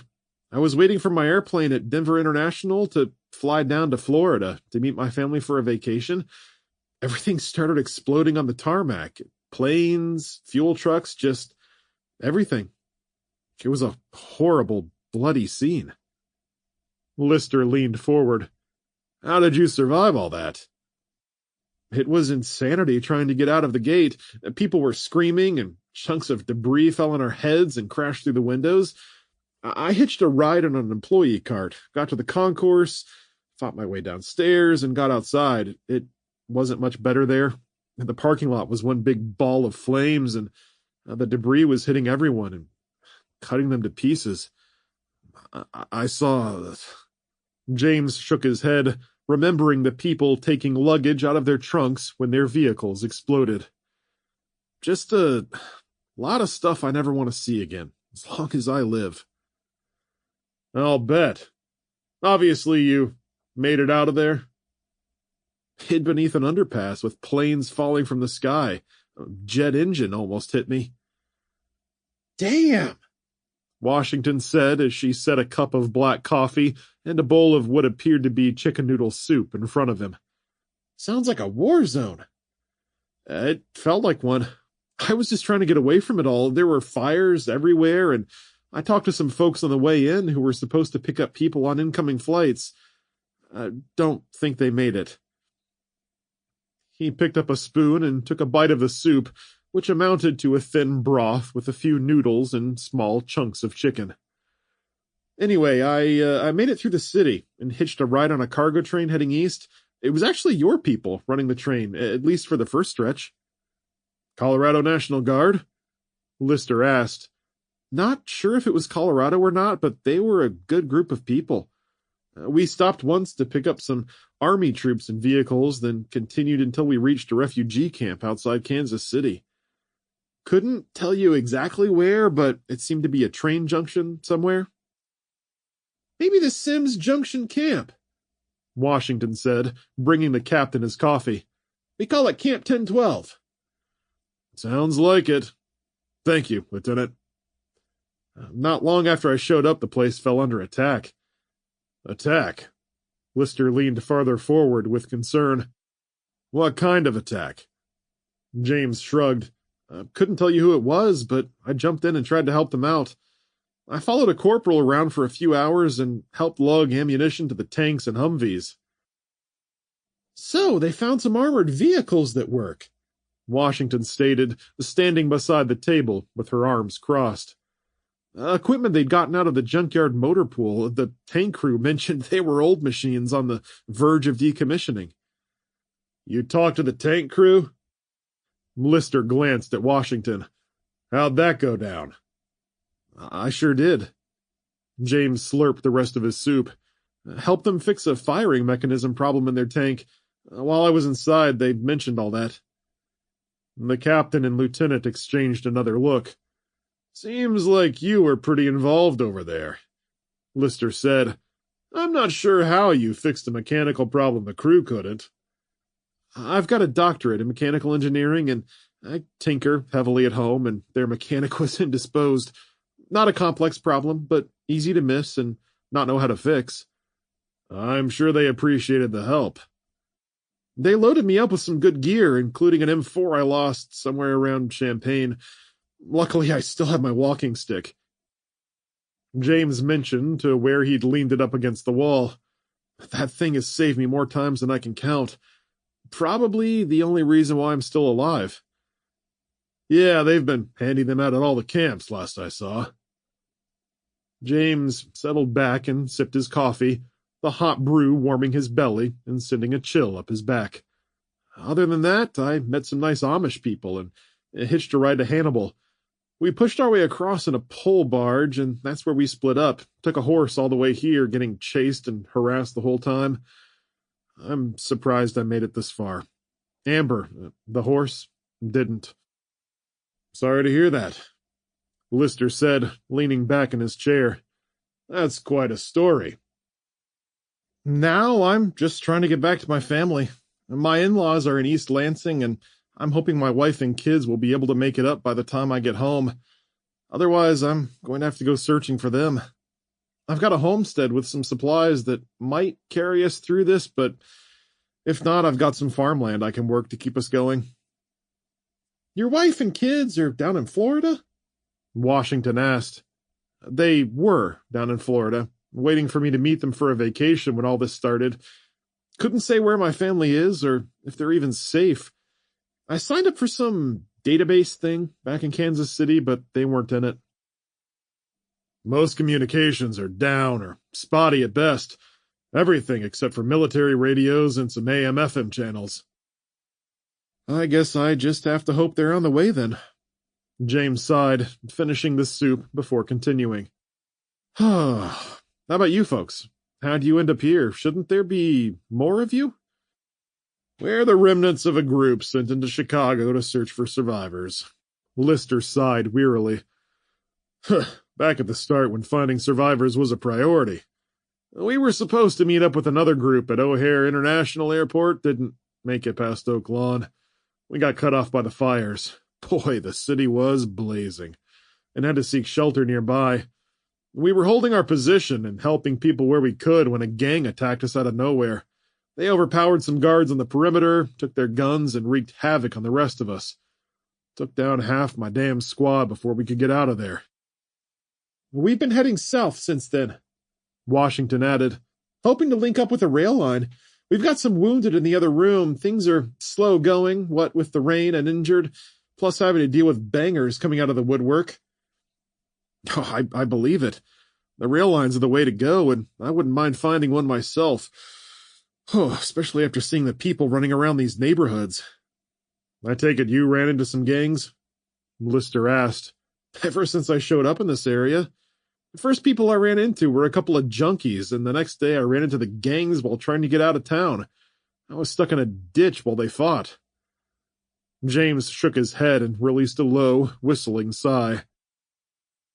"Whew, I tell you what, the people living in these streets are as violent as they come. Slaughtered each other right in front of me without a care in the world. Small group ambushed a big one and took them down like it was nothing."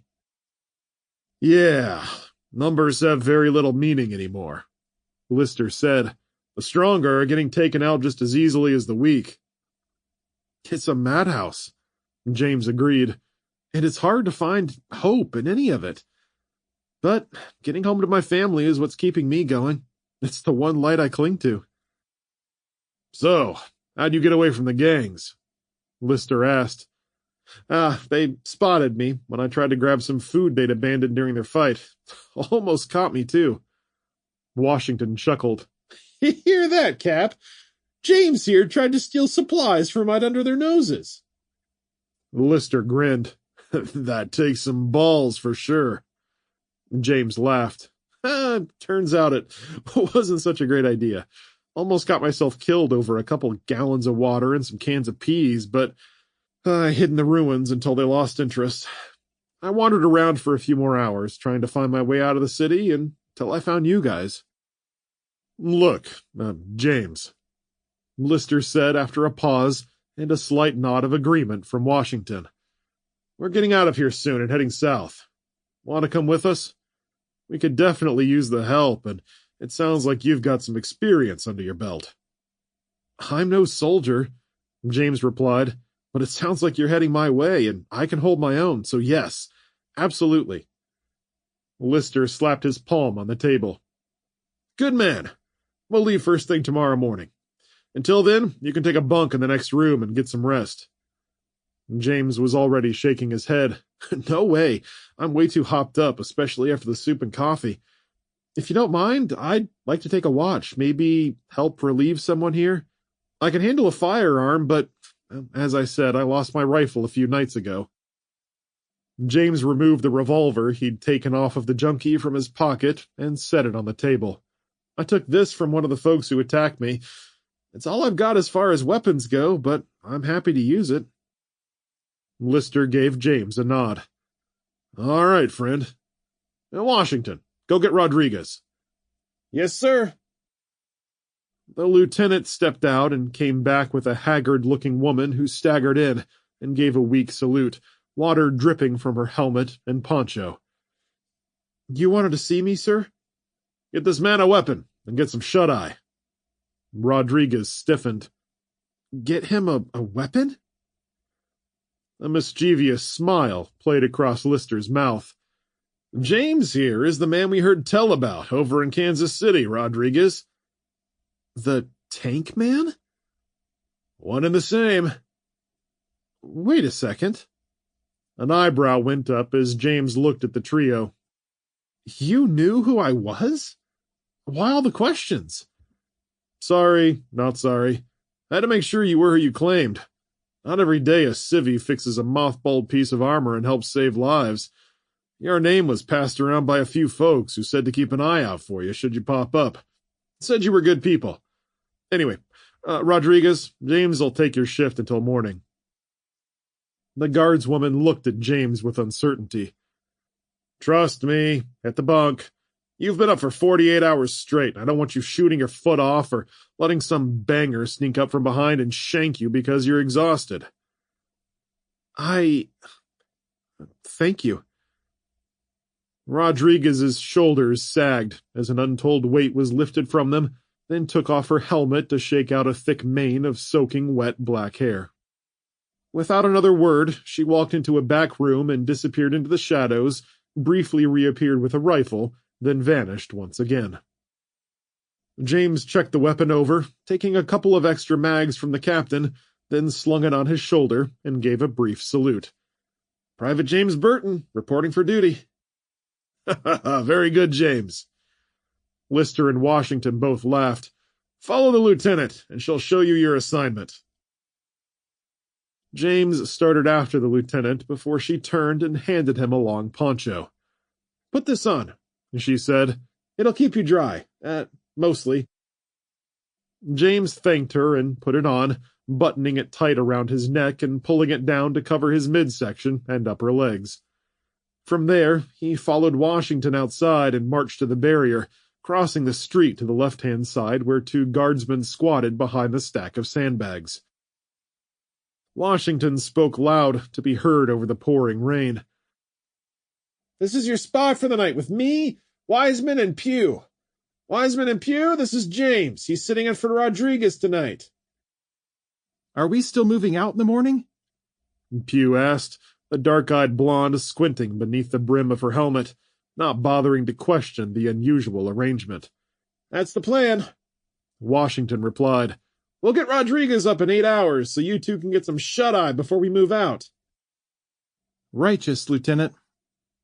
Pugh pulled her helmet lower and leaned against the wet sandbags. "Appreciate that, ma'am." Wiseman nodded and took up a position next to Pugh. James and Washington squeezed in on the outside, and James peeked around the sandbags into the wet, dismal streets. For the first time in days, his heart settled, his mind stopped racing, and a sense of peace rested on his shoulders. He turned to Washington. "I'm sure glad I ran into you, Lieutenant. It's good to be among friends." "It's good to have you, James. As Captain Lister said, we can always use the help." "You know how to use that thing?" Pugh asked with a glance at his M4. "Well enough," James replied. "The captain said you ran into trouble around Oak Lawn." "It was rough and tumble for a while there," Pugh replied. "We got called out of a training session to kill fires at our motor pool. Half our training buildings went up in smoke, and there was nothing we could do about it.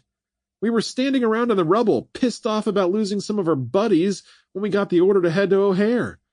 I guess the captain told you how that worked out." "Lots of fires and gang trouble?" "Yeah, we were on fire control the whole way there, trying to work with some local departments to save some city buildings and the police station. We were dragging hoses through the streets and trying every hydrant we came across." And she laughed sadly. "We had a little water pressure for a while until the treatment plants lost power and the pressure stopped. All we could do after that was run away." Wiseman grunted. "The fires are moving fast. We got surrounded pretty quick and had to get out of there. But some of those firefighters hung around and kept fighting. Don't know what happened to them, but by the time we got north of the area, it was nothing but an orange fireball everywhere you looked." "Not a pretty picture." James frowned. "Not even close," Wiseman replied. "I guess we finally wised up and got our butts out of there. Wandered south for a while, tangled with the local gangs who'd somehow survived. Then out of nowhere it started raining. Damnedest thing." "That was a miracle," Pugh said. "One minute we were breathing smoke and ash, the next minute it was clear. I used to hate the rain. Not anymore. Well, maybe not so much now that it won't let up. Can't keep my socks dry for the life of me." James recalled his ride through the backwoods and hills, barely escaping the motorcycle riders before ending up in the torrential rain in the city where he'd lost Amber. "I can't say I love it so much, but I can see your point. It's certainly a blessing in a lot of ways. How about your families? Have you heard from them?" "Not a thing," Pugh replied, while Wiseman only shook his head. "My parents are in Fort Wayne, and Wiseman's people are in Columbus. I tried calling my mom and dad every 10 minutes at first, but gave up. My phone ran out of juice days ago. How about you?" "I was supposed to meet my family in Florida for vacation.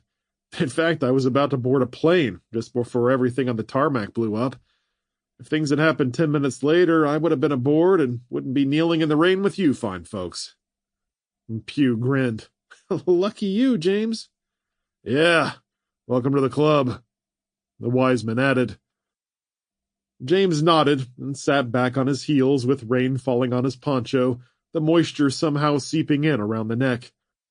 Lightning cracked and illuminated the bottom portion of Washington's quiet visage, jaw firm as she searched the gloom with the other guardsmen standing vigilant. With a heavy sigh, his worries muted for a little while, James hunkered down and guarded against the night and their enemies. Chapter 17. Ryan Cooper, somewhere outside East Lansing, Michigan.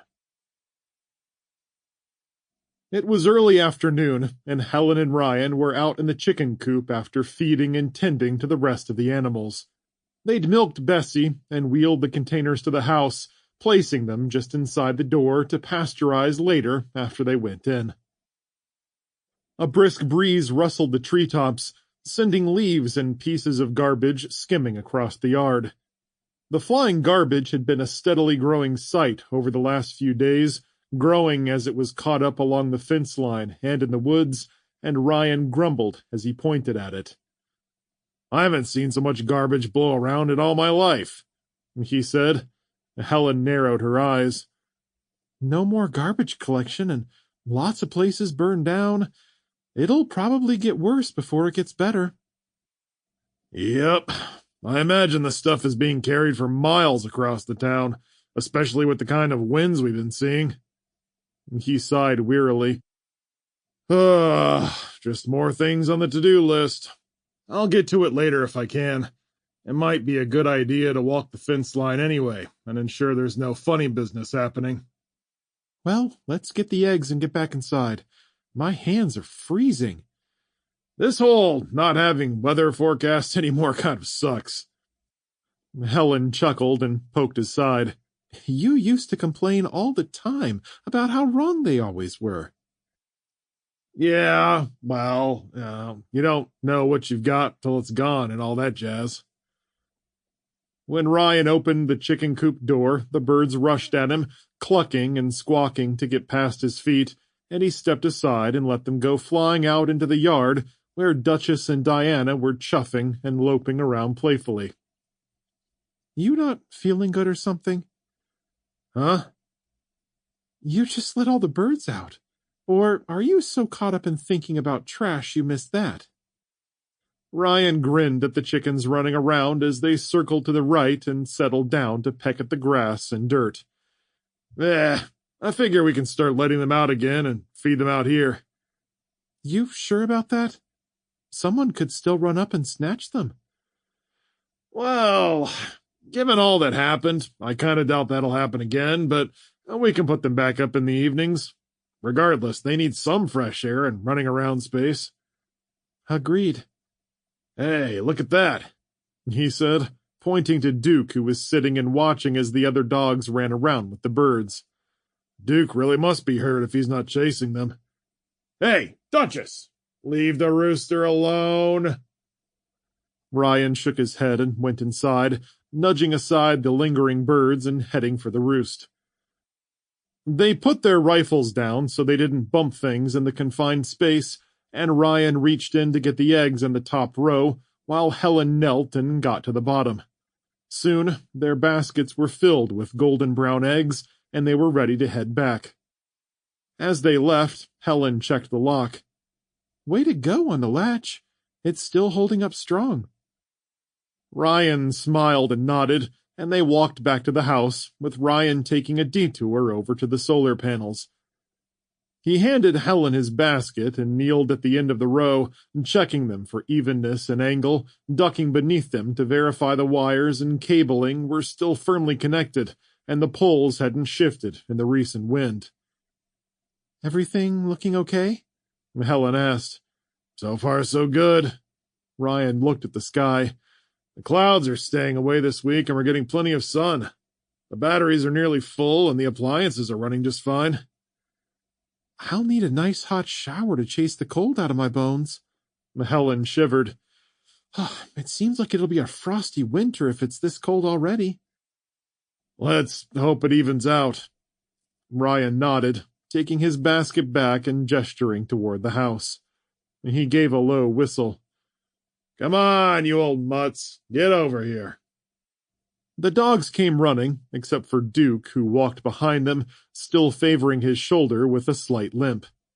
They piled through the back door, dog claws scratching on the hardwood, slavering and nosing at the egg baskets, causing Helen to turn away. "Shoo, you nosy animals," she said, "or you won't get any of these in your food tonight." The dogs gave up on Helen and turned to torment Ryan. "Oh, no, you don't," he said, gesturing to his right. "Go on. Now." After the dogs went off, Ryan and Helen placed their baskets on the breakfast bar, leaning forward and looking at each other bemusedly. "Those animals have the energy of 5-year-olds. "Someone around here needs to have some energy," Ryan replied, "because mine's running low." "Me too." Helen paused reflectively. "I was thinking about what you said about Sandy today. Don't get me wrong, I'm glad it all worked out, but you're so dead set on getting something in return. Then you just let her keep what she had. Sometimes I don't get you, Ryan Cooper." "I'm a man of mystery." "Seriously." She frowned. "What was your goal with all that?" "Well, the way I see it, whatever this is," he gestured all around and at nothing in particular, "it isn't going away anytime soon. If anything confirms that, it's the damn military trucks we saw." "That much is true. We've seen no signs of any aid coming from anywhere, nor power coming back on. Have we even seen a plane in the sky?" "Nope. And aside from some bruises from the brawl and a little nick in the calf, we managed to survive just fine. We've proven to everyone left around us that we're strong. At the same time, showing some generosity to Sandy will go a long way to show that we're not total assholes, and that we can work with other folks as long as they respect us. With any luck, that'll lead to folks wanting to work with us, and not against us." Helen grinned. "Smart man. Look at you, playing the long game." Ryan winked. "Of course I am. When don't I?" "You want some dinner?" "I'd love some dinner." He smiled warmly. "I'm enjoying our meals together again. Not the best situation to make it happen, but I'm very grateful." Helen circled the breakfast bar and moved to the refrigerator, resting her hand on the handle. "We've tapered off a bit over the years. You had so many projects you wanted to work on, and I had my shows, but we always had dinner every night." "That's true, but it's nice starting the day with you again. I missed it." Ryan shifted uncomfortably. "What I mean to say is, I love you. I always have and I always will. I wouldn't want to go through this with anyone else." Helen's expression reflected his love, her eyes glassy as she returned to his side, wrapping her arms around him and resting her head on his chest. "And I'm just as in love with you as the day we met. I'm so proud of you, Ryan Cooper. I'd be helpless if it weren't for you." Ryan hugged her tight and smiled in the still moment. "What we taught the kids enabled us to be here when all this happened. I just wish they were here with us." "They will be. Soon." Helen selected a boxed meal from the pantry, noodles, and a Parmesan sauce. "This is supposed to take chicken. Want to go dress one?" Ryan laughed. "Not right now, but I've got another idea." Helen got some water boiling while Ryan took a handful of eggs out of the refrigerator, cracking them, scrambling them, and slowly cooking them in a pan, stirring frequently. Once the noodles were done, Helen put in the sauce mix and Ryan chopped up the eggs with his spatula and dumped them in the pot, stirring everything up in a rich mixture with the garlic Parmesan aroma drifting through the house. "Not bad," Helen nodded. "Good use of the eggs." "We need to put the blasted things in everything, so I figured, hey, why not try it?" By the time the pair had nearly prepared their food, the dogs had all lined up in the great room, ears perked up, used to hearing eggs cracking before going into the gravy and dog food mixture they'd been getting for dinner. "I guess I should feed these monsters, too," Helen said. Together, they fixed the dogs their bowls and put them off to the side, Then Ryan stewed tomatoes from their harvest and made mashed potatoes with butter and milk, salting them lightly. "How are we doing on spices?" he asked. "We've got plenty of salt and pepper and some other odds and ends, but we'll have to find some more eventually." "I can't imagine life without them," Ryan agreed. "Let me add them to my list, though I don't have a clue where we'll get them long-term without coming across a stash or something." As he sat down with his plate, Ryan pulled his notepad over and wrote salt and pepper. "At least we've got our own garlic bulbs and rosemary. That stuff grows fast." "We can grow the garlic all year round, but the rosemary and other leafy spices will struggle if it drops below 20. Garlic is my favorite anyway, so I'll be fine if we keep our supply up." Ryan wrote garlic on his list. "You know, Michigan is one of the largest producers of salt in the country." He tapped his pen on the tablet as he thought. "From what I remember, there are salt companies in St. Clair, Manistee, and Detroit." "I know we had a lot of salt companies in the state," Helen said as she brought her plate over and sat next to him, steam rolling off of it. "but I didn't realize we were one of the biggest producers." Ryan shook his head absently. "I remember reading it somewhere, but that's something to think about if we talk about gathering resources. And salt is critical for us to live, so it might be worth a trip over to the east to look around. Maybe we can do that after we check in at Grand Rapids once the kids get back." "Oh, you're talking big quantities, huh?" Helen said, talking around her food. "I was thinking an easier way would be to scavenge from some local markets or homes in the area. Could get a lot of essential spices that way." "We can start there, but it's hard to say where all this will take us, so I'm going to put that idea on the back burner. Think about what we could trade for salt if we had enough. Also, we'd need it to make butter, which we need to start working on soon." "Speaking of Grand Rapids, I'd hate to think what would have happened if we were back there when this all took place." In Grand Rapids, Michigan, the skies loomed cloudy and gray, flat and elongated, as if pressed against a glass tabletop. There was no sun like in East Lansing, a bitter cold layer of cloud cover floating in off Lake Michigan to keep the temperatures down. Miles of destruction stretched in every direction, vast patches of scorched neighborhoods and smoking warehouse districts, with just a few clean-standing buildings and homesteads glowing like diamonds in a box of coal dust. Around many of those oases stood people with shotguns and crowbars, pieces of rebar and knives, guarding what few supplies remained, the lone survivors of the vast waves of fires that had swept through the region. Dogs barked throughout the ruins as they meandered, ratty-eared and skinny through the rubble, dragging out food scraps and nibbling on cooked corpses, roaming in small packs as the former pets slowly turned feral. Turkey vultures swooped in big lazy circles overhead, diving, gathering in flocks to pick bones clean, tearing through char and ash to get at the rotting flesh underneath. Shouts rang out to chase them away, and a sporadic shotgun boom sent them flapping and squawking. In the middle of a field, straddling two properties, was a wide brown barn where light peeked through cracks in the walls. Off to the side, a few crates of supplies were stacked beneath tarps held down by bricks. Shopping carts with bottled water, canned vegetables, soggy boxed meals, and 2-liter soft drinks were parked in a neat row under an awning, with backpacks lined up next to them. Inside the barn, lanterns stood in every corner, filling the room with a dirty yellow light, wind howling through the barn windows. The place had a dusty, musty feel thanks to the year's worth of accumulations of old hay and manure.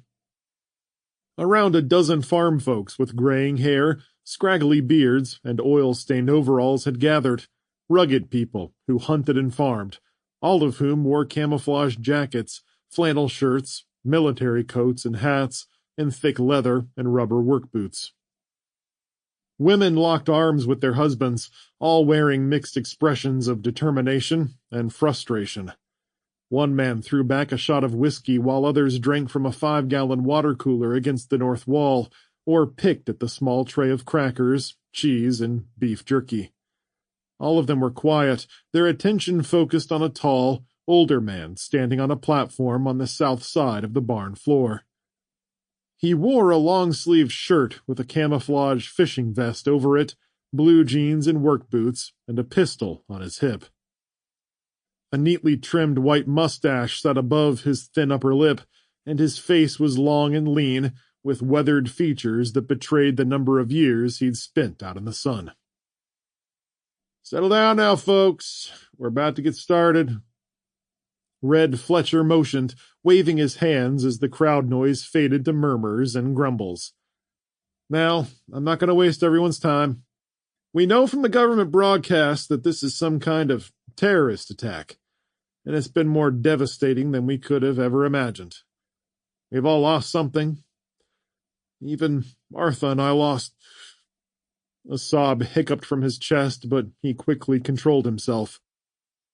"Well, you all know we lost a son and a daughter-in-law and 2 grandbabies. Sorrow runs deep in all our hearts."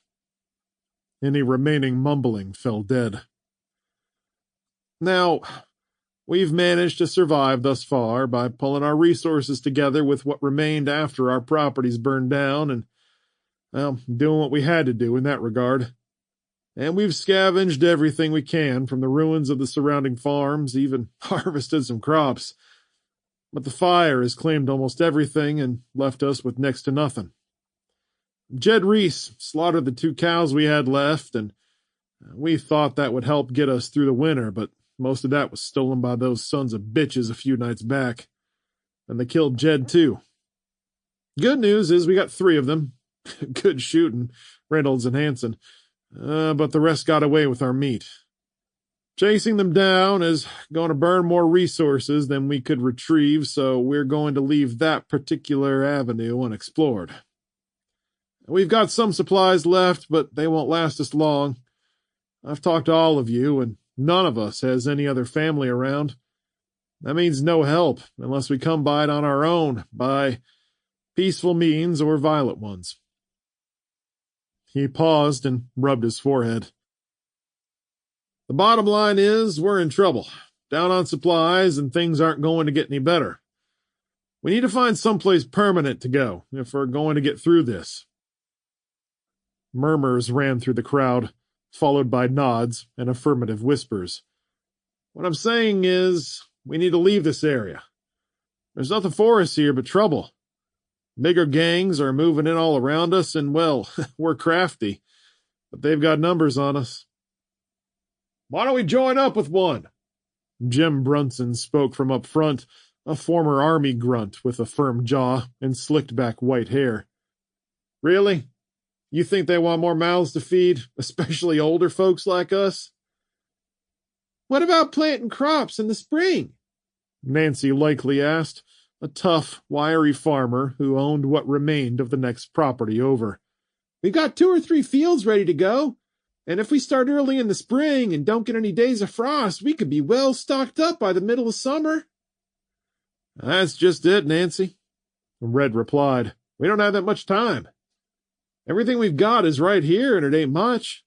Martha and I estimated we've got maybe a week's worth of food tops and barely any ammunition after that last fight we had to secure a couple days more food.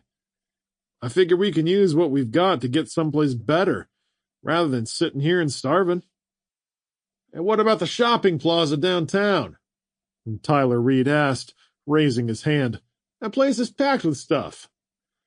"I'd warrant they're the same people who took our cows, too. I can't prove it, though. You think they're going to help us? Or that we've got enough ammo to neutralize them?" Angry murmurs rippled through the crowd, mostly between Tyler and the 2 other retired Marines he had in his group.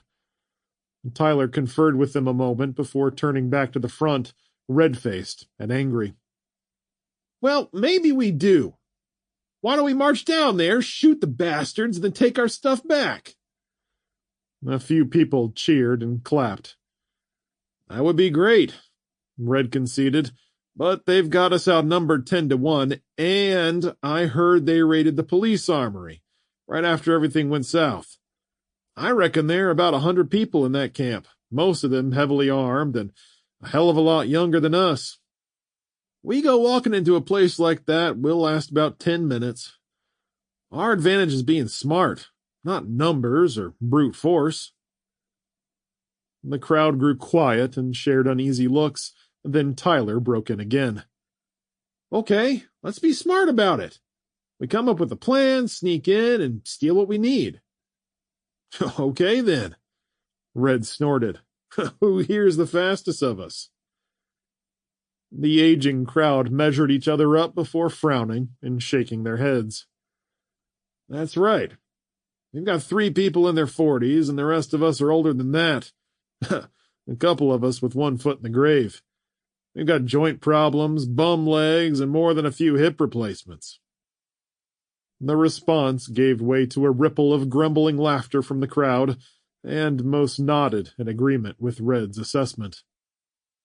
He'd taken on the role of de facto leader near the start of the whole debacle, his neighbors coming to him right away, as his reputation for being a man of action put him head and shoulders above most. He'd accepted the position with some reluctance at the start, taking responsibility for their failings and accomplishments with a firm jaw and a willingness to learn from his mistakes. What do we do then? Tyler asked, the thumbs hooked into his belt. Well, like I said, we move to a better place.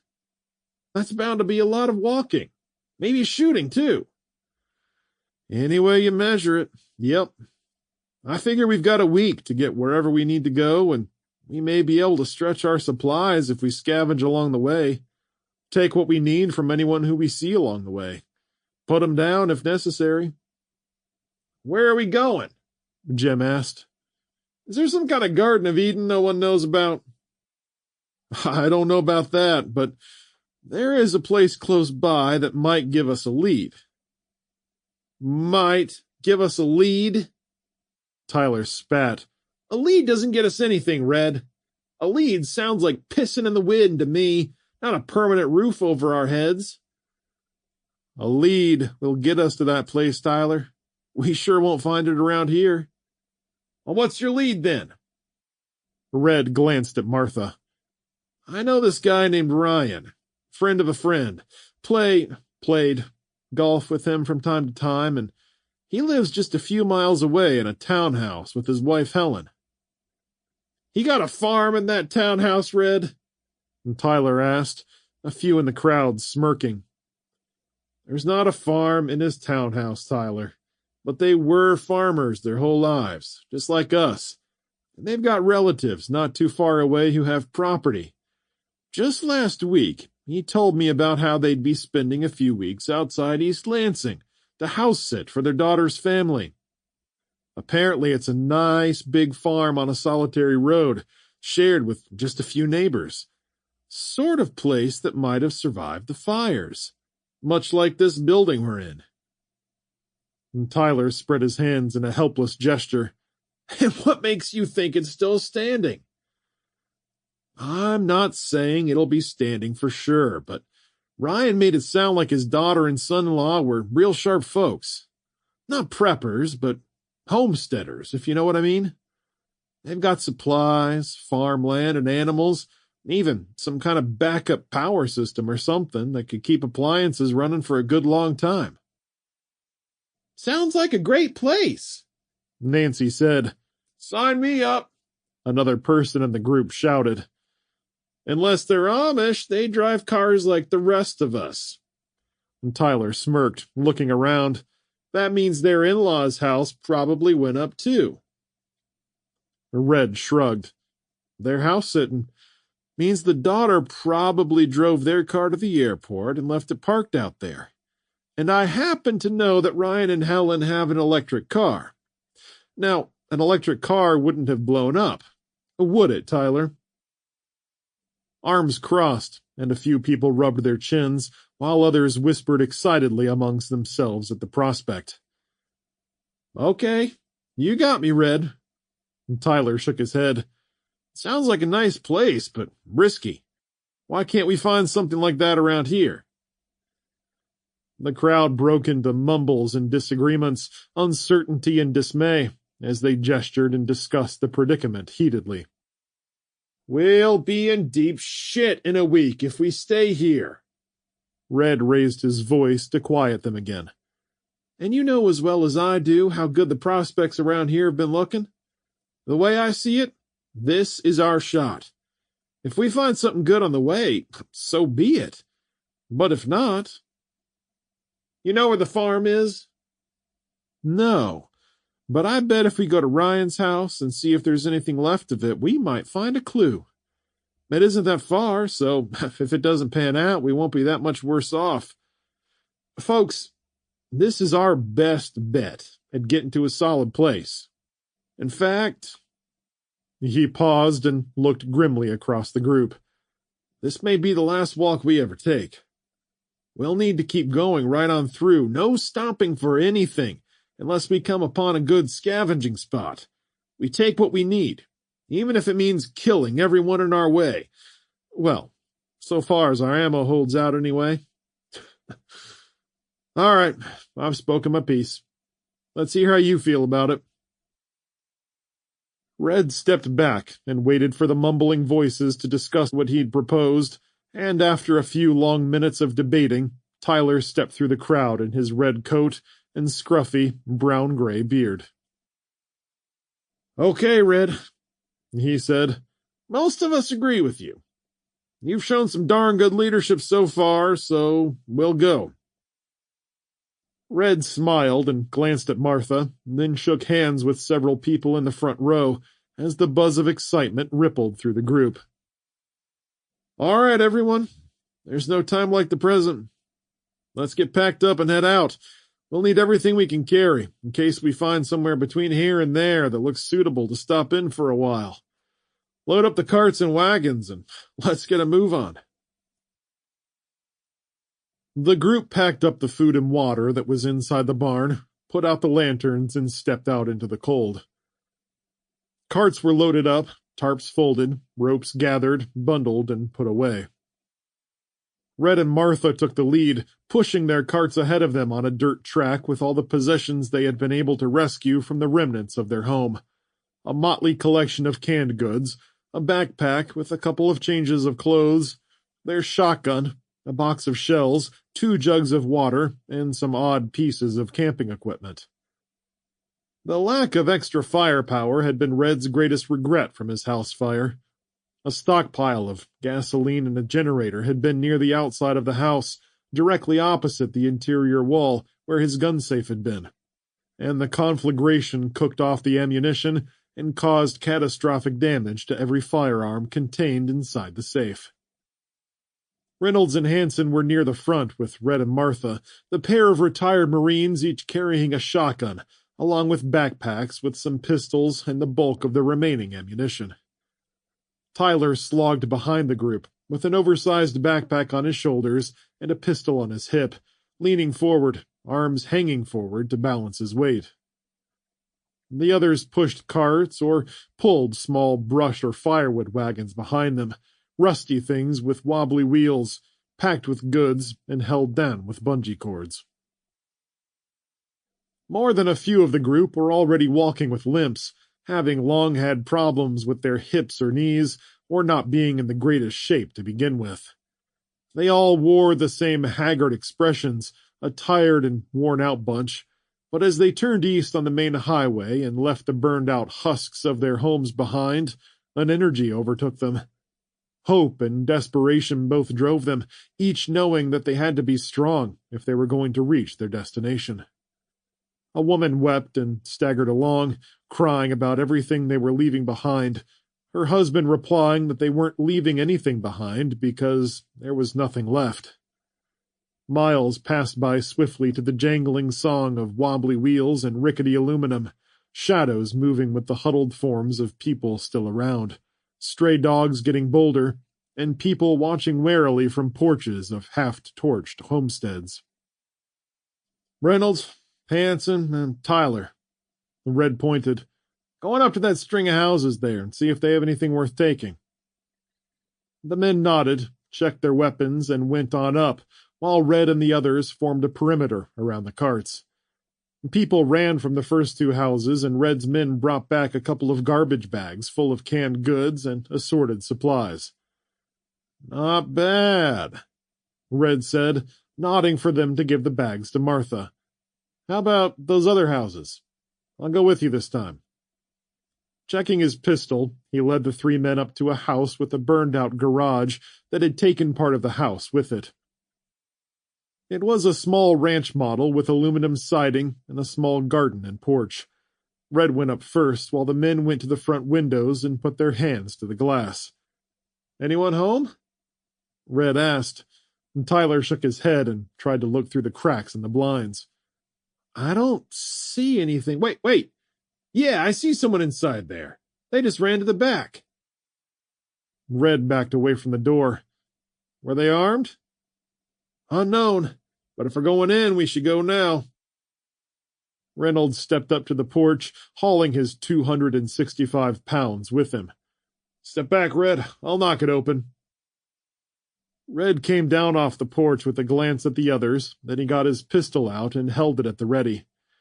Reynolds held his shotgun in his right hand and opened the screen door, putting his ear against the door for a moment before rearing back and slamming his foot against it. The frame cracked and bowed, but didn't break. Then on the second try it exploded inward, and Reynolds ambled inside, followed by scuffles and something crashing, glass breaking, and a grunt and shout. Tyler and Hanson flew inside next, but Red came up slower, taking his time to enter carefully, as shadows fought and staggered across the living room, smashing a table and hitting the wall with a thud. Reynolds pinned a man half his weight against the wall by his neck, shotgun in his right hand as he pressed his bulk against the homeowner, while Tyler was laughing and Hanson grinned with his shotgun half raised. It was an open floor layout, and Red saw into the kitchen where several cardboard boxes sat filled with supplies. He went straight over, nodding to Reynolds to hold the man still while he put his pistol to the stranger's head. "We just want your supplies, not your life, though we'll take that if we need to. Just quit struggling and you'll get out of this more or less intact." The man relaxed his grip on Reynolds' arm, though there was little else he could do, with the larger man's forearm pressed to his chest and pinning him to the wall. That's all the supplies we have." He wheezed and struggled weakly. "You take those from us, we'll starve and die. Please don't." Red was struck by how guiltless he felt, wondering when those vestiges of humanity had slipped away, before he shrugged off the thought and pushed the weapon harder against the man's head. "Settle down, son. You're young. You can find more supplies us old farts can't. Hey, Tyler, checking back, would you? I don't want any surprises." The man gasped, struggling a little to break free, but stopping when Red raised an eyebrow. A long hallway stretched to the rear of the house, and Tyler started down it, but was drawn to the kitchen table where the boxes were, picking through them and pulling out some canned goods, rice packets, flashlights, and batteries.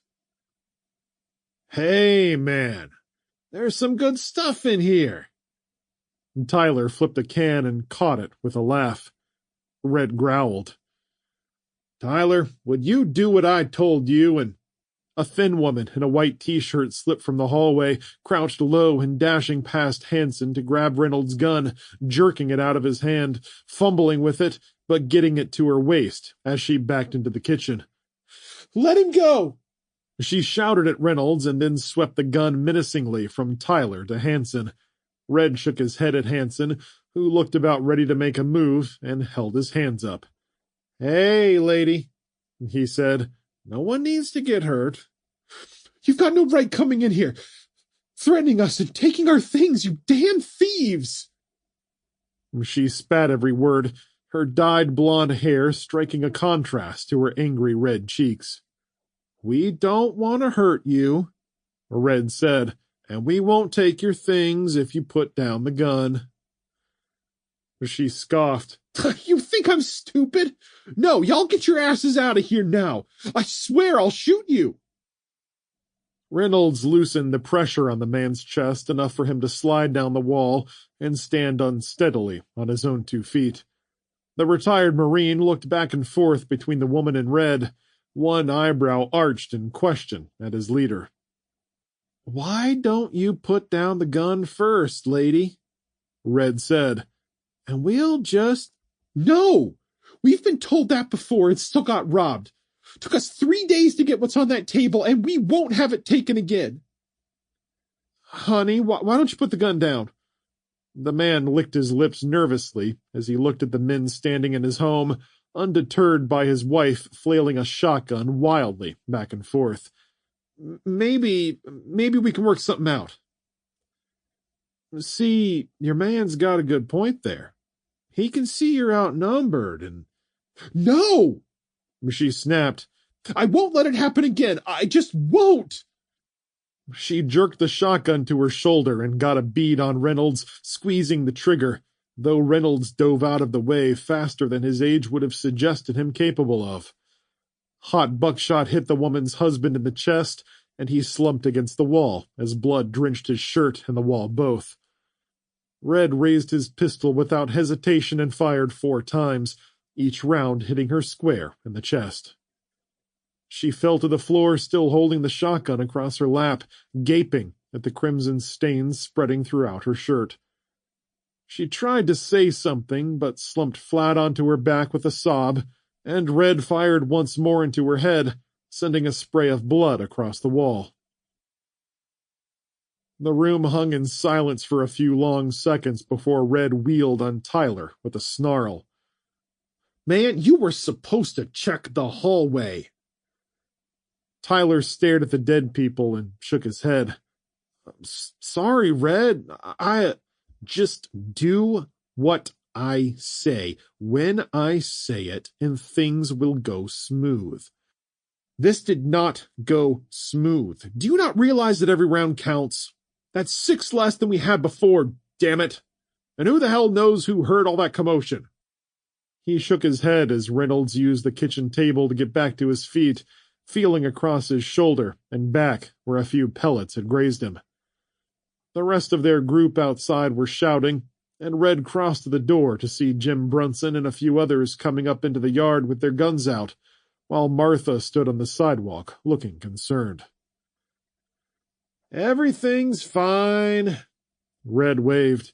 It's all under control. Y'all just stay there and we'll bring out some supplies in a minute. When everyone relaxed and milled back to the street, Red turned back to those left inside. You okay, Reynolds? Yeah, Red, just a few scrapes. Better than those 2. I was wrong about you. Red nodded. You move pretty damn fast for a big boy.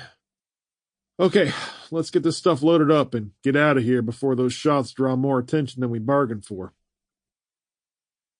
They packed everything up and took the 5 boxes out, Hanson and Reynolds each carrying 2, while Red and Tyler got the rest.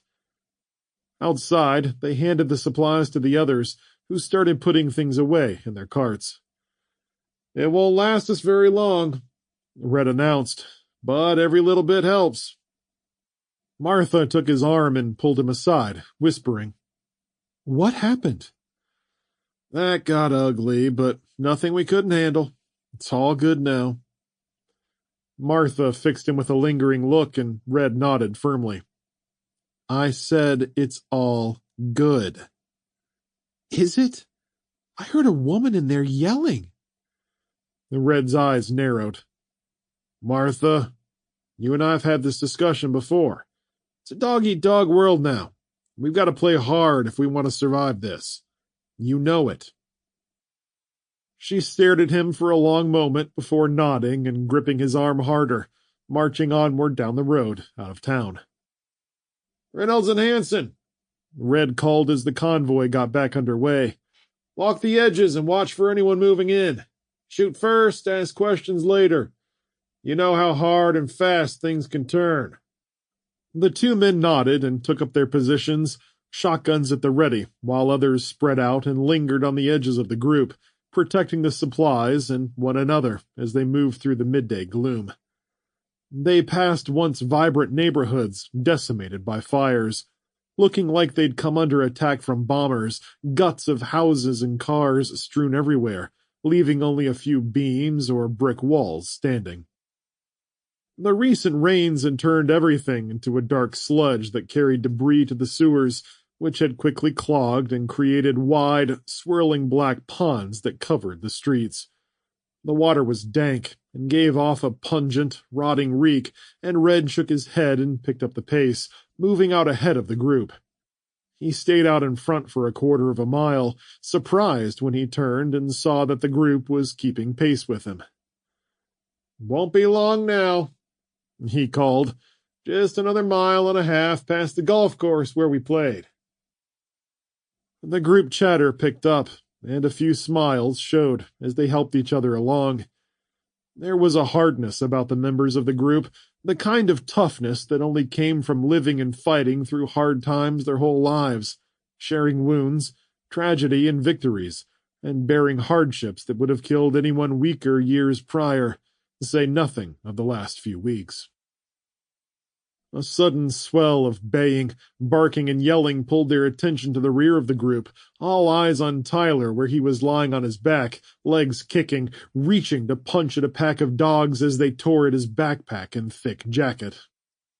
Reynolds and Hanson moved into position on either side, Hanson closing and squeezing his shotgun's trigger as a dog spun and snarled at him, the shot removing the animal's face and scattering it across the pavement. Reynolds fired at another dog that looked like it hadn't eaten in weeks, hitting it square in the side, causing it to break off and crawl for a few yards before lying dead on the pavement. The pack took off as others in the group came forward and began swinging hand tools at them, yipping and howling as they fled down the street in a scrabble of claws. Reynolds fired again at the pack, hitting a few of them in the backside, stinging them with birdshot as they hurried after the group. "Hold your fire, damn it!" Red yelled. "Save the ammo! Are you okay, Tyler?"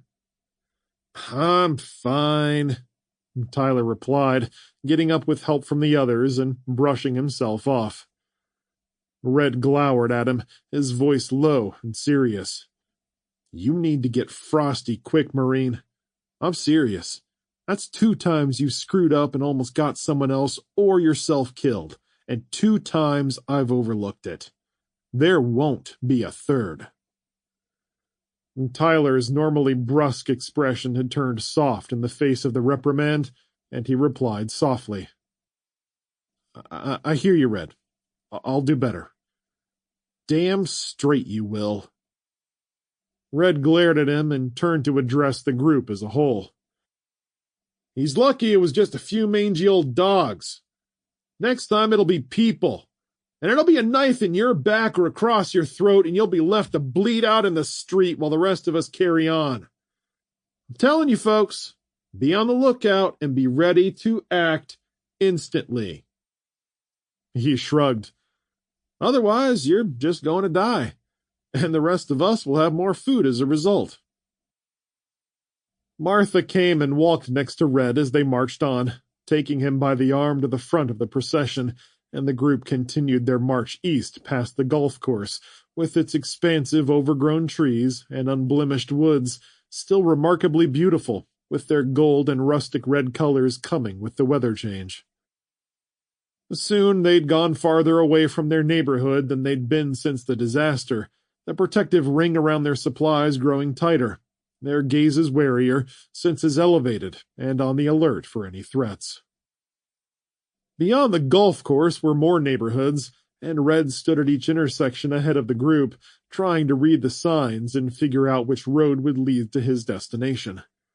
Everything was unrecognizable, though, the houses and townhouses having turned into darkened squares beneath the gloomy skies and fog, the streets hardly streets anymore, but riverbeds of wreckage and murky puddles. They came to one neighborhood Red recognized, and he moved up the lane, shuffling out ahead of everyone else, heart pounding with the expectation of failure, since there was hardly a house left standing, and those that were had fire damage to their exteriors, or had been broken into. He superimposed what he remembered about Ryan's townhouse over the wrecked area, and stopped at the end of the street before it curved left, standing in front of a line of 5 homes, with the remnants of garages and stoops marking each one. The foundations were placed so close together it made a single long structure, with fire breaks between them, though they had made little difference, since almost all the garages held the remains of gas-powered vehicles, their burned-out frames half covered in collapsed roofs. The smoke grew thicker on the far end of the street, clinging to everything, swirling through the gaps with every uptick of wind.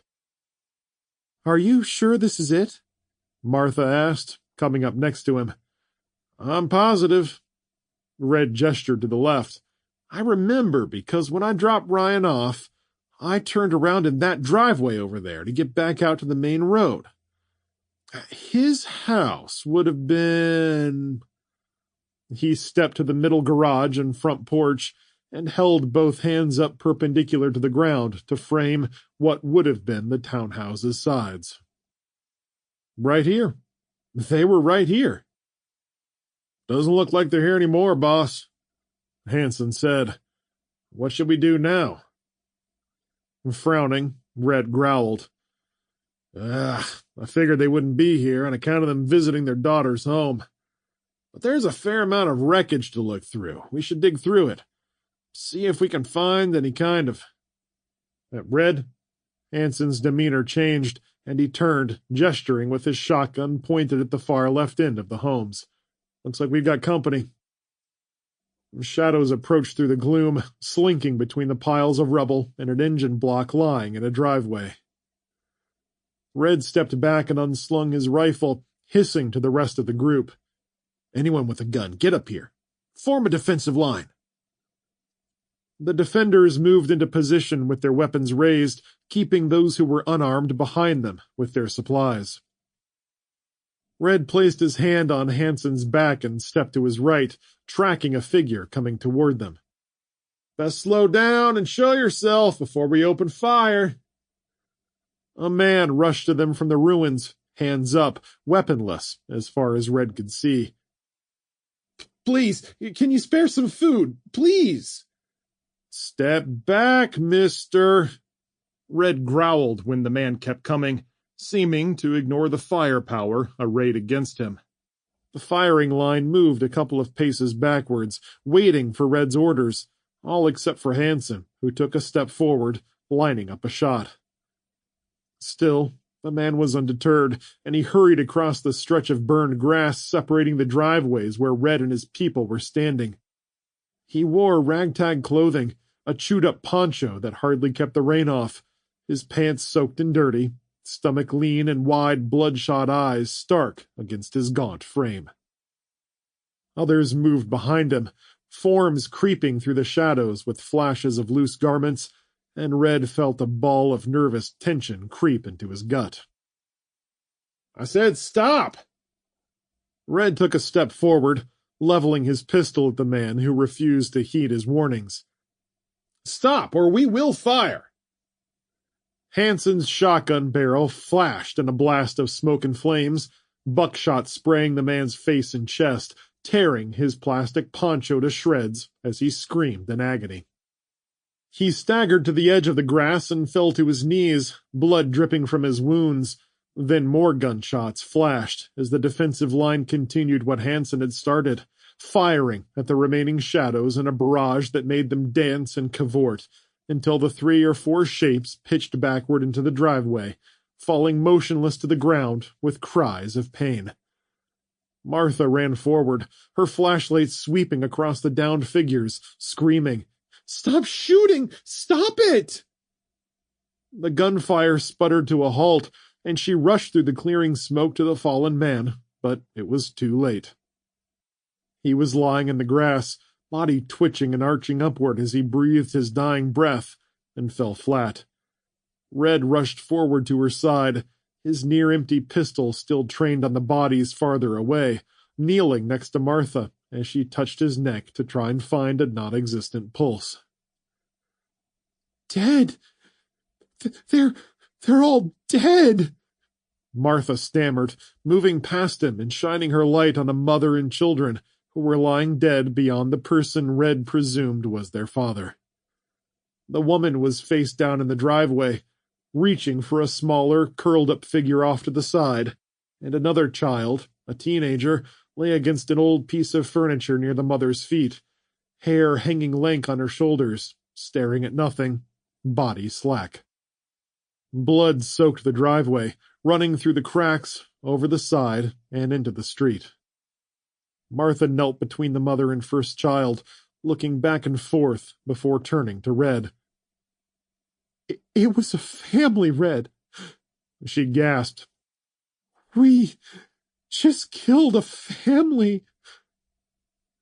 Red stiffened, working his jaw for several seconds before turning back and giving Hansen a near unnoticeable nod. It's a damn tragedy, but they should have stopped. We warned them and they kept coming. It's just how it is. Martha broke down with a sob. Don't say that, Red. These were kids and a mother, unarmed and innocent. We didn't have to kill them in cold blood. I'm sorry, Martha, Hansen said, watching Red as he spoke. But your husband's right. I didn't want to shoot him, but who knows what they would have tried to do. Been on enough tours to know that kids are just as dangerous as adults. Don't give me your war bullshit, Hansen. Martha choked out the words, hissing at the pair of men before turning back to the fallen figures. These people, we didn't have to do this. Red placed his hand on Hansen's shoulder. You did good. We did have to shoot, and we'll have to do that a lot more if we want to survive this. They could have been anyone with any number of intentions. Hell, there's no way to know if they even were innocents. They should have stated what they wanted from a distance and not rushed us. He shook his head. No, my conscience is clean.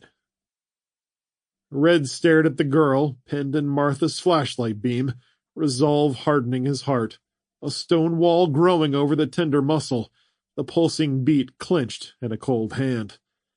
It had been a crying shame, but the worst of it was the disapproval in Martha's eyes, and he had to turn away or be consumed in it. We can't show anyone any quarter, Red announced, speaking louder to the group. No one showed us any. Remember that. He nodded and wiped the moisture off his nose with the back of his hand. Now, let's start looking through these ruins and see if there's anything we can find to help us. Look for supplies, but more importantly, look for things that might tell us where Ryan went. Letters, address books, anything. Got it? Turning away from the bodies with murmurs of agreement, they approached the house, the right side of which looked like it had almost melted and broken away, leaving some of the left side intact. They wandered through the rubble, picking through pieces of Ryan and Helen's lives with the soggy black furniture, fallen ceilings, and part of the second floor hanging off the stairwell, which was crushed and twisted. No one goes upstairs yet, Red announced, standing at the edge as the others went inside. Let's check this floor and the basement first. Check and triple check what someone else searches. Leave no stones unturned.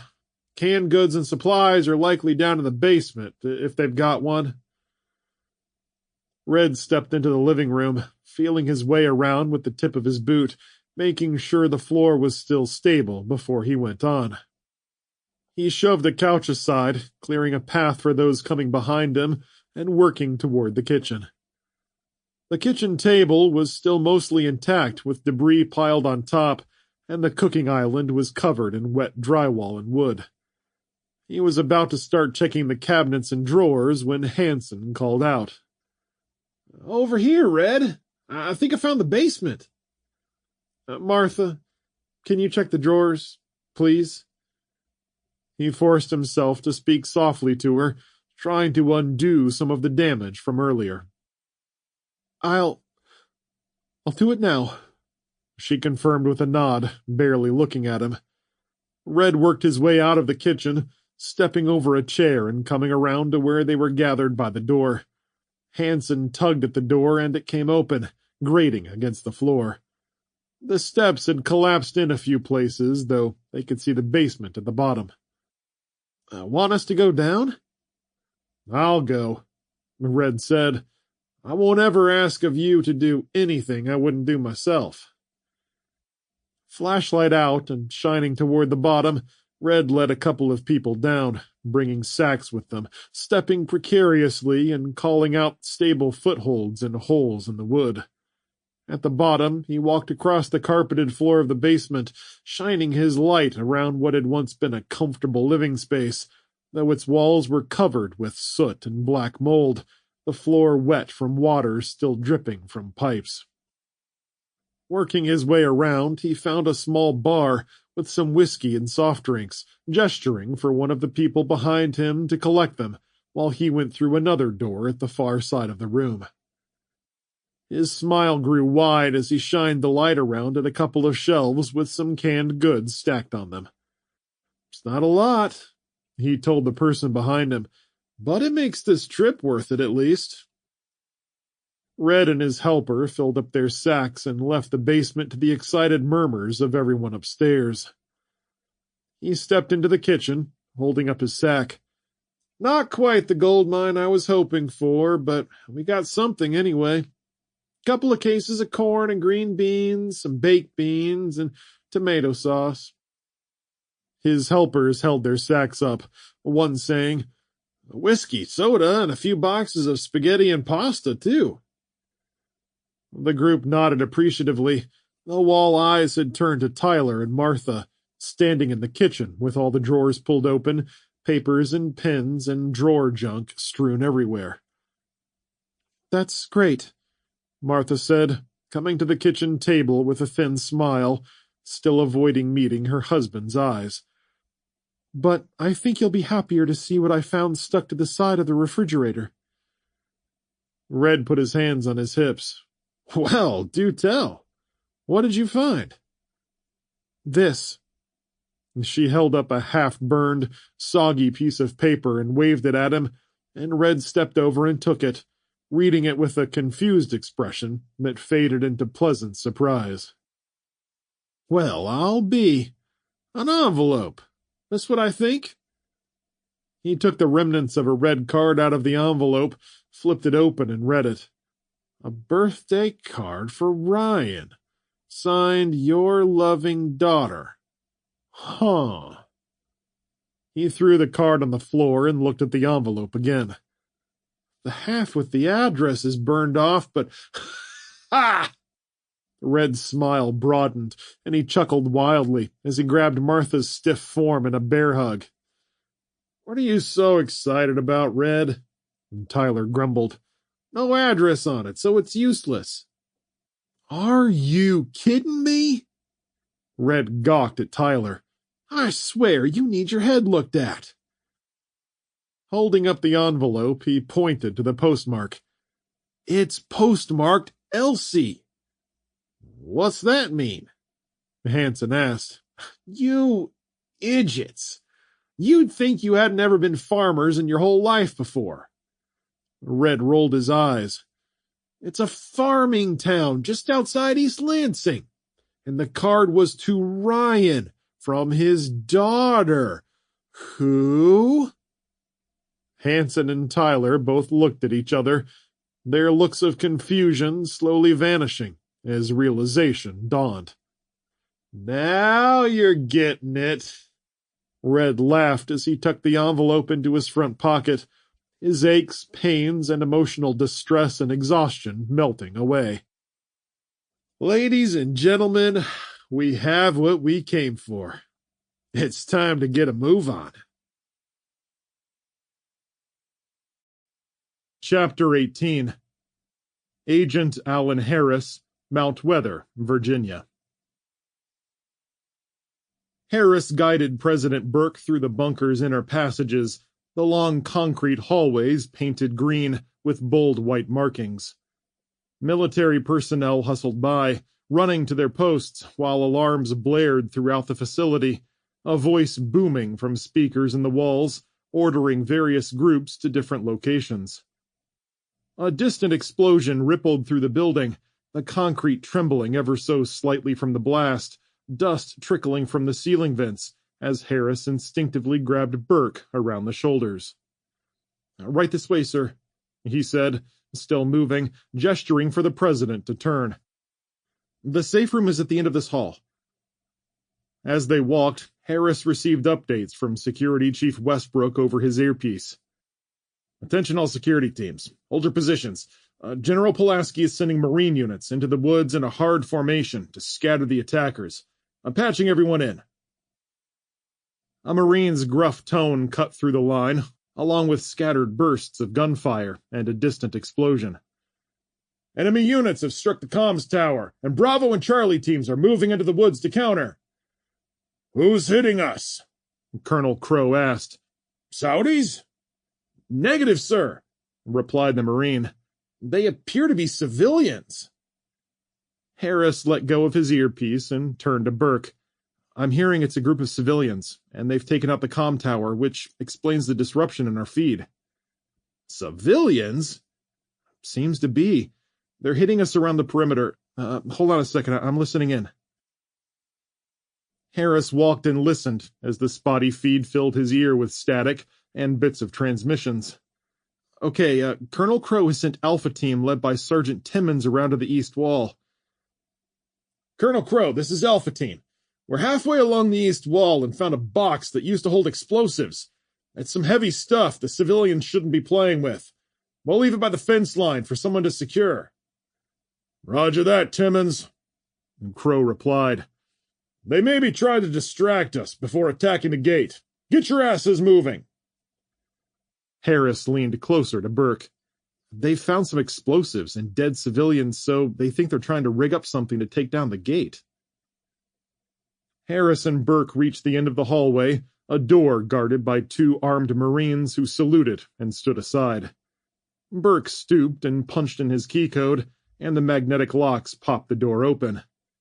Harris pushed through and checked the room over, a small space with a stripped-down bathroom, a desk with a computer on the north side, and a few sparse pieces of furniture and crates of supplies on the east wall. "Can we hold out?" Burke asked as they entered the room. "This place is hardened, as far as I know." "Assuming they don't breach the entrance, then yes. The barriers around the facility were mostly chain-link fencing and barbed wire when we got here," Harris replied. "They put up a few more barriers since then, but that's clearly not deterring them.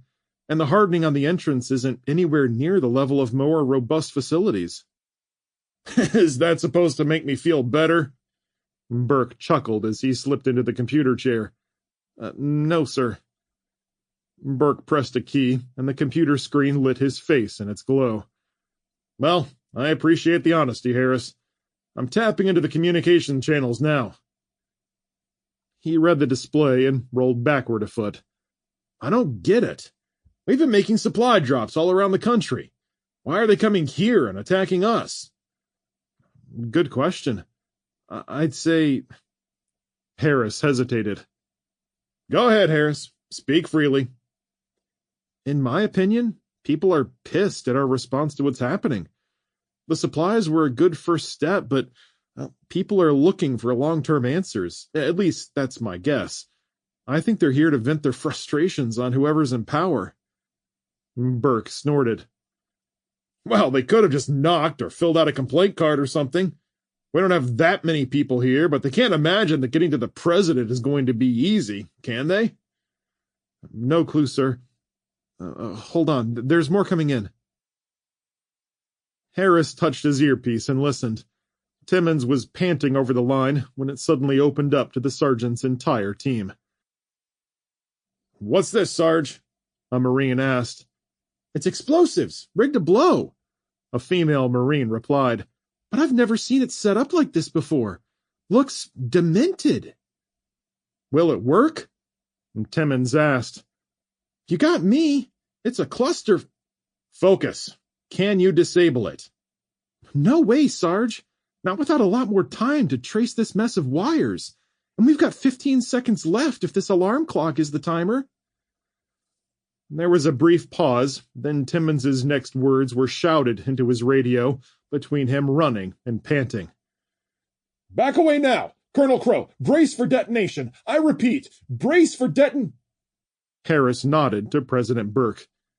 This doesn't sound good. An explosion rocked the facility, far greater than the one before, sending light fixtures rattling and the floor shifting beneath them, as a brief swell of claustrophobic panic ran through Harris's brain. He forced himself to settle down, breathe deeply, and remember that the facility, while not built to NORAD specifications, was still designed to withstand an enormous amount of firepower. Next to him, Burke gripped his desk, grimacing until the rumbling and dust had stopped. "Are you okay, sir?" "I'm fine." He chuckled and raised an eyebrow. "Whoever they are, they sure know how to introduce themselves." A few minutes earlier. Sergeant Timmons stood behind a wall of sandbags on the north fence line of the Mount Weather facility, pacing and watching the murky tree line with its shifting shadows and fog. The sky was cloudy, with an ambient glow clinging to the soft edges and spreading halos across the Blue Ridge Mountains. "You sure the attack is going to come from this direction, sir?" Private Torrey asked, the assistant gunner squatting in a corner while she finished wiping down their M249 saw. "It doesn't matter what we think, Private. Our orders are to make sure nothing comes over that hill." "They need to be mountain goats to get up here," Private Ramakrishnan replied derisively. "Or birds." "Birds, mountain goats, or flying unicorns, I don't care. Shut your traps and focus." Where the hill bent toward the north, the ground became treacherous and rocky, with only about 20 yards of flat space before it dipped almost straight down, with trees and foliage clinging to the hillside. Their visibility wasn't much better, made worse by the sweeps of floodlights from the towers, only serving to fill the woods with an impenetrable glow where shadowy branches waved. The insects were particularly loud as well, forming a chorus of chirps and creaks that echoed all around them, blocking out any hope of picking up potentially important sounds, except for the occasional order bellowed from loudspeakers set atop poles. Timmons spoke after a long pause. "Colonel Crow's orders are to guard this piece of fence line, and that's exactly what we're going to do." "I know, Sarge, but—" "I said that's exactly what we're going to do." "Yes, Sarge." The small group was part of the squad guarding the Mount Weather perimeter, run by Colonel Crow from inside the command center. Sergeant Timmons paced inside their small 4x12-foot barricade, which sat just outside the fence line, with a gate right behind them and more guard towers spaced along the 300-yard length. Through gaps in the woods, the faint orange glows of fires pulsed across the valley in spurs. Smoke drifted by, the byproduct of cities and towns long since burned to the ground, leaving a fog that carried across the miles with no signs of dissipating. "How long do you think those fires will rage, Sarge?" Torrey asked, and Timmons stopped pacing. "Your guess is as good as mine and worth about the same, too." Samson took the rag from Torrey and finished drawing off his weapon. "With no firefighters around, the fires from the cities will probably carry on for weeks. Probably have to wait for everything to burn itself out." "That's going to destroy everything," Torrey replied. "Yeah. Do you think it's this way everywhere, Sarge?" "Oh, it's everywhere. At least that's what they said at the last officers' meeting, but they're keeping things under wraps. They want us to focus on our jobs, and that's what we'll continue doing until someone comes to relieve us." And Timmons raised an eyebrow. "But, since you all seem so bored and chatty and unable to focus, let's do a complete equipment check. Right now." "Yes, Sarge." Torrey sighed and received grumbles from the rest of the fire team as they found their equipment packs and began going through them. They hadn't gotten more than a few moments into their check when an explosion erupted from the west side of camp, drawing surprised cries from the team and causing them to stagger back in surprise. A fiery plume crawled over the high fencing and rolled up into the sky, billowing black and orange flames pluming upward, with blasts of sparks flying off to the sides. The buildings just inside the fence line blew apart in the explosion, and the shrieks of the dying followed close behind. Marines from other sections sprinted toward the fires as a smattering of machine guns erupted from the corner positions, lighting up the night with tracers in brilliant flashes of red.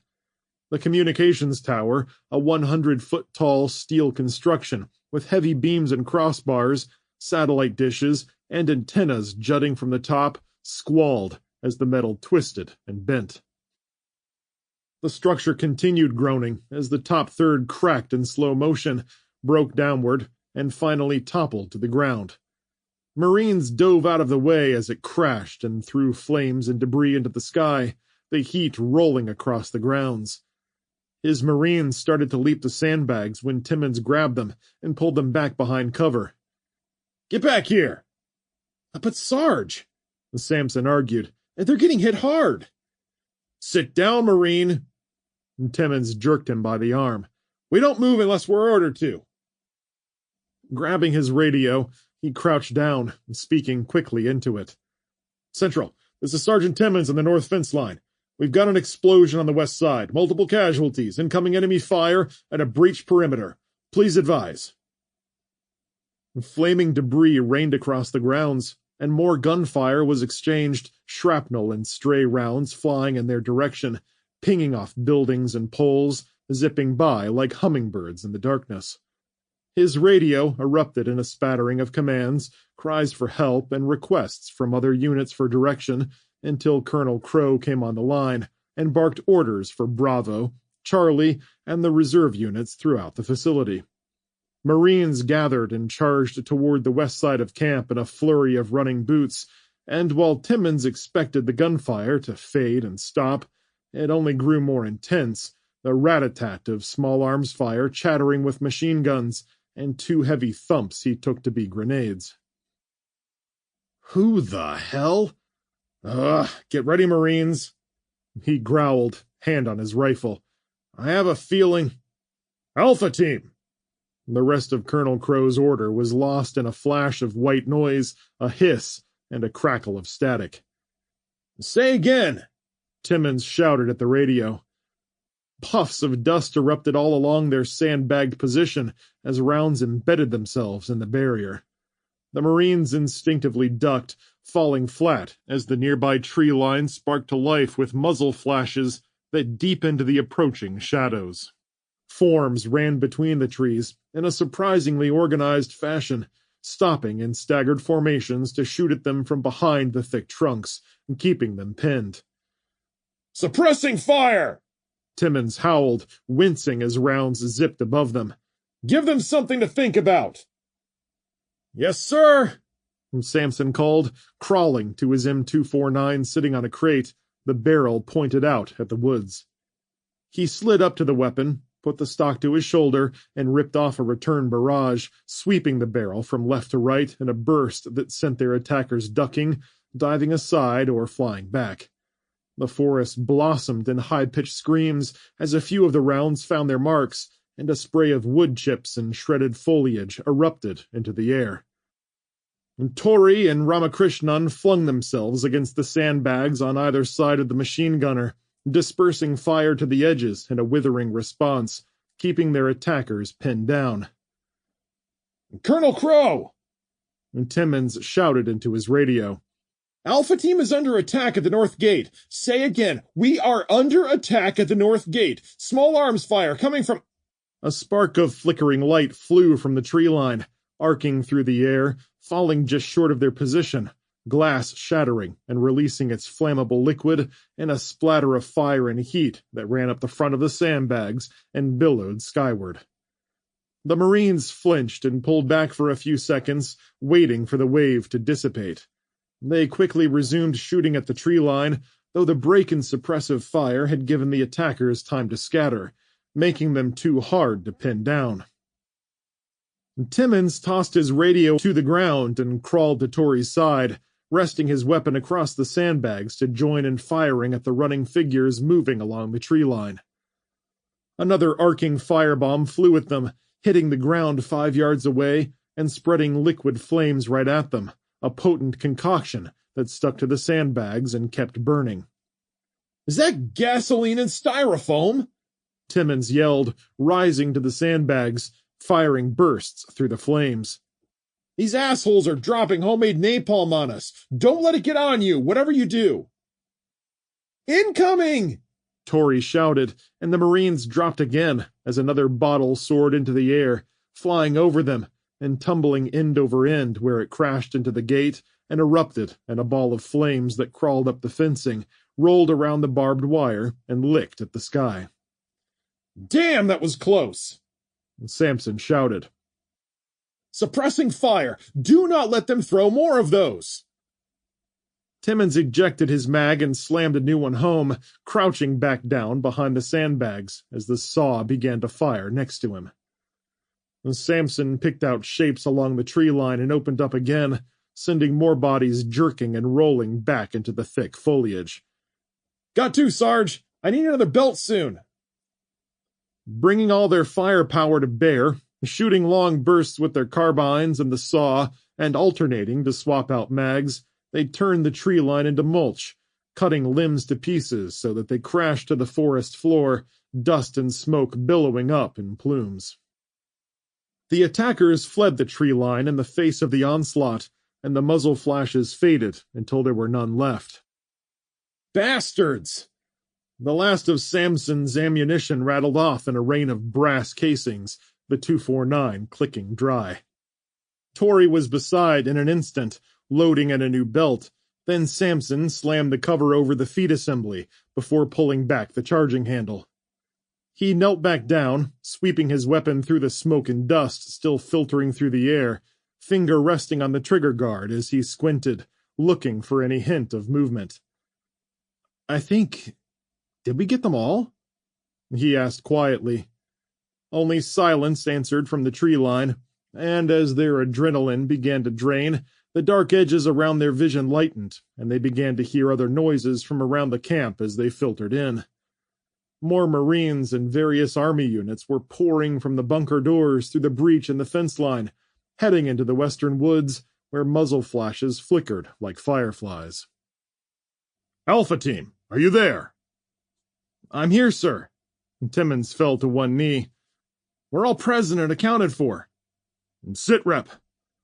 "We engaged a small force of maybe 24 armed with light arms and Molotovs and repelled them." "Were they soldiers? I need identification." "It was too dark to make them out, and we haven't swept the area yet, but my impression is they were civilians. Well trained, but still civilians." "Did you get a bead on what kind of weapons they were using?" "Pistols and AR-style rifles, sir." "Did you hear any automatic weapons?" Timmons glanced at the others, who all shook their heads. "Nothing we could hear." "Very good, Timmons. I want you to bring your team to the south gate, via the east fence line." "Sir, that would leave this area unguarded." "We've got some reserves coming up to take your place. We need you to make haste toward the south gate, and hold that position until told otherwise. Understood?" Absolutely. On our way." There was a squelch from the radio, and Crow began addressing other teams as Timmons strapped the radio to his hip. "You heard the man," Timmons told the team, who were already packing up their gear. "Grab ammo and get your asses moving." "I need another belt," Samson said, taking a belt of ammunition for the saw from Tori and looping it around his neck. As he wound a strap for the saw around his shoulder, Tori and Ramakrishnan got their remaining magazines stuffed into their vest pouches and inside a duffel bag, and they slung all they could carry on their shoulders. "Let's go, Marines!" Timmons straddled the sandbags and climbed over. "We're already late to the party." He cross-stepped along the fence line, using the flashlight on his barrel to sweep the area as his team trailed behind him. Blinking and flashing lights from broken light poles flickered behind him, combining with the burning buildings to cast an eerie orange glow over the area. Bodies lay at the edge of the woods, some caught in brambles and thick brush, all of them with tattered clothing and gaping wounds after being hit with Samson's M249 and the others' carbines. Ramakrishnan, get up ahead. Watch the fence line and we'll cover the woods. Double time. Wordlessly, the scout swept past them and got in front, nearly jogging to the northeast corner as the others watched the woods. When Ramakrishnan fired in 3 bursts at something up ahead, Timmins broke into a run and caught up. Use your words, damn it! What do you see? People running down the hillside to the east. I gave them some parting shots. Should we pursue? Negative. Still the gunfire unless I say. Just keep moving. They crept along the east wall, getting farther away from the main battle, which seemed to have gone deeper into the hills to the west. Fires were spreading, and thinly manned emergency crews were trying to put them out, but Timmins stayed focused on the tree line. It was flatter on the far side, with sparse clusters of trees and brush, the moon bright behind the clouds, its sparse rays that broke through the cloud cover highlighting a rise that swept south and curved out of sight. Watch that little valley. If there was any place for an ambush, that would be it. Timmins's shoulders clenched as he jogged, sweat dripping down his neck and back as he waited for someone to hit them. Tori followed close behind him with Samson, the squat woman carrying the heavy duffel bag full of ammunition over her left shoulder, with her carbine resting on her hip. The privates worked as one, sweeping their weapons across the trees, focused and silent as they searched and moved. Halfway along the eastern fence line, Ramakrishnan stopped to squat over a pair of dead Marines, and Timmins swept his flashlight across the sprawled bodies, illuminating the gunshots and blood-stained fatigues.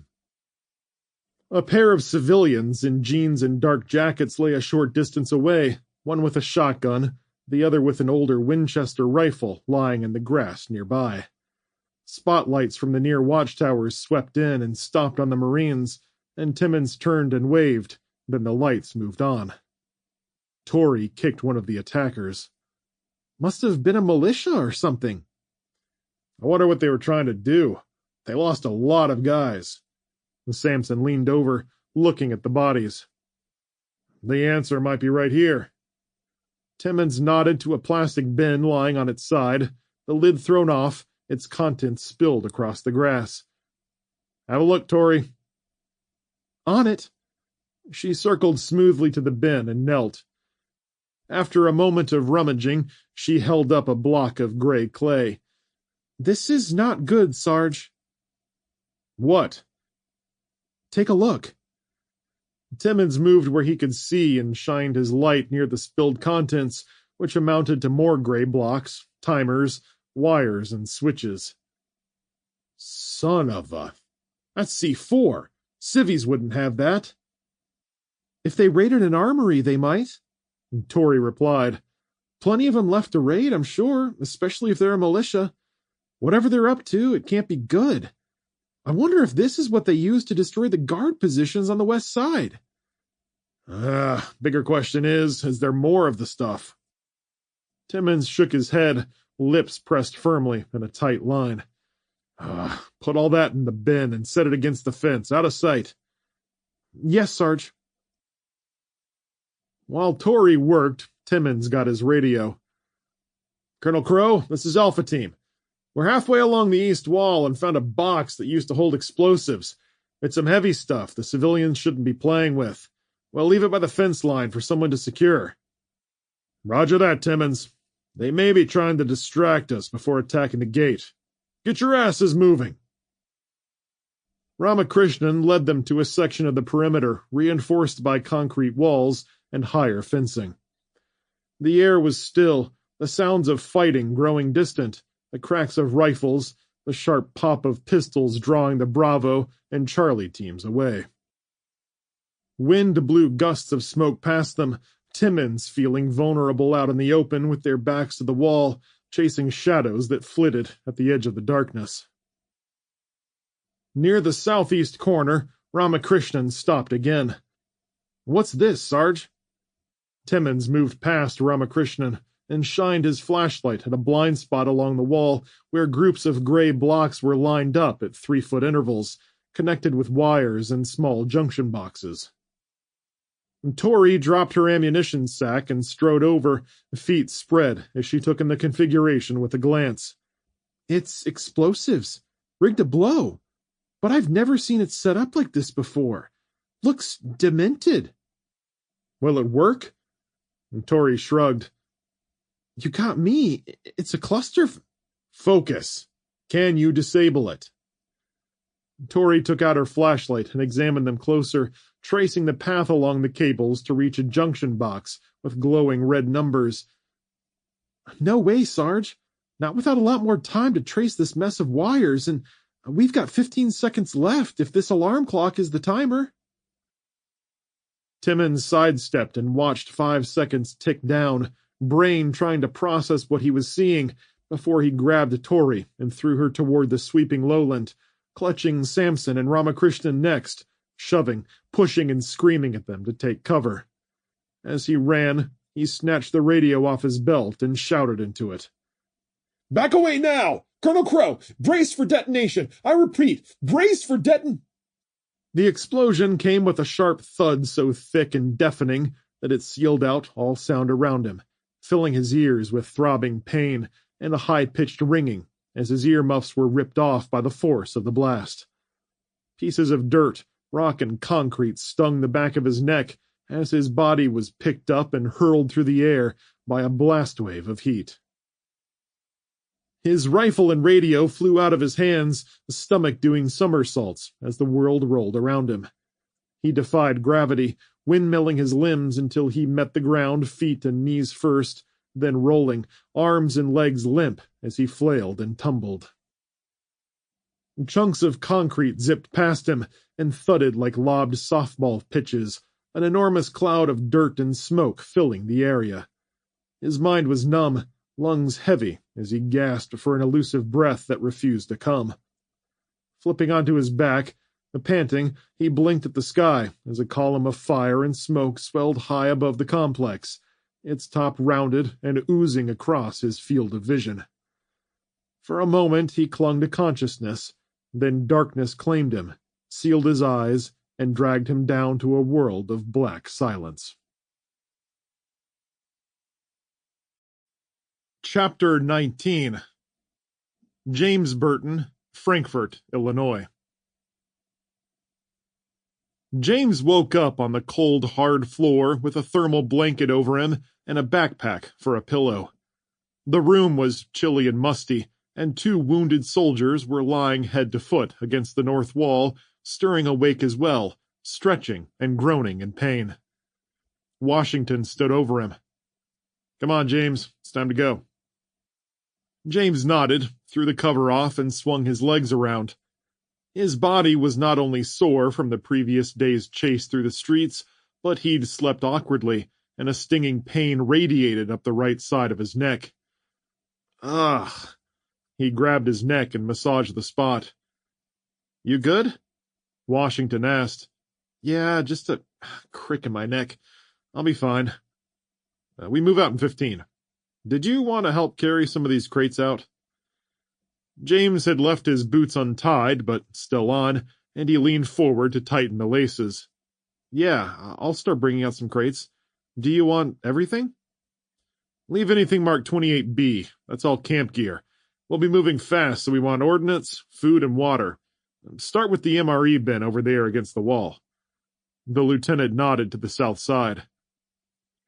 "Got it. No 28 Bravo. Start with the MRE bins."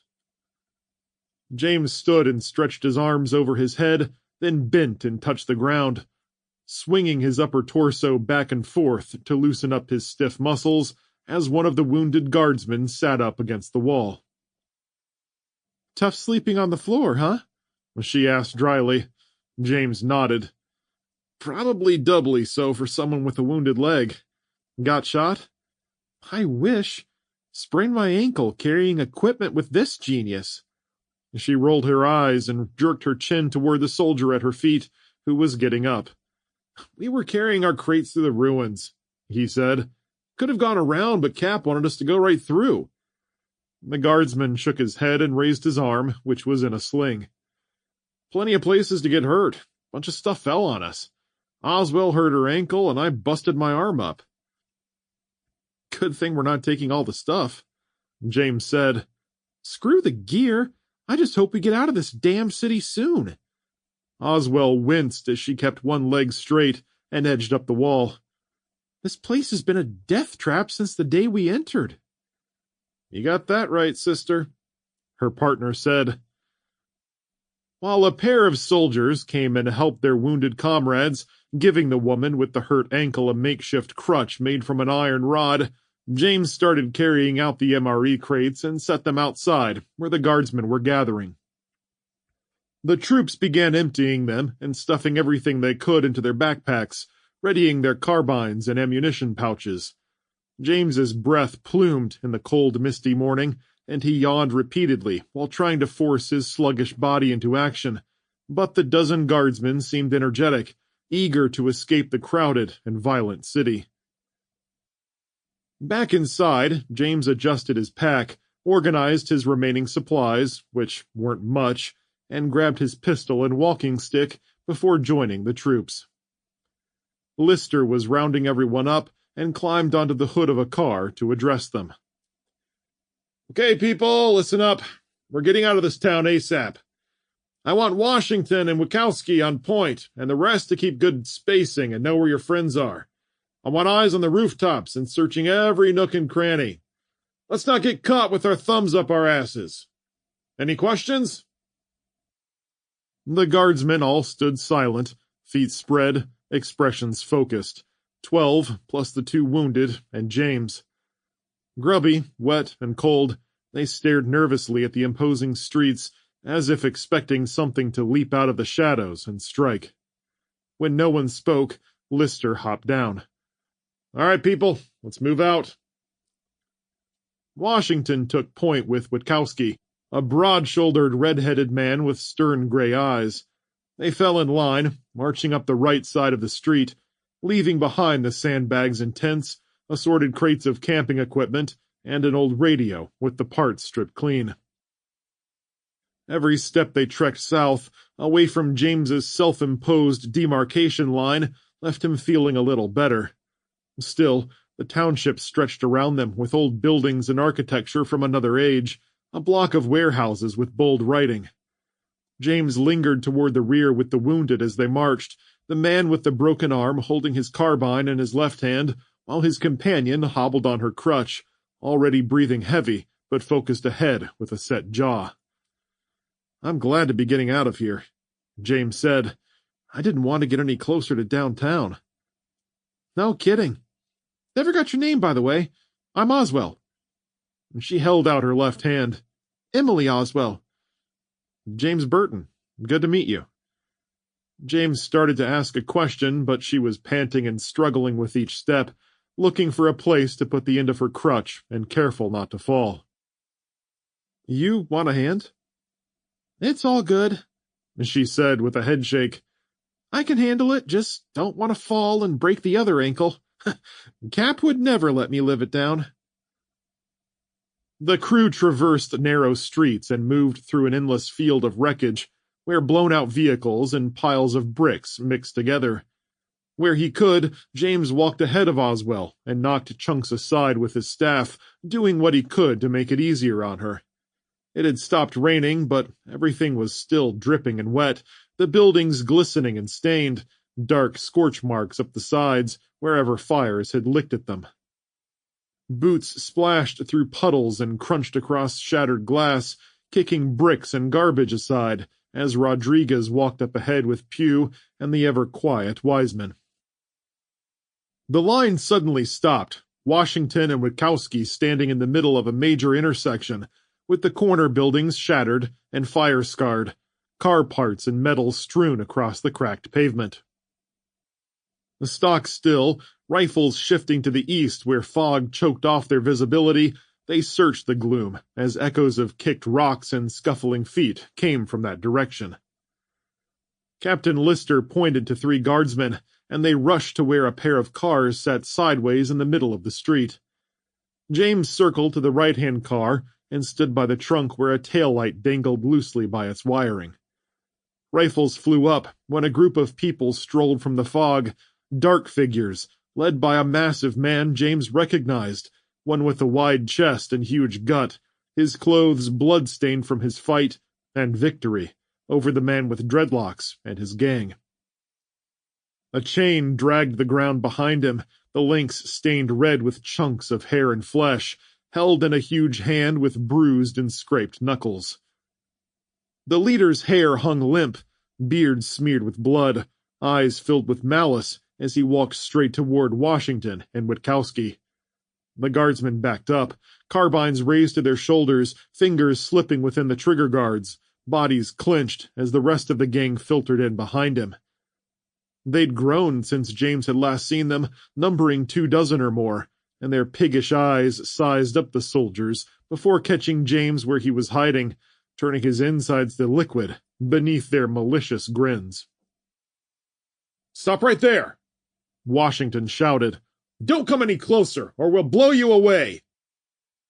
The leader growled from behind bloody lips. "I like our odds." "It's not just us," Washington said. "I've got another 12 rifles pinned on you assholes. One wrong move and you're dead." As if noticing the guardsmen crouched down behind the cars for the first time, he only snickered. "I still like our odds." James slipped around the car and walked to where Lister was about to step out and confront the man. He grabbed him by the arm. "Wait a minute, Captain. I've met these people before. It's one of those gangs I told you about." Lister ducked back under cover. "What can you tell me?"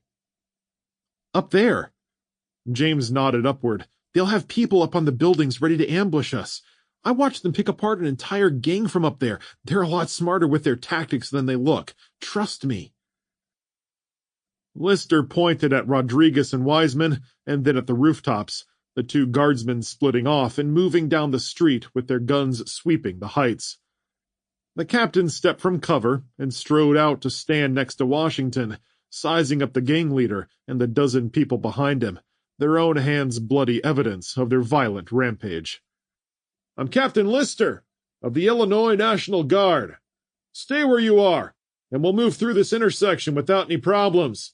Make any sudden moves and we'll put you down. Get it?" The leader stared at Lister for a moment before his thick tongue came out and licked his lips as he glanced in James's direction. "You got a man with you who stole from us. We got no beef with you, but with him, that's another story. Give him up and y'all can pass." "Can't do that," Lister said. "Everyone with me is going to pass through this intersection, and you're going to take your people and move back. This isn't a request. It's an order." "If you won't give us our man, then you'll have to pay full price to cross. In bodies." Lister's fingers slipped inside the trigger guard. "Back the hell up or I'll open up that fat belly of yours. We've got people watching the rooftops. You won't even get a chance to try your bullshit on us. You will lose this fight. Now move back." The gang leader watched Lister closely for a long moment, seeming to contemplate the weapons arrayed against him and his odds of winning, when he finally backed his people up several steps, holding his hands up in a mocking gesture, the chains scraping against the pavement. "Go ahead, soldier boy. Go on by." Lister didn't move his eyes off the gang leader or his finger off his trigger as he called to the rest of the guardsmen. "Move out! Single file, let's go!" Pugh went first, stepping between the vehicles with the remaining guardsmen following. James gestured for Oswald to go next, and she hobbled out ahead quickly, with him right behind her, his insides curling as he locked eyes with the gang leader and noticed the thin woman who'd chased him into the alley standing nearby, snickering loudly. "That is the slime ball who got away from us," she said with a malicious grin. "He's going to pay first." The leader snickered. They'll all pay in the long run. Shut up, Lister growled, backing up with Washington and Wachowski as Rodriguez and Wiseman filed in behind them, crossing and slipping onto the right-hand sidewalk, heading east and continuing their trek through the wreckage. The crew navigated the foggy streets with Washington and Wachowski on point, the captain and James guarding their rear, and as they tried to pick up the pace, it was clear where their weakness was. Oswell was hobbling in an upright position, rifle swinging by her side, unable to keep up with the other guardsmen who moved faster and were able to better stay in cover, with a full range of movement. Sounds echoed around them, drawing James's attention everywhere and nowhere. Every dark alley, every cross-section of narrow lanes, and up above, where the enemy might shoot from the rooftops. A breeze blew from an alleyway ahead in a burst of fog, and a shape rolled out and a clatter of plastic wheels. Washington and Wachowski stopped and raised their rifles to fire, and the rest of the troops hit the walls, only for the mist to clear to reveal a small gray wagon packed with dolls and kids' toys. "What the hell is this?" Lister stepped to James's side. "IED? I think it's just toys. These people are kind of messed up in the—" A brick hit the ground 2 feet in front of the pair, breaking in half and scattering shards. The guardsmen pressed harder against the walls or threw themselves behind piles of junk, and then another brick fell, then another, high-pitched whistles and cheers from above shrieking through the gloom to accompany the bombardment. A rock bounced off the back of Rodriguez's helmet and knocked it crooked on her head, and when she looked up, another landed directly on her uplifted face, crushing her nose and cracking her teeth, sending blood flooding down her front. She fell against the wall and dropped straight to the sidewalk in silence, a single burst from her carbine firing into the sky. James slid next to her as bricks rained around them, striking the ground, one glancing off his forearm as he tried to protect himself. Flipping Rodriguez over with one hand, he winced at her bloodied face and crushed forehead, blank eyes staring up at the sky. "Lister, she's gone!" James's face was pale. "Son of a bitch! Suppressing fire, now!" Washington was the first guardsman to start returning fire, aiming upwards and dispersing several bursts toward the rooftops, chewing at the brick and sending more shards raining on their heads. Soon, the air was filled with dust, and the guardsmen cursed as they searched for targets, while a seemingly limitless supply of bricks dropped on them, all without a solid angle to return fire on their attackers. To the west, the leader of the gang and his people jogged after the group, taking their time as they took up positions behind the cars and piles of concrete and brick. "Lister, we've got a problem!" James called out as Lister knelt over Rodriguez's fallen form. Lister saw where James was looking. "Keep moving forward, people!" he called ahead. "Someone help Oswell! James and I will cover our retreat." James held up his pistol. "I've only got a few rounds for this thing." "Take Rodriguez's rifle. Ammunition pouch in front. Come on, man, hurry up!" The weapon had become tangled in her arm, and he had to lift her and slide the strap off her shoulder, setting it aside and trying unsuccessfully to unhook her ammunition vest. With a grunt of frustration, he grabbed several magazines from it and stuffed them into his pockets. Bullets cracked the brick above his head, shots coming from the west, forcing James lower, crawling, pulling the M4 across the pavement, staggering to his feet, and throwing himself onto a pile of debris next to Lister. The sputtering of the captain's rifle set James's teeth on edge, and he raised his pistol and emptied 6 bullets into the shadowy mist, draining the weapon. "Aim for the fat one!" James called. "Take their leader out and they'll crumble!" He stuffed the dry pistol into a pocket and brought the M4 to bear, picking out targets, clutching tight to the bucking weapon as he fired in bursts, trying to keep the shadows at bay. Where one fell, though, 2 more took their place, barrels flashing in return, thudding into their cover, and sending fragments of brick bursting into James's face. He aimed directly at the flashes, catching one man as he sprinted from one car to another, knocking him off his feet, while Lister pinned a second man against the brick wall across the street. "Let's go, Private!" Lister patted James's shoulder, shoved himself off the brick, and chased after the moving guardsman. James got up and staggered behind him, past the toy wagon someone had kicked over, stumbling, turning, and firing west to keep the gang on the street pinned down honest. As he spun back to follow the captain, he nearly tripped on Pugh, who lay sprawled with her helmet crooked, a fragment of something embedded in the side of her face. He stooped to grab her ammunition, but the pack had already been taken, and Lister was urging him onward. "No time, James," he growled. "We're all dead if we don't move." Bullets pinged and sparked off the metal husks of cars, ricocheted off the walls and zipped by, a horde of angry hornets with deadly stingers. Ducking and scrambling, he kept up with the captain to the echoes of laughter and high-pitched whistles, bricks and bullets plaguing their retreat. Finally, James and Lister caught up with the main group, and they pressed on, sidestepping, sweeping their weapons upward and back with Washington calling out possible escape routes and angles of future attacks. James ran up beside Wiseman, who was helping Oswell hobble along, grunting and groaning whenever her sprained foot struck something. "Are you guys okay?" "We're good," Wiseman mumbled. "Just watch our backs." Lister surged ahead with Washington, leaving James alone to guard the rear. The gloom closed in behind them in slow swirls of smoke, with no moving shadows or signs of pursuit. And his hopes began to rise that they'd gotten out of the worst of the trouble. It was only when Lister shouted, and a flurry of bullets sprung at them from the other direction, that James shed that hope.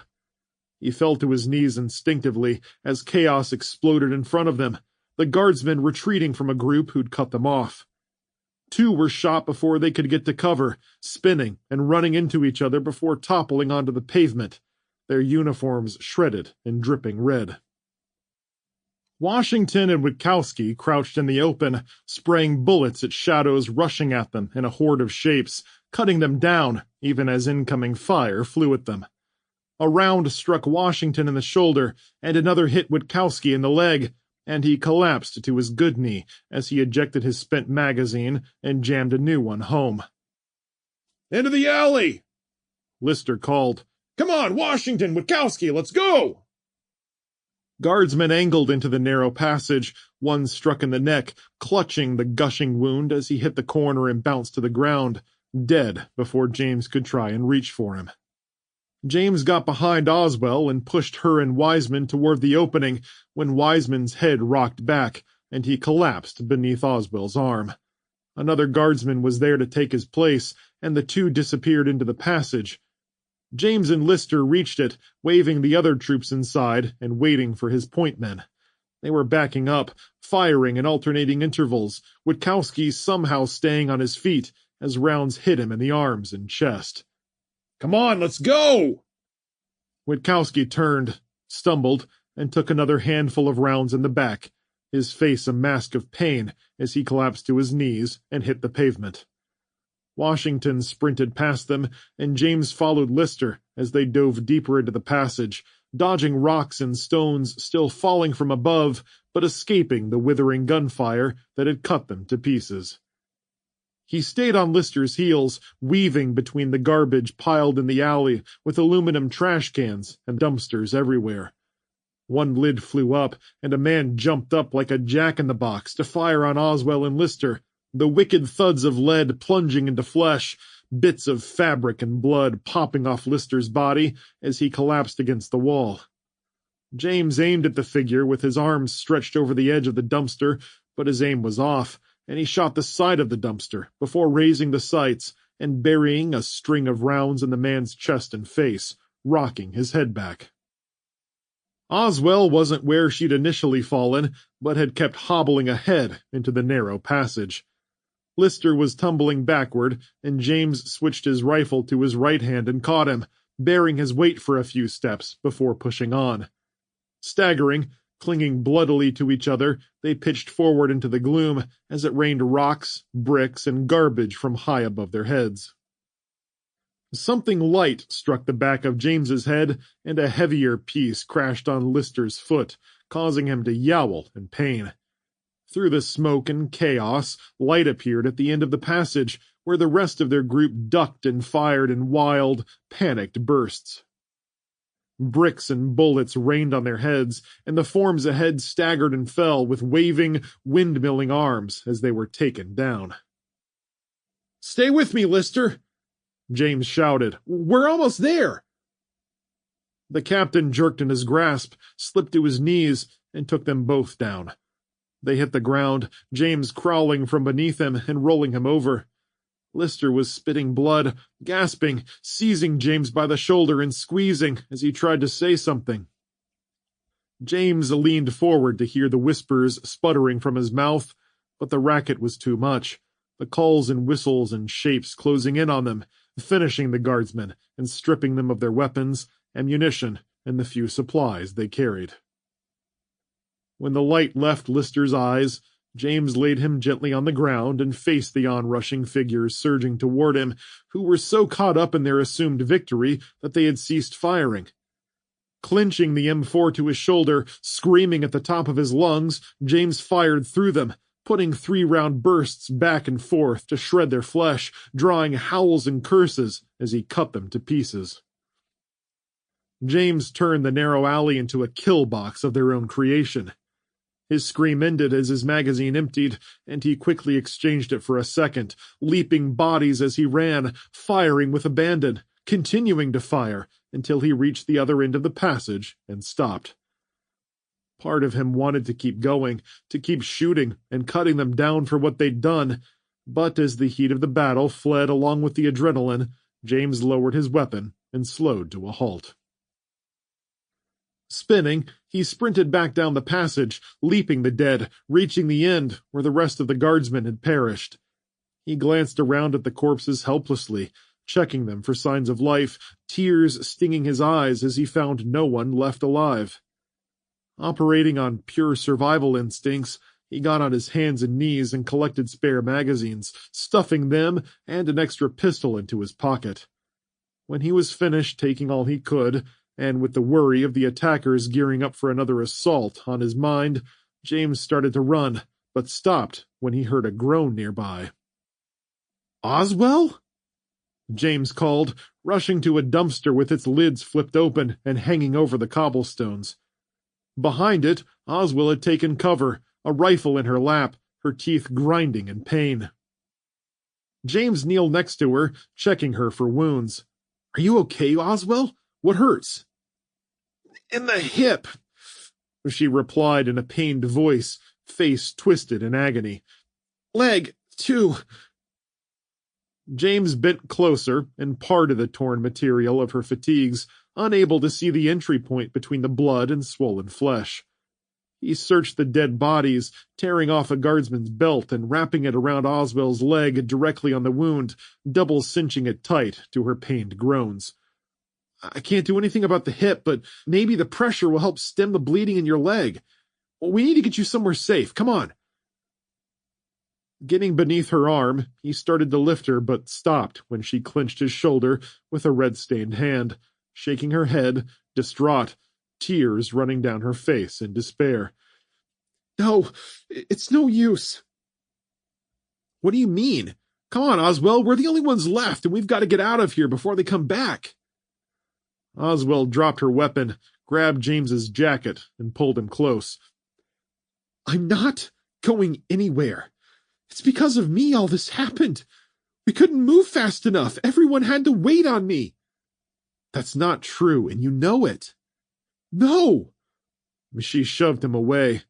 "I didn't want them to take me. I should have stayed back there at the camp and let them go ahead. Now look at them."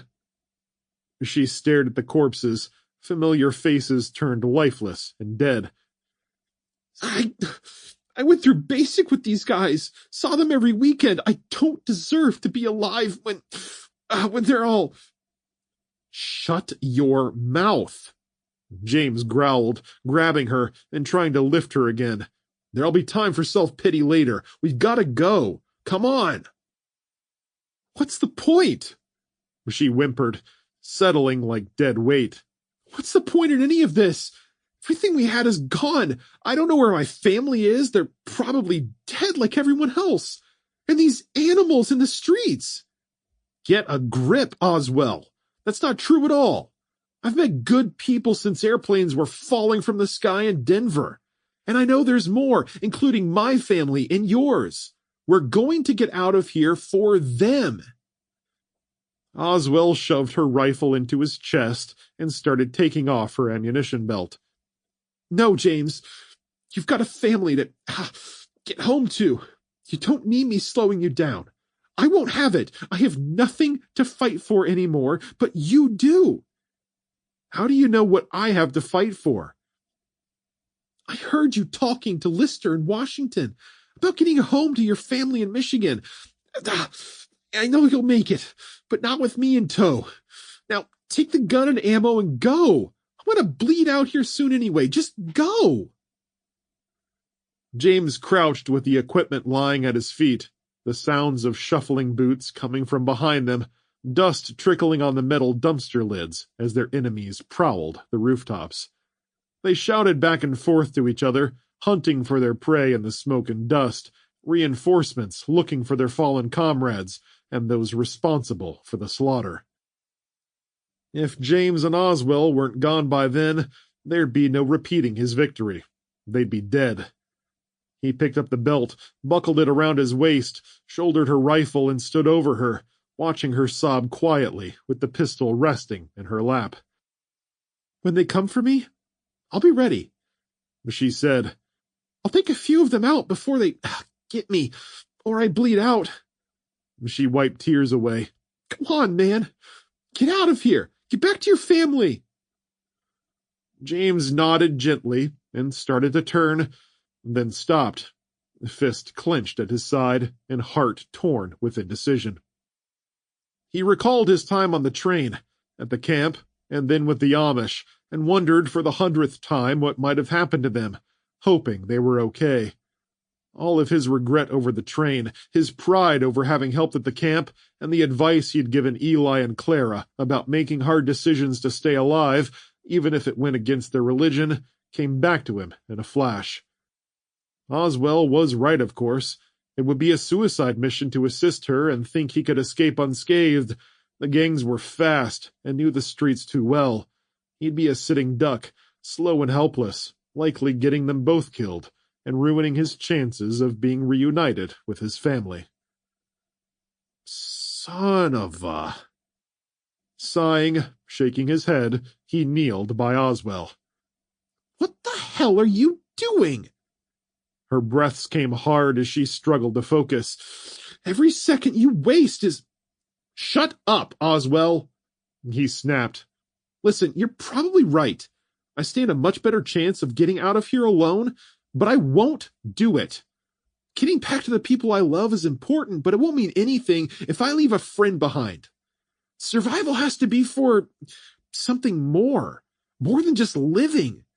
And if I don't walk that walk, then there's no point in any of this. Oswell glowered at him, but James chuckled darkly. If you won't get up off your ass, I'm just going to sit down next to you, and we'll see what happens. I'm putting the choice on you, like it or not. Now make it. Her jaw tightened as she considered his words, finally shaking her head and snatching her weapon back. Asshole! Help me get my gear back on. That's the spirit. Stooping, he got under her arm and used the dumpster to leverage her to a standing position, laying the ammo pack over her shoulders and buckling it around her waist. She leaned against the dumpster as he did it, putting her weight on her left foot and wincing at the slightest movement. I can't find my crutch. It's right here. James stooped and snatched it up, handing it over and waiting for her to rebalance. You got it? Yeah, I should be able to go on my own. Great, I'll provide cover. James rested his hand on her shoulder. We're going to get out of this, or take a lot of them with us. Oswell nodded, set her lips in a firm line, and gestured for him to go.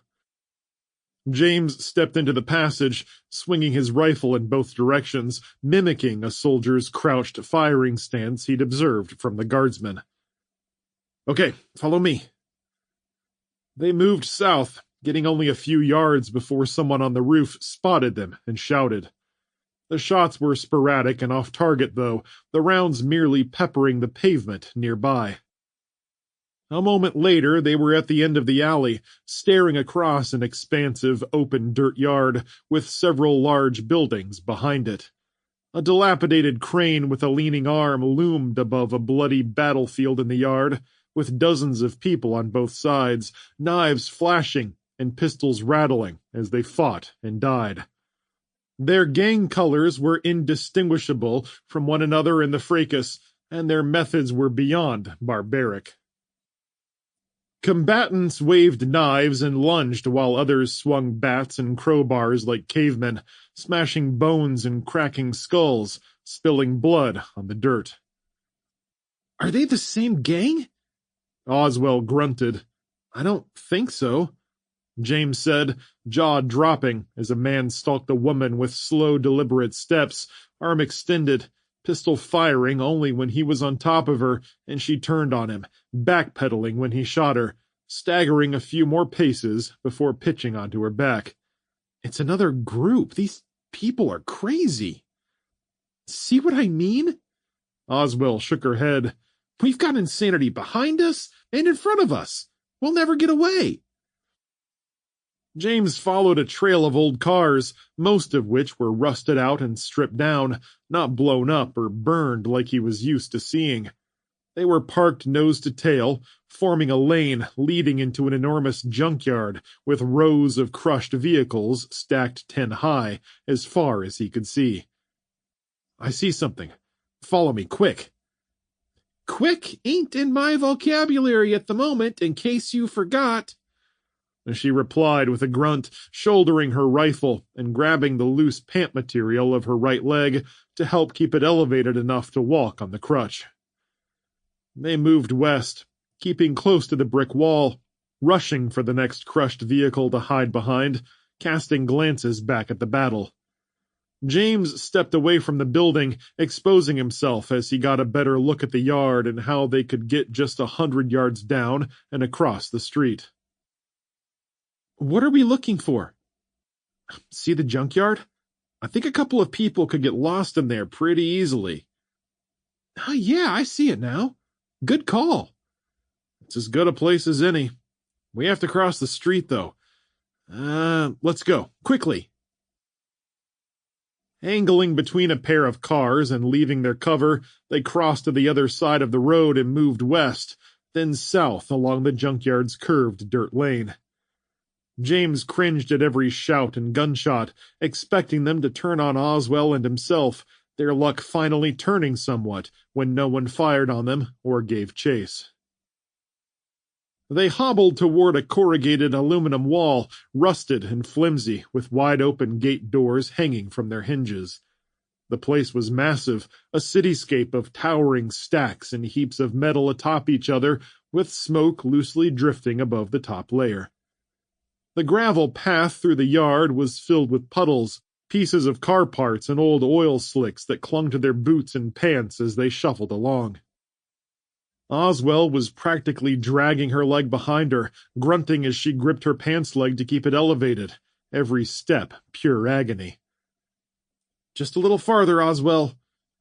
James kept watch behind her, rifle at the ready. Just keep pushing. They made it to the first row when their luck finally ran out, and the first bullets struck the metal car frames with sparks and dings. Lead ricocheted with sharp whizzing noises as rounds buried themselves in crushed engine blocks and doors, and shouts and curses followed them, boots pounding pavement as the gangs gave chase, the victors of the battle looking for more blood to shed. James and Oswell moved deeper into the rows, cutting left to get lost in the massive stacks that were quickly turning into a maze. The smells of oil, antifreeze, Old gasoline and grease clung thick to the air, and they splashed through rainbow-colored puddles, hurrying to find a place to hide. Taking Oswell's arm so she could lean on him, James's back strained to keep her upright, grunting and panting with every step as he searched for a place to go, anywhere to hide from their hunters. James stopped them at an intersection with nothing but rows of crushed and dismantled vehicles stretching in every direction, massive towers of rusted hulks with hoods thrown open, their parts stripped out and sold. Several stacks appeared ready to fall, the top layers leaning precariously atop the groaning steel, water from the recent rainstorm still dripping from the fenders and off the chassis to add to the greasy puddles around them. "They're still coming," Oswell said, looking back.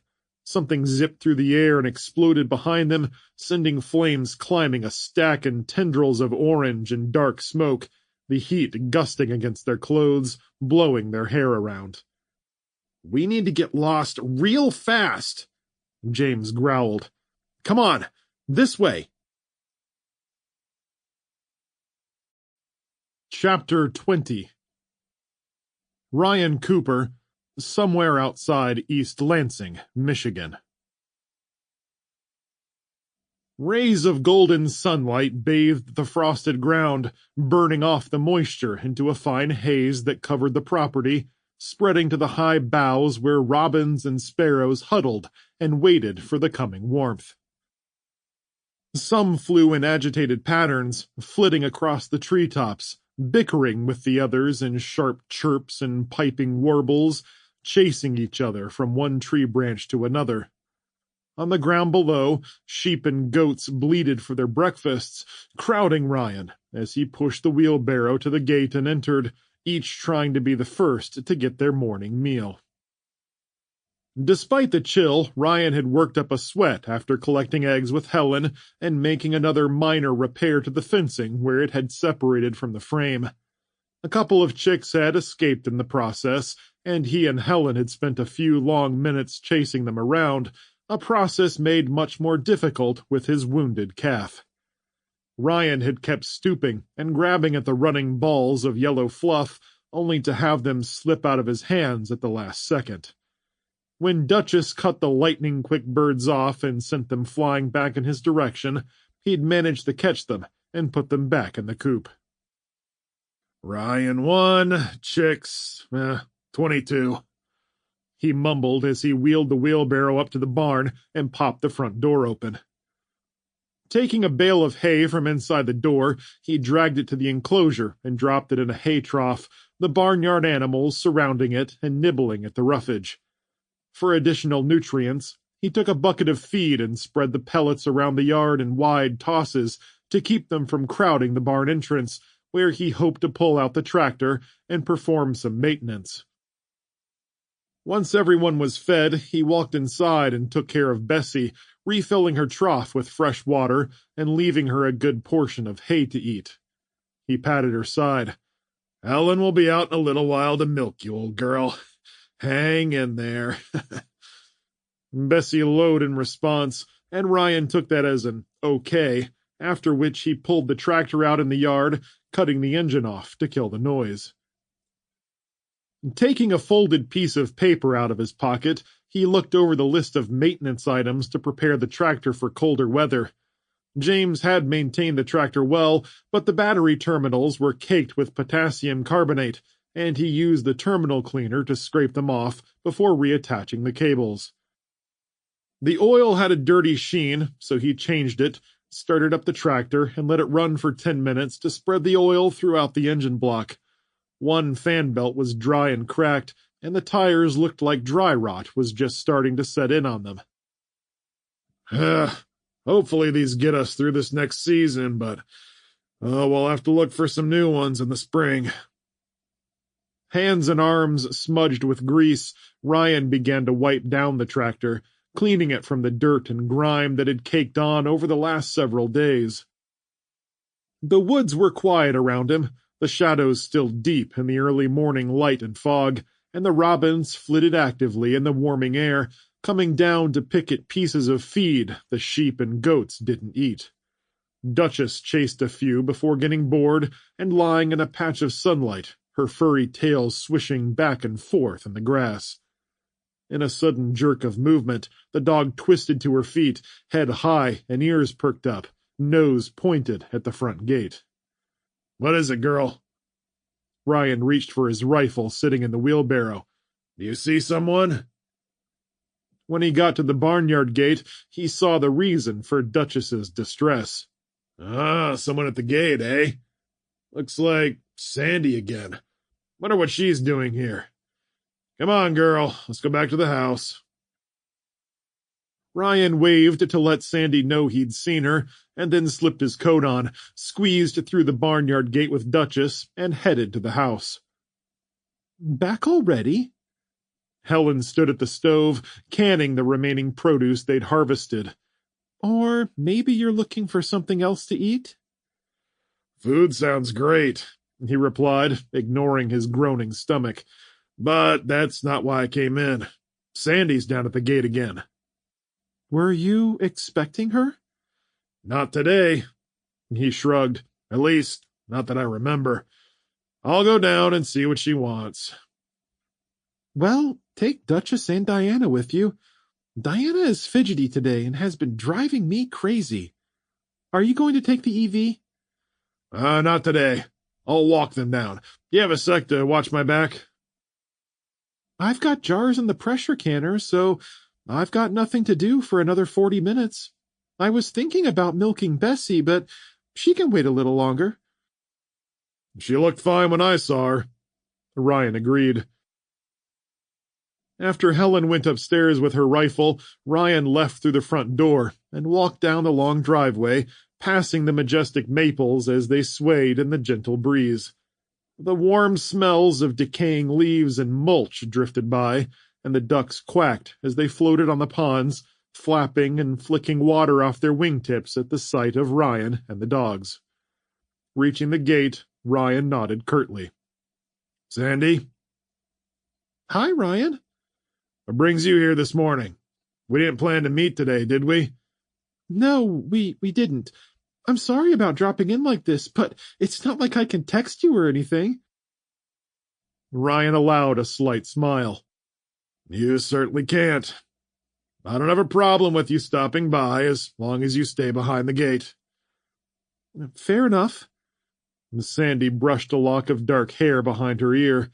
The haunted look in her eyes from the last 2 meetings had been replaced by something like relief, a smile tugging at the corners of her mouth. She held up a small plastic bag. "I brought this for you." "What's in it?" "A dozen eggs, and a thank you letter from my son, who's recovering very well right now, thanks to those antibiotics you gave me." "Oh, that's good. Let me see." Ryan opened the bag and unfolded the note written in blue crayon scrawl, which he read out loud. "Thank you for the medicine, Ryan. You're the best." And chuckling, he held up the note and waved it. "That's awful sweet of him. I assume he's doing much better?" "Miles better. His fever broke overnight, and he had a gigantic appetite this morning." "Well, there you go. That's wonderful, Sandy. I'm happy to hear he's doing all right." "The antibiotics really kicked whatever he had in the butt." Ryan nodded. "Make sure you keep taking them for the full regimen of 10 days. You don't want it coming back stronger." "Will do. It's amazing how a little thing can go so far." And Sandy gestured to his leg. "I saw you limping. Is your leg healing okay?" "It's a little stiff is all, and it'll be that way for a while. The bullet penetrated clean through, though it didn't hit any arteries, thankfully." Sandy covered her mouth. Oh my, I didn't realize that. Is there anything I can do to help?" "Unless you've got a spare leg, not much." Ryan pulled up his other pant leg to show her his prosthetic. "I mean that literally." Sandy gaped. "Is it just your foot, or is it cut off higher? If you don't mind me asking." "Foot and a bit more. Came off just above the ankle, but the prosthetic rides all the way up to my knee. Gives it a little more to hold on to, if you know what I mean." how'd that happen, if you don't mind me asking? We were farmers back in the day, and accidents are a way of life. This one happened to be bigger than most. Well, I'm sorry that happened to you. It's gotta be hard getting around with your legs injured like that. I'm tougher than I look. He chuckled. I get by. What about you? What's your story? Sandy raised her eyes and sighed. I was a teacher at the middle school, and my husband was a plumber. When everything happened, he was on a job site, and I was at school. One minute things were fine, and the next the parking lot was a wall of flames.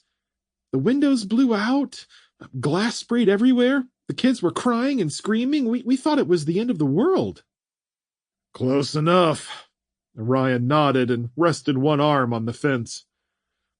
Anyway, we watched out the windows for a short time, thinking it was some terrorist attack or something. I just wanted to keep the kids safe and away from the windows. The fire spread pretty quickly to the building, though, and that's when everyone just started panicking. I packed the kids into the hallway to join some other evacuating classes. The smoke was so thick, and everyone was choking and crying. I've got to tell you, Ryan, my heart was racing like it's never done in my life. Sandy's eyes turned glassy as she dove deeper into the memory. We'd gotten to the end of the hall, and kids were filing down the stairs. I thought we were home free, then I heard crying from back the way we'd come. I went back to look for them. How did you keep from suffocating on the smoke? That stuff can kill you in just a few minutes. No kidding. It took me about a week to recover. I used my shirt to cover my mouth and stayed low, like they say in the fire videos. Didn't take long to realize that the boy crying was my Stephen. Ryan's eyebrows went up. Your boy? Yes. Ryan, I've never felt fear grip me like it did then. A list of class schedules ran through my brain, trying to remember which room he'd be in. I ran straight for Mr. Westerly's class and got halfway there before remembering he'd taken a study hall at the end of the day, which started a couple of months ago. I rushed to the end of the hall, but it was all one big blur. I don't remember any details, but I eventually found Stephen under a desk with another little girl. Smoke was much thicker in the hallway, so I checked the windows to see if there was a way to climb out from there, but there were no fire escapes on that side, and it was a 3-story drop. I took my shirt off, ripped it in two, and covered their mouths. Then I snatched them by the arms and took them back into the hall. Luckily for us, the stairs were right there, and we joined a bunch of other people trying to leave. We made it out, but... She shook her head, smile fading as tears began to fall. I heard later that most in the preschool building didn't make it. Oh, good heavens. Ryan used his finger and thumb to rub his wet eyes. That's horrific. It was hell. We waited for emergency services, but obviously they never showed up, so we helped as many people as we could, then walked home. So you're all by yourself with your son now?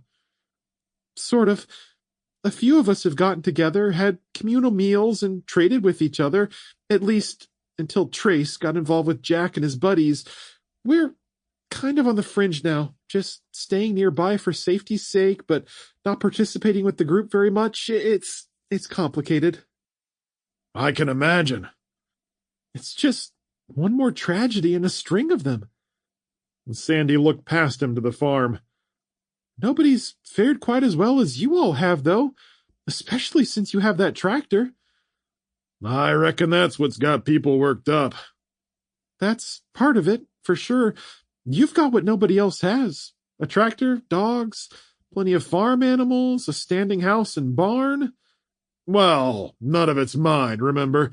It belongs to my daughter and son-in-law. And listen, I won't promise we'll be best friends, but I wouldn't mind contributing to a potluck of sorts if that's the kind of thing you're doing.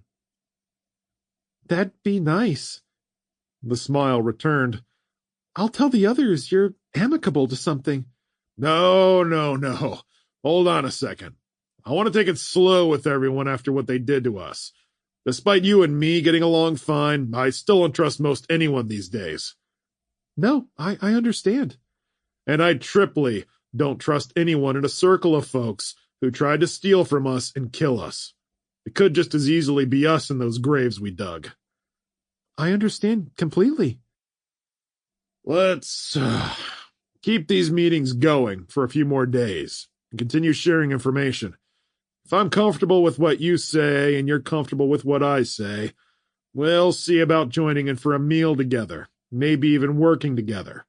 If that goes well, we can see about talking to the other folks too. I like to help folks, and I'm open to the idea of second chances, but I won't take any unnecessary risks. I can't disagree with you there, Ryan. And I think I speak for the group, well, the few who I talk to from time to time, when I say we all understand that. They know you're not to be trifled with. Good. Tomorrow morning, then? I'll be here. Is there anything else your son could use? No, I think we're okay for now. I'll figure something out to return for the favor of the eggs. Great. Until tomorrow. Tomorrow.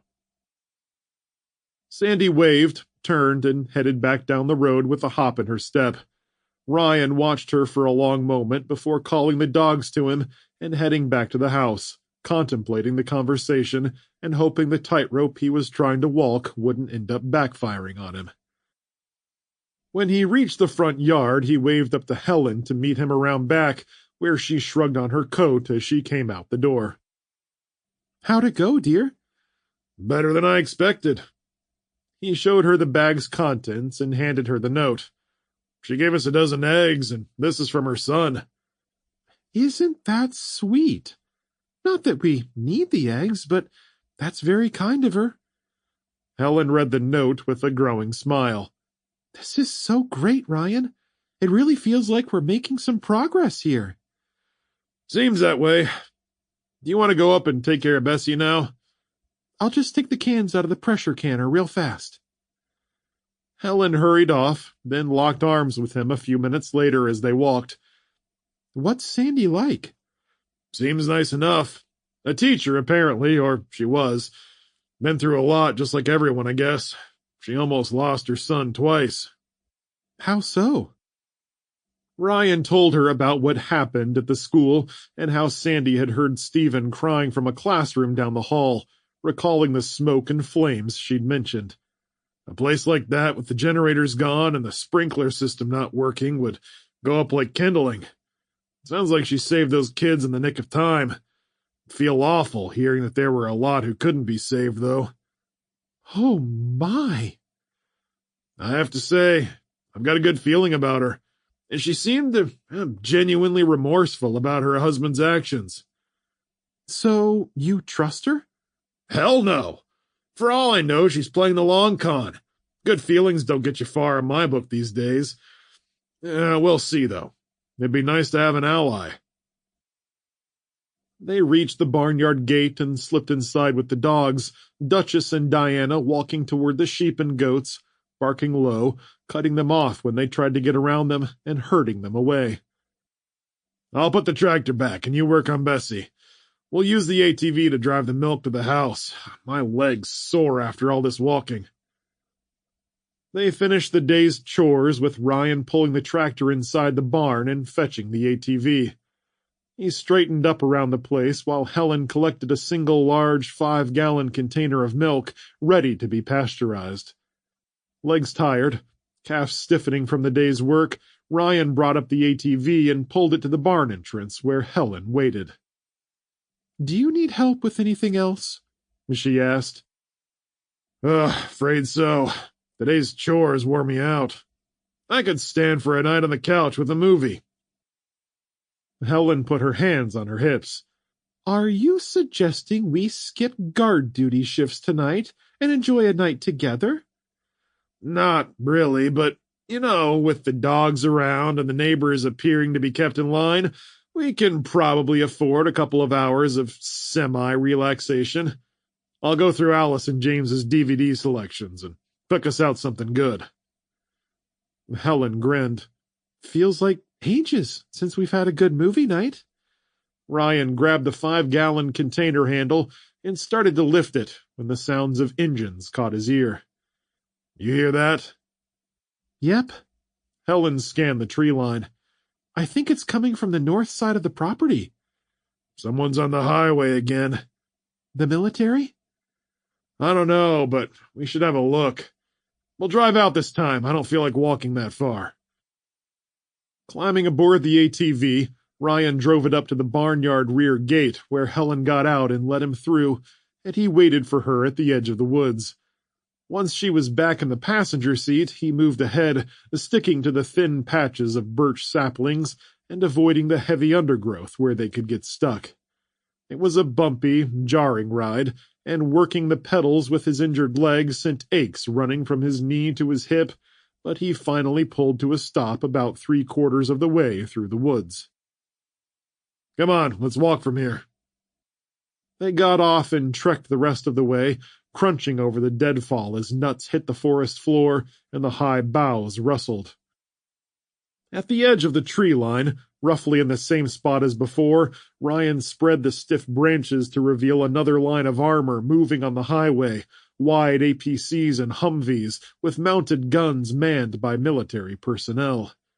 The convoy stretched far to the west, 100 units long at least, more of the same older equipment and gas tankers. This one's even bigger than the other one, Ryan said. More fuel and supply trucks, too.